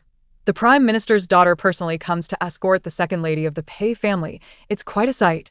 What are you all discussing? The Pei family attending the birthday banquet during their mourning period is rather inappropriate, isn't it? They dare to create such a spectacle. How shameless. What do you know? The second lady of the Rong family is attending the banquet at the invitation of the Prime Minister himself, a guest of utmost honor. Even the royal family must show some respect to the Prime Minister, so of course, the second lady must go. Exactly. And the manner of invitation clearly shows great sincerity. Neither the head of the Rong family nor the matriarch objected, yet you accuse them of shamelessness. Ha! You are merely envious of the second lady's beauty. Oh! Do you think the Rong heir and the second lady living under the same roof, a single man and a widow, will something happen? Nonsense. Lord Xiaofu is of such noble character. How could such disgraceful acts be committed? Rong Jianshue's carriage trailed at the end of the procession. As Pei Jingxiu ascended into the carriage, she cast a glance at his position. Undoubtedly, he heard the murmurs of the people. With a slight smile, Pei Jingxiu lifted her skirt and entered the carriage, while Shun Songyuan naturally chose not to sit with her, glaring at her before proceeding to the foremost carriage. The procession commenced. Seated in the carriage, Pei Jingxiu closed her eyes to gather her thoughts, contemplating her plans ahead. Since Rong Jianxue permitted her to tease Shun Songyue at the birthday banquet, would it not be a disservice to this splendid opportunity if she did not create some mischief? The carriage halted outside the Prime Minister's residence, where the atmosphere was lively, filled with voices and adorned with colorful decorations. Upon disembarking, Pei Jingxiu observed Shun Songyue, who approached Rong Jianxue with a graceful smile. "Young master," she said, her tone sweet and alluring, "father mentioned that there are many guests today, and he fears he may not attend to everyone, hence he wishes for you to serve you extra." This statement was indeed ambiguous, yet Rong Jianxue remained unfazed, his gaze drifting past Shun Songyue to spot Pei Jingxiu not far away. Perhaps unaccustomed to such crowded places, the woman appeared somewhat reserved amidst the throng. Her beauty was undeniable. Even in plain attire, her grace and slender figure attracted the attention of numerous young lords. Rong Jianxue frowned slightly. "Young master, allow me to guide you," Shun Songyue offered. "No need," he replied, not waiting for her to speak further, as he turned towards Pei Jingxiu. Facing the nonchalant young nobleman, Pei Jingxiu felt a touch of nervousness. "Which family does this lady hail from? I have visited the Prime Minister's residence numerous times, yet I do not recall seeing you before." The young nobleman, holding a folding fan, stepped closer to scrutinize her face. Upon hearing footsteps behind her, Pei Jingxiu composed herself, retreating a few steps shyly. "I am from the Rong family." Her delicate back bumped into Rong Jianxue's chest, who gently supported her waist. His cold gaze fixed upon the newcomer. The young nobleman, having heard of the Rong family and having encountered the esteemed young master before, hurriedly bowed in greeting. "I have met the young master. I apologize for my rudeness." With that, he hastily departed, not once glancing back at Pei Jingxiu. She smiled and turned away, thanking him softly. Rong Jianxue's brow remained furrowed, his voice cool and somber. "If you dislike it, refuse outright. There is no need for hesitation." Pei Jingxiu flushed, her voice gentle. "I fear I may cause you trouble. If I were afraid of trouble, I would not have invited you to the banquet," Rong Jianxue replied, his tone calm. "Dislike it, and state so. Lingering will only embolden others, allowing them to harbor delusions." Pei Jingxiu smiled sweetly. "All right, I shall remember that." Following Rong Jianxue, she entered the Prime Minister's residence. As the Prime Minister, Shun Anshan's birthday banquet was grand, with a multitude of esteemed guests seated without division of gender. As an honored guest personally invited by the Prime Minister, Pei Jingxiu's seat was arranged at the front, directly beneath Rong Jianxue. Shun Songyue took her place beside Pei Jingxiu and leaned closer, whispering, "Pei, I have warned you not to entangle yourself with the young master. Yet it seems you have not heeded my words at all." In the guise of pouring her wine, Shun Songyue continued to murmur in her ear. The surrounding officials engaged in light conversation, as if their words could sway the direction of court affairs. Meanwhile, Rong Jianxue was immediately surrounded by ministers upon taking his seat. If the Prime Minister Shen Anshan was the anchor of the court, then the young scholar Rong Jinxue was the rising star, a pillar of strength. Observers could easily discern the Prime Minister's high regard for Rong Jinxue, clearly intending to bestow upon him the position of Prime Minister. Young Master, I have heard that His Majesty has entrusted you with the renovation of the ancestral temple. This speaks volumes of His Majesty's trust in you. Indeed, young Master, your extraordinary talent is commendable. Let us raise a toast to the young master. Rong Jinxue found himself encircled by ministers, oblivious to the commotion nearby. Pei Jingxiu tilted her head slightly, arching an eyebrow, and cast a half-smile at Shen Songyue. What are you smiling about? Shen Songyue snapped. Pei Jingxiu's smile widened. Miss Shen, why do you assume that I am the one entangling him? What else could it be? Is it young Master Rong who is pursuing you then? Shen Songyue retorted, amusement evident in her voice. Pei Jingxiu's smile deepened as her fingertip traced the rim of her cup, leisurely suggesting, Miss Shen, shall we make a wager? Shen Songyue frowned, assessing the Pei Jingxiu before her, who appeared entirely different from her recollection. Her tone turned frigid. What shall we wager? Pei Jingxiu raised her wine glass, twirling it idly in her hand, and replied with a clear, melodious voice, My lord? Among the gathered ministers, a man sitting and conversing with others turned at the sound of her voice. His gaze cut through the crowd, landing on her unhurriedly. Still holding her glass, Pei Jingxiu tilted her head cautiously, asking, May I indulge in wine? With a slight frown, Rong Jinxue regarded her, his eyes reflecting a gentle innocence. Do you wish to drink of your own volition, or is it the desire of others? His words were neither loud nor soft, deliberately meant for Shen Songyue's ears. It is my own desire. Rong Jinxue's expression softened slightly. Then drink sparingly. Pei Jingxiu then smiled. Very well, I shall remember that. She nodded subtly towards him, acknowledging his presence. Rong Jinxue calmly redirected his gaze, resuming his conversation with the others, as if their previous exchange were merely an ordinary occurrence. Pei Jingxiu downed the contents of her cup in one go, then turned to Shen Songyue, a playful glint in her eyes. What now, Miss Shen? Do you still believe I am the one pursuing him? Perhaps due to the residual traits of a villainous character. Pei Jingxiu relished the feeling of wielding power and intimidating others. Shen Songyue's eyes widened in disbelief as she stared at her. Pei Jingxiu, what are you so smug about? The young master is merely showing you mercy because he pities you for losing your husband. Pei Jingxiu smirked knowingly. Oh, is that so? Shen Songyue's eyes glinted with a sharpness, her voice rising in anger. Pei Jingxiu, you better remain this self-satisfied. Suddenly, a realization seemed to dawn on her, and she continued with a calculating glimmer. At the birthday banquet, my mention of Rong Xuanzhe's news was not entirely a deception. Pei Jingxiu, her expression shifting, felt a chill as Shen Songyue continued. Why not take a guess? If Rong Xianzhou truly returns from the battlefield, what kind of surprise might he bring you? Pei Jingxiu's pupils dilated slightly, her smile vanishing abruptly. Shen Songyue smirked and disregarded her, returning to her seat. Pei Jingxiu's brow furrowed, her complexion paling. Did Shen Songyue possess knowledge that Rong Xianzhou had not perished and was returning to the capital? How could she possibly know? The narratives of this life had diverged significantly from her previous one, making it challenging for Pei Jingxiu to navigate the unfolding events with her past experiences. She clenched her fingers tightly, glancing once more towards Rong Jinxue. He had already dealt with the ministers and sent them away. Noticing Pei Jingxiu's gaze, Rong Jinxue looked up, inquiring, What is it? Pei Jingxiu smiled slowly. Nothing. I merely find the wine at the banquet delightful. Upon hearing this, Rong Jinxue simply nodded, devoid of any particular emotion. The Qinglu wine is potent. Do not indulge excessively. Pei Jingxiu smiled, understood. As she withdrew her gaze, her expression darkened slightly. Regardless of what Shen Songyue may have known, her plans remained unchanged. She had firmly resolved to climb onto Rong Jianji's bed. With this thought, Pei Jingxiu lowered her head and poured another glass of wine, raising it once more and downing it in one gulp. The guests at the banquet engaged in mutual flattery and conversation, and before long, Prime Minister Shen Anshan arrived at the center of the gathering. Now in his 50s, Shen Anshan's hair had turned gray, and his posture had become slightly stooped. Yet he appeared vigorous and in good spirits. Seated at the head of the table, he raised his glass with a smile, expressing gratitude to everyone for attending the celebration of his old bones, encouraging them to enjoy themselves. After finishing his drink, The guests laughed and raised their glasses in response.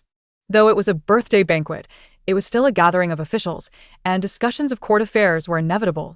In truth, Rome Genji had always been the focal point among the officials, and many conversations eventually turned to the esteemed Master Xiaofu. Today, Rome Genji was attending the banquet alongside the second daughter of the Rome family.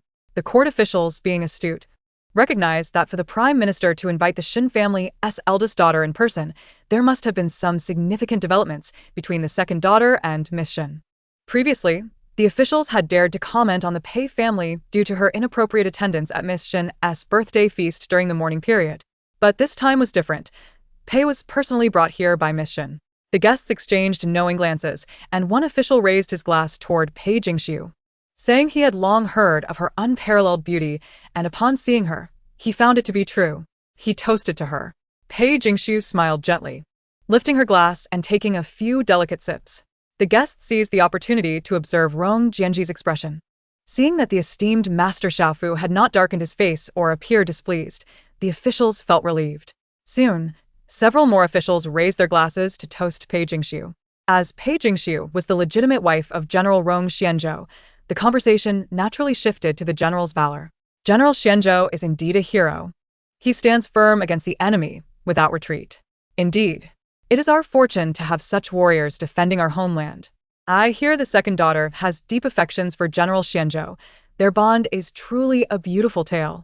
The second daughter must hold her husband in great esteem. Pei Jingxiu's cheeks flushed, likely from the effects of the wine. She slurred her words slightly, but nodded sorrowfully and tenderly. Yes, I love my husband dearly. Rong Jianji gazed at his glass, the liquid creating subtle ripples. Merely a few circles of waves, which would soon settle and disappear. Nothing of great significance.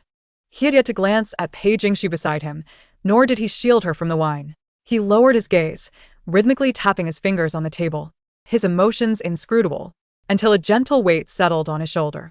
Rong Jianji's fingers momentarily halted, his brow slightly furrowing. It was the inebriated Pei Jingxiu, resting her head on his shoulder. A faint floral scent wafted through the air. Rong Jianji's pupils trembled slightly, and the hand that had been tapping the table curled slightly. Pei Jingxiu murmured softly, akin to a child, leaning her head against his shoulder and coughing lightly.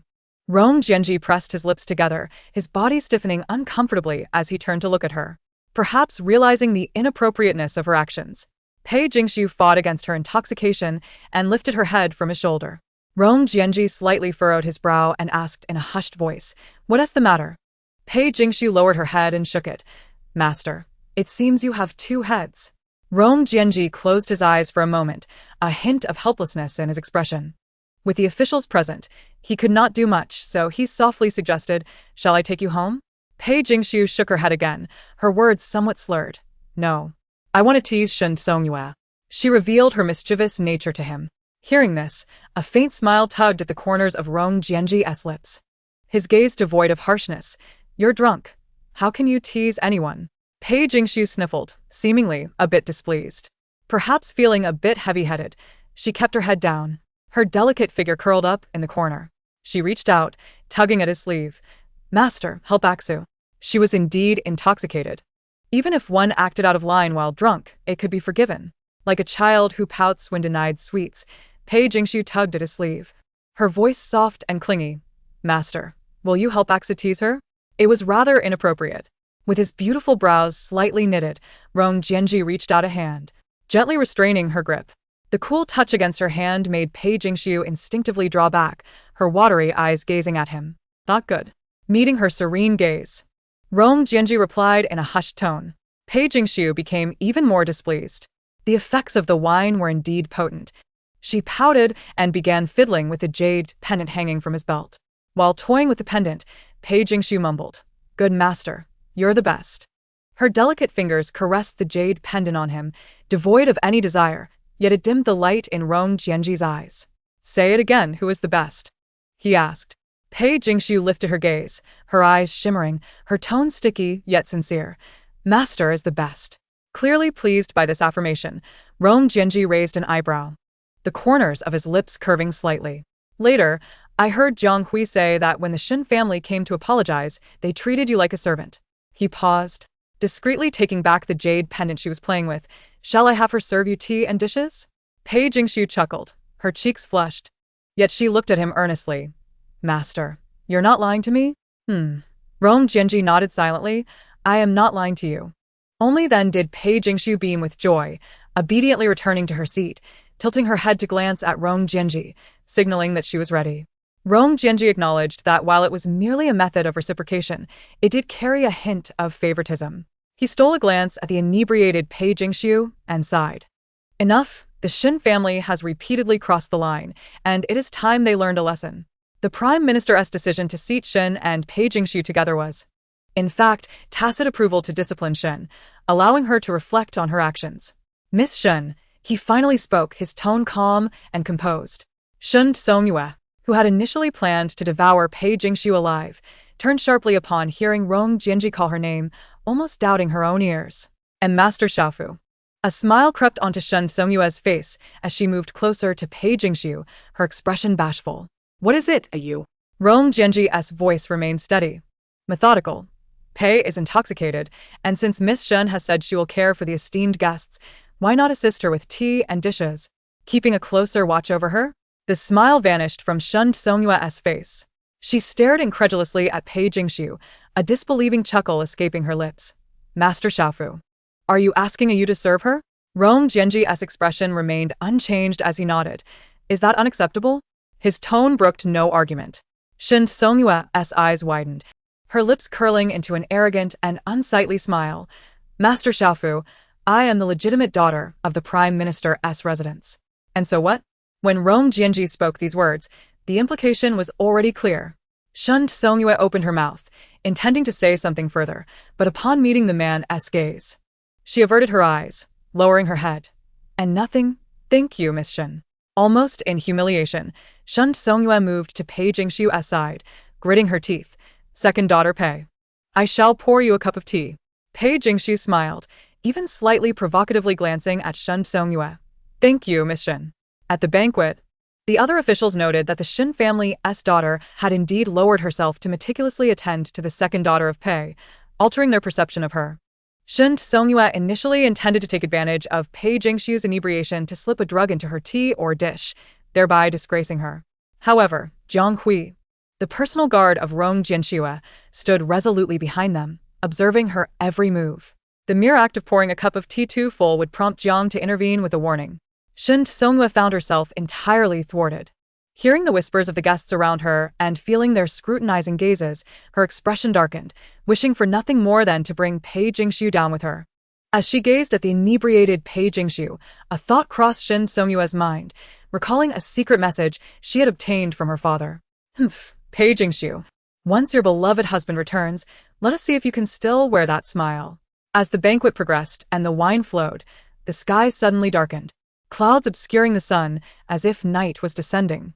The feast, held outdoors in the courtyard, was abruptly interrupted by a torrential downpour. "Oh no, it's raining! Quickly, everyone! Seek shelter indoors. Hurry, hurry! This rain is too heavy." The sudden deluge shattered the jovial atmosphere. Observing the chaos, Rong Jianshue exchanged a glance with Jiang Hui, who promptly assisted the still intoxicated Pei Jingshu into the main hall to escape the rain. The sky seemed to grow darker, the clouds rolling ominously as if to consume the earth itself.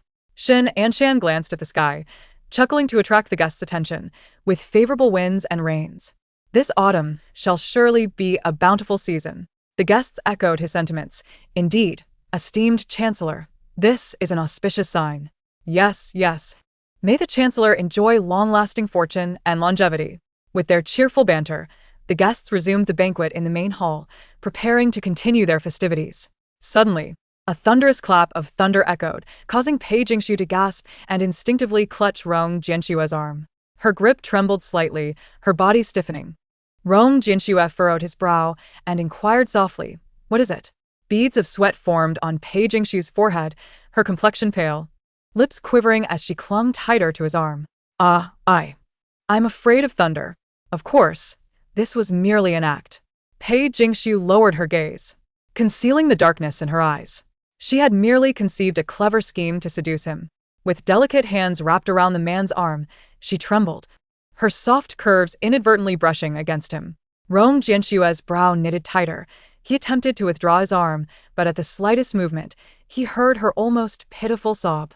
Twirling the prayer beads on his wrist, Rong Jianxue pressed his lips together, his voice hoarse. "You never mentioned this before." Pei Jingxiu bit her cherry-red lips, burying her face against his arm, her tears dampening his sleeve. "When the news of Erlang's death reached me, it was on a stormy night. Ever since, I have feared thunder." Her weeping rendered her explanation fragmented, perhaps to avoid drawing attention from others. Pei Jingxiu sobbed softly, cautiously loosening her grip on Rong Jianxue's arm, striving to regain her composure. Just as her hand was about to slip away, another crack of thunder erupted, causing Pei Jingxiu to exclaim and instinctively cling to him once more. Her cries were so faint that the guests, focused on the banquet, remained oblivious to the two in the corner. Pei Jingxiu, filled with guilt and timidity, murmured, "I apologize, sir." Just. An emotion flickered in Rong Jianxue's eyes. He extended his other hand, pausing for a moment before resting it gently on the back of her hand. If she truly feared, then let her hold on. Pei Jingxiu continued to cry softly, yet a glimmer of triumph shone in her eyes. The banquet resumed its course. The main hall was not as spacious as the courtyard, and to accommodate the numerous guests, the seating was quite close together. Pei Jingxiu curled up, nearly pressing her body against Rong Jianxue. To avoid drawing attention, she lowered her head, no longer clutching his arm but instead reaching out to hold his fingers. Her petite hands, so small that they barely encompassed 4 of his fingers, trembled with uncertainty. Outside, the thunder rumbled, causing her to shrink closer, her grip on his fingers varying in pressure. Rong Jianxue's fingers tensed, his body becoming rigid. This unintentional flirtation felt like the prelude to an impending storm. Her hands were fragile, slightly damp with perspiration, indicating her genuine fear. Such vulnerability stemmed from her beloved husband. Regaining some clarity, Rong Jianxue focused ahead, continuing the banquet.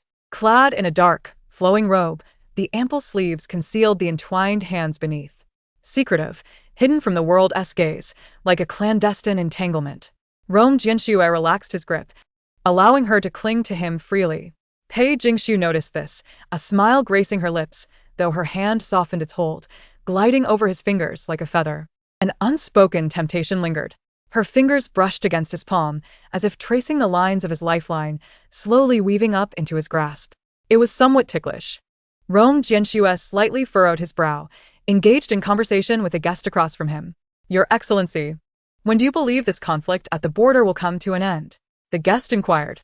Rong Jianxue replied coolly, "Since General Yilin has taken charge, the enemy has retreated 100 miles from Yunlan. I believe good news will arrive within 3 months. With your Excellency's assurance, we civil officials can rest easy," the guest exclaimed, raising his cup in respect. Meanwhile, Pei Jingxiu raised an eyebrow, pausing her movements, preparing to withdraw her hand. But just as she barely pulled back, Rong Jianxue's firm hand enveloped hers once more, gently, yet firmly. The cool touch made Pei Jingxiu lower her head, concealing her smile. Rong Jianxue tightened his grip, as if to reprimand her.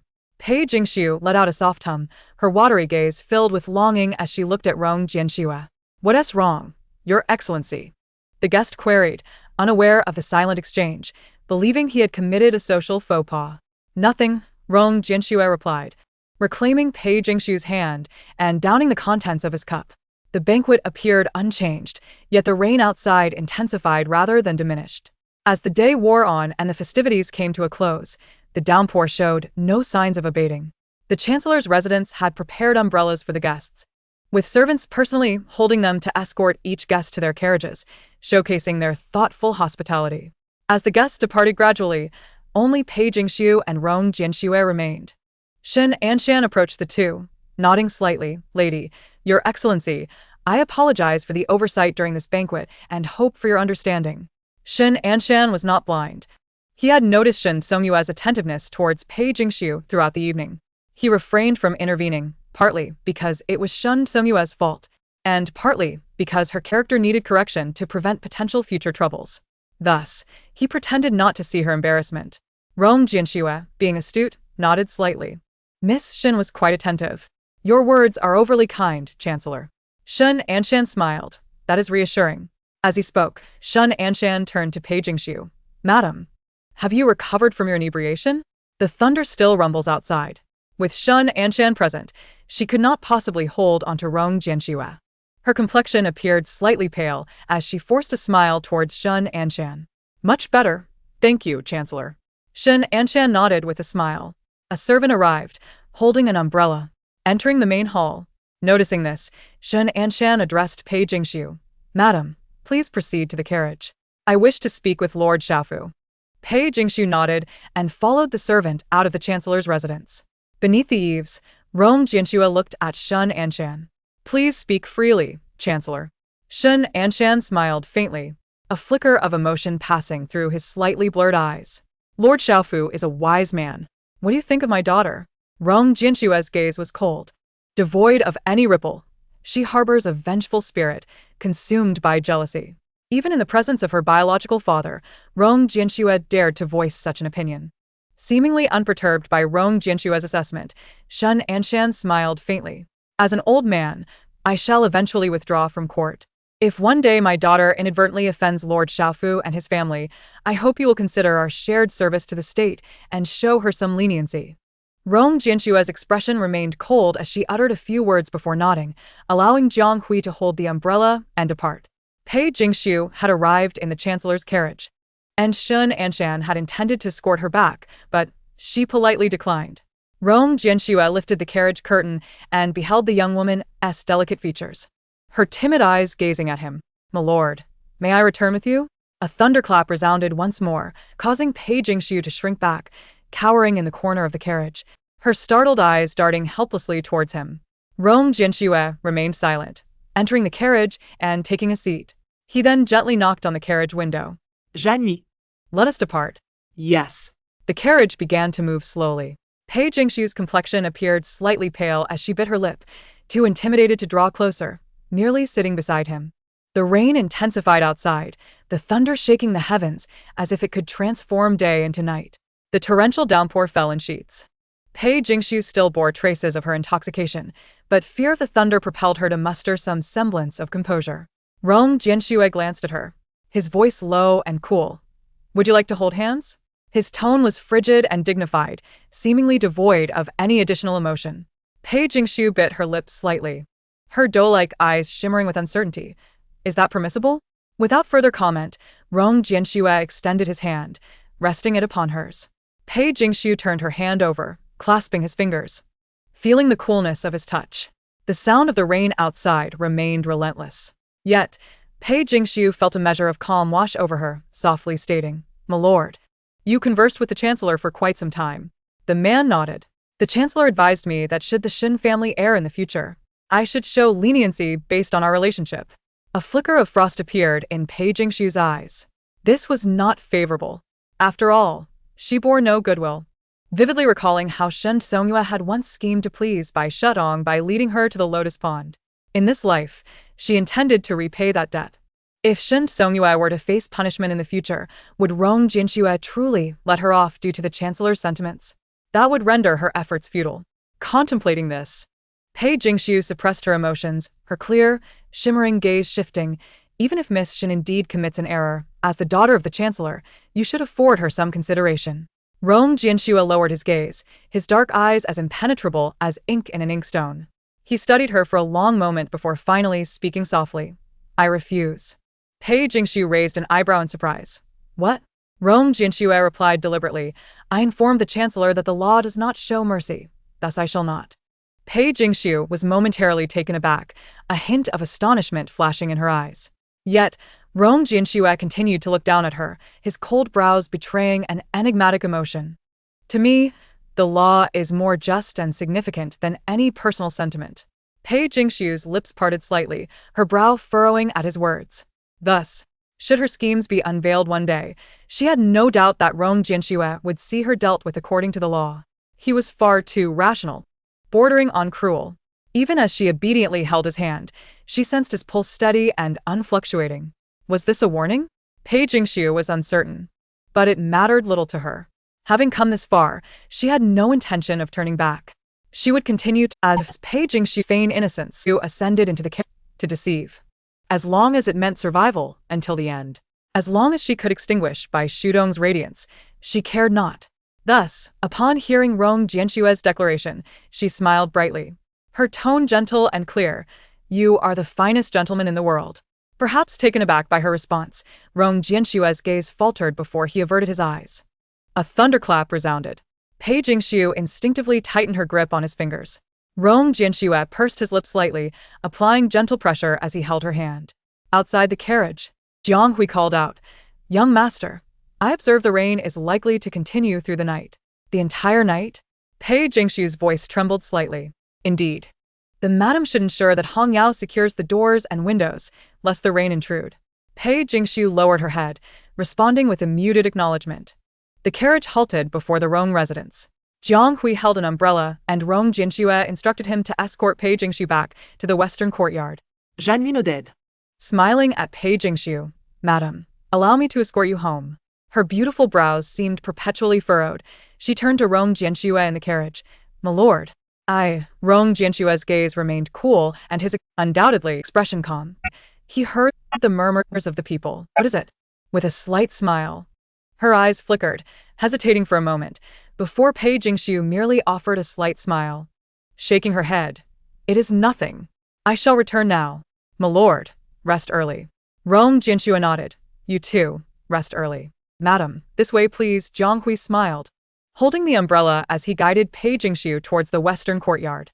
Pei Jingxiu kept her head lowered, her petite figure appearing as if it could be engulfed by the encroaching dark clouds. Rong Jianxue furrowed his brow, watching her retreating silhouette until she vanished from sight. In the western courtyard, Hong Yao awaited anxiously at the door, spotting her lady's figure from afar. Hong Yao held up her umbrella and took a few steps towards Pei Jingxiu. "Miss, you have returned." Jeanne lui chuckled, guiding Pei Jingxiu under Hong Yao's umbrella, mi-song. "My master instructed that you prepare some ginger soup for the madam, to ward off any chill." Hong Yao nodded. "Thank you, Guard Jiang, and thank you, Lord Xiao." Just then, another deafening clap of thunder echoed. Pei Jingxiu gasped, clutching Hong Yao's arm, curling into her embrace.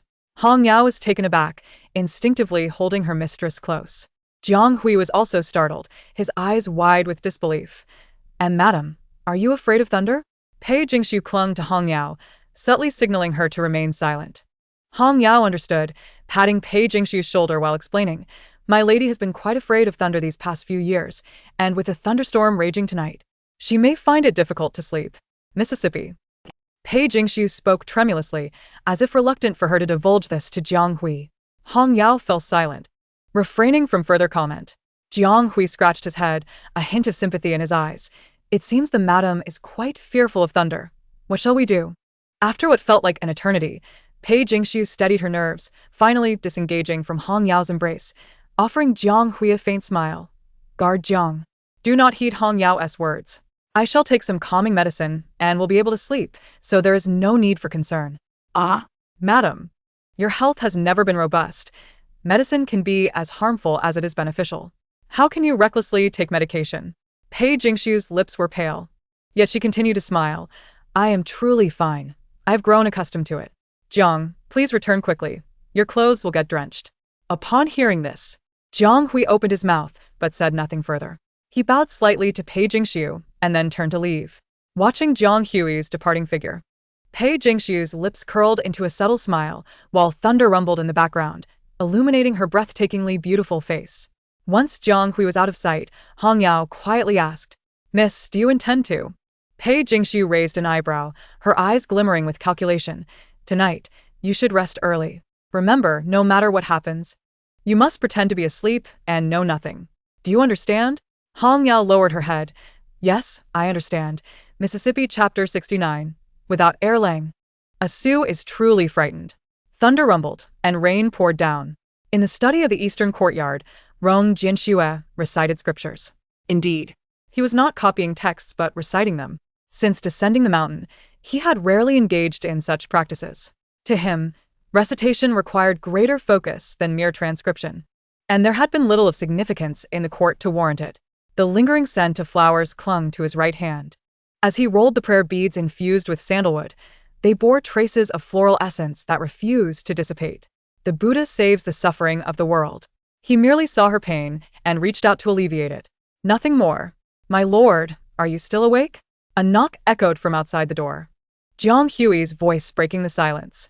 Rong Jianxue ceased his movements, slowly opening his eyes. Come in. Jiang Hui entered, bowing respectfully, my lord. I have escorted the second lady back to the western courtyard. Rong Jianxue replied, his tone revealing no emotion. Jiang Hui scratched his face, cautiously saying, when I was escorting her, a thunderclap boomed, and it seemed the second lady was quite frightened. Rong Jianxue raised his gaze. What happened to her? The second lady held Miss Hong Yao, seemingly quite scared, and even shed tears. Rong Jianxue pursed his lips, frowning, and remained silent. Jiang Hui scratched the back of his head, murmuring. The second lady mentioned she asked the kitchen to brew a calming potion, which she must have taken by now. The man nodded. Let her be. Let her be?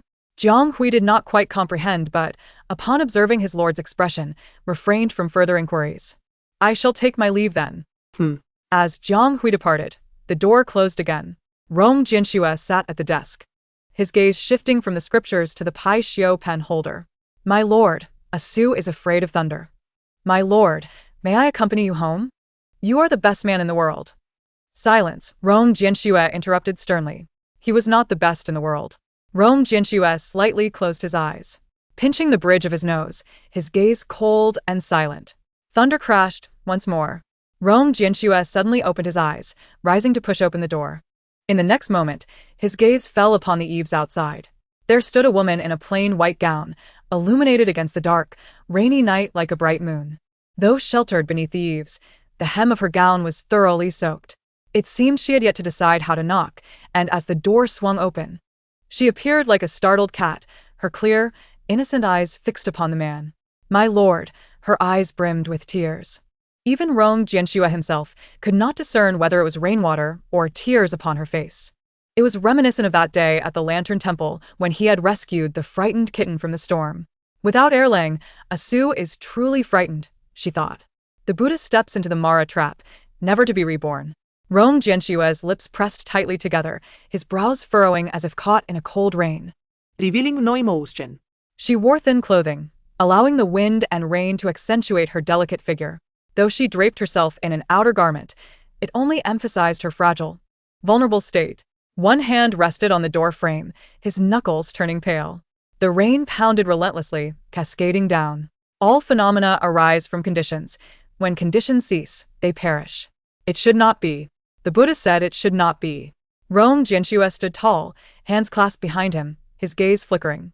The candlelight in the study cast a warm glow, illuminating the woman's stunningly beautiful face, which was streaked with tears mingled with rain. Rong Jianxue observed her. The Buddha said it should not be. Slowly, he opened the door wider to grant her entry. Come in. He seemed to hear the Buddha's heavy sigh, murmuring, May the Buddha show mercy. Pei Jingxiu remained frozen in place. My lord, will you teach us Su? Her voice was timid, almost pleading. She understood that in such night, their shared presence required a fitting reason. Rong Jianxue's gaze darkened. If I were to say no, would you still enter? He himself was unsure why he was being so obstinate. Seemingly unprepared for his refusal, Pei Jingxiu stood outside, her eyes shimmering, filled with mist. The tears were not weak. They were her weapons of resolve. After a long pause, as the hope in her eyes gradually faded, she lowered her head, contemplating how to depart. Finally, he spoke. Come in, there are still matters in the accounts that remain to be discussed. The man's deep, cold voice resonated above her. Pei Jingxiu lifted her gaze, her eyes brightening once more. She wiped away her tears and stepped into the study. The gentle warmth and the soft yellow candlelight enveloped her. Pei Jingxiu's dress was damp. She removed her outer garment, revealing her delicate form. Rong Jianxue frowned slightly. He turned away, casually tossing her a coat. Put this on, it's cold in here. Pei Jingxiu did not call out his excuse. She quietly expressed her gratitude, donning the robe that carried the scent of sandalwood. She returned to her usual spot at the desk. Rong Jianxue also took a seat, gathering the scriptures from the table. Are you copying scriptures, my lord? Pei Jingxiu's voice was soft. Rong Jianxue replied, offering no further explanation. He retrieved the account book and placed it between them. There are some trivial matters that are seldom used. Today, I shall teach you. Thank you, my lord. Pei Jingxiu curled up, her voice gentle. As though afraid of displeasing him, Rong Jianxue poured 2 cups of hot tea and pushed one towards her. Her robe had also grown damp, and as the cold wind blew, she instinctively shrank her neck. The door remained open. Typically, whenever they were in the study together, the door was always ajar. One should not take liberties in a melon field or wear a cap beneath a fruit tree. Rong Jianxue always respected her reputation, ensuring transparency even in shared spaces. The candlelight flickered, and the cold wind swept into the room, making her figure appear even more fragile. She frowned slightly, stifling a few sneezes. Rong Jianxue frowned. He rose again, moving to the entrance. Placing both hands on the door frame, he closed his eyes momentarily. When he opened them again, clarity returned to his gaze. He shut the door. "My lord," Pei Jingxiu spoke cautiously, "this may damage your reputation." Rong Jianxue replied quietly, "You will catch a cold." Chapter 70. A Lie. The chilly night enveloped the world outside the window, banished by the warmth of the room. Rong Jianxue resumed his seat, picking up the brush. "Here." He circled an obscure piece of content. "If you find it difficult to understand, feel free to halt at any time." Pei Jingxiu nodded. A sudden thunderclap startled her, causing Pei Jingxiu to instinctively shrink her neck, tears welling in her eyes, reaching out like a kitten seeking support, with a hint of playful affection. Rong Jianxing slightly lowered her gaze, extending her hand as her elongated fingers slipped through the gaps of his, gradually descending to grasp her wrist. The cool touch of his fingertips rested on the inner side of her wrist, offering a refreshing clarity to her mind. Pei Jingxiu curled her fingers slightly, as if to steady her thoughts, directing her focus onto the account book before them. The genuine account book retrieved from Hua Xiangrong was filled with unfamiliar content, which Rong Jianxing patiently explained to her. Their hands intertwined without force, yet neither spoke of parting. The secrets hidden within their sleeves kept the thunderous rain outside at bay. It was said that every shop under the Pei family had its own format for account books, which all must adhere to strictly. Rong Jianxing's gaze remained fixed on the account book, her voice measured and deliberate. Pei Jingxiu chuckled softly, acknowledging, "Indeed, my parents conduct inventory on the shop's accounts every year, and a standardized account format saves much time." Rong Jianxing murmured in agreement, casually flipping through the account book of this tailor shop. She had previously interacted with the Pei family and had perused the account books of their shops on several occasions. After a pause, she continued, "However, the format of Hua Xiangrong's account book is not entirely the same as that of the other Pei family shops. It appears to have absorbed the strengths of those ledgers while discarding many cumbersome flaws. This format can be deemed the most straightforward and effective in the capital." Pei Jingxiu's smile faltered momentarily. She still gazed at Rong Jianxing, their hands clearly still clasped together, yet his voice was calm and cold, devoid of any other emotion. "Then, I had Jiang Hui investigate, only to discover that Hua Xiangrong's shop does not strictly belong to Pei's parents." Rong Jianxing raised his eyes, his dark orbs quietly meeting Pei Jingxiu's, as he softly uttered the next line, "It is yours." Pei Jingxiu was momentarily taken aback. Her heart raced for a fleeting moment, but it quickly subsided as she forced a smile. "Yes, it is the coming-of-age gift my parents bestowed upon me." At this point, Pei Jingxiu smiled sheepishly. "My parents wanted me to try managing a shop, but I am rather foolish and have lost quite a bit of silver. Ultimately, it was my parents who revitalized this tailor shop. I am merely a nominal shopkeeper, having contributed little." The fingers gripping her wrist hesitated slightly. "A lie." Pei Jingxiu narrowed her eyes, the smile on her face freezing. She looked at Rong Jianxing in bewilderment, unable to comprehend why he had suddenly made such a statement. Rong Jianxing took her delicate hand and placed it on the table. "Your pulse has quickened." Just for a brief moment, Pei Jingxiu's pupils constricted slightly, a flicker of coldness crossing her eyes. The man's expression remained unchanged, exuding a cool, noble demeanor. "So, Pei, you can indeed calculate accounts, correct?" His fingertips still rested on her wrist, his gaze icy and voice husky. At that moment, his eyes bore the solemnity of a judge interrogating a criminal. Thump, thump.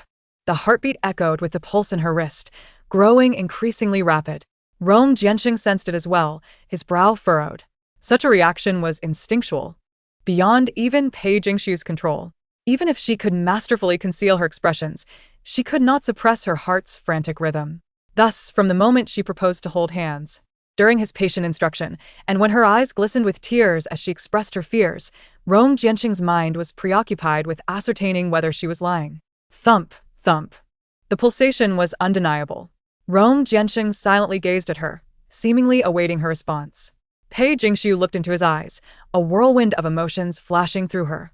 Shock, panic, tension, and helplessness, culminating in resignation and despair. She chuckled softly, tears cascading down her cheeks. Therefore, I implore you, do not presume to judge me or hastily condemn me. You have not taken my words to heart, have you? Not a condemnation. Rong Jianqing tightened his throat, his tone calm, yet perplexed. Why do you conceal your ability to calculate accounts? After a pause, he spoke clearly. Pei Jingxiu, if you wish to hide your talents, you would not have signed a bet with your mother. Once you established the written agreement, yet wished to remain undisclosed, you ought to have learned accounting anew, which, for you, is merely a waste of time. Thus, Pei, what is your true intention? He repeated the same question, echoing his prior interrogation. What is your aim? Pei Jingxiu, her tear-filled eyes fixed on him, replied, so you have already determined that I, a Su, can calculate accounts, and I am deceiving you? If you are not lying, how do you explain your pulse? Pei Jingxiu smiled lightly, her gaze unwavering on Rong Jianqing. A Su's heart belongs to Erlang, and I would brave any peril for him, even death itself. Thump, thump. Rong Jianqing's brow knitted tighter, his pupils constricting, darkened like spilled ink, revealing a shadowy hue.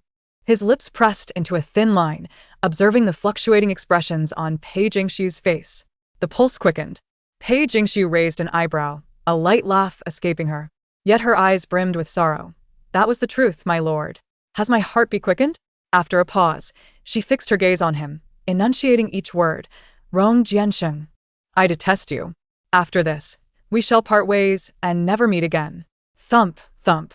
The pallor of her lips lessened, and Rong Jianqing's eyes glinted with coldness, remaining silent.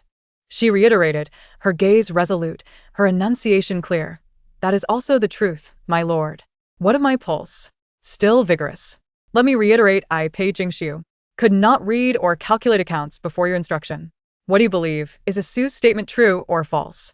The slender fingers turned slightly pale as Rong Jianqing's expression hardened, his gaze fixed on her. She withdrew her hand from beneath his fingertips, her eyes reflecting pain and desolation.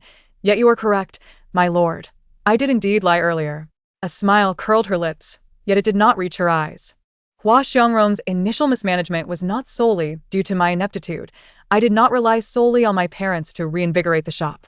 After a pause, Pei Jingxiu's expression turned somber, her gaze filled with immense sorrow and coldness.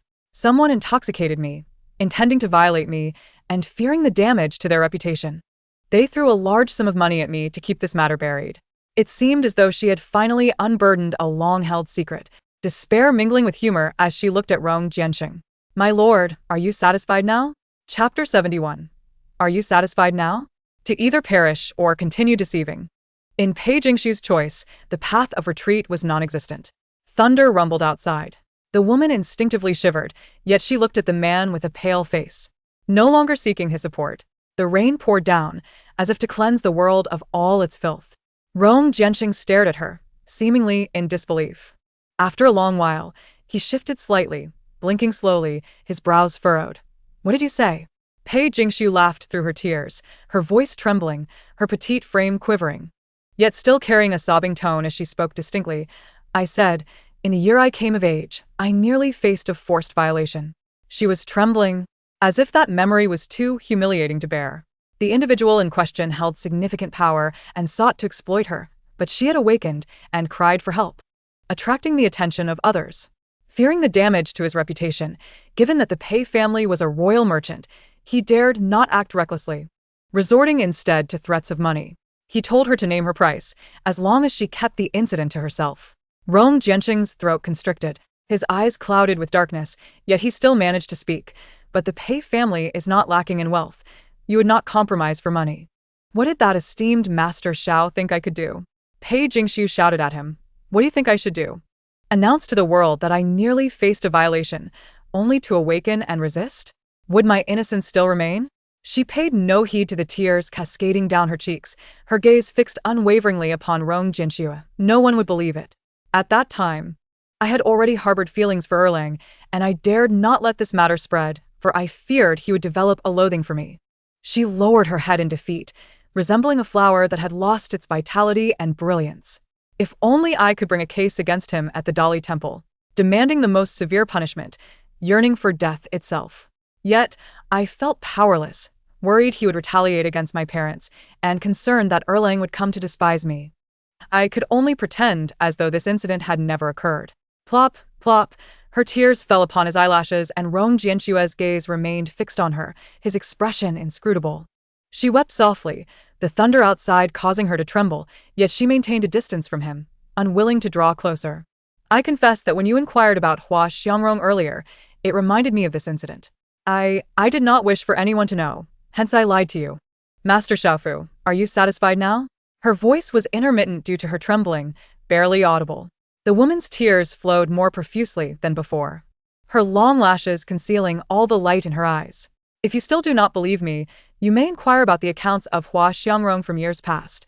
A substantial sum of money was inexplicably added to her ledger, a sum I had arranged to be included, unbeknownst to my parents. She was uncertain how long she had cried until a gravelly voice above her declared, I was unaware. A clap of thunder startled Pei Jingshu, causing her to flinch. Her sobs choked back. In the next moment, she was slowly, yet firmly enveloped in the embrace of his fragrant warmth. Rong Jianxue held her tightly. Pei Jingshu continued to weep, like a drifting weed, no longer trusting anyone. Time passed, and her cries gradually subsided. Master Xiaofu, are you satisfied with the outcome of this inquiry? She murmured, her tone calm and indifferent. The man above her remained silent, yet the grip around her waist tightened a fraction more. The mingling scents of jasmine and sandalwood filled the air. Indeed, Pei Jingshu had applied a hint of fragrance to her neck when she arrived. Struggling slightly in his embrace, the scent dispersed, and he held her even tighter. He still said nothing, perceiving her struggle as a normal reaction. Lowering her eyelids, Pei Jingshu suddenly let out a soft laugh, pushing away from his embrace. One hand resting on his shoulder. Rong Jianxue furrowed his brow, caught off guard, and in an instant, she pushed him down to the ground. The ink and paper scattered across the table. Even the Pai Xiao pen holder fell, lost to the floor. Rong Jianxue frowned, casting a glance at Pei Jingshu. The woman smiled, extending a hand, her fingertip lingering. Master Xiaofu, please do not tell anyone, all right? A Su does not wish to be loathed by Erlang. Her voice, sweet and enticing, was tinged with unshed tears, evoking a sense of pity. Her body trembled, her eyes reminiscent of a starry sky. Pei Jingshu. He suddenly grasped her wrist, lifting it, his gaze fierce. What do you intend to do? Pei Jingshu tilted her head, smiling through her tear-filled eyes. She said nothing, the other hand that was not captured resting gently against his chest. Rong Jianxue's pupils constricted sharply, and he raised her hand. Have you lost your mind? His gaze was steady as he assured her, word by word, I will not disclose this matter to anyone. It was a promise made to her. Yet now, she no longer trusted him, nor would she believe in any of his promises. She would only trust in bare transactions. Now, leave. Rong Jianxue commanded, his voice gravelly. Outside. The rain intensified, accompanied by thunder and fierce winds. Pei Jingshu smiled, allowing her tears to fall. Does Master Xiaofu think a Su has any room to retreat? There was none. Having lost faith in him, the promise became untrustworthy and insignificant. Pei Jingshu, how is what you are doing any different from betraying him? Pei Jingshu raised an eyebrow, a self-deprecating smile gracing her lips. Indeed, what is the difference? It is merely a Su deceiving herself. As she spoke, Pei Jingshu leaned in, her cool lips brushing against his neck, a touch that was more akin to a fleeting caress than a kiss. Master Xiaofu, let this be a Su-esque plea. If you will. She addressed him as Master Xiaofu, with a tone that was distant and detached, as if they were strangers. Pei, Jing, Su. Rong Jianxue's eyes reddened instantly. In a flurry of panic and rage, he seized her hand once more. It is I, the woman spoke, her words imbued with a peculiar enchantment, a gentle affirmation. The man's gaze darkened, and he remained silent. The Buddhist beads on her wrist trembled, pressing painfully against her lower back. Pei Jingshu raised an eyebrow, a flicker of triumph flashing in her eyes. Chapter 72. I hate you. Rong Jianxue uttered but a single word. All sounds were lodged in his throat, the grip around her waist tightening inch by inch. Pei Jingshu looked down upon him, her long lashes damp, glistening with tears. Rong Jianxue lifted his gaze slightly, and her tears cascaded down, scalding hot against his skin. He held her tightly, his arms constricting as though she were meant to be so intimately close to him. His brow furrowed, his dark eyes like spilled ink, deep and opaque. She did not meet his gaze. "Look at me," Rong Jianxue commanded, his voice low and firm. Taking a deep breath, Pei Jingxiu finally lowered her eyes, her tear-filled gaze meeting his. She was still crying. Clenching her fingers, Rong Jianxue pressed his lips into a straight line. Yet, as he leaned closer, his cool lips nearing hers at the moment of contact, Pei Jingxiu abruptly turned her head away, evading his kiss. Realizing this, Rong Jianxue's ink-black eyes darkened. Her expression flickered, Pei Jingxiu's gaze shifting. Her eyes timid like a frightened fawn. Rong Jianxue narrowed his eyes, his fingers tightening. Outside, the rain pounded heavily, its sound a soft patter. While the candlelight flickered warmly in the dim room, the rain masked all other sounds, and it seemed they had not spoken another word. The flickering embers in their eyes grew ever more fervent, threatening to ignite. The rain poured down relentlessly. Pei Jingxiu found herself in his embrace, akin to lovers entwined. With her head lowered, she noticed a hint of clarity in his gaze as he lifted it to meet hers. His fingers paused, and Pei Jingxiu broke free from his grasp, stepping back. "Master Xiaofu, perhaps you should rest. A Su shall take her leave." The rain ceased. Pei Jingxiu rose unsteadily, wrapping her cloak tighter around herself, her delicate figure resembling the moonlight of a summer night. As she turned to leave, the man before her grasped the edge of her garment. His voice was husky, like gravel. "So was that true?" Pei Jingxiu did not look back. "Which statement does Master Xiaofu refer to? You said you hate me." The woman lowered her head, the rain-drenched night devoid of moonlight. Only the endless sound of the wind reached her ears. "It is true," she replied softly, "I hate Rong Jianxue." Having spoken, she freed herself from his grasp without glancing at his expression, departing with purposeful steps. Soaked by the rain, Pei Jingxiu returned to the western courtyard, requesting Hong Yao to prepare a hot bath. Immersed in the warm wooden tub, she closed her eyes in contentment, a genuine smile gracing her lips. It could be deemed a narrow victory. Before seeking out Rong Jianxue, she had never anticipated that he would seize the opportunity to gauge her pulse during their hand-holding. When lies are unveiled, one must weave more lies to cover them. However, a complete fabrication is easily exposed.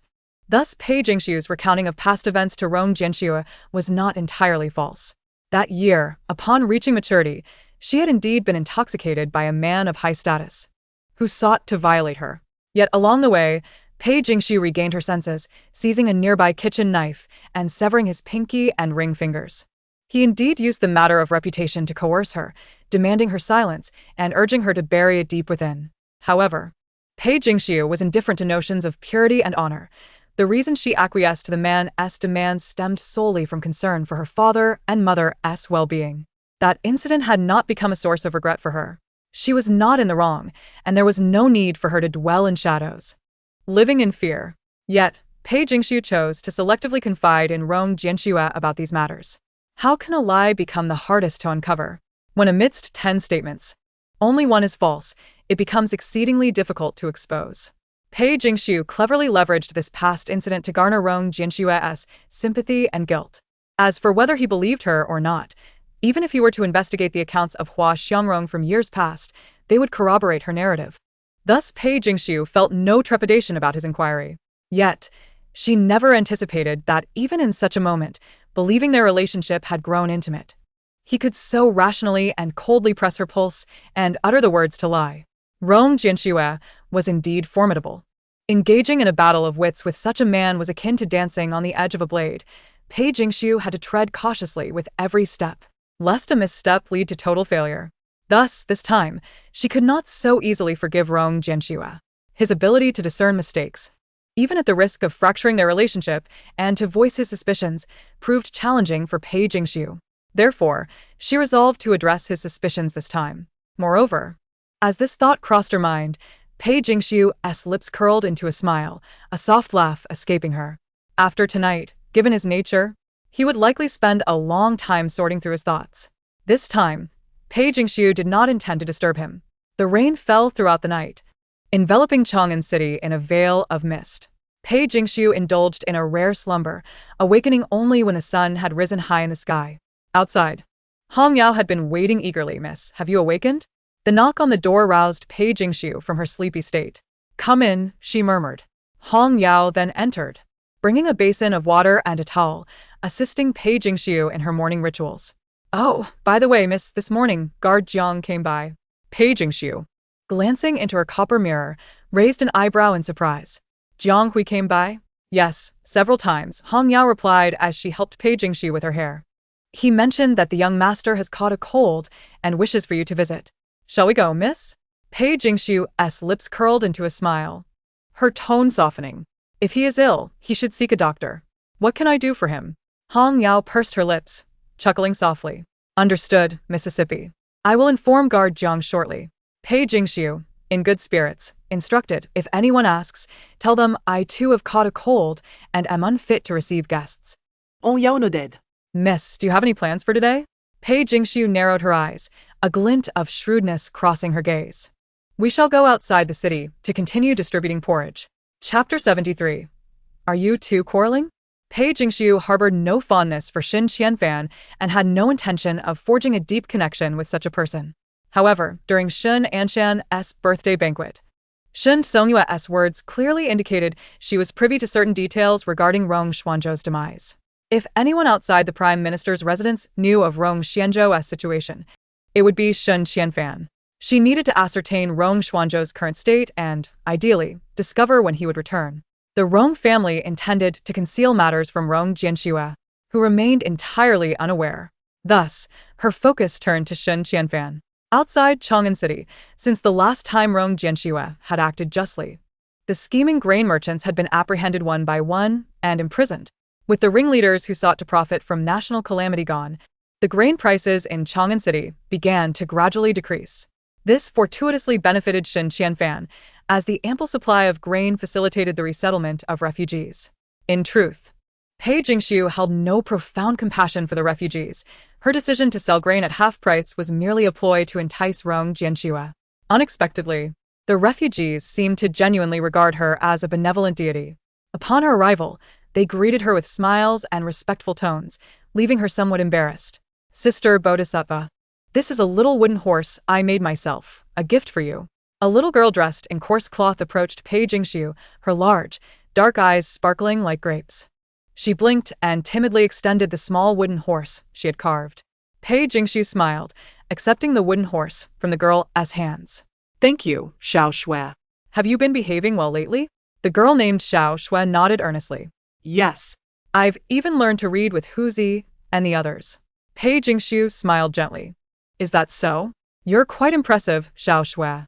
If you study hard, I'll bring you delicious snacks next time, alright?" Xiao Shui nodded vigorously. "Okay, what snacks?" Behind her, a warm voice interrupted. Pei Jingxiu raised an eyebrow, concealing her smile. Xiao Shui, undeterred, exclaimed louder, "Brother Yuanzhou." "Sister Bodhisattva said she'll make snacks for me." Pei Jingxiu snapped back to reality to see Xin Qianfan approaching in a flowing black and gold robe, smiling as he drew near. "Young Master Yuanzhou." Pei Jingxiu inclined her body slightly, acknowledging him. Xin Qianfan nodded, offering Xiao Shui a piece of candy. "Didn't you say you wanted some candy, Xiao Shui? Here you go." "Thank you, Brother Yuanzhou. I want to share it with Grandma." Xiao Shui exclaimed joyfully as she accepted the candy and turned to leave. Once Xiao Shui had departed, Xin Qianfan straightened up to face Pei Jingxiu. "I heard Jiang Hui say that the pastries made by the second mistress are unmatched throughout the capital." Pei Jingxiu replied calmly, "Guard Jiang is merely flattering me." Xin Qianfan regarded her, still smiling. "If the second mistress doesn't mind, may I request to taste your pastries on another day?" Pei Jingxiu nodded. "If young Master Yuanzhou enjoys them, I can bring some tomorrow." Xin Qianfan raised an eyebrow, a hint of surprise flickering in his eyes. "How curious." As he spoke, he held a folding fan, exuding charm and elegance. Pei Jingxiu stood tall, graceful. "What is it? Why is the second mistress so agreeable today?" Pei Jingxiu tugged at the corner of her mouth, feigning ignorance. "Was I not agreeable before?" Xin Qianfan smiled, his gaze assessing as it swept over her. "I heard that today, Lord Xiaofu took a leave of absence and did not attend court." Pei Jingxiu maintained her calm demeanor, countering. "Young Master Yuanzhou seems particularly well informed about court matters." Caught off guard, Xin Qianfan momentarily fell silent, then chuckled. After the porridge distribution today, I would like to invite the second mistress to see Mei Zhai for a meal. Noticing Pei Jingshu's silence, he continued, I have yet to apologize for the incident where you were troubled by the grain merchants. Later, Mr. Rong reprimanded me, and I realized I was in the wrong. I wish to seek your forgiveness. Upon hearing this, Pei Jingshu responded earnestly, Young Master Yuanzhou need not apologize to me. One must look out for oneself. You only wished to quickly reassure those refugees, and there was no fault in that. Shen Qianfan smiled at her. While that may be true, I still owe you an apology. Pei Jingshu refrained from saying much more, as she had inquiries of her own for him, making it a fortuitous opportunity. In that case, I shall accept your invitation. Before heading to the appointment, Pei Jingshu returned to the Rong residence to change her attire. Upon entering the gates, she spotted Jiang Hui hastily approaching from a distance. Second mistress, you have finally returned. Pei Jingshu's eyes sparkled with clarity, her brows elegantly arched. Guard Jiang. What is the matter? Jiang Hui scratched his head, speaking cautiously. The young master caught a cold last night and has been lying down all day. You should go check on him. Pei Jingshu's expression remained unchanged, her tone calm. Did Guard Jiang not summon a doctor? I did. He stammered. Jiang Hui hurriedly remarked, although he has taken medicine, his complexion remains rather poor. Second mistress, you are well acquainted with the young master. Perhaps you could visit him in his chamber? Visiting is unnecessary, Pei Jingshu responded languidly, her tone measured. Since the master Xiaofu has caught a chill, he ought to rest in peace, and I shall not intrude. With that, Pei Jingshu lifted her foot to depart. Ah, second mistress. Jiang Hui, flustered, rushed after her. A sheen of cold sweat forming on his brow. Have you and the young master quarreled? Since last night, the young master had appeared unwell, and this morning he even took leave from court.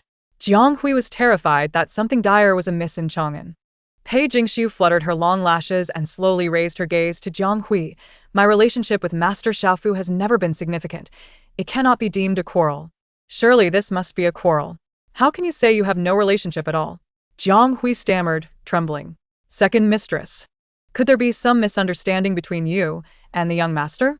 Upon reflection, Jiang Hui realized he had never witnessed the young master err in any way. Even if he did, the young master was not the type to refuse to admit his mistakes, thus such a significant dispute was unwarranted. Pei Jingshu seemed reluctant to address this matter. She tugged at the corners of her mouth, her voice remaining soft and tranquil. Jiang Guard, I have matters to attend to. If Master Xiaofu is unwell, he should summon a physician. Ah. Second mistress. Where are you going? Jiang Hui implored, nearly in tears. Pei Jingshu smiled gently. To see Mei Zhai, young Master Yuanzhou has invited me there for a meal, to offer his apologies. With that, she disregarded the stunned Jiang Hui and returned to the west courtyard. Jiang Hui widened his eyes, watching her retreating figure, and after a moment, he finally grasped the situation. This was bad. He internally lamented and hurriedly turned to dash towards the east courtyard. Chapter 74. Your Highness, it's over. Pei Jingshu changed her attire and left the estate, heading towards Si Mei Zhai for her appointment. As the largest restaurant in the capital, Si Mei Zhai boasted exquisite cuisine and was perpetually in high demand.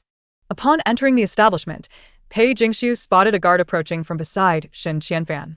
Second mistress, the young master is waiting for you upstairs, please. Pei Jingshu nodded and followed the guard into a private room.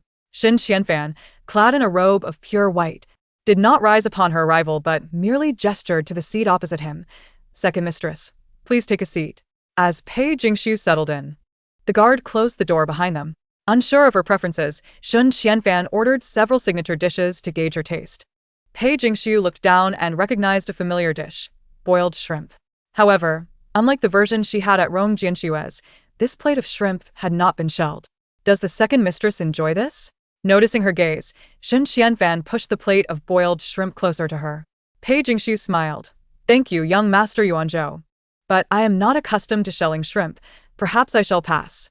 Shen Qianfan tilted his head with a charming smile, though his eyes remained icy.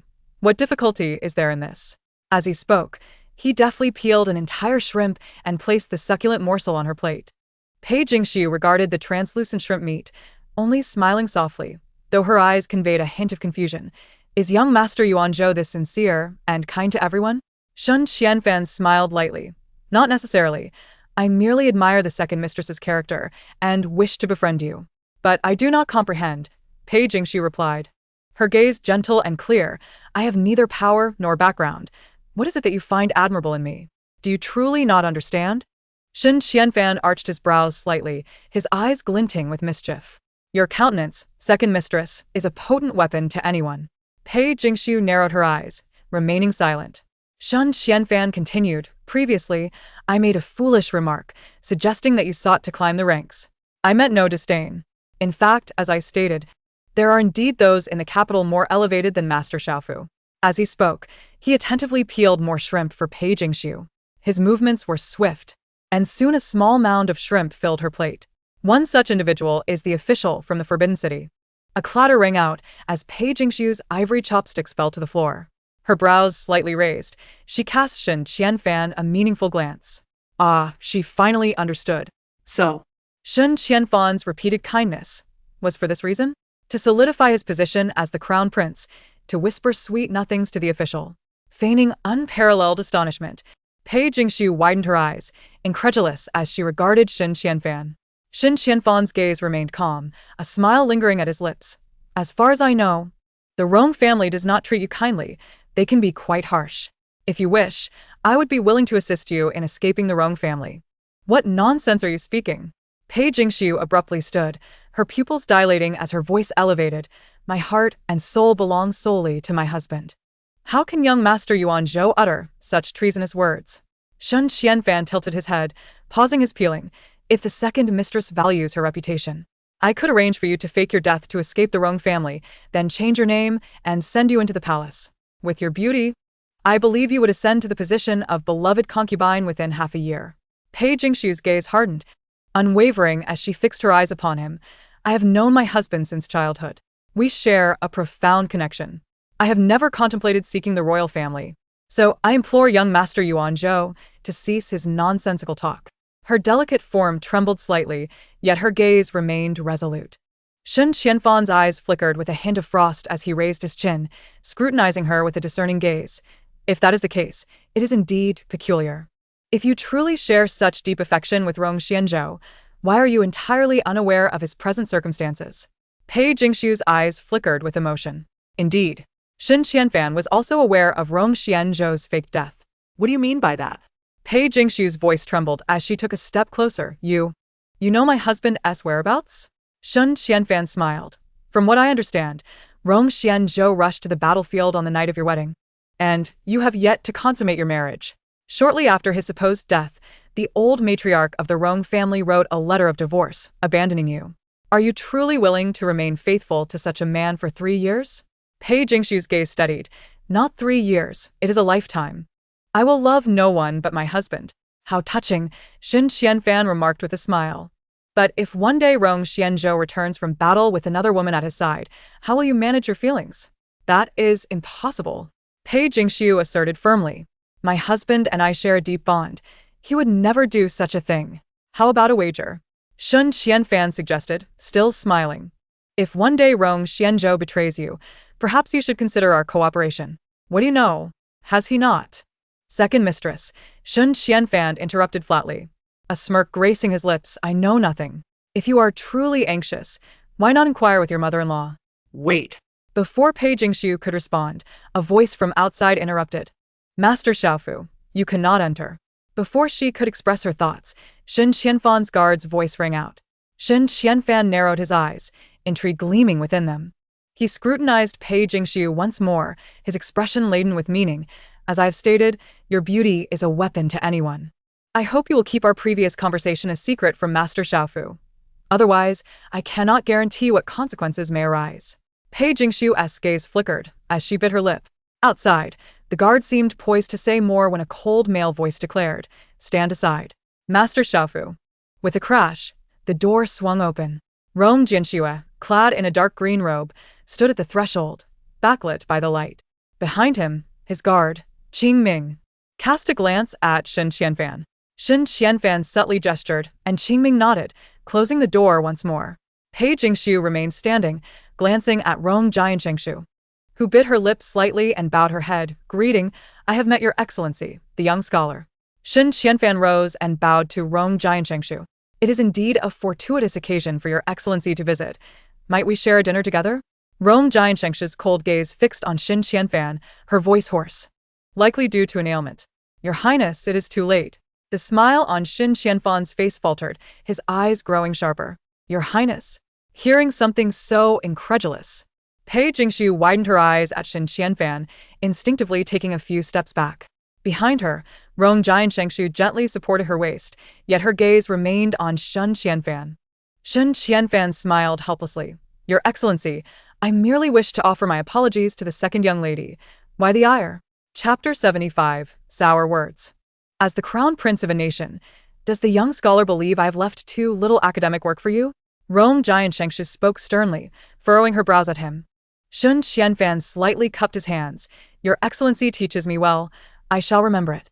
He still held a measure of respect and trepidation towards Rong Jianshangshu. She ceased speaking, turning her gaze to Pei Jingshu before seeming to realize their proximity was too close. Pei Jingshu lowered her head and hurriedly distanced herself from him. Rong Jianshangshu's eyes narrowed slightly as they returned to Shen Qianfan. What did His Highness say to you? Shen Qianfan shrugged innocently.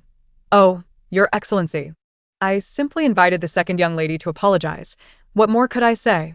Rong Jianshangshu clearly disbelieved him. He then turned his attention to Pei Jingshu. His tone softening and taking on a husky quality. What did he say to you? Speak truthfully to me. With a smile at the corner of his mouth.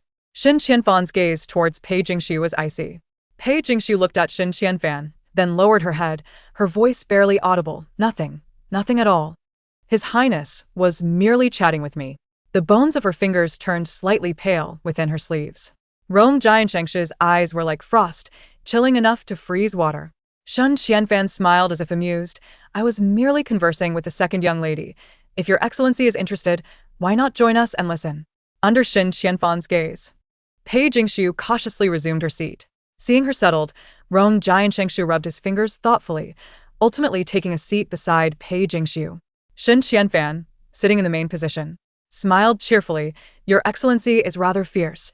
I had no intention of revealing the second young lady's true identity, fearing she might feel constrained. Rong Jianshangshu did not respond. Her eyes cast down at the pile of shrimp shells beside Shen Qianfan and the shrimp meat on Pei Jingshu's plate. Noticing the silence, Shen Qianfan continued cheerfully. Second young lady, do try the boiled shrimp. It is quite delightful. Pei Jingshu lowered her head slightly, seemingly still in shock from his identity as the crown prince. Thank you, Your Highness. She took chopsticks and sampled a piece of shrimp. It is delicious. I appreciate Your Highness. Shen Qianfan squinted and smiled. This is the first time I have peeled shrimp for someone else. Dear second young lady, my sincerity is indeed profound. There were layers of meaning in his words, which Pei Jingshu certainly understood. She lowered her head, not responding. Beside them, Rong Jianshangshu sat stiffly at the dining table, not touching her chopsticks. Shen Qianfan turned to her. Why does Your Excellency not eat? Is the food here not to your taste? Rong Jianshangshu pressed her lips together, replying coldly, I have caught a chill and cannot partake. Ah, I see. Shen Qianfan feigned surprise. I heard that Your Excellency did not attend court today. It appears the chill has taken hold. Recent heavy rains have persisted. Do take care, and do not forget to add layers to your attire. He then turned to Pei Jingshu.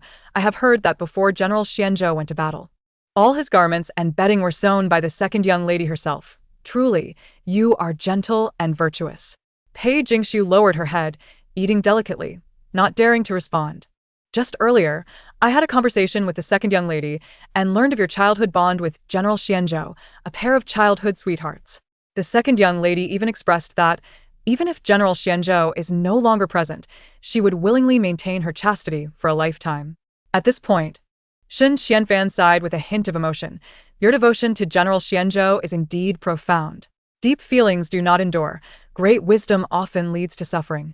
Rong Jianshangshu interjected coldly, her words like a chilling dagger, solidifying the atmosphere to an icy point. Shen Qianfan raised an eyebrow, a knowing smile curling at the corners of his lips. Pei Jingshu appeared momentarily stunned, seemingly not expecting such a remark from Rong Jianshangshu.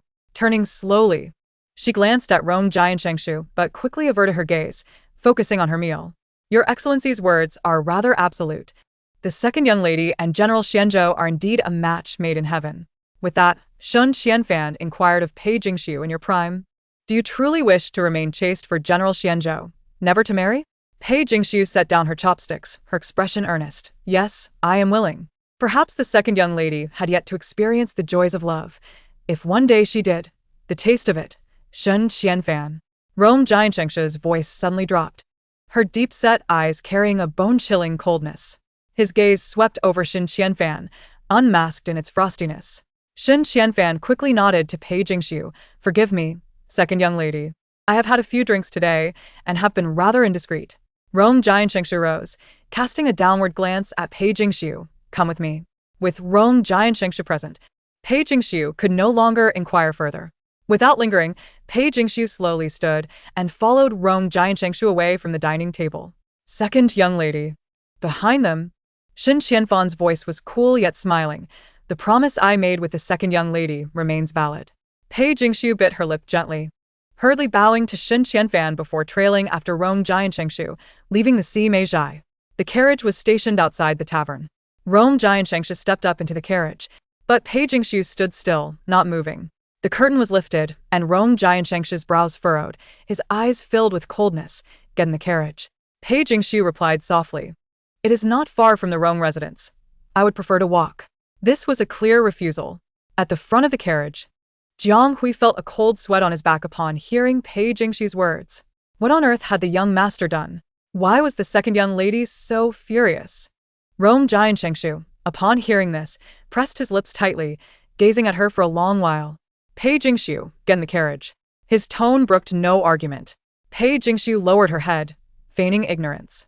Yet Rome Jiansheng was not inclined to grant her that opportunity. Do you want me to carry you in? His voice was cold, but his calm demeanor did not seem feigned. Pei Jingxiu's eyes widened in panic. She finally bit her lip, lifted her skirt, and stepped onto the carriage.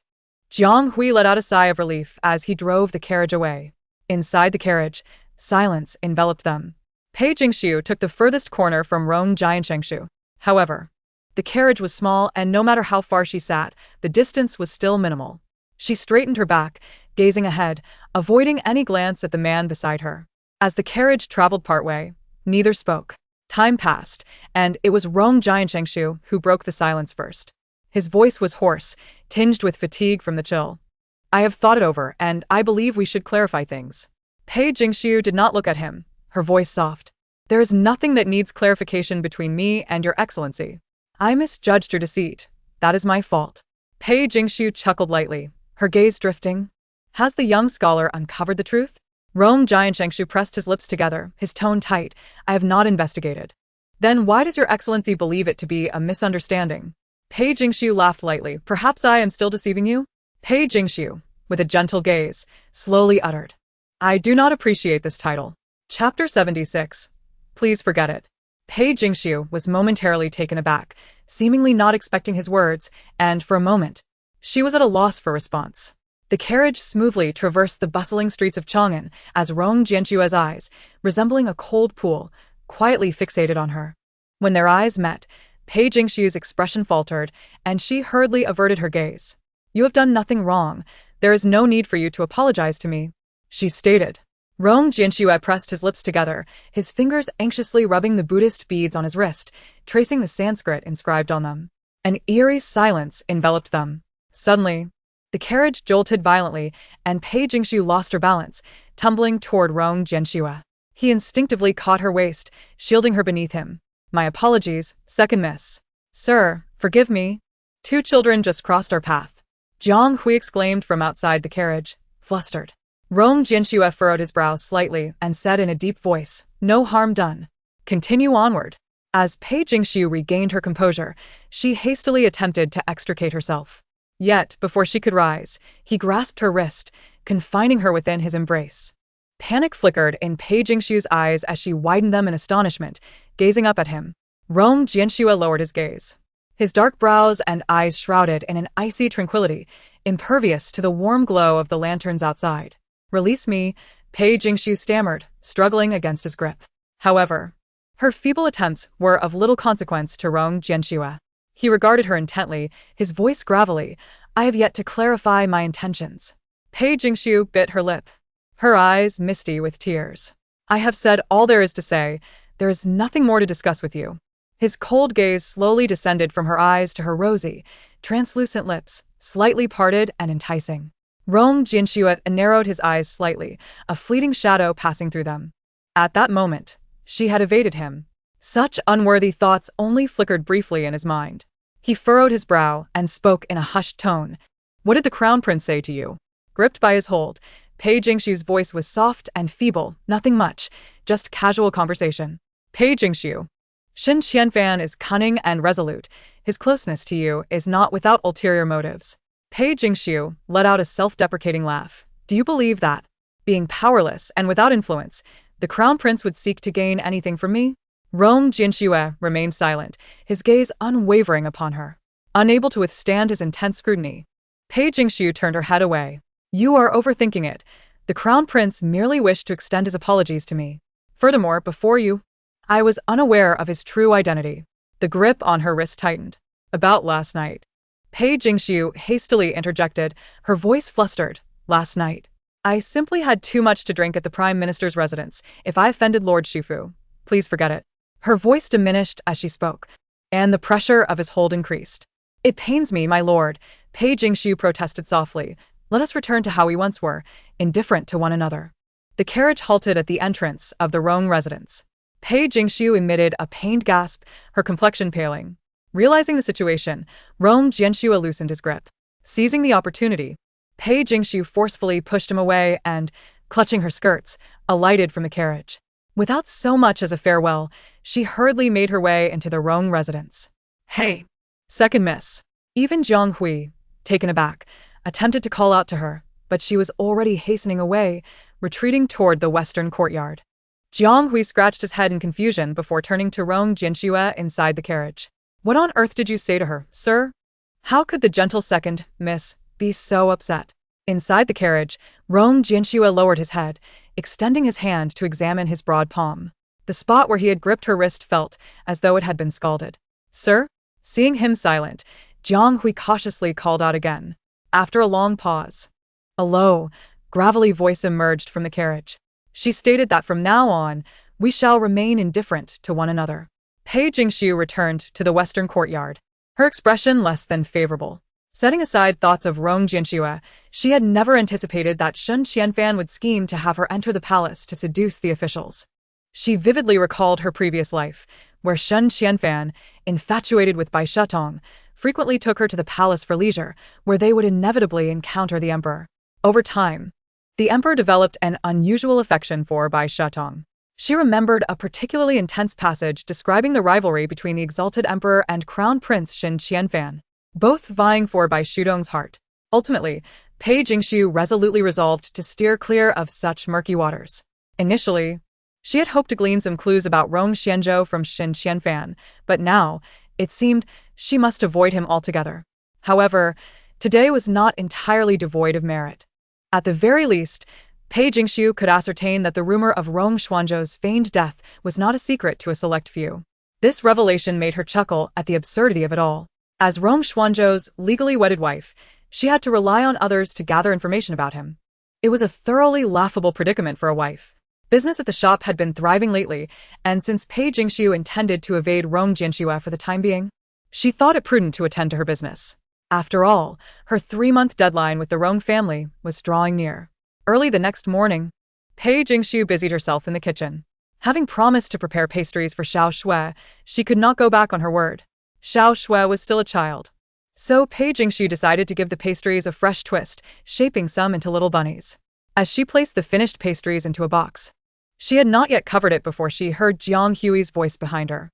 Second mess? So, it is you making pastries? Pei Jingxiu turned, stunned, and smiled at Jiang Hui. He glanced at the unfamiliar pastries in the box with excitement in his eyes. Second miss, I have never seen such pastries before. Pei Jingxiu, unsure of his enthusiasm, explained, yes, I shaped them into some trendy designs, just for fun. Jiang Hui's excitement only grew. Fun is good.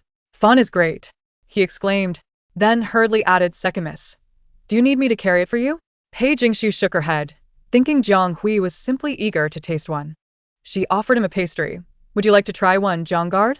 Jiang Hui's gaze fell upon the adorable bunny pastry in Pei Jingshu's hand, and he swallowed hard. Ultimately, he looked resolutely at her. I shall not partake. Please take it to its destination, second miss. Pei Jingshu nodded. Then I shall take my leave. With that, she covered the box and departed the kitchen. Watching her retreating figure, Jiang Hui felt tears welling up in his eyes. Thank you, second miss. You are the kindest person in the world. If the young master has some pastries, he will surely calm down. Chapter 77, A Marriage Proposal? Having arrived outside the city, Pei Jingshu was blissfully unaware of Jiang Hui's musings. She carried the pastry box to the area where the refugees were stationed. The prices of grain in the city had dropped, and it was believed that soon, the needs of these refugees would be met, allowing them to find proper shelter. In the distance, she spotted Xiao Shui playing with the other children. Xiao Shui. Pei Jingshu waved. Bodhisattva's sister. Xiao Shui turned at the sound, her eyes sparkling as she ran towards Pei Jingshu. Pei Jingshu smiled and opened the box, displaying the exquisite pastries for her. These are the snacks I made. Would you like to try one? Wow. Bodhisattva's sister. You are amazing. Xiao Shui gingerly picked up a pastry and took a big bite. Delicious. I have never tasted such delightful snacks before. Pei Jingshu chuckled. If you like them, you can share them with your friends. Without waiting for Xiao Shui's response, Shen Qianfan's voice came from behind. Second lady, I thought you would not come today. Pei Jingshu's smile froze on her face. She had originally intended to leave after giving some snacks early, but unexpectedly encountered him. Turning around, Pei Jingshu still held the food box in her hand. Shen Qianfan's smile remained warm and elegant, his gaze falling upon the food box in her hands. With a slight raise of his eyebrow, did the second lady make this herself? Pei Jingshu tugged at the corners of her mouth. Yes, your highness. Would you like to have a taste?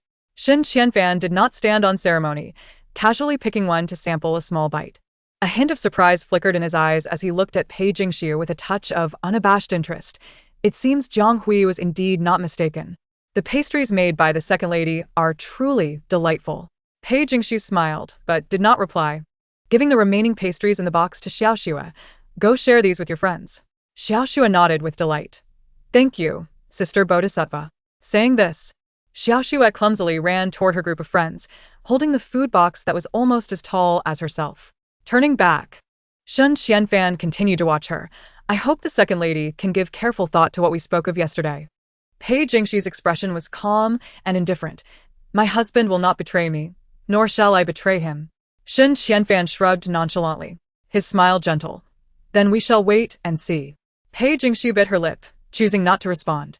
Shen Qianfan took another bite of the pastry, genuinely finding it amusing, and remarked, Does the second lady know that the emperor is arranging a marriage for the esteemed Xiaofu?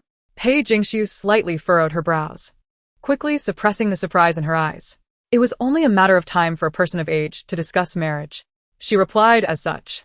Shen Qianfan casually inspected the pastries in his hand and spoke. The emperor mentioned that the young lady from the chancellor's residence, Miss Shen, is quite a suitable match. Beautiful, kind, well-educated, and reasonable, Shen Qianfan continued, half smiling. What does the second lady think? Pei Jingshu took a deep breath and replied earnestly, That is his personal matter and has nothing to do with me. Nothing to do with you? Shen Qianfan feigned surprise. Does the second lady not know? Today, in the imperial study, the Xiaofu indeed thwarted the emperor's proposal.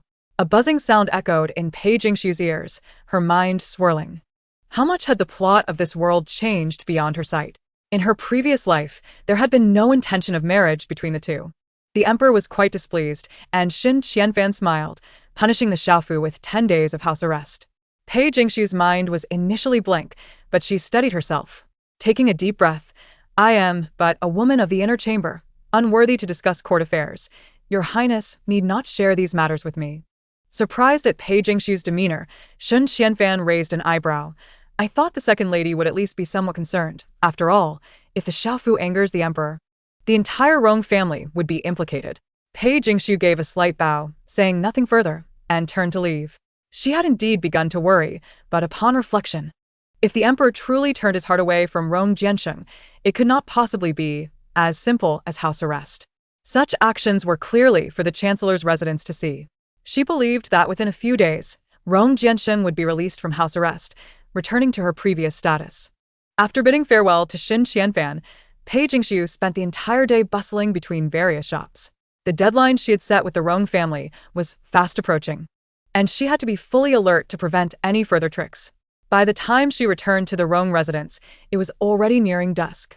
Pei Jingxiu held the empty food box as she entered the western courtyard. Upon entering the courtyard, she spotted Jiang Hui. He seemed to have been waiting there for quite some time, his expression anxious as he paced back and forth.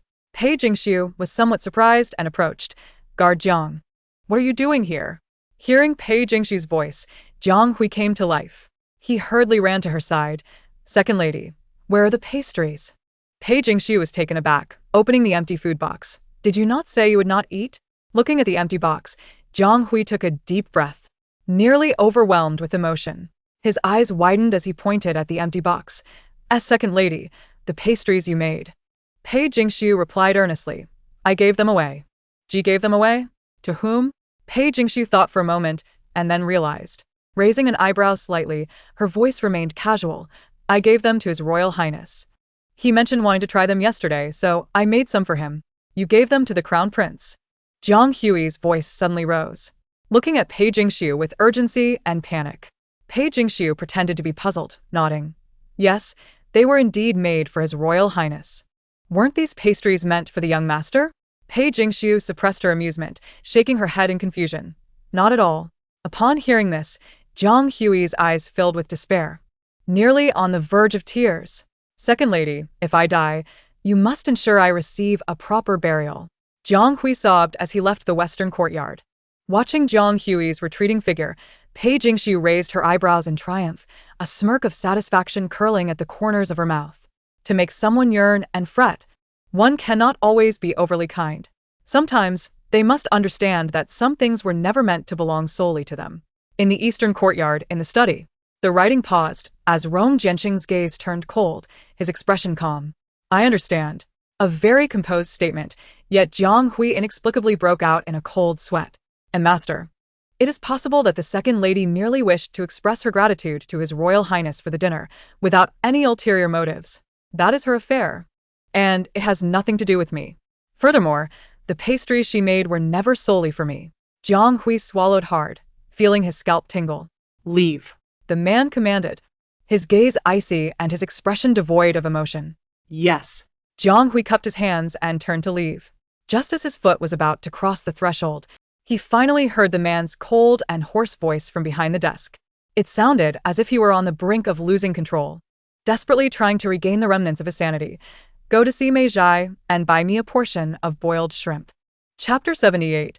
The young master remarked that the second lady has a tendency to cry. Rumors began to circulate in the capital, claiming that the illustrious Xiaofu had angered the emperor and the Rong family was on the brink of destruction.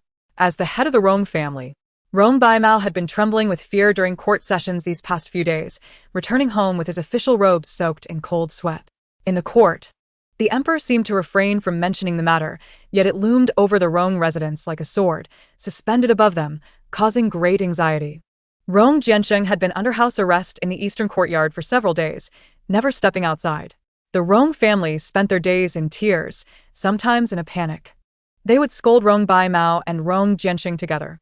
Rong Baimao's expression was also grim, and he made multiple trips to the eastern courtyard, hoping to glean some insight into the emperor's stance from Rong Jiansheng. At that time, the emperor had mentioned the matter of marriage to him in the imperial study. Yet those words had not been fully articulated. However, the hints were enough to suggest that it could not be considered defiance. The officials in the court had severed ties with the Rong family, watching from the sidelines as the family became a place of gossip. Meanwhile, Pei Jingxiu remained as usual, taking time to distribute porridge outside the city during her leisure, and whenever she had the chance, she would check on her own shops. A few days prior, she returned a little later, and Jiang Hui brought a few plates of side dishes, expertly prepared by Si Mei Zhai. The boiled shrimp in the dishes were shelled, their meat glistening and plump, utterly enticing. "Did the master send Jiang Hui to bring this?" Pei Jingxiu asked softly. Yes," Jiang Hui replied, his eyes filled with complexity. "The second lady returned so late, the kitchen did not prepare food, so I sent someone to see Mei Zhai to buy some." Pei Jingxiu fluttered her long eyelashes, contemplating how to decline. Jiang Hui softly urged, "Just accept it. The young master means well." As he spoke, Jiang Hui cast a peculiar glance at the plate of poached shrimp. Pei Jingshu contemplated for a moment and decided not to refuse any longer. Given that Rong Jianshu was currently facing criticism from officials both civil and military, being overly distant might provoke unnecessary thoughts in her mind. Then I shall accept this. And please convey my thanks to the esteemed sir. Very well. A smile finally graced Jiang Hui's face. After a brief pause, Pei Jingshu cautiously inquired. I shouldn't be the one to ask this, but I have noticed that my mother-in-law and father-in-law have been quite distressed over the past few days. And I cannot help but feel sympathetic. After a moment, she softly asked, has there been some discord between you and the emperor? Upon hearing this, Jiang Hui glanced around before lowering his voice. Rest assured, second young mistress, it is nothing serious. It's just not suitable to discuss at the moment. So there is no need for concern. Relieved by his words, Pei Jingshu smiled faintly, her tone softening. Then it would be prudent for the esteemed sir to clarify matters with my mother-in-law and father-in-law to spare them from worry. The young master believes it is best if they know as little as possible about this matter, so if the lord and lady inquire, I would ask the second young mistress to withhold some details. Pei Jingshu feigned surprise. If that is the case, why would Sir Jiang inform me? The young master said that you are prone to tears. If I did not inform you, he feared you might become so distressed that you would weep uncontrollably. Pei Jingshu raised an eyebrow, a flicker of surprise in her eyes. With a slight upward curve of her lips, she merely nodded. I understand. Thank you for your concern. Esteemed sir. Her tone remained composed, her demeanor polite yet distant. Seeing her response, Jiang Hui scratched his head and cautiously asked, second young mistress, what has the young master done to make you so upset with him? He dared not reveal to her that he had personally peeled every shrimp on that plate. Pei Jingshu lowered her gaze, her voice soft yet cold. It is nothing. I merely feel that I have caused you some trouble recently. And now I reflect on it with unease.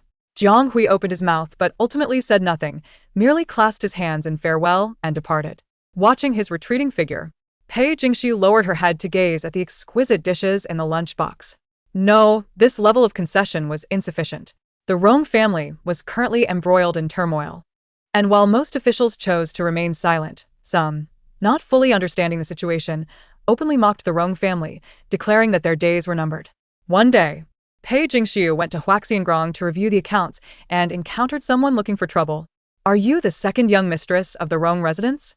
A flippant voice rang out, and Pei Jingshu turned to look.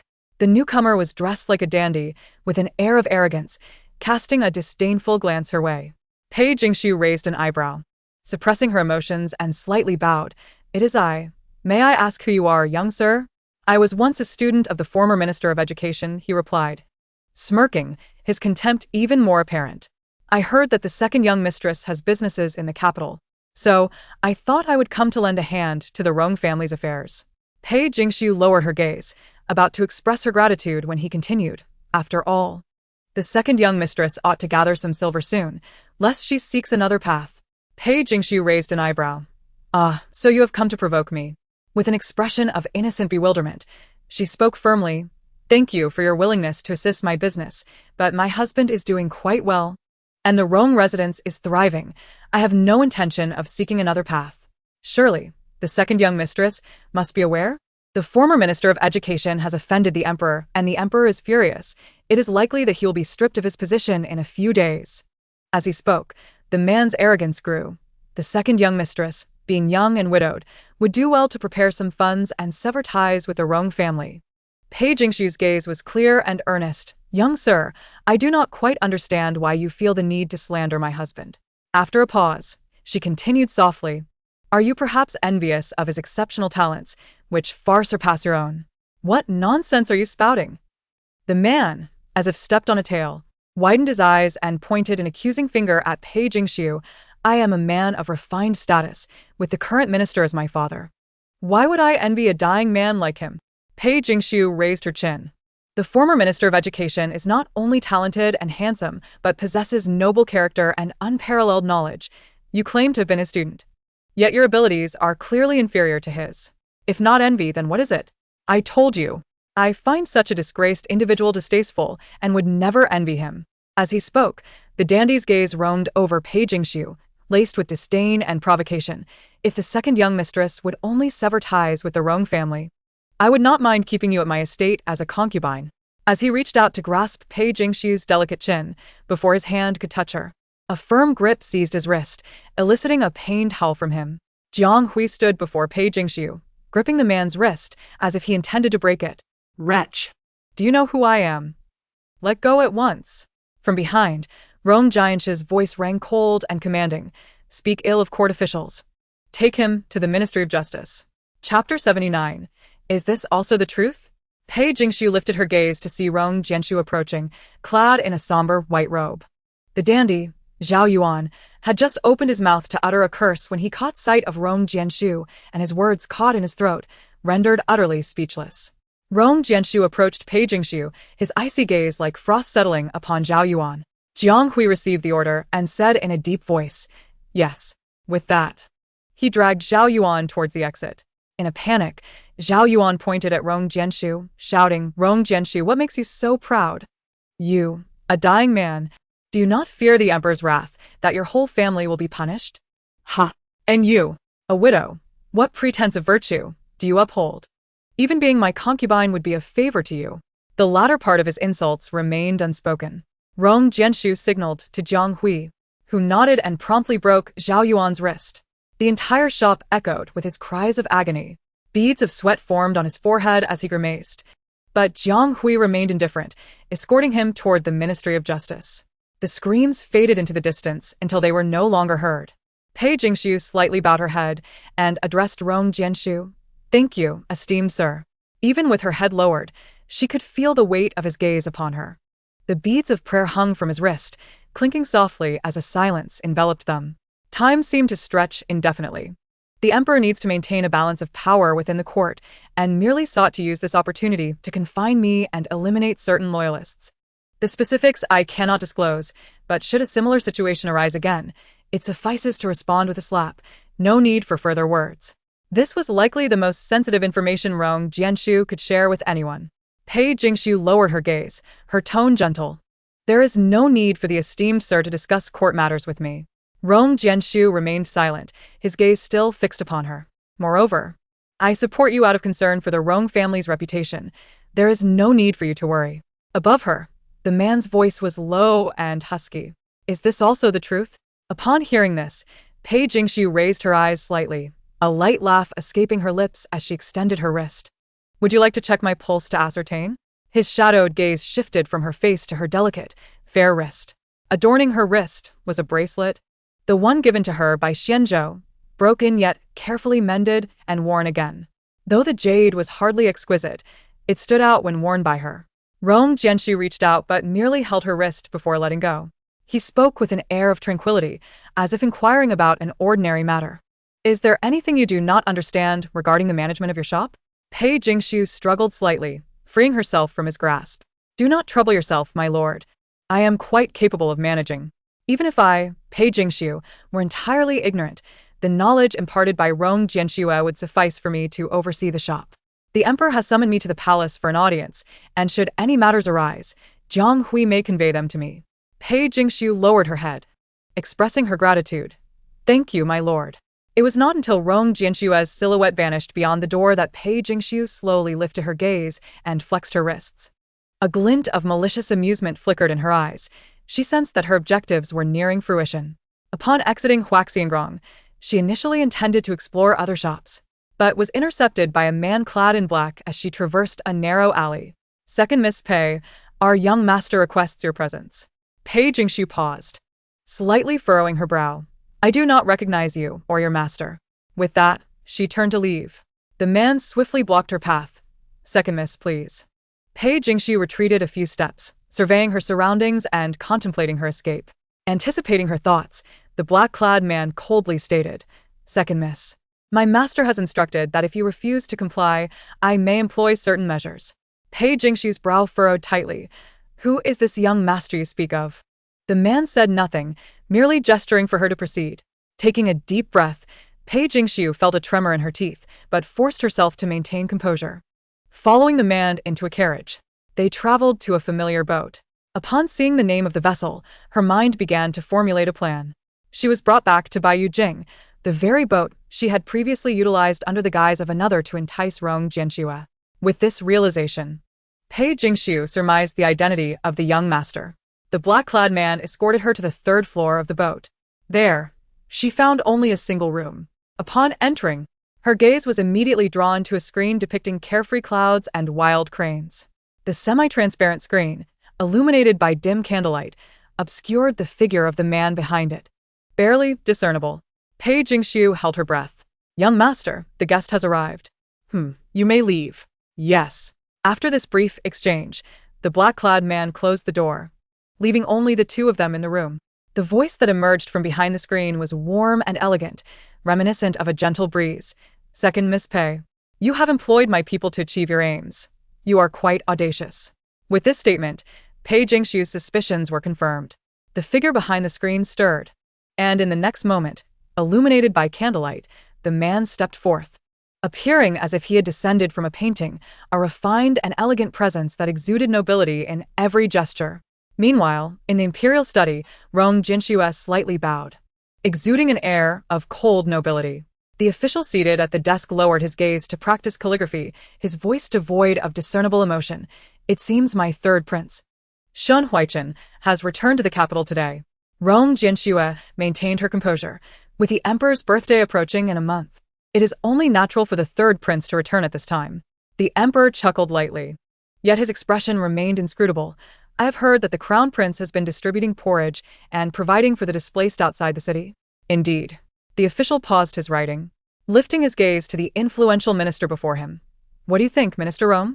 Who among the crown prince and the third prince is more suited to inherit the throne?" Such a question would be perilous for others. Yet Rong Jianxue answered unflinchingly. "Each possesses strengths and weaknesses. As of now, neither prince is sufficiently capable of governing the realm."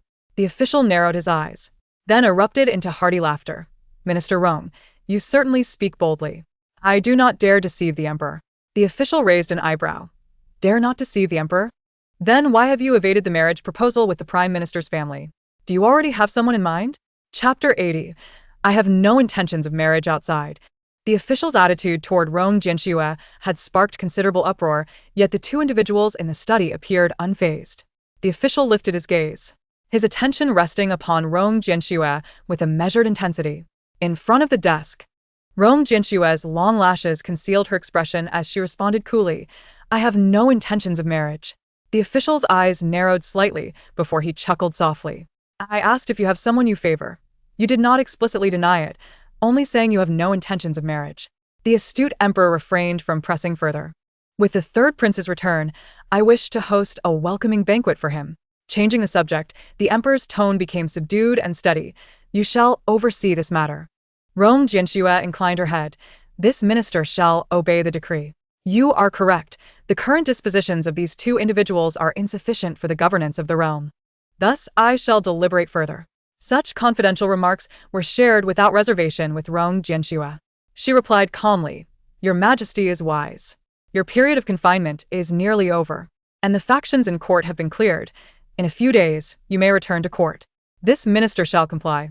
In Baiyu Jing, on the third floor of the room, upon witnessing the man emerge from behind the screen, Pei Jingxiu was initially taken aback, then composed herself and curtsied. "I pay my respects to His Highness the Third Prince." It was Shen Huaichen, who had returned from his fief. As she lowered her head, Pei Jingxiu's eyes flickered, her hands tightening unconsciously within her sleeves. The plot was accelerating.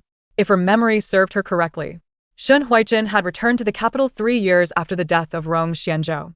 Yet it was only the second year now, and the timeline had progressed too swiftly. As her thoughts raced, Pei Jingxiu felt her eyelids flutter as Shen Huaichen approached, extending a hand to gently tilt her chin upwards. Pei Jingxiu finally beheld his face, which bore some resemblance to Xin Qianfan, yet exuded a completely different aura. If Xin Qianfan's demeanor was cold and capricious, the third prince radiated a cultured and poised elegance.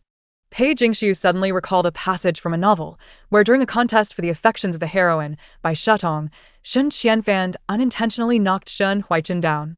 But the latter seized the opportunity to cough, drawing Bai Shudong's attention. "Do not be angry, my lady. It was I who stumbled, not the crown prince's fault." Ah. A cunning man who employs gentleness to overcome strength. This was the character of Shen Huaichen in the narrative, yet for some reason, upon seeing him, Pei Jingshu's immediate focus was on his eyes, moist and unsettling, evoking a sense of discomfort. There was an unsettling familiarity about them, as if she had seen them before. His left hand remained concealed within his sleeve while his right hand held her chin. Shan Huaichen's gaze was clear and bright as he smiled faintly. Truly beautiful. It seemed a sincere compliment. Pei Jingshu feigned alarm, hastily retreating a few steps, tucking her chin in and lowering her gaze. Your Highness jests. It is no jest. Second miss, your beauty is indeed striking. After a pause, Shan Huaichen's expression remained cheerful, yet his gaze subtly roamed over her. And you are quite clever as well. Pei Jingshu narrowed her eyes, her palms tightening. When she had initially used Linyang to achieve her goals, she had anticipated the day she might be unmasked. However, that moment had arrived far sooner than she had expected, and she had yet to devise a means of defense. Without responding, Pei Jingshu kept her head down, her mind racing with strategies. I cannot fathom. Shan Huaichen's voice was cool and gentle. How much do you truly know of my affairs, second miss? Bai Jing. As my secret stronghold in the capital has gone unnoticed by the crown prince and even my father. It seems Shan Huaichen genuinely sought an answer, his eyes sparkling with curiosity. Who had divulged this to the second miss? He moved his eyes slightly and murmured, could it be that Rong Jianxue informed you? Then, he dismissed the thought. That cannot be. While Rong Jianxue possesses the wit to uncover Bai Jing's secrets, he never takes sides and abstains from political strife. Thus it is unlikely he would expend effort to investigate such matters. The confusion in his eyes deepened. This prince truly cannot fathom how the second daughter, being merely a woman, came to know of this matter. Pei Jingshu slightly pursed her lips, remaining silent. Rest assured, I am not a cruel or suspicious person. As long as you clarify everything, I shall naturally allow you to leave. Despite being markedly different from Shen Qianfan, they shared a striking similarity as princes. Once their core interests were threatened, they would strike down ruthlessly without hesitation. She could guarantee that even if she were to explain everything today, Shan Huaichen would not easily let her go. With this thought, Pei Jingshu's eyes darted, and she suddenly dropped to her knees with a thud. Your Highness, please discern. I am indeed being manipulated by others. Shan Huaichen revealed an expression of anticipated surprise but remained silent, urging her to continue. Trembling slightly, Pei Jingshu spoke softly. Yes, it is His Royal Highness the Crown Prince. He has long been aware that Bai Jing is your secret rendezvous point, and his reason for not exposing it is to convey false information to you at a critical moment. Upon hearing this, Shan Huaichen furrowed his brows slightly. You mean Shen Qianfan already knows? After a brief pause, Pei Jingshu continued, I had no prior connection with His Royal Highness the Crown Prince. It was he who sought to purchase my grain at a low price to settle the refugees, which is how we became acquainted. Fearing the Crown Prince's wrath, I reluctantly sold him all the grain from my store at half price, for which I was resented by various grain merchants and nearly lost my life. Later, the Crown Prince even intended to purchase me, claiming he wished to arrange for me to enter the palace to serve His Majesty. At this point, Pei Jingshu pinched the inner thigh of her leg, tears streaming down her cheeks. Your Highness, please discern. I have pledged my heart and body to my husband, Rong Xianzhou. Even though my husband has perished in battle, I have never considered remarrying. I do not wish to enter the palace. Third Prince, I implore you to save me. Suddenly, Pei Jingshu thought that since she could not dissuade Shen Qianfan from wanting her in the palace, she might as well let someone else do the convincing. That night, when Pei Jingshu returned to the Rong residence, the lanterns were already lit. Her conversation with Shan Huaichen at Bai Jing had felt like walking through the gates of hell. Thankfully, she had returned safely. Although Shan Huaichen appeared skeptical of her testimony, he promised to help her thwart Shen Qianfan on the condition that she would assist him in monitoring Shen Qianfan's every move. Pei Jingshu readily agreed. In truth, she did not care who would ascend the throne after the Yunlong kingdom, as long as she could survive. Nothing else mattered. Let the two of them contend. It was already fortunate for her to navigate her survival between them. Taking a deep breath, Pei Jingshu had barely stepped into the Rong residence when she was intercepted by a servant beside Madame Rong. Second daughter, the old lady says the 3-month deadline has arrived, and she invites you to the ancestral hall for a meeting. Upon arriving at the ancestral hall, Madame Rong and a group of servants had already gathered. The servant stood outside, while Madame Rong stood in the center of the hall, casting a disdainful glance at Pei Jingshu. You have arrived? Madame Rong said nonchalantly. Pei Jingxiu slightly bowed. I have come to see you, mother. Madame Rong glanced at her and coldly remarked, I have brought the red contract as well. Since you are here, let us expedite the signing. Saying this, Madame Rong handed Pei Jingxiu a contract that transferred all the shops under the Pei name to her name. Pei Jingxiu was taken aback, confusion flickering in her eyes. Mother, I have already learned to manage accounts. According to our agreement, you cannot intervene in my affairs. A sudden slap struck her without warning, leaving Pei Jingxiu momentarily stunned. In the next moment, several strong servants, seemingly acting on command, rushed forward, restraining her arms and forcing her to kneel on the ground. Frowning deeply, Pei Jingxiu strained to lift her gaze towards Madame Rong. Pei Jingxiu, at this moment, you still think of self-preservation and your meager dowry? Madame Rong pointed at Pei Jingxiu, her eyes filled with severity as she scolded loudly. Do you not know that Jianxue has offended His Majesty? Our Rong family is facing the imminent threat of extermination. At such a time, the entire Rong family must consider the family's honor. Selling your dowry shops is the only way for the Rong family to secure some wealth. You remain in the Rong family, where your food and clothing are provided. Do you want to watch us decline and fall? How hypocritical. Knowing she had learned to manage accounts and had won the contract, she began to morally blackmail her to use her assets to save the Rong family. It must be said that this matriarch of the Rong family was indeed quite shrewd. Only Madame Rong was present tonight. Rong Baimao did not make an appearance. This indirectly indicated that Madame Rong's actions were implicitly permitted by Rong Baimao. With this thought, a flicker of disgust crossed Pei Jingxiu's eyes. Disgusting. With both hands held behind her by two servants, Pei Jingxiu, already slender, was now restrained by 3 or more servants, beads of sweat forming on her forehead. Gritting her teeth, she spoke in a low voice. If the Rong family encounters misfortune, I will not stand idly by. However, this dowry is rightfully mine. Mother cannot unilaterally decide to sell it. Pei Jingxiu, Madame Rong shouted sharply. What is yours and mine? You willingly stay in the Rong residence. Do not think of your dowry as anything but the property of our Rong family. As she spoke, she gestured and a servant nodded, taking the red contract and placing it on the ground in front of Pei Jingxiu. Second daughter, sign it quickly, the servant said in a rough voice. The servant holding her hands exerted pressure, nearly trying to crush her wrists, forcing her hand to dip into the red clay. Pei Jingxiu winced, her face paling. She glared at Madame Rong. Mother, a contract signed under duress will not be recognized by the Dali Temple. Who can prove that I forced you to sign? Madame Rong sneered, glaring down at Pei Jingxiu. All the servants in this courtyard can testify that you voluntarily signed the contract. What does it matter to me? Pei Jingxiu clenched her silver teeth, her eyes ablaze with fury. Let me go. I will never sign this red contract. Then it is not up to you. With a glance from Madame Rong, 2 servants seized Pei Jingxiu's hands, dipping them into the red clay, intending to make her leave her handprint. Pei Jingxiu's head was pressed down, forcefully against the ground. Unwillingly, she lifted her gaze and struggled to grab the paper with her other hand. The servants, despite their rough handling, nearly failed to restrain her. Seeing this, Madame Rong cursed them as useless. Then she stepped forward, stepping on the hand Pei Jingxiu had intended to use to struggle. Pei Jingxiu gritted her teeth, blood seeping from her lips. Yet she did not utter a cry of pain. Madame Rong applied more force with her foot, twisting Pei Jingxiu's fingers, and Pei Jingxiu remained silent, blood trickling from her hand. Pei Jingxiu, do not be ungrateful. Now is a critical moment for the Rong family's survival, and you keep claiming to care for Xianzhou while only thinking of your own comfort, not considering us at all? The entire Rong family needs to be managed and facilitated. I have already found a buyer.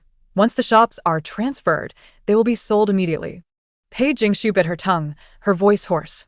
That is mine. The pressure on her foot intensified. Every finger was connected to her heart. And Pei Jingxiu was in such pain that she nearly forgot to breathe, yet her eyes remained fiercely fixed on Madame Rong. The strength of her struggles gradually diminished, and the servants seized the opportunity, pressing Pei Jingxiu's hand to make her leave her handprint. At that moment, the grip on her hand suddenly weakened. Before she could react, the next second, she saw the servant who had been holding her hand suddenly wail in agony. Drip, drip. Blood trickled down Pei Jingxiu's cheek like tears. It was not her own.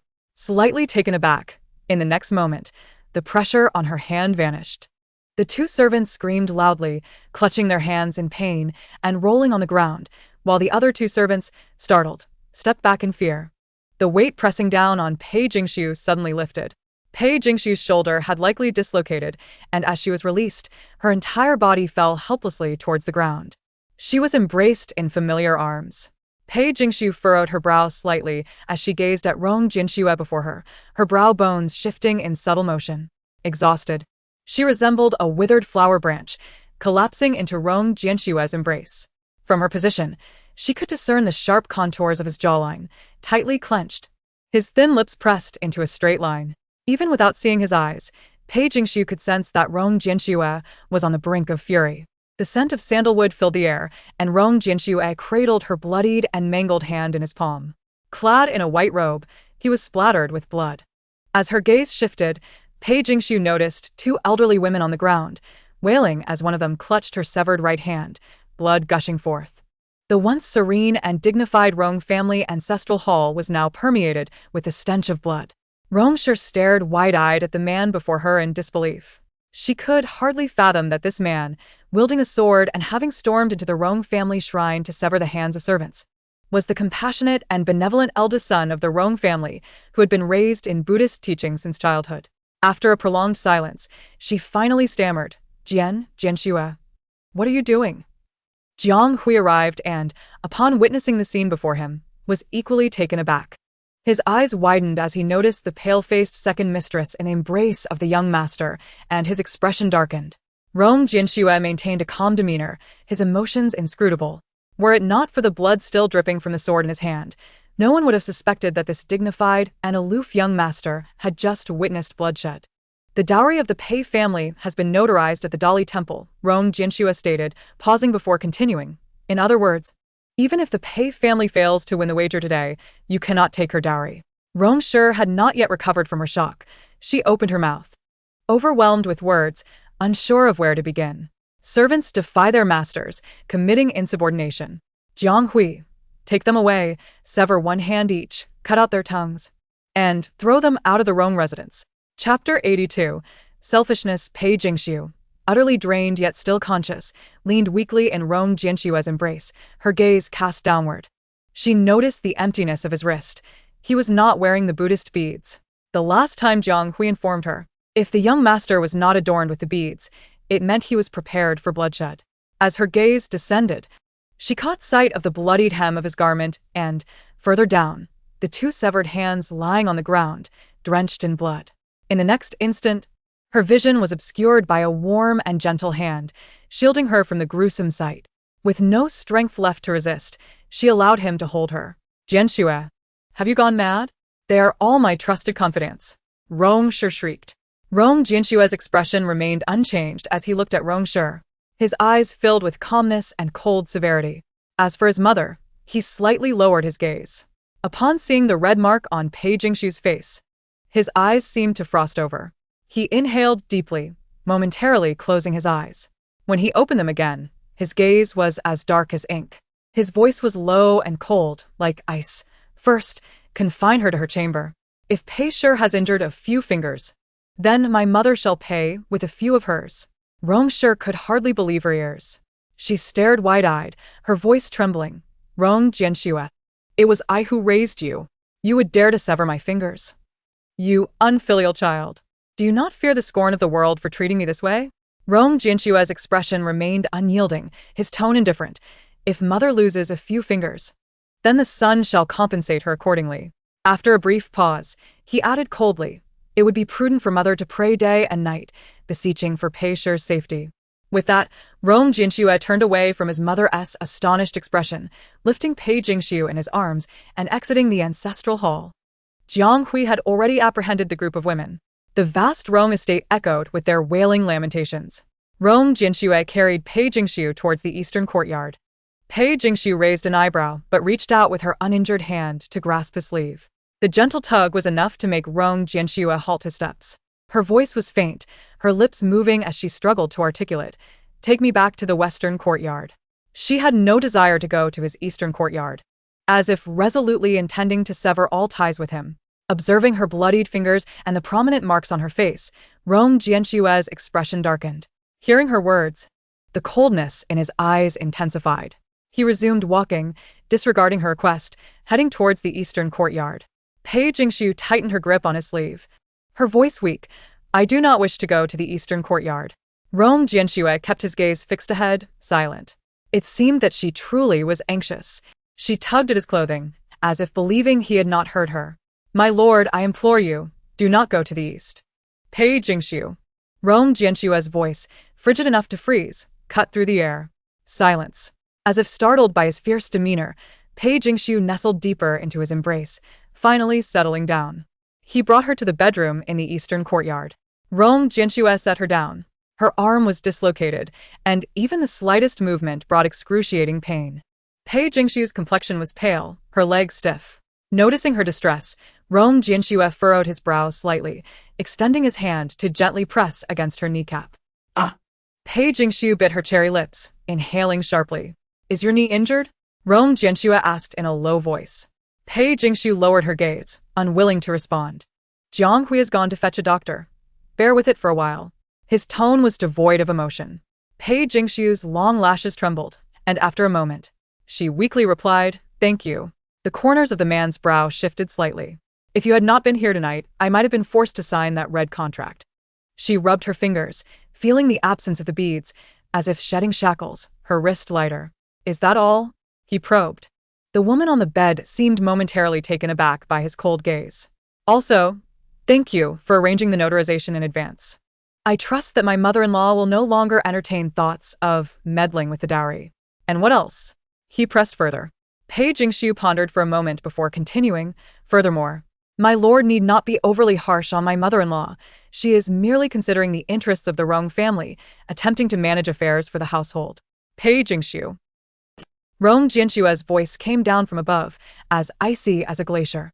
She lifted her gaze to meet his furious, desolate eyes.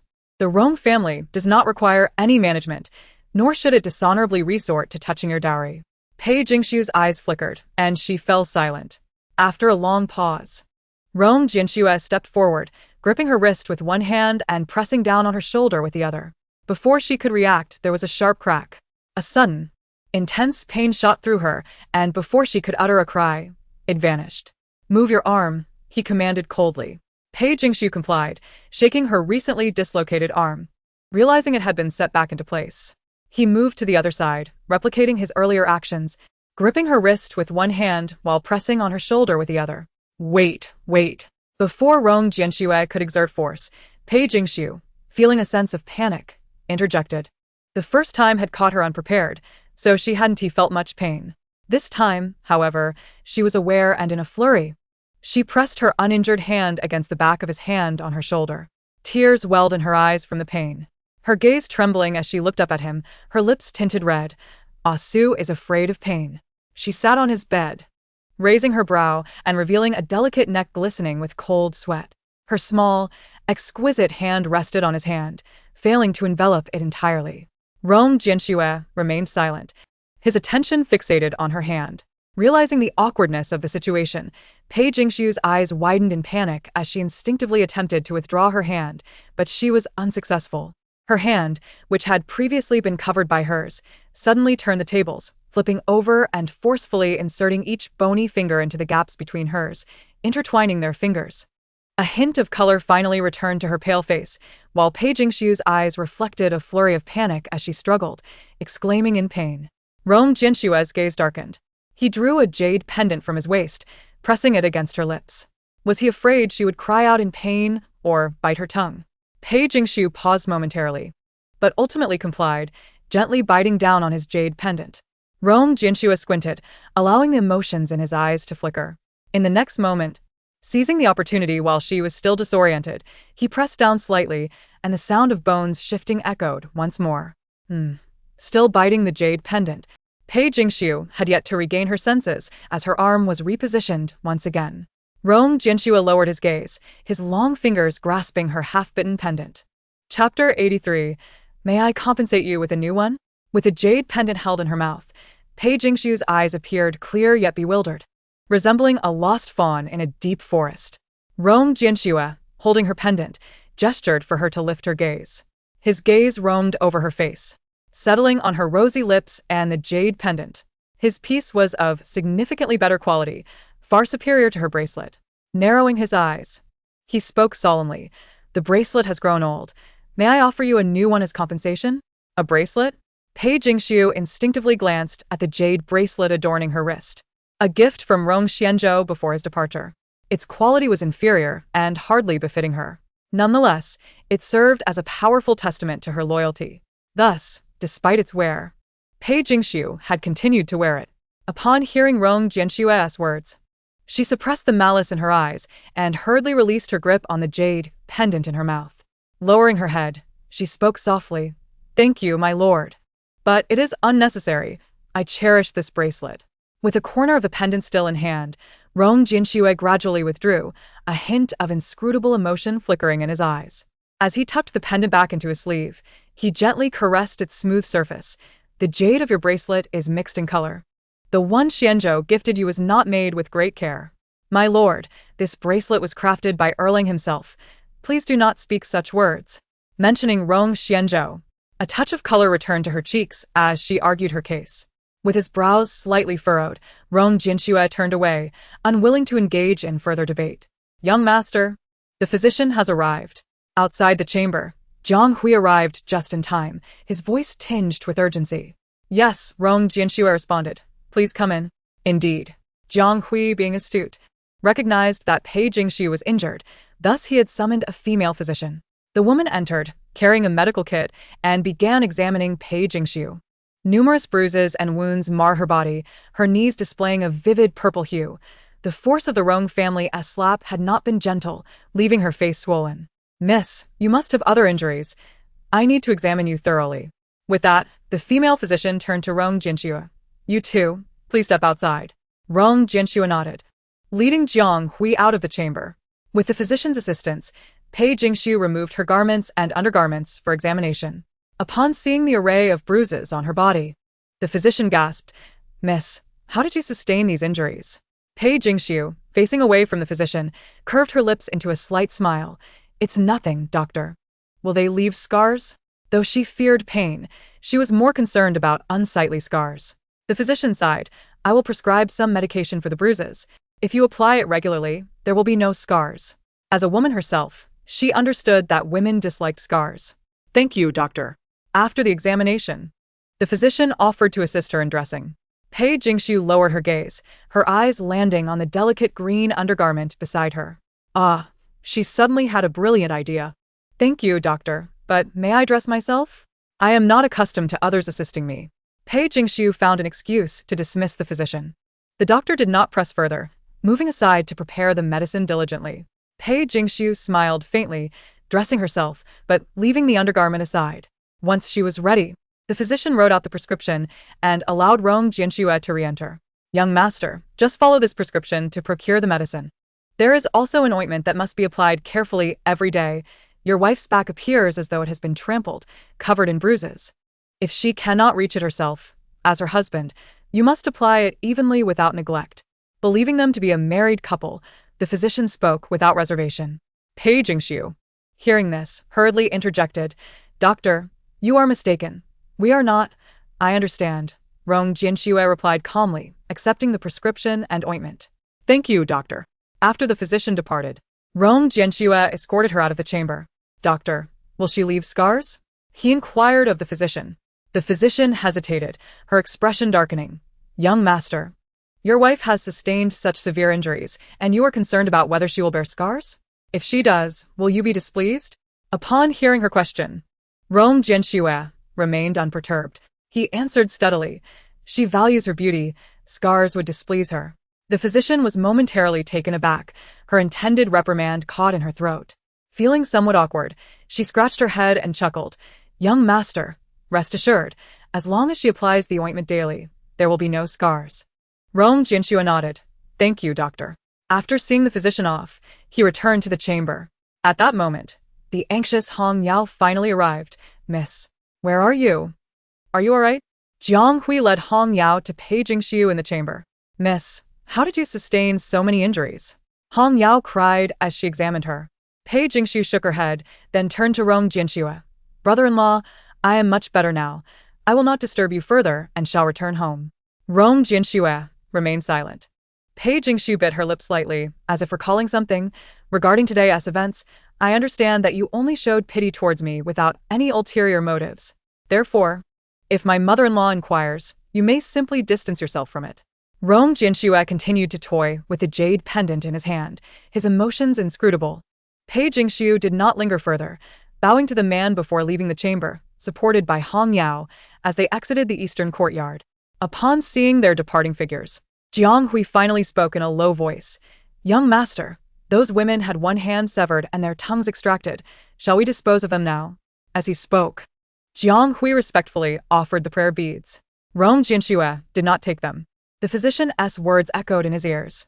The young lady's back appears as though it has been trampled. Narrowing his eyes, Rong Jianxue spoke in a hushed tone.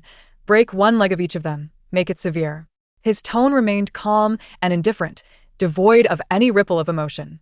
Jiang Hui felt a shiver run down his spine, gazing at Rong Jianxue in shock. "Young master, without hands and feet, they will find it hard to survive." Rong Jianxue's demeanor remained unchanged. "It is of no concern to me." After a pause, he continued in a calm, detached voice. "When you drag them out of the estate, pass by my mother's chamber, so she may hear the commotion." Jiang Hui swallowed hard, lowering his head. Yes. The young master's methods of torment were indeed more ruthless than those of the interrogators at the Dali Temple. That night, Rong Jianxue lay on the bed, still toying with the jade pendant she had once held in her mouth. The chamber was filled with a cool fragrance of sandalwood. For some reason, every time he lay on the couch, he would catch a whiff of jasmine. He shifted slightly. The candle flames in the room flickered. Rong Jianxue noticed a corner of something greenish-blue protruding from beneath the pillow. Chapter 84. He has discovered. The warm yellow candlelight flickered, due to the need for rest. The lights in the bedroom were dimmed, casting a shadowy ambience. Rong Jianxue furrowed her brows slightly, her dark eyes fixated on a particular object. It was soft, delicate, and smooth to the touch. Her fingertip paused momentarily upon contact with the item, before hesitantly descending. In the next instant, as if a damp serpent had slithered through her thoughts, Rong Jianxue sprang upright from the bed, retreating swiftly to the corner. The small garment lay silently there, and a flicker of panic crossed her eyes as her fingers trembled. She caught a whiff of a cool fragrance emanating from her fingertips, a striking shade of teal. The candlelight in the room flickered once more. Rong Jianxue's long lashes quivered, her thin lips pressed into a straight line. After a long while, she gently closed her eyes and exhaled a deep, weary breath. When she reopened them, she grasped the small garment that lay beneath her pillow, her fingers gliding over its soft, smooth fabric. It was made of silk, intricately embroidered with 2 red-green mandarin ducks, the stitches fine and continuous, bringing the ducks to life. In the corner of the garment, a single character was stitched, a word of affection, crafted by her own hands. Her fingers turned pale as she held the garment tightly, her heart constricting. The scent of flowers enveloped her, as if to ensnare her completely and drag her into the depths of despair. The deities could not comprehend, only offering their compassion. Pei Jingxiu found herself unable to sleep, her pain too great to bear. The events of the Rong family today were indeed beyond her expectations. The bruises on her body were numerous, especially the stark handprint on her face, an unsightly mark. Hong Yao applied ointment to her back, while Pei Jingxiu lay on the bed, her upper body exposed, revealing her pale, unblemished skin marred by dark bruises.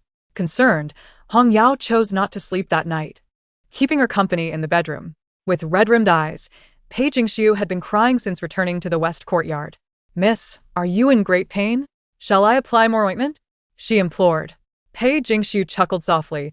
"Even if you slather it on as thick as a city wall, it won't heal immediately." Seeing Hong Yao's tear-streaked face, Pei Jingxiu sighed. "It's all right.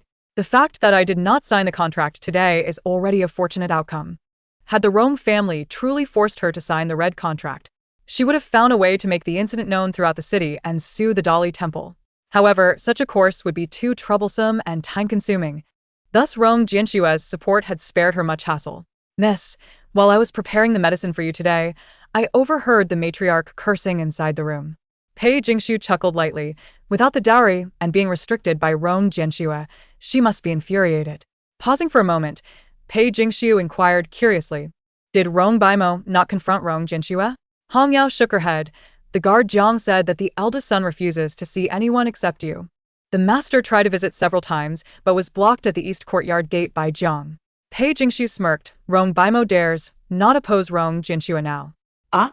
Why do you say that?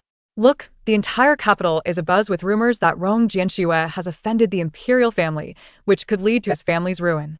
Yet, 10 days have passed without any punishment from the emperor. Instead, he has been reinstated to his official duties. This indicates that the factions in the court have been thoroughly purged, and Rong Jianxue's position is even higher than before. As a favored minister before the emperor, Rong Baimo naturally would not dare to act against him. Hence, even in his fury, he wouldn't risk lifting the restrictions on the Rong family. Pei Jingxiu sighed again, feeling quite astute for clinging to Rong Jianxue for support. The smile at the corner of her mouth pulled at her facial wounds, causing her to frown slightly in pain. Hong Yao, unable to grasp the gravity of the situation, looked at Pei Jingxiu with pity, her eyes brimming with tears. Miss, you have suffered too much. In the past, at the Pei family, you lived carefree and free from such burdens. Now that the Pei family has fallen into misfortune, with the master and young master weeping, it is you who must bear the weight of these concerns. It truly pains me. Pei Jingxiu, hearing this, smiled gently. Hong Yao, I never feel that my life is particularly bitter. In comparison to my father and brother, I am fortunate to be alive. Her gaze was clear, her tone earnest. I will survive, and I am willing to sacrifice everything for that. In the main courtyard, a furious voice echoed, "Get out. All of you get out." Within the bedroom, the matriarch of the Rong family had swept the teacups and food onto the floor, shouting loudly at the unfamiliar servants. These servants were newly appointed, personally selected by Rong Jianxue to attend to the matriarch. They were there merely to serve, having been dismissed from their prior positions, now cautious and hesitant to engage with her on any matter. After the food was scattered, the servants remained silent, swiftly cleaning up the mess before bowing and retreating. Rong Jianxue. Summon Rong Jianxue to see me. Let him come to see his mother. In the expansive bedroom, only the matriarch's shouts could be heard, with no response from outside. Her hair was disheveled, her complexion pale and ghastly, her eyes filled with cold hatred. She could not fathom that her son, Rong Jianxue, would dare to oppose her, even siding with Pei Jingxiu to punish her. In an instant, a thought struck her, causing her to frown slightly. Could it be that Rong Jianxue truly had feelings for Pei? No, that is impossible. Rong's matriarch furrowed her brow, her expression darkening. She understood Rong Jianxue. He had always been indifferent to matters of love. It was precisely because she forced him into an engagement with the prime minister's family that he sought refuge at the Randeng temple, becoming a lay disciple. Had it not been for her husband, Rong Baimo, threatening his life to enter public service, he would have remained at the temple forever. Yet, she still could not believe it. She could not accept that such a man would harbor feelings for Pei. As this thought crossed her mind, her expression darkened further. No. She must find an opportunity to test Rong Jianxue. If he truly had such feelings, she would never allow Pei to tarnish the reputation of the Rong family. The following day, Pei Jingxiu lay on her bed, too lethargic to move. After all, her legs were bruised, her back was marked, and even one of her hands was bandaged and immobile. It was better to rest and recuperate. Hong Yao prepared a medicinal concoction and brought it to Pei Jingxiu. Miss, please drink the medicine. Pei Jingxiu gazed at the dark, murky liquid with a grimace. I don't want to drink it. It tastes too bitter. Hong Yao smiled helplessly. Miss, the physician said that you must drink the medicine to recover quickly. Reluctantly, Pei Jingxiu replied, I can heal without it. I don't mind a slower recovery. Hong Yao opened her mouth, about to say something, when a knock sounded at the door. Madam? My young master has come to see you. Chapter 85.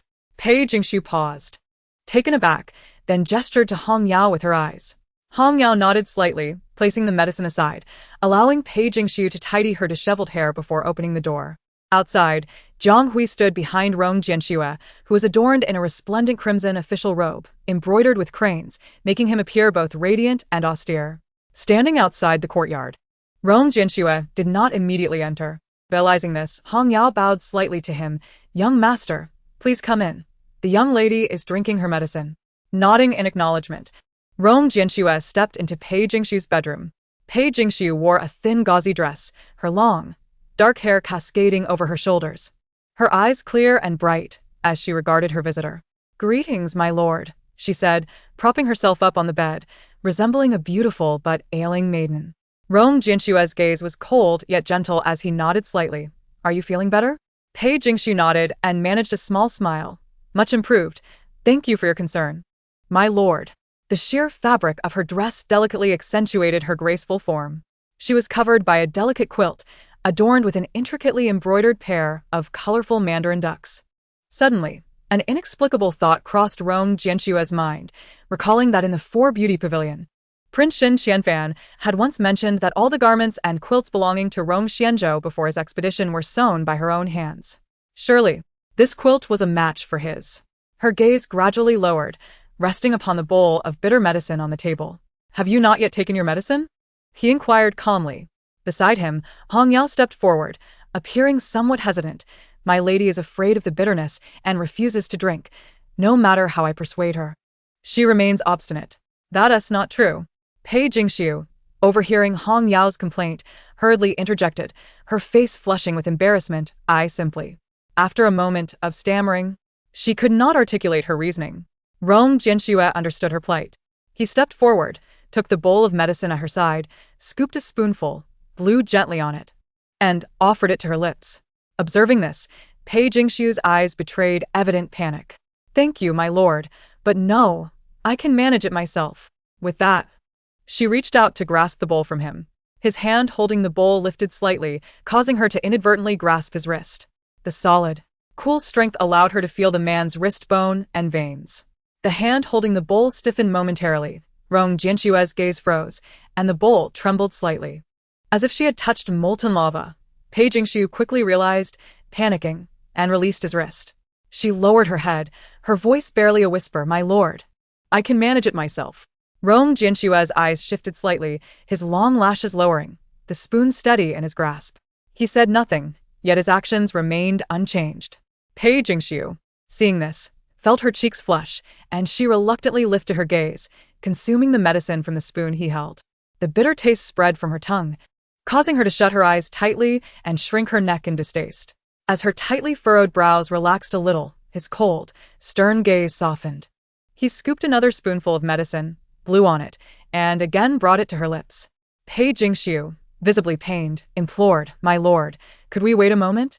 She did not finish her sentence, for she noticed the calmness in his eyes, which rested unflinchingly on her glistening lips. A sudden chill ran down her spine, and she fell silent, lowering her head to sip again. Nearby, Jiang Hui, noticing the situation, gently pulled Hong Yao out of the bedroom, kindly closing the door behind them. The medicine was exceedingly bitter. Previously, she had pinched her nose and downed it in one go. Now, with Rong Jinshu feeding her spoon by spoon, the bitterness flooded her tongue, making the experience far more torturous than when she drank it herself.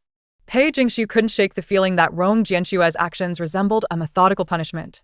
Dressed in a resplendent crimson official robe, he sat majestically before her bed, the vibrant color even casting a slight blush upon her pale complexion.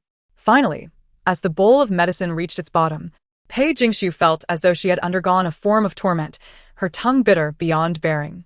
Just as she prepared to speak again, Rong Jinshue's husky, calm voice commanded, Open your mouth. Huh? Pei Jingshu instinctively questioned. At that moment, he placed something into her mouth. It was a piece of candied fruit, sweet and tangy. Pei Jingshu was momentarily stunned, the final bitterness overshadowed by the sweetness. She nodded slightly towards Rong Jinshu. Thank you, my lord. He remained silent until the bitterness dissipated, and the tightness in her brows finally eased, her face blooming like a peach blossom. She raised her gaze to him. Is there something you wish to discuss with me, my lord? Her eyes sparkled, clear and deep like a pristine spring. Rong Jinshu pressed his lips together slightly. He indeed had matters to inquire. Did you leave something behind in the east courtyard yesterday? His tone was icy and devoid of emotion. Pei Jingshu looked confused, her cheeks stuffed with candied fruit, resembling a squirrel hoarding food. What is it? Rong Jinshue's throat tightened, his expression inscrutable as he regarded her. The two words lodged in his throat. He attempted to speak, but could not form the sound. He truly wished to ask her why she had left such an important item as a belly band in his chamber. This matter was quite unusual. Had it been in the past, he would have had reason to suspect she harbored ulterior motives. Yet, the words that should have been an interrogation transformed into a gentle reminder. Did you leave something behind in the east courtyard yesterday? It seemed to afford her the opportunity for reflection. Rong Jianxue furrowed his brow slightly, perplexed as to why he had altered his question. He had told her more than once that such inquiries, made without solid evidence, felt akin to an interrogation. She would surely be displeased. Seeing her bewildered expression, he pressed his lips together. The items you had on you. The inexplicable hint left Pei Jingxiu somewhat baffled.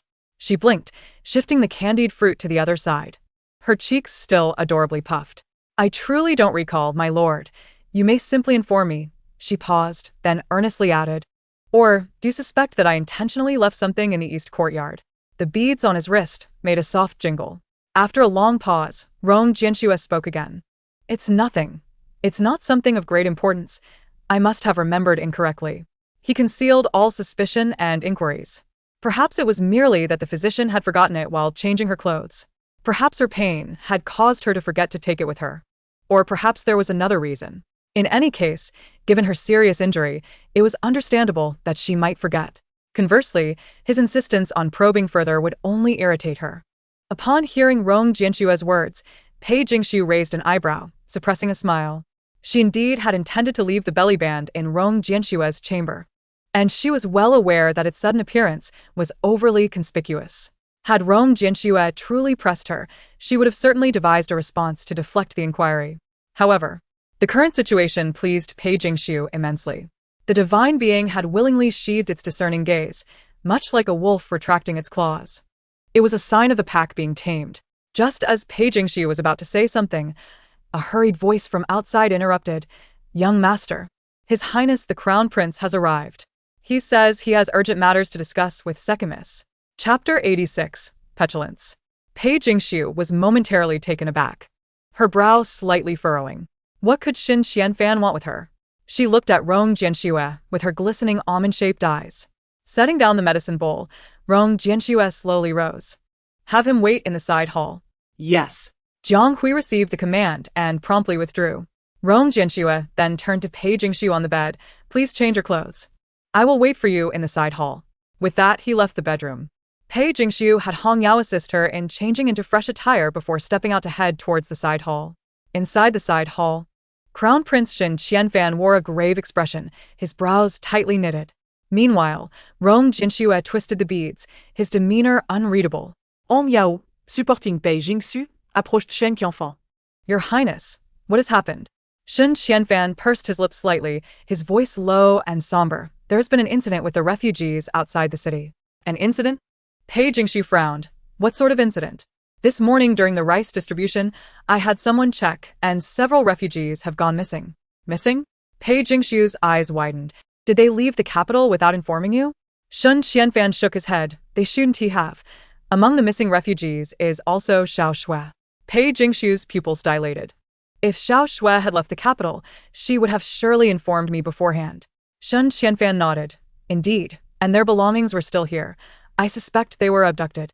Who would abduct a group of defenseless refugees? As soon as Pei Jingxiu uttered these words, the room fell silent.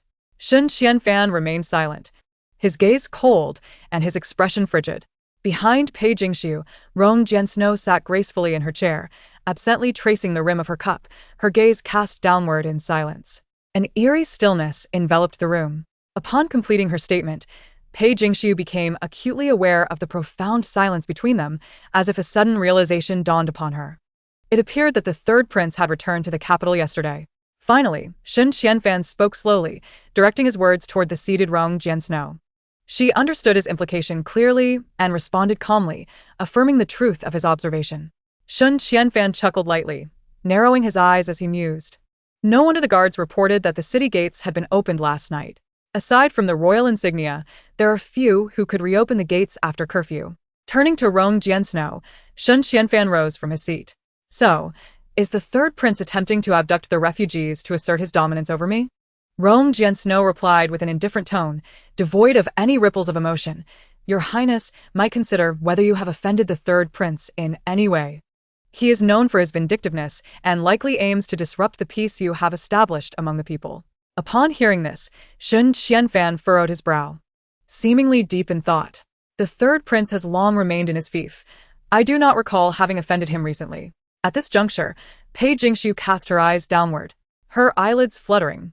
Was it because she had framed the exposure of the hidden agents in the Bayou capital as a scheme orchestrated by Shen Qianfan? Hence, Shen Huayin sought revenge against him? Contemplating this, Pei Jingshu's expression darkened further. Rong Jiansnow remained seated, seemingly oblivious to Shen Qianfan's growing anxiety. Your Highness, you have garnered considerable goodwill through the resettlement of the refugees. It seems the third prince is merely seizing the opportunity to sow discord. He would not genuinely harm the refugees. After all, as a prince, should he cause harm to the common people, not only would public sentiment turn against him, but even the imperial family would not easily forgive such transgressions. Thus, the third prince's intention is simply to disrupt the goodwill you have worked hard to cultivate. The refugees are not in any mortal danger. Shen Qianfan's countenance grew grim. I have painstakingly settled the refugees. How could I allow him to mistreat them? His concern lay not with the refugees' safety, but rather with the goodwill he had so diligently acquired. As he spoke, his gaze fell upon Rong Jiansnow. Taking a few steps closer, he slightly bowed his hands toward the gentleman. I hope Master Xiaofu can offer some advice. Rong Jiansnow's expression remained unchanged, his dark eyes revealing no hint of turmoil. Your Highness, I have never involved myself in factional disputes, as you are well aware. Shen Qianfan frowned slightly, his demeanor growing more earnest. I understand that, but the third prince's actions are ruthless. If Master Xiaofu does not lend a hand, what I have painstakingly acquired may be destroyed. Rong Jiansnow took a sip of tea, his demeanor still calm and indifferent. Your Highness, forgive me, but I cannot assist in this matter. As a court official, Rong Jiansnow never took sides. Even amidst the long-standing grievances between the third prince's faction and that of the crown prince. In the court, where factions abound, he remained as steadfast as a pillar, unwavering. Even though he was nominally the crown prince's tutor, he would not sway in favor of Shen Qianfan. Shen Qianfan lowered his head, a flicker of coldness crossing his eyes. When he lifted his gaze again, it landed on Pei Jingshu. In that case, I shall seek another way to retrieve the refugees, he said, offering Pei Jingshu a reassuring smile. There is no need for you to worry too much. I will certainly find Zhao Shui. At this, Rong Jiansnow's gaze momentarily shifted to Pei Jingshu's face. After speaking, Shen Qianfan did not look back at Rong Jiansnow and turned to leave. Pei Jingshu's expression was somewhat distressed. Although she, as a seemingly malicious supporting character, harbored no grand aspirations for the welfare of the people, she held a deep affection for Zhao Shui and wished for her safety. Moreover, Shen Huayin's abduction of the refugees was motivated by a desire for revenge against the exposure of the hidden agents, which ultimately stemmed from her self-serving act of framing Shen Qianfan. She felt no guilt toward Shen Qianfan. Rather, she was unsettled by the thought that her actions had inadvertently led to the suffering of the refugees. Lost in thought, Pei Jingshu's gaze gradually drifted towards the composed figure of Rong Jiansnow. Sir, she whispered, will the refugees truly be unharmed? She sought a definitive answer from Rong Jiansnow, hoping it would ease her worries. For some reason, Pei Jingshu felt that the man's gaze upon her was complex and inscrutable. His tranquil eyes resembled spilled ink, devoid of discernible emotion. After a prolonged silence, he finally spoke. I cannot say for certain. Pei Jingshu was taken aback and quickly pressed further. Did you not just tell His Highness that the refugees would not be harmed? Rong Jiansnow replied in a measured tone. There should be no threat to their lives. But I cannot guarantee anything else. This statement only deepened Pei Jingshu's unease. Zhao Shui was merely in her teens. If she were to suffer any harm, it would surely leave lasting scars. Rong Jiansnow remained silent, taking another sip of tea, seemingly waiting for her to say something. Pei Jingshu furrowed her brows tightly, biting her lip and shifting her gaze. Sir, she placed her teacup down, and Rong Jiansnow raised his eyes, his expression placid. What is it? She had intended to request Rong Jiansnow's assistance in retrieving the refugees. However, as he had stated to Shen Qianfan, he would not take sides in factional disputes. Pei Jingshu felt that based on their current relationship, it was unlikely that Rong Jiansnow would wade into such murky waters for her sake, even if his feelings toward her had shifted. No, it's nothing. Pei Jingshu forced a smile, her voice soft. I merely intended to visit the refugees' encampment outside the city. I shall take my leave. Her fingers, still gripping the teacup, turned slightly pale. Rong Jiansnow's expression grew colder, his brows and eyes hardening like frost. Do as you wish. With that, he uttered his final words and departed without further delay. Chapter 87. How to Request. Pei Jingxiu visited the refugees' dwelling outside the city. Xiao Shui resided in a tent erected by Xin Qianfan, and within the room, the pastries she had made were carefully preserved, wrapped in sturdy brown paper. Xiao Shui had a penchant for wood carving, and the wooden horse sculpture she had gifted her was her finest work. Scattered around her sleeping area were several imperfect wooden horses, clearly the result of multiple attempts before she selected the one she was most satisfied with to gift her. Pei Jingxiu furrowed her brow, her expression growing increasingly grim. She admitted that she lacked compassion for strangers, but her connection with Xiao Shui made the situation different. Rest assured, I will find a way to locate them. Xin Qianfan unexpectedly approached Pei Jingxiu, his tone gentle as he sought to soothe her. Pei Jingxiu's expression did not improve. She frowned and murmured, "It is my fault." Xin Qianfan assumed she felt guilty for not taking better care of Xiao Shui, and he smiled reassuringly. "You are relatively acquainted with Master Xiaofu. If you are truly worried about Xiao Shui, why not ask Master Xiaofu for assistance?" Pei Jingxiu raised an eyebrow slightly. She understood Xin Qianfan's intentions. To him, the lives of the refugees were inconsequential. What mattered was that their disappearance could trigger a series of repercussions, diminishing the trust the people and other refugees had in him. Moreover, if the imperial family discovered the refugees' disappearance, they would surely hold him accountable. Having recently earned praise from the family for his resettlement efforts, the consequences of their disappearance would be severe. Furthermore, Xin Qianfan was acutely aware that if he enlisted Rong Jiansnou's help, the matter could be resolved with minimal effort. Yet Rong Jiansnou was unwilling to assist, prompting Xin Qianfan to turn to Pei Jingxiu instead. "Your Highness overestimates me," Pei Jingxiu replied softly, inclining her body slightly. "It is well known that Master Xiaofu does not involve himself in factional disputes. I have only met him a few times, and he would not forsake his principles for me." Xin Qianfan smiled. "How can you know if you don't give it a try, second young mistress?" Pei Jingxiu lowered her head, narrowing her eyes. Her gaze wandered to the sleeping Xiao Shui and the various wooden carvings surrounding her. Rong Jiansnou assured her that the lives of those refugees would be safe. However, what Pei Jingxiu truly desired was for Xiao Shui to be unharmed and unscathed. That night, Pei Jingxiu prepared some new pastries and brought a jar of wine to the eastern courtyard. Jiang Hui, stationed at the entrance, widened his eyes in surprise upon seeing Pei Jingxiu approach, instantly shaking off his drowsiness. "Second young mistress?" Jiang Hui's tone involuntarily rose a few notches. "What brings you here?" Pei Jingxiu awkwardly tugged at the corners of her mouth. "I made some snacks, and wanted to share them with the master." After a brief pause, she added, "Or perhaps, Jiang Guard, you could help me deliver these to him?" No. "I can't carry anything. I've been practicing my swordplay, and my hand is injured," Jiang Hui exclaimed, nearly in a state of excitement. "It's best if you take them directly to young master." Pei Jingxiu's expression still showed a hint of hesitation. "Is the master asleep?" No. Jiang Hui hurriedly replied, "The young master is still in the study handling documents. You can just go in." With that, he quickly stepped aside, as if fearing that a moment's delay would cause Pei Jingxiu to reconsider. Pei Jingxiu smiled and nodded at Jiang Hui. She took a few steps forward, but then seemed to remember something and retreated. She pulled out several pieces of pastry from the lunchbox, smiling gently. "These are the pastries I just made. You should try some, Jiang Guard." Jiang Hui received the pastries with surprise, tears of gratitude welling at the corners of his eyes. He looked at Pei Jingxiu with deep appreciation.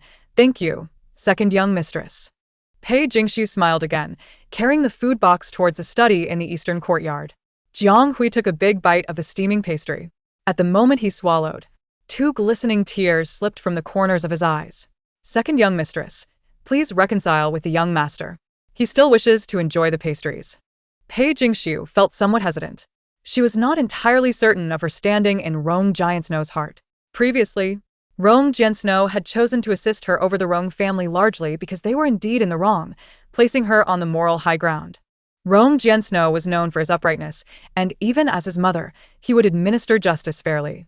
But this time, without the support of moral righteousness, Pei Jingxiu sensed that Rong Jiansnou would not easily come to her aid. She recalled the wooden horse sculpture Xiao Shui had gifted her. Taking a deep breath, Pei Jingxiu knocked on the door of Rong Jiansnou's study. "Knock, knock." "I already said I don't want dinner," came the low, cold voice from within. seemingly mistaking her for Jiang Hui delivering the evening meal. Pei Jingshu pressed her lips together slightly. Master. A faint sound followed. Perhaps the man setting down his brush. The dim candlelight cast a soft glow, illuminating her graceful silhouette against the window paper. After a moment he commanded, "Come in." Pei Jingshu exhaled softly and gently pushed the door open. The warm fragrance of sandalwood enveloped her, reminiscent of a long-lost lover's embrace. At the desk sat the man. Draped in a flowing black robe, his gaze not yet lifted to meet hers. "Master, did you not have dinner?" she inquired, noticing the food box in her hands. No. He replied curtly. "Would you like to try some pastries? I made them fresh today." Rong Giantsnow's tone remained calm. "Did you not take them to the crown prince?" Pei Jingshu felt a lump in her throat, standing awkwardly in the center of the study. Upon speaking, Rong Jiansnow frowned slightly, seemingly surprised by the mention of Shen Qianfan. He glanced at her, and after a moment of silence, he commanded, "Come here." Pei Jingshu responded softly, "All right." She stepped forward, sitting in the spot she often occupied while learning accounts, and began to unpack the pastries and wine from the food box. "This is a new fruit wine for my estate. Would you like to try it?" Rong Jiansnow did not respond, indicating his approval with silence. Pei Jingshu poured him a cup and set it beside him. He grasped the cup and drank it in one gulp. "How does it taste?" Pei Jingshu asked gently. The man merely grunted in response, not prompting her to pour more. "What brings you here?" he asked, his voice subdued. Pei Jingshu lowered her head and considered her words. "I know you are always just and fair, without any bias, but Xiaoxue is still. Did Shen Qianfan send you? Or did you come of your own accord?" He interrupted her before she could finish. Pei Jingshu paused, then sincerely replied, "I wish to ask for your help, master." Finally setting down the book he held, Rong Giantsnow's cold gaze fixed steadily upon her face. "How do you wish to ask?" Chapter 88. Pei Jingshu, do not claim to dislike me. He inquired how she intended to plead. Their positions were very close, and Pei Jingshu could see the hideous Pai Xiao pen holder she had purchased sitting on the desk, its silly expression oblivious to the current situation.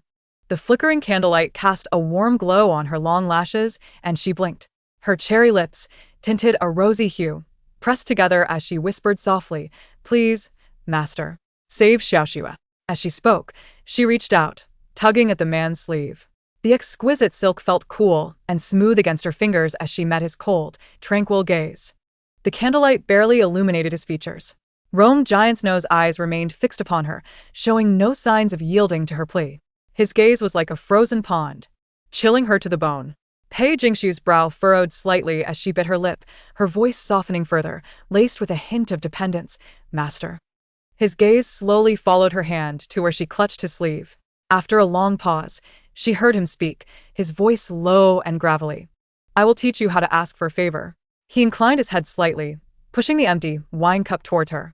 Pei Jingshu was taken aback, confusion flickering across her face. "Refill it." A strange sensation stirred within her heart.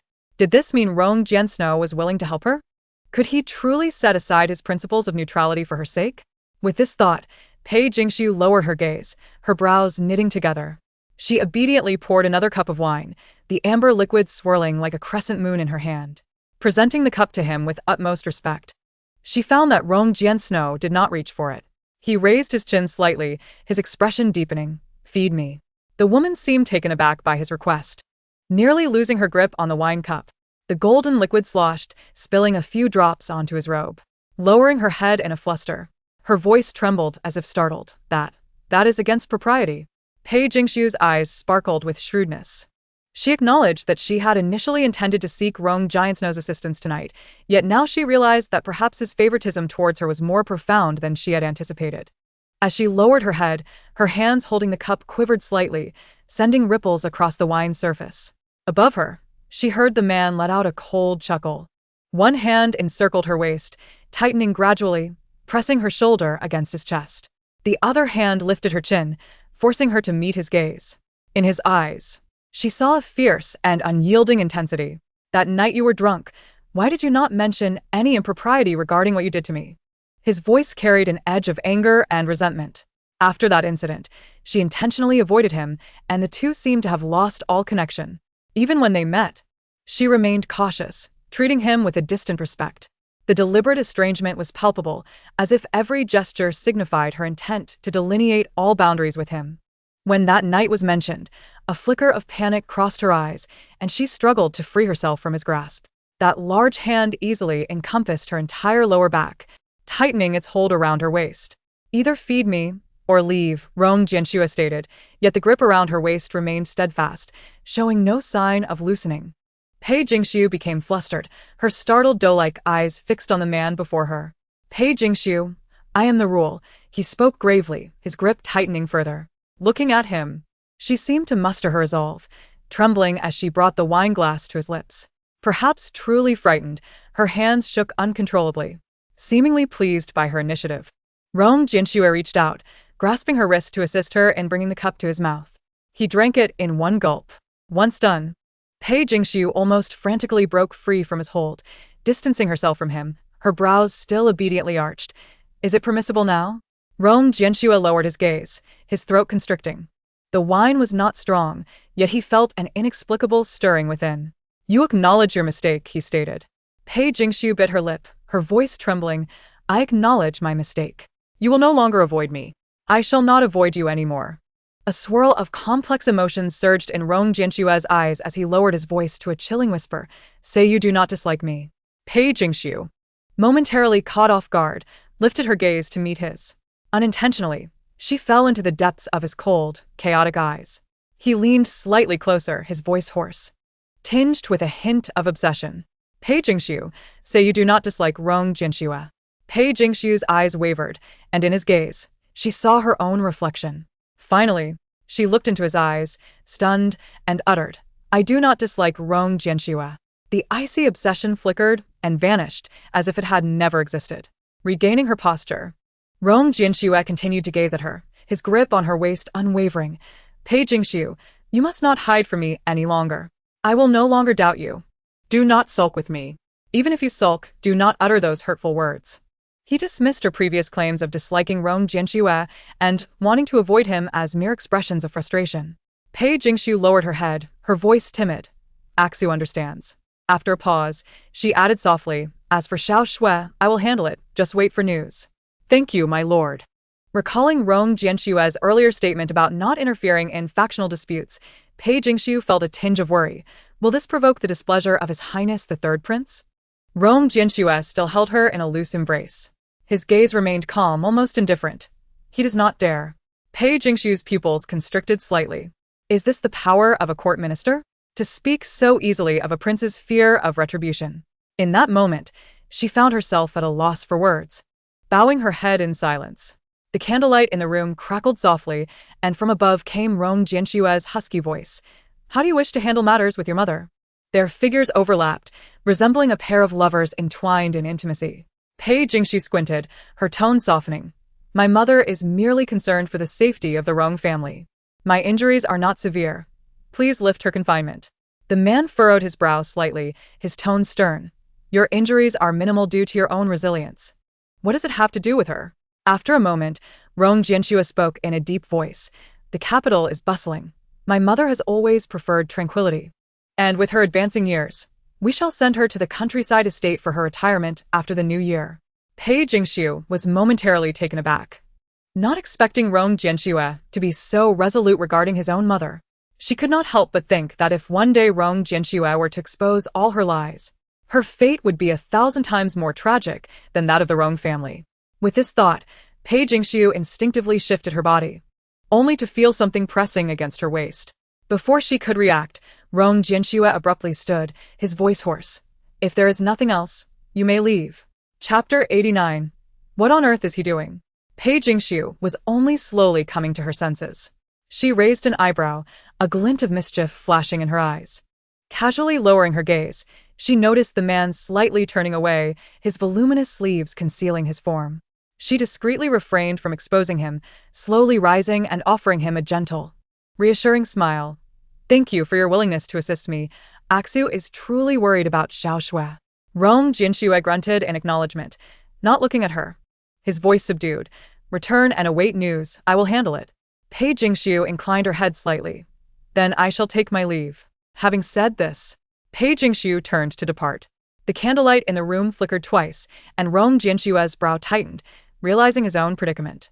Upon returning to the west courtyard, Hong Yao had been waiting outside for some time. Seeing Pei Jingxiu return, she hurried over. Miss, how did it go? Pei Jingxiu finally revealed a sincere smile. It has been resolved. Whatever Rong Jianxue promised, he would certainly uphold his word. A smile appeared on Hong Yao's face. But then she recalled something. Miss, earlier His Highness the Crown Prince sent over an invitation.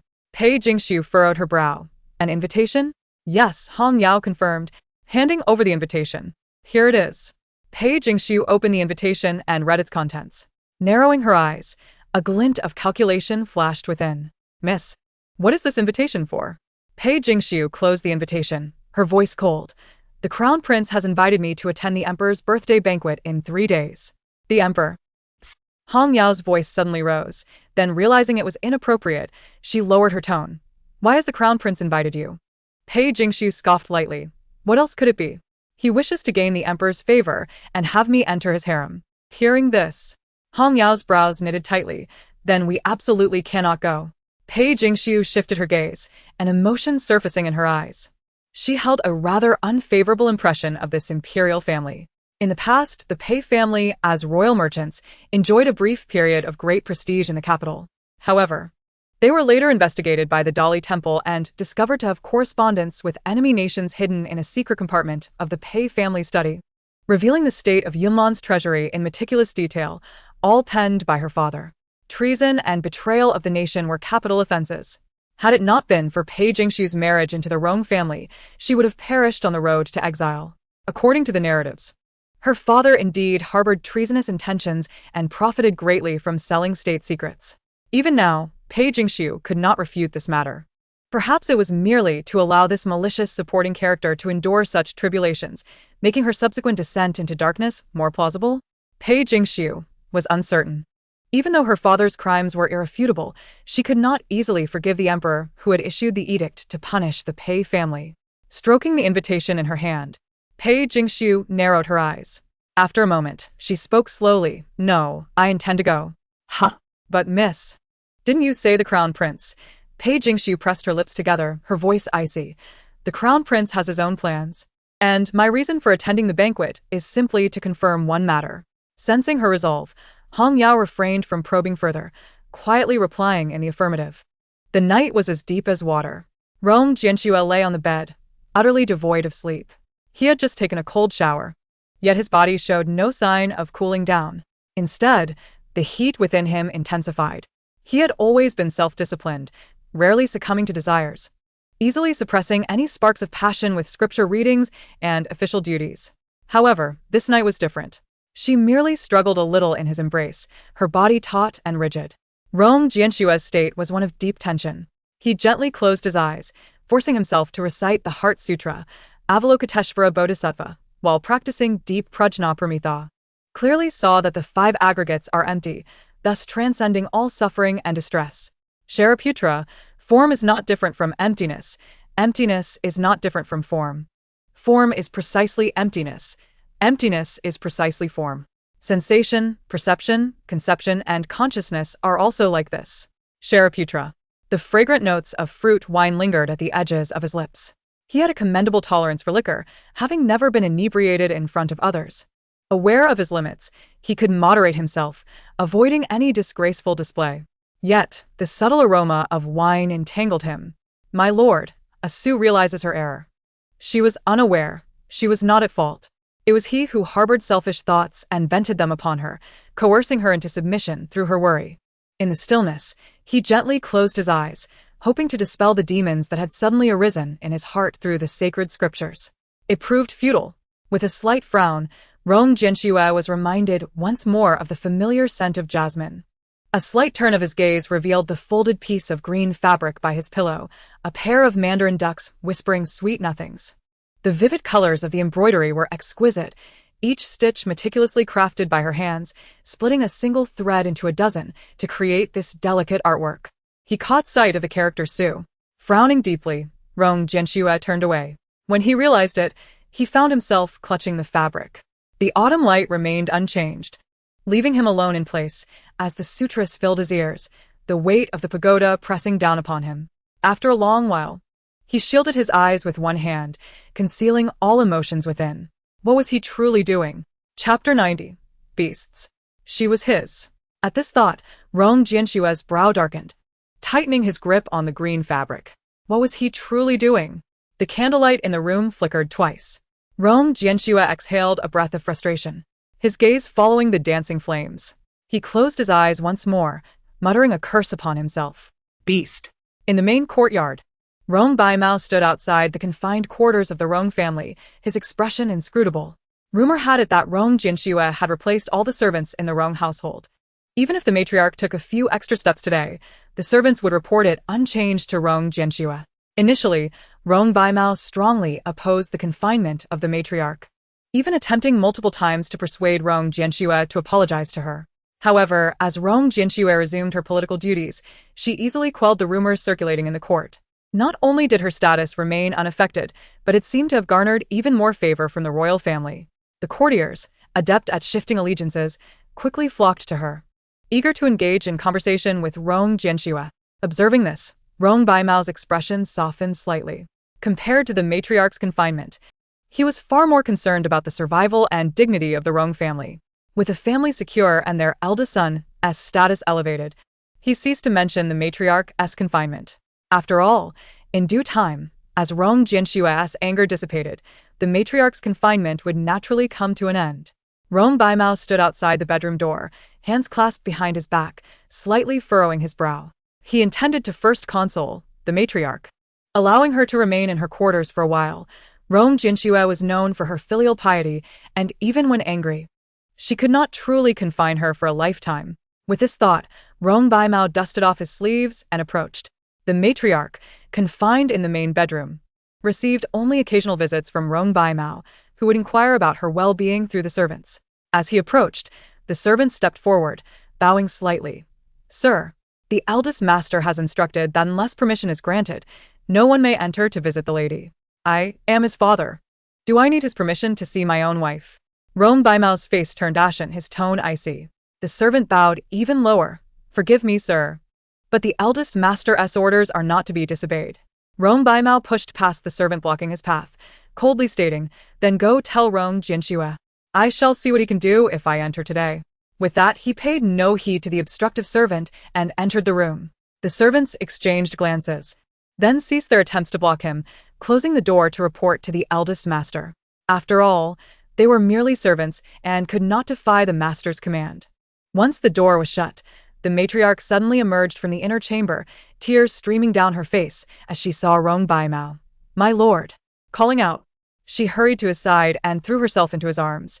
My lord, I knew you would come to rescue me. That vile Pei. She must have used some trick for Jianshua to punish me in such a manner. Humph. Once I am free, I will make her pay. Mentioning Pei Jingshu, the matriarch's expression grew even darker. Pei is a calamity. I cannot fathom where she found the audacity to defy my orders. Thankfully, my lord is here. You have come to rescue me, haven't you? As she wept, the matriarch recounted her grievances. Rong Baimao frowned and gently pushed her away. Jianshua has ordered your confinement. How can I rescue you? The matriarch froze, her tears ceasing. She widened her eyes, her brow furrowing. What do you mean? You are not here to rescue me? Rong Baimao cleared his throat, adjusting his disheveled robes. You know full well that Jianshua is principled and cannot tolerate injustice. How could he force Pei to submit in the ancestral hall? Upon hearing this, the matriarch finally sensed something amiss. She chuckled lightly, vigorously nodding, repeatedly affirming, then pointed a finger at Rong Baimao's nose, exclaiming, Rong Baimao, I truly must have been blind to you. Am I not doing this for our Rong family? The family is in distress, and everything requires careful handling. Your little salary is insufficient to even fill the gaps. I merely intended to sell her dowry for the family's future. At this point, the matriarch became flustered and angry, her words spilling forth. Do not think I am unaware. Do you not desire Pei's dowry? Now that the matter is exposed, you cast all the blame upon me. Rong Baimao, you are shameless. Enough. Unable to bear the matriarch's continued tirade, Rong Baimao shouted, his expression darkening. Startled by his demeanor, the matriarch steadied her heart, swallowing hard. Rong Baimao paced back and forth before her, then approached, pointing a finger at her, lowering his voice. Who told you to pressure Pei? Only to be seen by Jianxue? With Jianxue's disposition, how could he allow you to coerce a confession? At this, the matriarch squinted her eyes, a hint of malice flickering within. She looked at Rong Baimao and softly warned, "Do you not think Jianxue is overly concerned for Pei?" Rong Baimao paused, his pupils contracting, then warned in a low voice, "Matriarch, do you understand what you are saying?" "I naturally do," she exclaimed urgently, "but my lord, you did not see."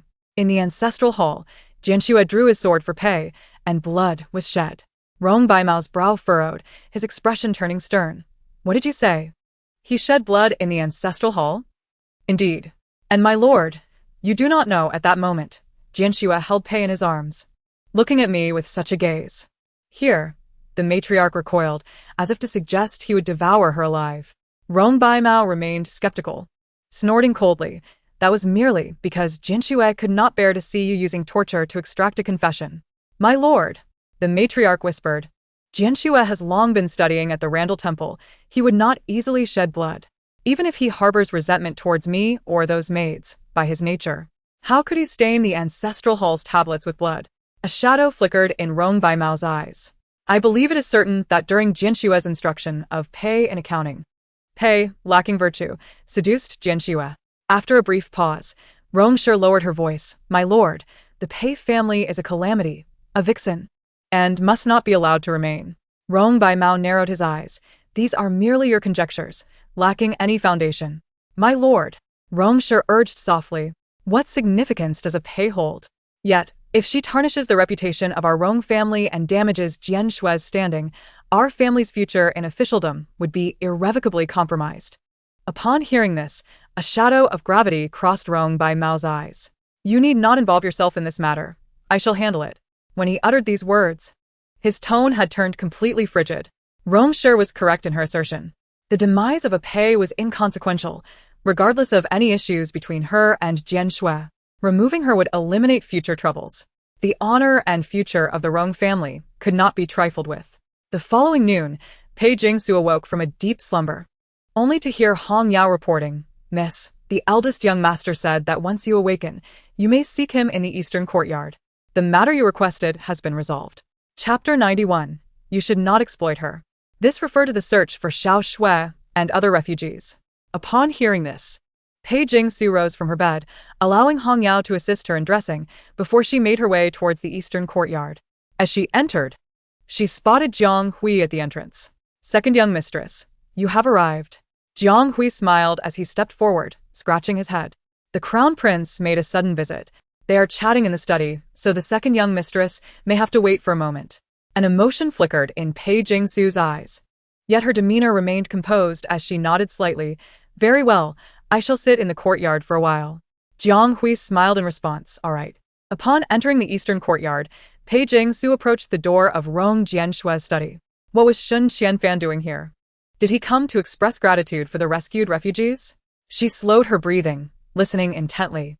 Inside the study, Rong Jianshue sat calmly at the table, while Shun Qianfan perched on a cushion, his smile warm and graceful.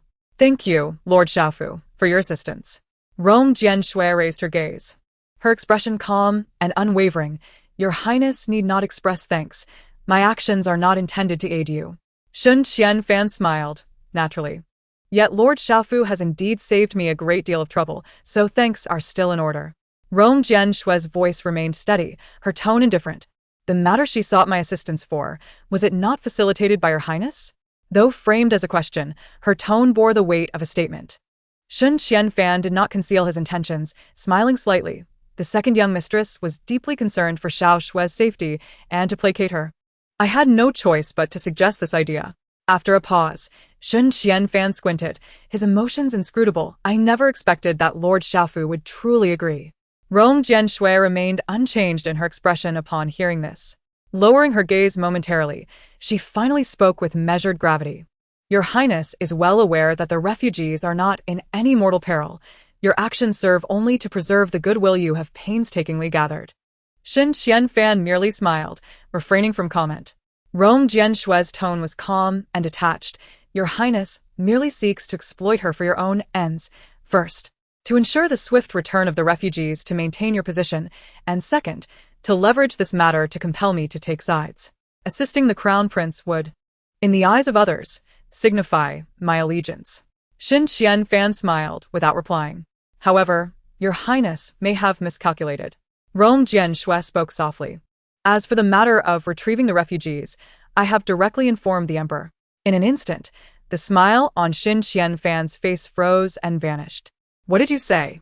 Rong Jianshue's demeanor remained serene, devoid of emotion. I stated that I have informed His Majesty of both the disappearance and recovery of the refugees. Thus, His Majesty is already aware that it was the third prince who abducted the refugees, and it is also due to your highness's negligence that they went missing. As she articulated these words, her tone was devoid of sorrow or joy. Therefore, rather than reveling in self-satisfaction now, it would be prudent for your highness to contemplate how to explain your shortcomings to His Majesty on the morrow. Consequently, she remained impartial, neither favoring one side nor the other. The third prince's abduction of the refugees warranted punishment, just as the crown prince's negligence leading to their disappearance did as well. She merely conveyed the facts to His Majesty, leaving it to him to adjudicate. Xin Qianfan abruptly stood, lowering his gaze with a furrowed brow towards Rong Jianxue. His eyes filled with complexity and coldness. Lord Shaofu, is it truly necessary to report such trifles to the emperor? Rong Jianxue raised her gaze, speaking with deliberate calmness. You should have considered this consequence when you chose to exploit her.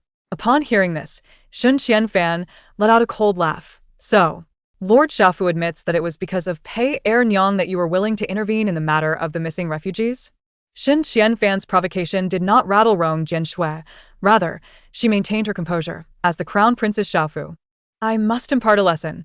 While striking at the vital point is indeed effective, should that point waver even slightly, the serpent may turn and deliver a fatal blow. Xin Qianfan's gaze turned icy, his emotions towards Rong Jianxue complex and chilling. Rong Jianxue remained steadfast, meeting his stern gaze, without flinching. Keep your distance. Restrain your thoughts. After a long moment, Xin Qianfan chuckled lightly, bowing respectfully towards Rong Jianxue. I shall heed your teachings, master. Pei Jingsu sat on a stone bench beneath a tree in the courtyard. Through the door, the conversation within the study drifted in and out, though not entirely clear. Yet, piecing together fragments, she gleaned the essence of their discussion. She realized that Xin Qianfan had exploited her to seek assistance from Rong Jianxue. However, despite the exploitation, Pei Jingsu could not deny that it was the most secure and reliable approach to ensure Xiao Shue's safety. Thus, even knowing that Xin Qianfan had intentionally directed her to seek Rong Jianshue's help, she complied. She had her own considerations, though to Rong Jianxue, it appeared as if Xin Qianfan had lured her into this. Consequently, his words today served as a warning to Xin Qianfan, an ordinary power broker warning the current crown prince, a future heir. Such a feat could likely only be accomplished by Rong Jianxue. At that moment, the study door swung open, and Xin Qianfan exited. Upon spotting Pei Jingsu beneath the tree, he narrowed his eyes, offering her no warmth before turning to leave. Pei Jingsu raised an eyebrow slightly, then approached the study's entrance. My lord. The door remained ajar. Rong Jianxue lifted his gaze to look at her. Today, she wore a flowing green dress, draped in delicate gauze, resembling a willow swaying in the breeze, beautifully fragile. A single glance caused Rong Jianxue to avert his gaze slightly. Come in. All right. Pei Jingsu smiled and entered the study, closing the door behind her. Did my lord summon a Su to convey that Xiao Shui has been found safely? Rong Jianxue responded with a soft and a slight nod. Pei Jingsu's eyes sparkled like crescent moons. Thank you, my lord. Is Xiao Shui unharmed? Does she have any injuries? Was she frightened? As she inquired closer, the cool jasmine fragrance surrounding her enveloped him once more. Rong Jianxue furrowed his brow slightly. Pei Jingsu. It was a reminder. Pei Jingsu realized and straightened her posture. Apologies, my lord. A Su was too anxious. Rong Jianxue raised an eyebrow. Speaking gently, she is well. Nothing is amiss. Pei Jingsu finally exhaled in relief, smiling at Rong Jianxue. That is wonderful, my lord. I am grateful for your help. Rong Jianxue lowered his gaze, engrossed in his writings, not looking at her. Pei Jingsu blinked, her lips curving slightly. Since my lord has helped a Su, may I invite you to dine at Si Mei Zhai? Rong Jianshue's tone remained indifferent. Did you not dine there with the crown prince last time? Pei Jingsu replied, but Su wishes to go with you. Please, my lord. She leaned closer to him. Would you be so kind? Rong Jianxue lowered his gaze. I am quite busy. However, before Pei Jingsu could respond further, he continued. I can only spare an hour. Pei Jingsu suppressed her smile, her face alight with joy. That is certainly acceptable. Then Su will come to find you later. As night fell, in the western courtyard, Pei Jingxiu had changed her attire, initially intending to visit the eastern courtyard to seek out Rong Jianxue. However, as soon as she stepped out of her room, a household servant approached her, bowing respectfully. Second mistress, the master summons you. Pei Jingxiu composed herself, her gaze sharpening slightly. What does the master require of me? The servant remained courteous, stating, I am unaware of the specifics. It would be best for the second mistress to inquire directly in the main hall. With a faint smile, Pei Jingxiu dismissed the servant and turned to Hong Yao, whispering, If I do not return within the span of an incense stick, please go to the eastern courtyard to find Rong Jianxue. Since Rong Baimao had never sought her out before, his sudden formality left her feeling uneasy. Hong Yao nodded in understanding. I comprehend. After conveying her instructions, Pei Jingxiu lifted her skirts and made her way toward the main hall. Upon entering, she beheld Rong Baimao, clad in a black robe, sitting upright and solemnly at the head of the table, resembling a stern statue from a distance. Taking a few steps closer, Pei Jingxiu performed a slight bow. I pay my respects to you, master. Rong Baimao replied indifferently, his expression unreadable. Please sit. I have matters to discuss with you. Understood. Pei Jingxiu lowered her gaze, suppressing the emotions that welled in her eyes. After taking her seat at the side, Rong Baimao finally regarded her with a cold stare. Pei family, how long have you been with the Rong family? Pei Jingxiu replied softly, in response to the master. It has been nearly 2 years. 2 years. During this time, how has our Rong family treated you? A hint of disdain flickered in Pei Jingxiu's eyes. Though her demeanor remained respectful, the master and my mother-in-law have treated me well. Rong Baimao nodded, his voice still grave. When your Pei family fell into misfortune, it was our Rong family who, despite past grievances, welcomed you into our home. It is thanks to this that you have your current life. You and Xian Zhou shared a deep bond, and your mother-in-law drafted the divorce papers with your happiness in mind.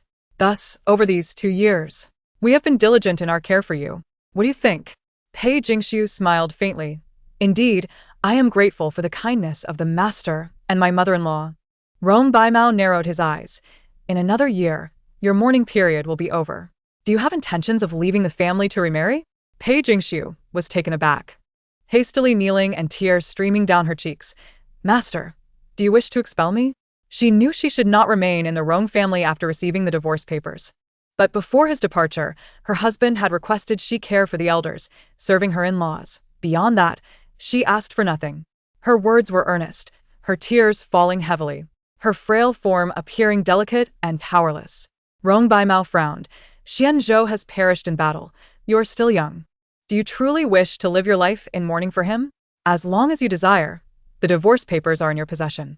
You may leave at any time, and we will not hold it against you. Pei Jingxiu bit her lip. I have never contemplated leaving the Rong family. Rong Baimao shifted his gaze. Do you truly remain devoted to Xian Zhou, without any second thoughts? Yes, I have admired him since childhood.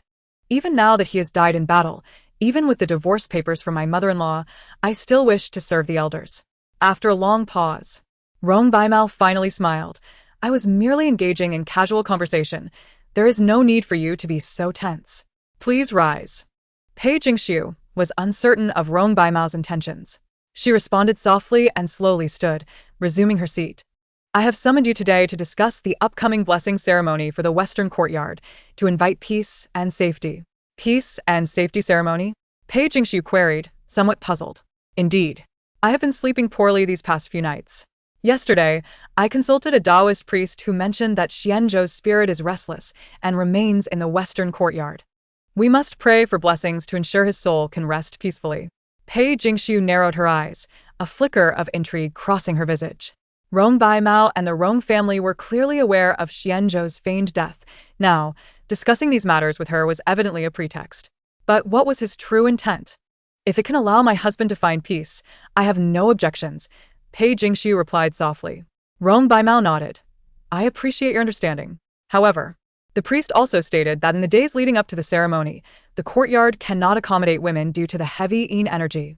Thus, it would be necessary for you to reside in the side chambers for a few days. Pei Jingxiu lowered her head obediently. These are trivial matters. I shall comply. Only then did Rong Baimao's brow unfurl slightly. He opened his mouth, seemingly wishing to say more, but was interrupted by a cold voice from outside. I greet you, father. It was Rong Jianxue. Pei Jingxiu cast her gaze downward. It has not yet been an incense stick's time. Upon seeing Rong Jianxue enter, Rong Baimao's expression deepened. He had attempted to see her in the eastern courtyard several times, but had been rebuffed by Jiang Hui. Now, after merely conversing with Pei, he discerned that this Pei was indeed not one to keep. He nodded, maintaining an impassive facade. What brings you here? Rong Jianxue approached the center of the main hall, first glancing at Pei Jingxiu to ensure she was unharmed, before speaking in a measured tone. I heard that father is discussing matters with Pei, so I came to take a look. Rong Baimao forced a smile. There is nothing of great importance. We were merely discussing the arrangement for Xian Zhou's blessing ceremony. A blessing ceremony? Rong Jianxue's voice was cold and clear. Yes, it has already been arranged with Pei. You need not concern yourself. Upon finishing, Rong Baimao turned his attention back to Rong Jianxue. Jianxue, your mother has already acknowledged her mistakes. She has been confined for over 10 days. When do you intend to release her? Rong Jianxue's expression remained unchanged. Father, one must pay the price for their mistakes. This is the family rule of the Rong clan. As you well know. But she is your mother. If we allow every grievance to be resolved through emotional ties, then what use is there for the law? Father, if you have finished speaking, I shall take my leave. With that, Rong Jianxue cast a fleeting glance at Pei Jingxiu before turning to depart. Rong Jianxue. You, Rong Baimao stammered, unable to articulate his thoughts, his face dark with displeasure. Pei Jingxiu, sensing the tension, did not linger, giving a slight bow. Master, please do not be angry. Since there is nothing further, I shall take my leave. I will move to the side chambers tonight. After 5 days, I have invited a Taoist to conduct the blessing ceremony. You may return only after the ritual concludes. Do you understand? Yes, I shall remember your words. With that, Pei Jingxiu lowered her head and exited. Rong Baimao watched her retreating figure, a shadow of coldness passing through his eyes. Master, wait for me. Rong Jianxue took large strides, while Pei Jingxiu's dress hindered her from keeping pace. Hearing her voice, the man continued walking, unperturbed. It was only when they reached the entrance of the estate that Rong Jianxue finally halted. Pei Jingxiu managed to catch up, her face flushed and breathless as she panted. Why did you not wait for me, my lord? Rong Jianxue lifted his chin, his gaze falling. What ceremony are you arranging for Xianzhou? Pei Jingxiu feigned ignorance, explaining earnestly. The master said that my husband's spirit is unable to find peace, and he wishes for the Taoist to hold a blessing ceremony in the western courtyard. So you feel justified in leaving the western courtyard to reside in the side chambers? Pei Jingxiu's eyes were clear. The master mentioned that women carry heavy yin energy and should not inhabit the western courtyard during these days. Above her, the man let out a light laugh, his tone cold and indifferent. Is it that as long as it bears Xianzhou's name, you are willing to do anything? Pei Jingxiu, taken aback, wore a look of confusion and innocence, her voice pure and untainted by ulterior motives. Xianzhou is my husband. Naturally, I must prioritize his needs and consider him in all matters. Rong Jianxue, his death should not bind you to eternal mourning. If he truly loved you, he would not burden you with such concerns. Pei Jingxiu's eyes shimmered with unshed tears as she gazed at the handsome yet aloof man before her. He averted his gaze, his voice heavy. There are still official documents awaiting my approval today. We shall dine together another time. With that, Rong Jianxue did not glance back, turning to leave. Pei Jingxiu's eyes glistened with unshed tears, the corners tinged with red. It was only when the figure of the man disappeared from her sight that she nonchalantly curved her lips into a smile, devoid of any trace of pain. She lifted her gaze towards the low-hanging night sky, where dark clouds loomed, obscuring the stars. Rain was imminent. With a soft chuckle, Pei Jingxiu did not linger, but turned towards the west courtyard. In the bedroom, Hong Yao was busy packing their belongings. Pei Jingxiu sat languidly on a beautiful couch, her demeanor carefree. Miss, are we truly moving out of the west courtyard? Hong Yao asked reluctantly. I just visited that side room. It hasn't been occupied for ages. And it's quite chilly. Pei Jingxiu took a sip of tea, narrowing her eyes. her exquisite features reflecting the clarity of a cold spring. Do you think it will rain tonight? Hong Yao paused, then replied, I noticed a strong wind earlier. It seems likely. Pei Jingshu's lips curled upwards as if she were speaking to herself. Then will there be thunder? Hong Yao blinked, not grasping Pei Jingshu's meaning. However, Pei Jingshu offered no further explanation, her gaze settling on the ointment that Hong Yao was organizing. It was the salve meant for her scars and swelling. Oh Yao.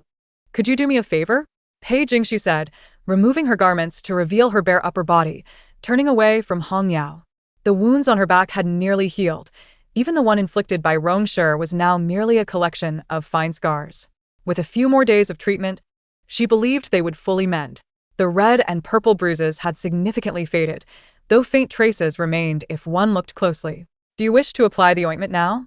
Hong Yao asked, stepping closer with the salve. It's not for the ointment, Pei Jingshu replied coldly, her eyes glinting with icy resolve. Like last time, I need you to enlarge the wound. Hong Yao's hand trembled, her eyes widening in shock. Miss, your back has just begun to heal. This will cause a relapse. Pei Jingshu narrowed her eyes, devoid of fear. Rong Baimao must have some plan. Right now, the most crucial matter for me is Rong Jianxue. As long as I can ensnare him, I need not worry about Rong Baimao, nor even Rong Xianzhou and Bai Shutong returning to the capital. She did fear pain, yet it was trivial compared to the prospect of death. The wound needed to be refined to resemble the original scar, otherwise, he would grow suspicious. Hong Yao furrowed her brow but ultimately relented to Pei Jingshu's insistence and stepped forward. In the east courtyard, in the study, Jiang Hui scratched his head, respectfully clasping his fists as he reported, Young master, the second miss and Hong Yao have departed from the west courtyard, heading to the back courtyard side room. At the desk, Rong Jianshu's expression was stern, his gaze cold and unyielding, offering no reply. A strong wind rustled the branches of the sycamore tree in the courtyard. The sound crisp and clear. Jiang Hui glanced over and murmured, It seems it will rain heavily tonight. Put down your pen, Rong Jianxue commanded. His thin lips pressed into a straight line as he raised his eyes to the thick clouds outside. The clouds were dense, with faint flashes of lightning illuminating them. Thunder was approaching. Tightening his grip on the brush, Rong Jianxue irritably tossed it aside. The Pai Xiao brush holder on his desk remained in place, seemingly trying to appease him. You haven't dined yet tonight, have you? Jiang Hui ventured, sensing the silence. Rong Jianxue shot him a glance, prompting Jiang Hui to wisely fall silent. In an instant, the torrential rain fell in sheets. Rong Jianshue's brow furrowed deeper, his expression dark, as if it could drip with water. Leave, he commanded, and Jiang Hui bowed his head slightly yes. Once Jiang Hui departed, the study grew even colder and more desolate. Since earlier, he hadn't absorbed a single word of the official document before him. Erlong is Ashu's husband. Naturally, she must consider him in all matters, he mused. She was indeed accommodating. Anything related to him softened her heart. Thunder rumbled, as if it aimed to shatter all his thoughts, and a bolt of lightning split the sky, followed by a deafening clap of thunder. In the side room, it was indeed freezing. The Rong family's back courtyard, situated in the north, rarely saw the sun. Now, nearing the end of summer, the winds forced open the not-so-secure doors and windows, causing Pei Jingshu to instinctively pull the covers tighter around herself. Lying on her side, the fiery pain in her back made sleep elusive, even with her eyes closed. Another thunderclap resonated. Pei Jingshu instinctively shrank her neck, curling deeper into her blankets. The doors and windows creaked ominously, with the cold wind and rain seeping into the room. She tucked her feet into the covers. She had sent Hong Yao to sleep in the adjacent, more comfortable room. It was not merely for Hong Yao's sake. Rather, she sought to evoke Rong Jianshue's compassion through her own distress. The sounds of wind and rain drowned out every other noise of the night. Naturally, Pei Jingshu could not find sleep. Finally, unable to endure, she cautiously rose from her bed and approached the window, straining to close it again. The door had a slight crack as well. Stepping lightly, she seemed terrified of the room's chill and darkness, her breathing shallow. Reaching the entrance, Pei Jingshu pressed her fragile hand against the doorframe, attempting to shut the door. However, just as she was about to exert force, a long, strong finger rested on the door's edge. Ah! Startled, Pei Jingshu gasped and stumbled back a few steps, nearly losing her balance. The door slowly opened. Rong Jianxue stood at the threshold, holding an oiled paper umbrella, his gaze cold and his expression severe. Upon recognizing him, tears welled in her eyes, a flicker of hope shining through, yet she feigned calmness, her voice trembling as she asked, "Sir, have you come to see me for something?" Chapter 94. A desire to hold hands. Her frail frame quivered slightly, bare feet pressing against the chilly floor, her translucent robe offering a glimpse of her delicate figure. Rong Jianxue remained silent, his right hand holding the umbrella while his left rested behind his back, clad in an ink-colored robe that concealed his emotions. The rain pattered softly, avoiding him entirely, as if the droplets dared not touch him. Pei Jingxiu bit her lips slightly, tears glistening in her eyes. The corners reddened, yet she resolutely spoke. "The rain is cold and damp, sir. If there is nothing else, you should return to rest." Rong Jianxue, tall and imposing, felt the wind billow through his robe as he adjusted his stance.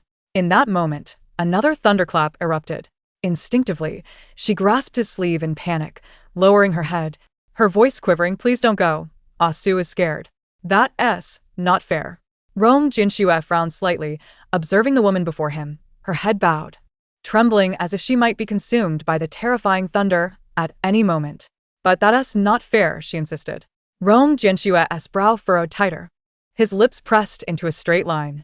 In the cold, rain-soaked night, her frail grip on his sleeve felt as heavy as Mount Tai. She pleaded, "Sir, please don't leave." His gaze slowly descended from her hair to her arm, landing on the wrist of the hand clutching his robe, where she wore the damaged bracelet. Rong Jianxue narrowed his eyes, his voice low and stern. "Do you want me to leave or stay?"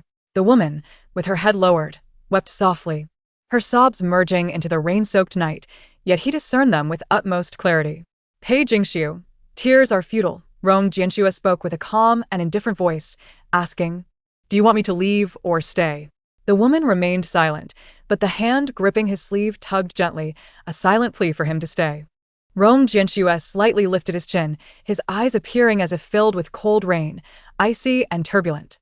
He still stood at the entrance, making no move to enter. Pei Jingxiu lowered her head, her gaze wandering, then attempted to reach for the hand he had resting behind his back. Yet, her wish was unfulfilled. Rong Jianxue subtly shifted, evading her outstretched hand. The smooth, pale hand grasped at nothing, suspended in midair. Flustered, she raised her eyes to gauge the man's expression. His dark gaze narrowed slightly, and Rong Jianxue feigned ignorance, his tone frigid and detached. "What?" Pei Jingxiu bit her cherry lips, the corners of her eyes tinged with crimson. "I wanted to hold hands." Rong Jianxue lowered his eyes, his gaze sweeping over her hand still lingering in the air. Finally, the hand behind his back slowly extended, grasping Pei Jingxiu's wrist, pulling her gently into his embrace. With a soft clink, her wrist gained a new weight. Pei Jingxiu was taken aback, instinctively looking down. She noticed that her wrist, previously adorned only with a damaged jade bracelet, now sported a striking green jade bangle. Her pupils widened slightly, momentarily stunned. The quality of the bangle was exceptional, a stark contrast to the original bracelet. Even though Pei Jingxiu had seen many fine jade bangles, she could not deny that this one, gifted by Rong Jianxue, was indeed rare. Pei Jingxiu's eyes reflected a hint of confusion, as if she did not quite comprehend. Rong Jianxue's voice was cold. "I bought it casually as compensation for breaking your bracelet." Pei Jingxiu was taken aback, her gaze flickering, her voice soft. "If I refuse this bangle, will you still accompany me tonight?" Rong Jianxue replied flatly, "No." Pei Jingxiu bit her cherry lips and lowered her head, "Then thank you, my lord." It was somewhat taking advantage of the situation, but Rong Jianxue was unconcerned with such tactics. In a more malevolent scenario, he might have insisted she remove the damaged bracelet, as it was unsightly. Yet thinking of Rong Xianzhou, he suppressed that thought. Finally, she clasped his hand, the cool sensation from his palm seemed to soothe her, and her body trembled less. Her gaze gradually descended, revealing her slender feet. Rainwater had entered the room, the cold floor exuding a chill. He first placed the umbrella outside, then stepped forward, lifting her as one would a child, and carried her back to the bed.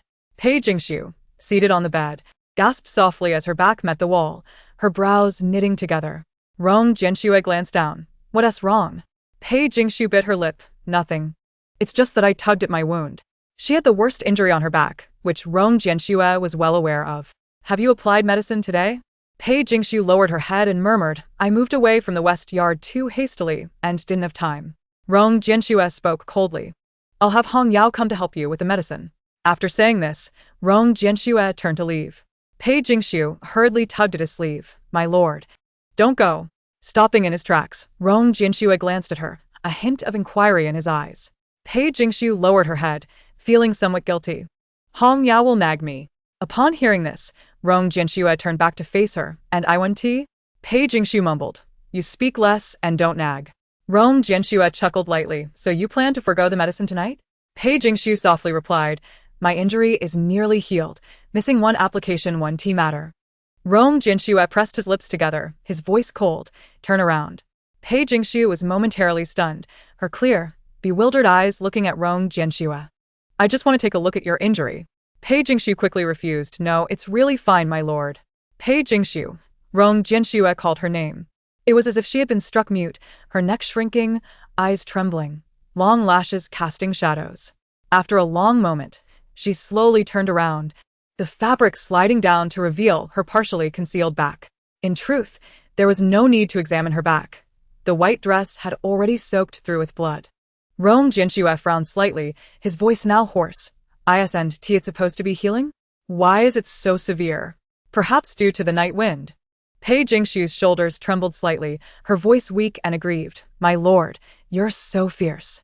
Rong Jianxue, upon hearing this, parted his lips. Yet all he could muster remained stuck at the edge of his tongue. After a long silence, the man behind her finally spoke slowly. Where's the ointment? Pei Jingxiu shrank her neck, the rosy hue spreading from her face down to her shoulders, her ears burning. No need. I can do it myself. Rong Jianxue's voice was cold. Where's the ointment? Pei Jingxiu hesitated, finally replying in a small voice. It's in the luggage on the table. Rong Jianxue retrieved the ointment from the luggage and returned to the edge of the bed. Pei Jingxiu had her back to him. Thus only the wall was visible, his shadow growing longer and nearer.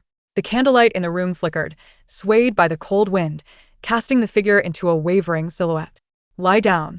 The man behind her spoke coldly, devoid of any emotion. Chapter 95. Her fallacy. Pei Jingxiu lowered her gaze, a glimmer of cleverness flashing in her eyes. These two words were indeed prone to misinterpretation. She obediently lay on the bed, her ears flushed. The garment she wore was too thin, so sheer that her fair skin was faintly discernible. In reality, the garment had not been removed much. It merely revealed a hint of her shoulders, bruised and marked. Pei Jingxiu lay there, cushioned by a soft pad, her cheeks burning, her voice soft.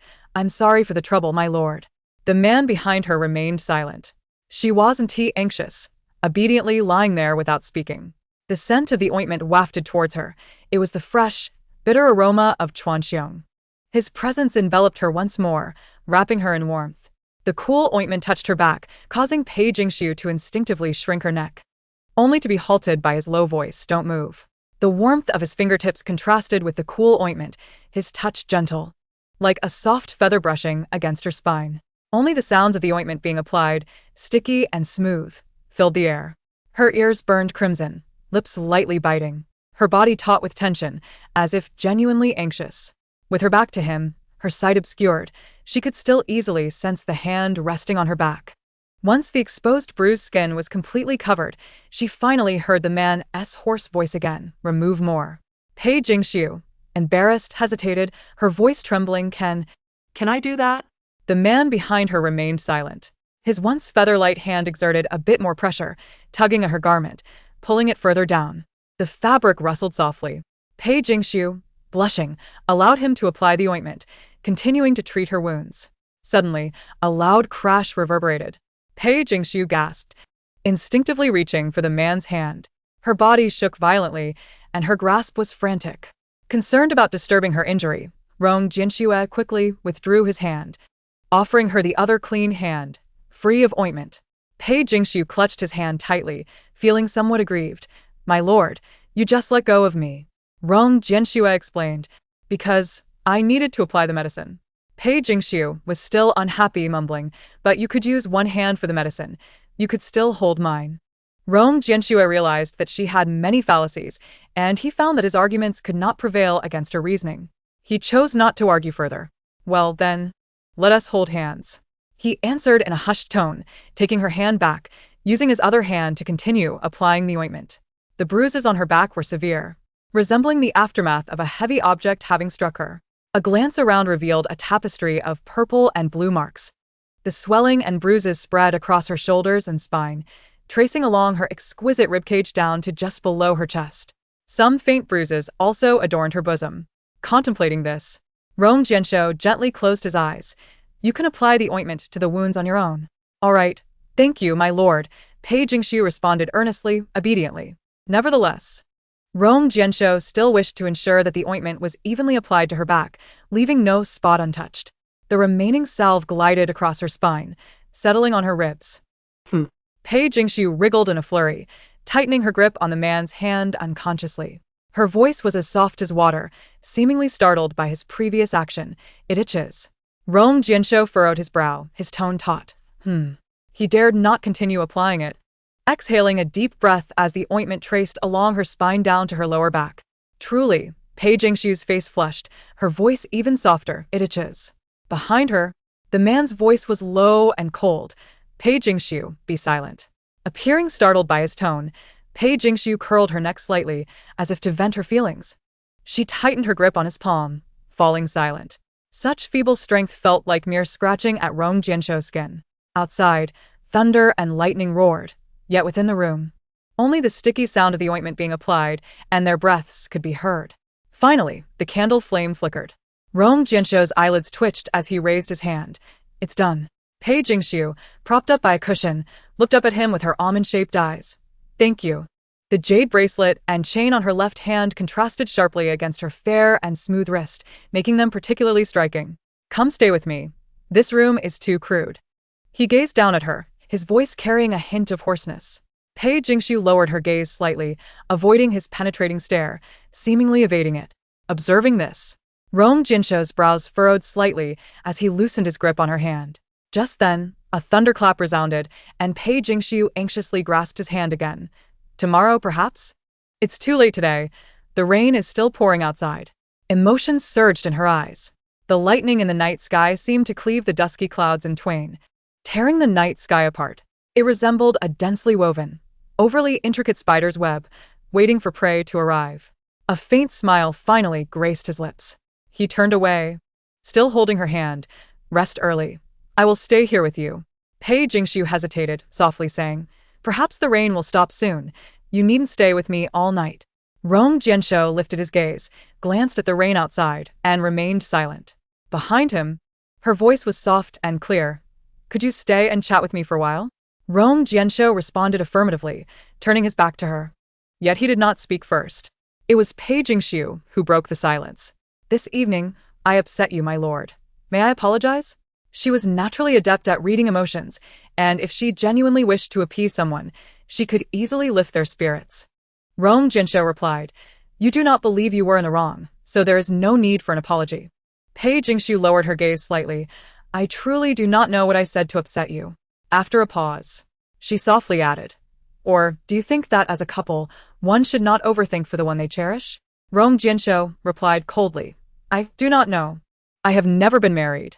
Pei Jingxiu chuckled. I wonder what kind of woman you will marry in the future. Rong Jianshou did not respond. In truth, Pei Jingxiu was always grateful to him. If it weren't for you, I would likely not have been able to endure in the Rong household, she said. Her words flowing more and more, her eyelids growing heavy. The hand that had once held his was now held by him. Pei Jingxiu, lulled by drowsiness, drifted into slumber. As she closed her eyes, she heard the sticky sound again. It was not the sound of ointment being applied, but something else entirely. Chapter 96. Delusions. Pei Jingxiu feigned sleep, her eyes resting beneath the curtain, only her brows slightly raised, revealing a hint of clarity. Her breath grew, increasingly steady, like a spring brook flowing over pebbles, untraceable. Her long lashes fluttered, and she turned her face towards him, the imprint of the brocade pillow left on her cheek. He still held her hand, inching closer. The pressure was gentle, and in her deep slumber, her fingers hung limply, yielding to his grasp, her breath even. The beads on her wrist chimed softly as the man tightened and then loosened his grip on her. Pei Jingxiu heard the rustle of fabric. He knelt at the edge of her bed, gazing at her face. Outside, Thunder and rain clashed, drowning out all heartbeats. Her wrist was adorned with the bracelet and chain. The emerald jade bracelet clashed with the broken chain, producing a crisp, melodious sound. Pei Jingxiu let out a soft murmur, her delicate brows furrowing as she unconsciously attempted to turn over. However, before she could shift away, he grasped her wrist once more. Through the lightning and thunder, he beheld her sleeping visage. Rong Jianshou raised his chin slightly, his gaze flickering. A mere glance at her, and he turned his head away, focusing elsewhere. The rain intensified outside, as if to tear apart the rainy night, only to stitch it back together, feigning that nothing had occurred. Pei Jingxiu silently counted. At last, she slowly opened her eyes. Rong Jianshou? For a moment, silence reigned. Even the sound of rain outside softened, leaving only his restrained breath. Pei Jingxiu squinted, her voice still laced with the sweetness of sleep and confusion, her eyes heavy with slumber. Why did I dream of you again? She mused, her gaze shifting, the corners of her lips curving into a gentle arc. I'm sorry, I shouldn't have dreamt of you. When she spoke those words, her voice carried an air of wistfulness and guilt, as if genuinely remorseful for dreaming of him. It was just a dream, Pei Jingxiu reassured herself. Drowsiness washed over her again. Her eyelids fluttered, but she could not resist the encroaching sleep, succumbing to it once more. Within the room, only Rong Jianshou remained awake. He continued to kneel beside her bed, the scent of wet earth wafting in from outside. He pressed down on her wrist, tightening his grip inch by inch. His head rested against her arm. Rong Jianshou firmly closed his eyes, his long lashes quivering. It was just a dream, he murmured, unsure if he was comforting her or admonishing himself. Pei Jingxiu sensed the man finally rising. Shortly after, the sound of flowing water reached her ears as he returned to her side.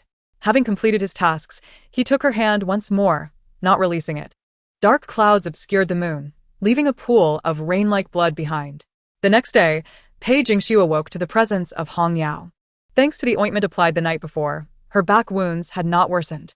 Hong Yao, attending to Pei Jingxiu's rising, quietly inquired, "Miss, this morning, I seem to have seen the young master leaving your room." Pei Jingxiu smiled slightly, allowing Hong Yao to assist her with her attire and hair. Casually asking, "Did he say anything when he left?"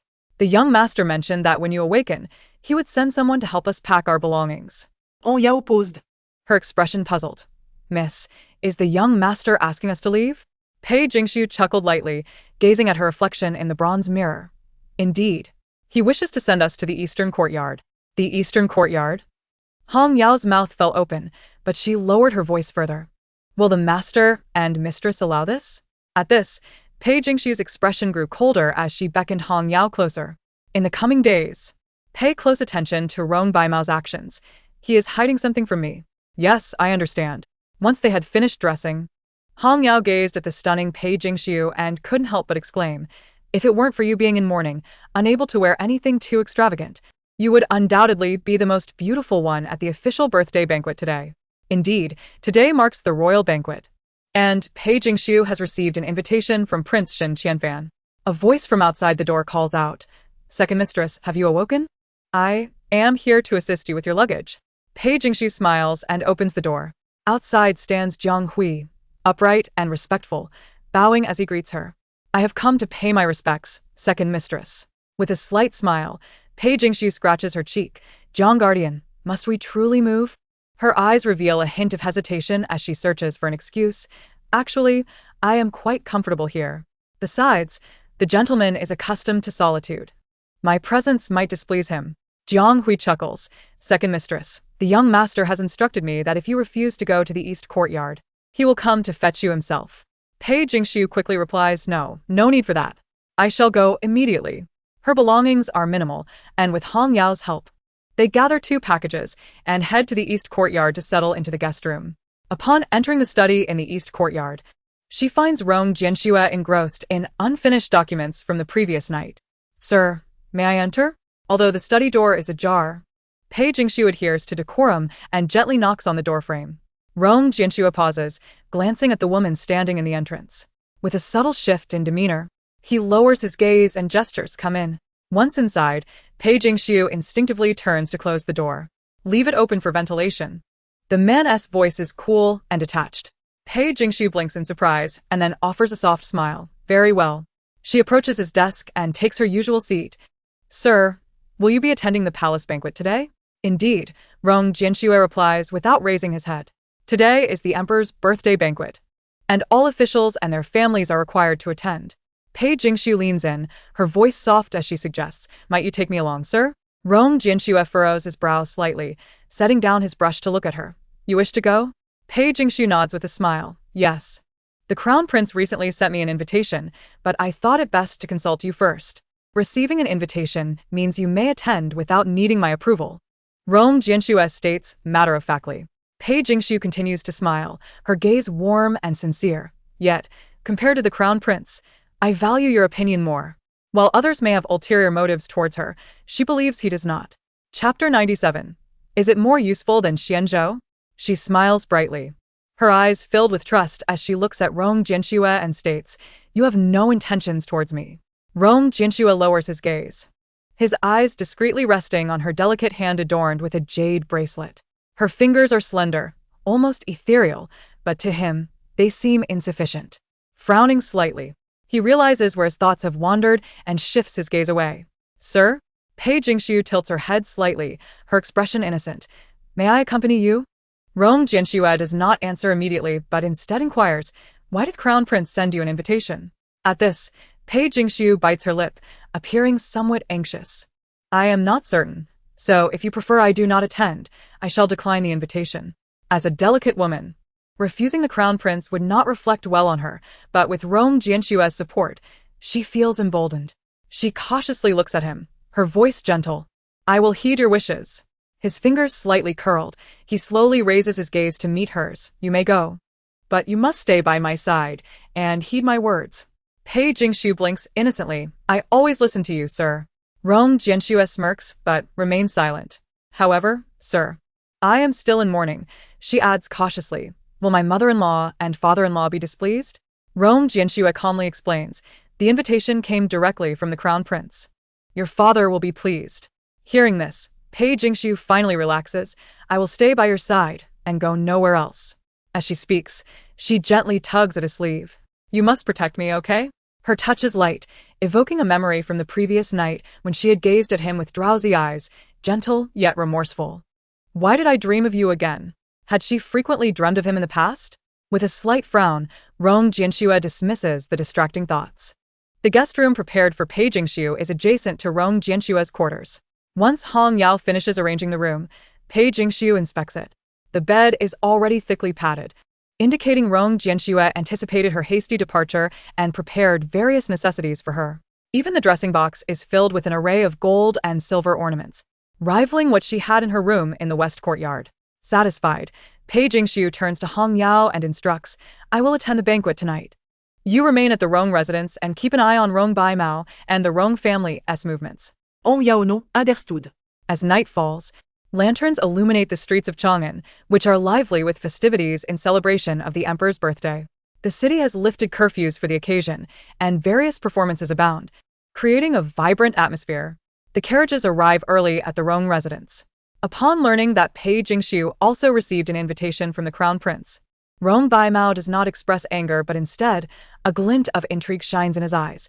In that case, represent Xianzhou and broaden your horizons at the palace. Pei Jingxu travels to the palace alongside Rong Jianxue, while Rong Bai Mao claims he must verify the gifts and will join them later. The two carriages traverse the bustling streets, where the crowd is animated, captivated by various performances. Upon reaching the palace gates, Rong Jianxue dismounts first and then approaches Pei Jingxu's carriage, extending his hand. Jiang Hui, observing, cautiously retracts his own hand and steps aside. Pei Jingxu lifts her skirt with one hand and steps onto the footstool. As she grasps Rong Jianxue's hand, he steadies her descent. The Forbidden City is already ablaze with lights. Pei Jingxu glances nervously at Rong Jianxue. Sir, I am a bit afraid. I am here. He replies in a calm tone, devoid of emotion, yet somehow reassuring in the cool night air. Pei Jingxu smiles and walks alongside him toward the palace. Reflecting on it, this is only her second time attending a palace banquet. The first was in her past life, when the crown prince invited her to curry favor with Bai Shatong, compelling her to dance and face ridicule from the officials. In this life, with Bai Shatong yet to return, Shun Qianfan should be more restrained. The banquet is set on the Orchid Pavilion Isle in the Imperial Garden. The isle is a small island at the heart of the lake, bustling with boats ferrying officials and their families, as well as palace maids delivering exquisite dishes and fine wines. Lanterns hang from the sides of the small boats, casting a glow that resembles a galaxy of stars. Rong Jianxue and Pei Jingxiu share a small boat, gliding toward the center of the lake. Due to the distance from the shore, no weapons or officials are allowed to approach, and the area is secured by the vigilant imperial guards. As they sit in the boat, the palace servants row smoothly, delivering them to the island. Upon disembarking, many officials notice Rong Jianxue and approach with smiles. "Greetings, young master. You shine brightly tonight, young master." Indeed, when has the young master not been radiant? Pei Jingxiu obediently follows behind Rong Jianxue, silent as a well-behaved cat. During the conversations, Rong Jianxue occasionally glances back at Pei Jingxiu, drawing the attention of the officials. This must be the second mistress of the Rong residence. The officials in the court were astute individuals, keenly observing their surroundings, and hurriedly nodded in greeting towards Pei Jingxiu. Pei Jingxiu offered a gentle smile, slightly bowing, "Greetings to the esteemed lords." She had long heard of the second lady's unparalleled beauty, and now upon meeting her, it was indeed confirmed. Should the second lady find leisure in the future, she is welcome to visit my humble abode for a chat. My daughter, being of similar age, would surely find common ground with her. Indeed, my daughter frequently hosts flower viewing banquets. If the second lady is interested, she could engage in delightful conversations with the ladies of her household. Pei Jingxiu, standing beside them, smiled with a demeanor that was both gentle and accommodating. "Esteemed ones, my family and I shall take our seats first," interrupted Rong Jianxue, discreetly halting the flurry of compliments. He neither referred to her as the second lady nor by any other title. The ministers exchanged smiles and engaged in a few more words before dispersing. Pei Jingxiu followed Rong Jianxue closely as the officials cast admiring glances in her direction. Some even approached with their female companions, warmly removing the heaviest gold hairpin from their heads and placing it into her hair, smiling as they remarked that it suited her perfectly. Finally seated, Pei Jingxiu reached up to caress the gold hairpin atop her head, narrowing her eyes slightly. "What troubles you?" Rong Jianxue inquired softly beside her. Pei Jingxiu shifted her expression, smiling at the man and shaking her head. "Nothing at all. Ah Su merely feels that in the presence of the esteemed lord, everyone is particularly kind to her. It seems that should I cause any trouble in the future, the title of Master Xiaofu will prove quite useful." Pei Jingxiu's eyes sparkled with mischief as she jested. "You see, as long as I cling to the high branch of Rong Jianxue, the court officials and their families treat me with utmost respect and caution. Such a powerful ally is indeed convenient for me to wield influence." She knew she could not let go of him, embracing Rong Jianxue's formidable support. No one would dare to act lightly against her. "Is he even more advantageous than Xianzhou?" Rong Jianxue asked her, a hint of curiosity in his voice.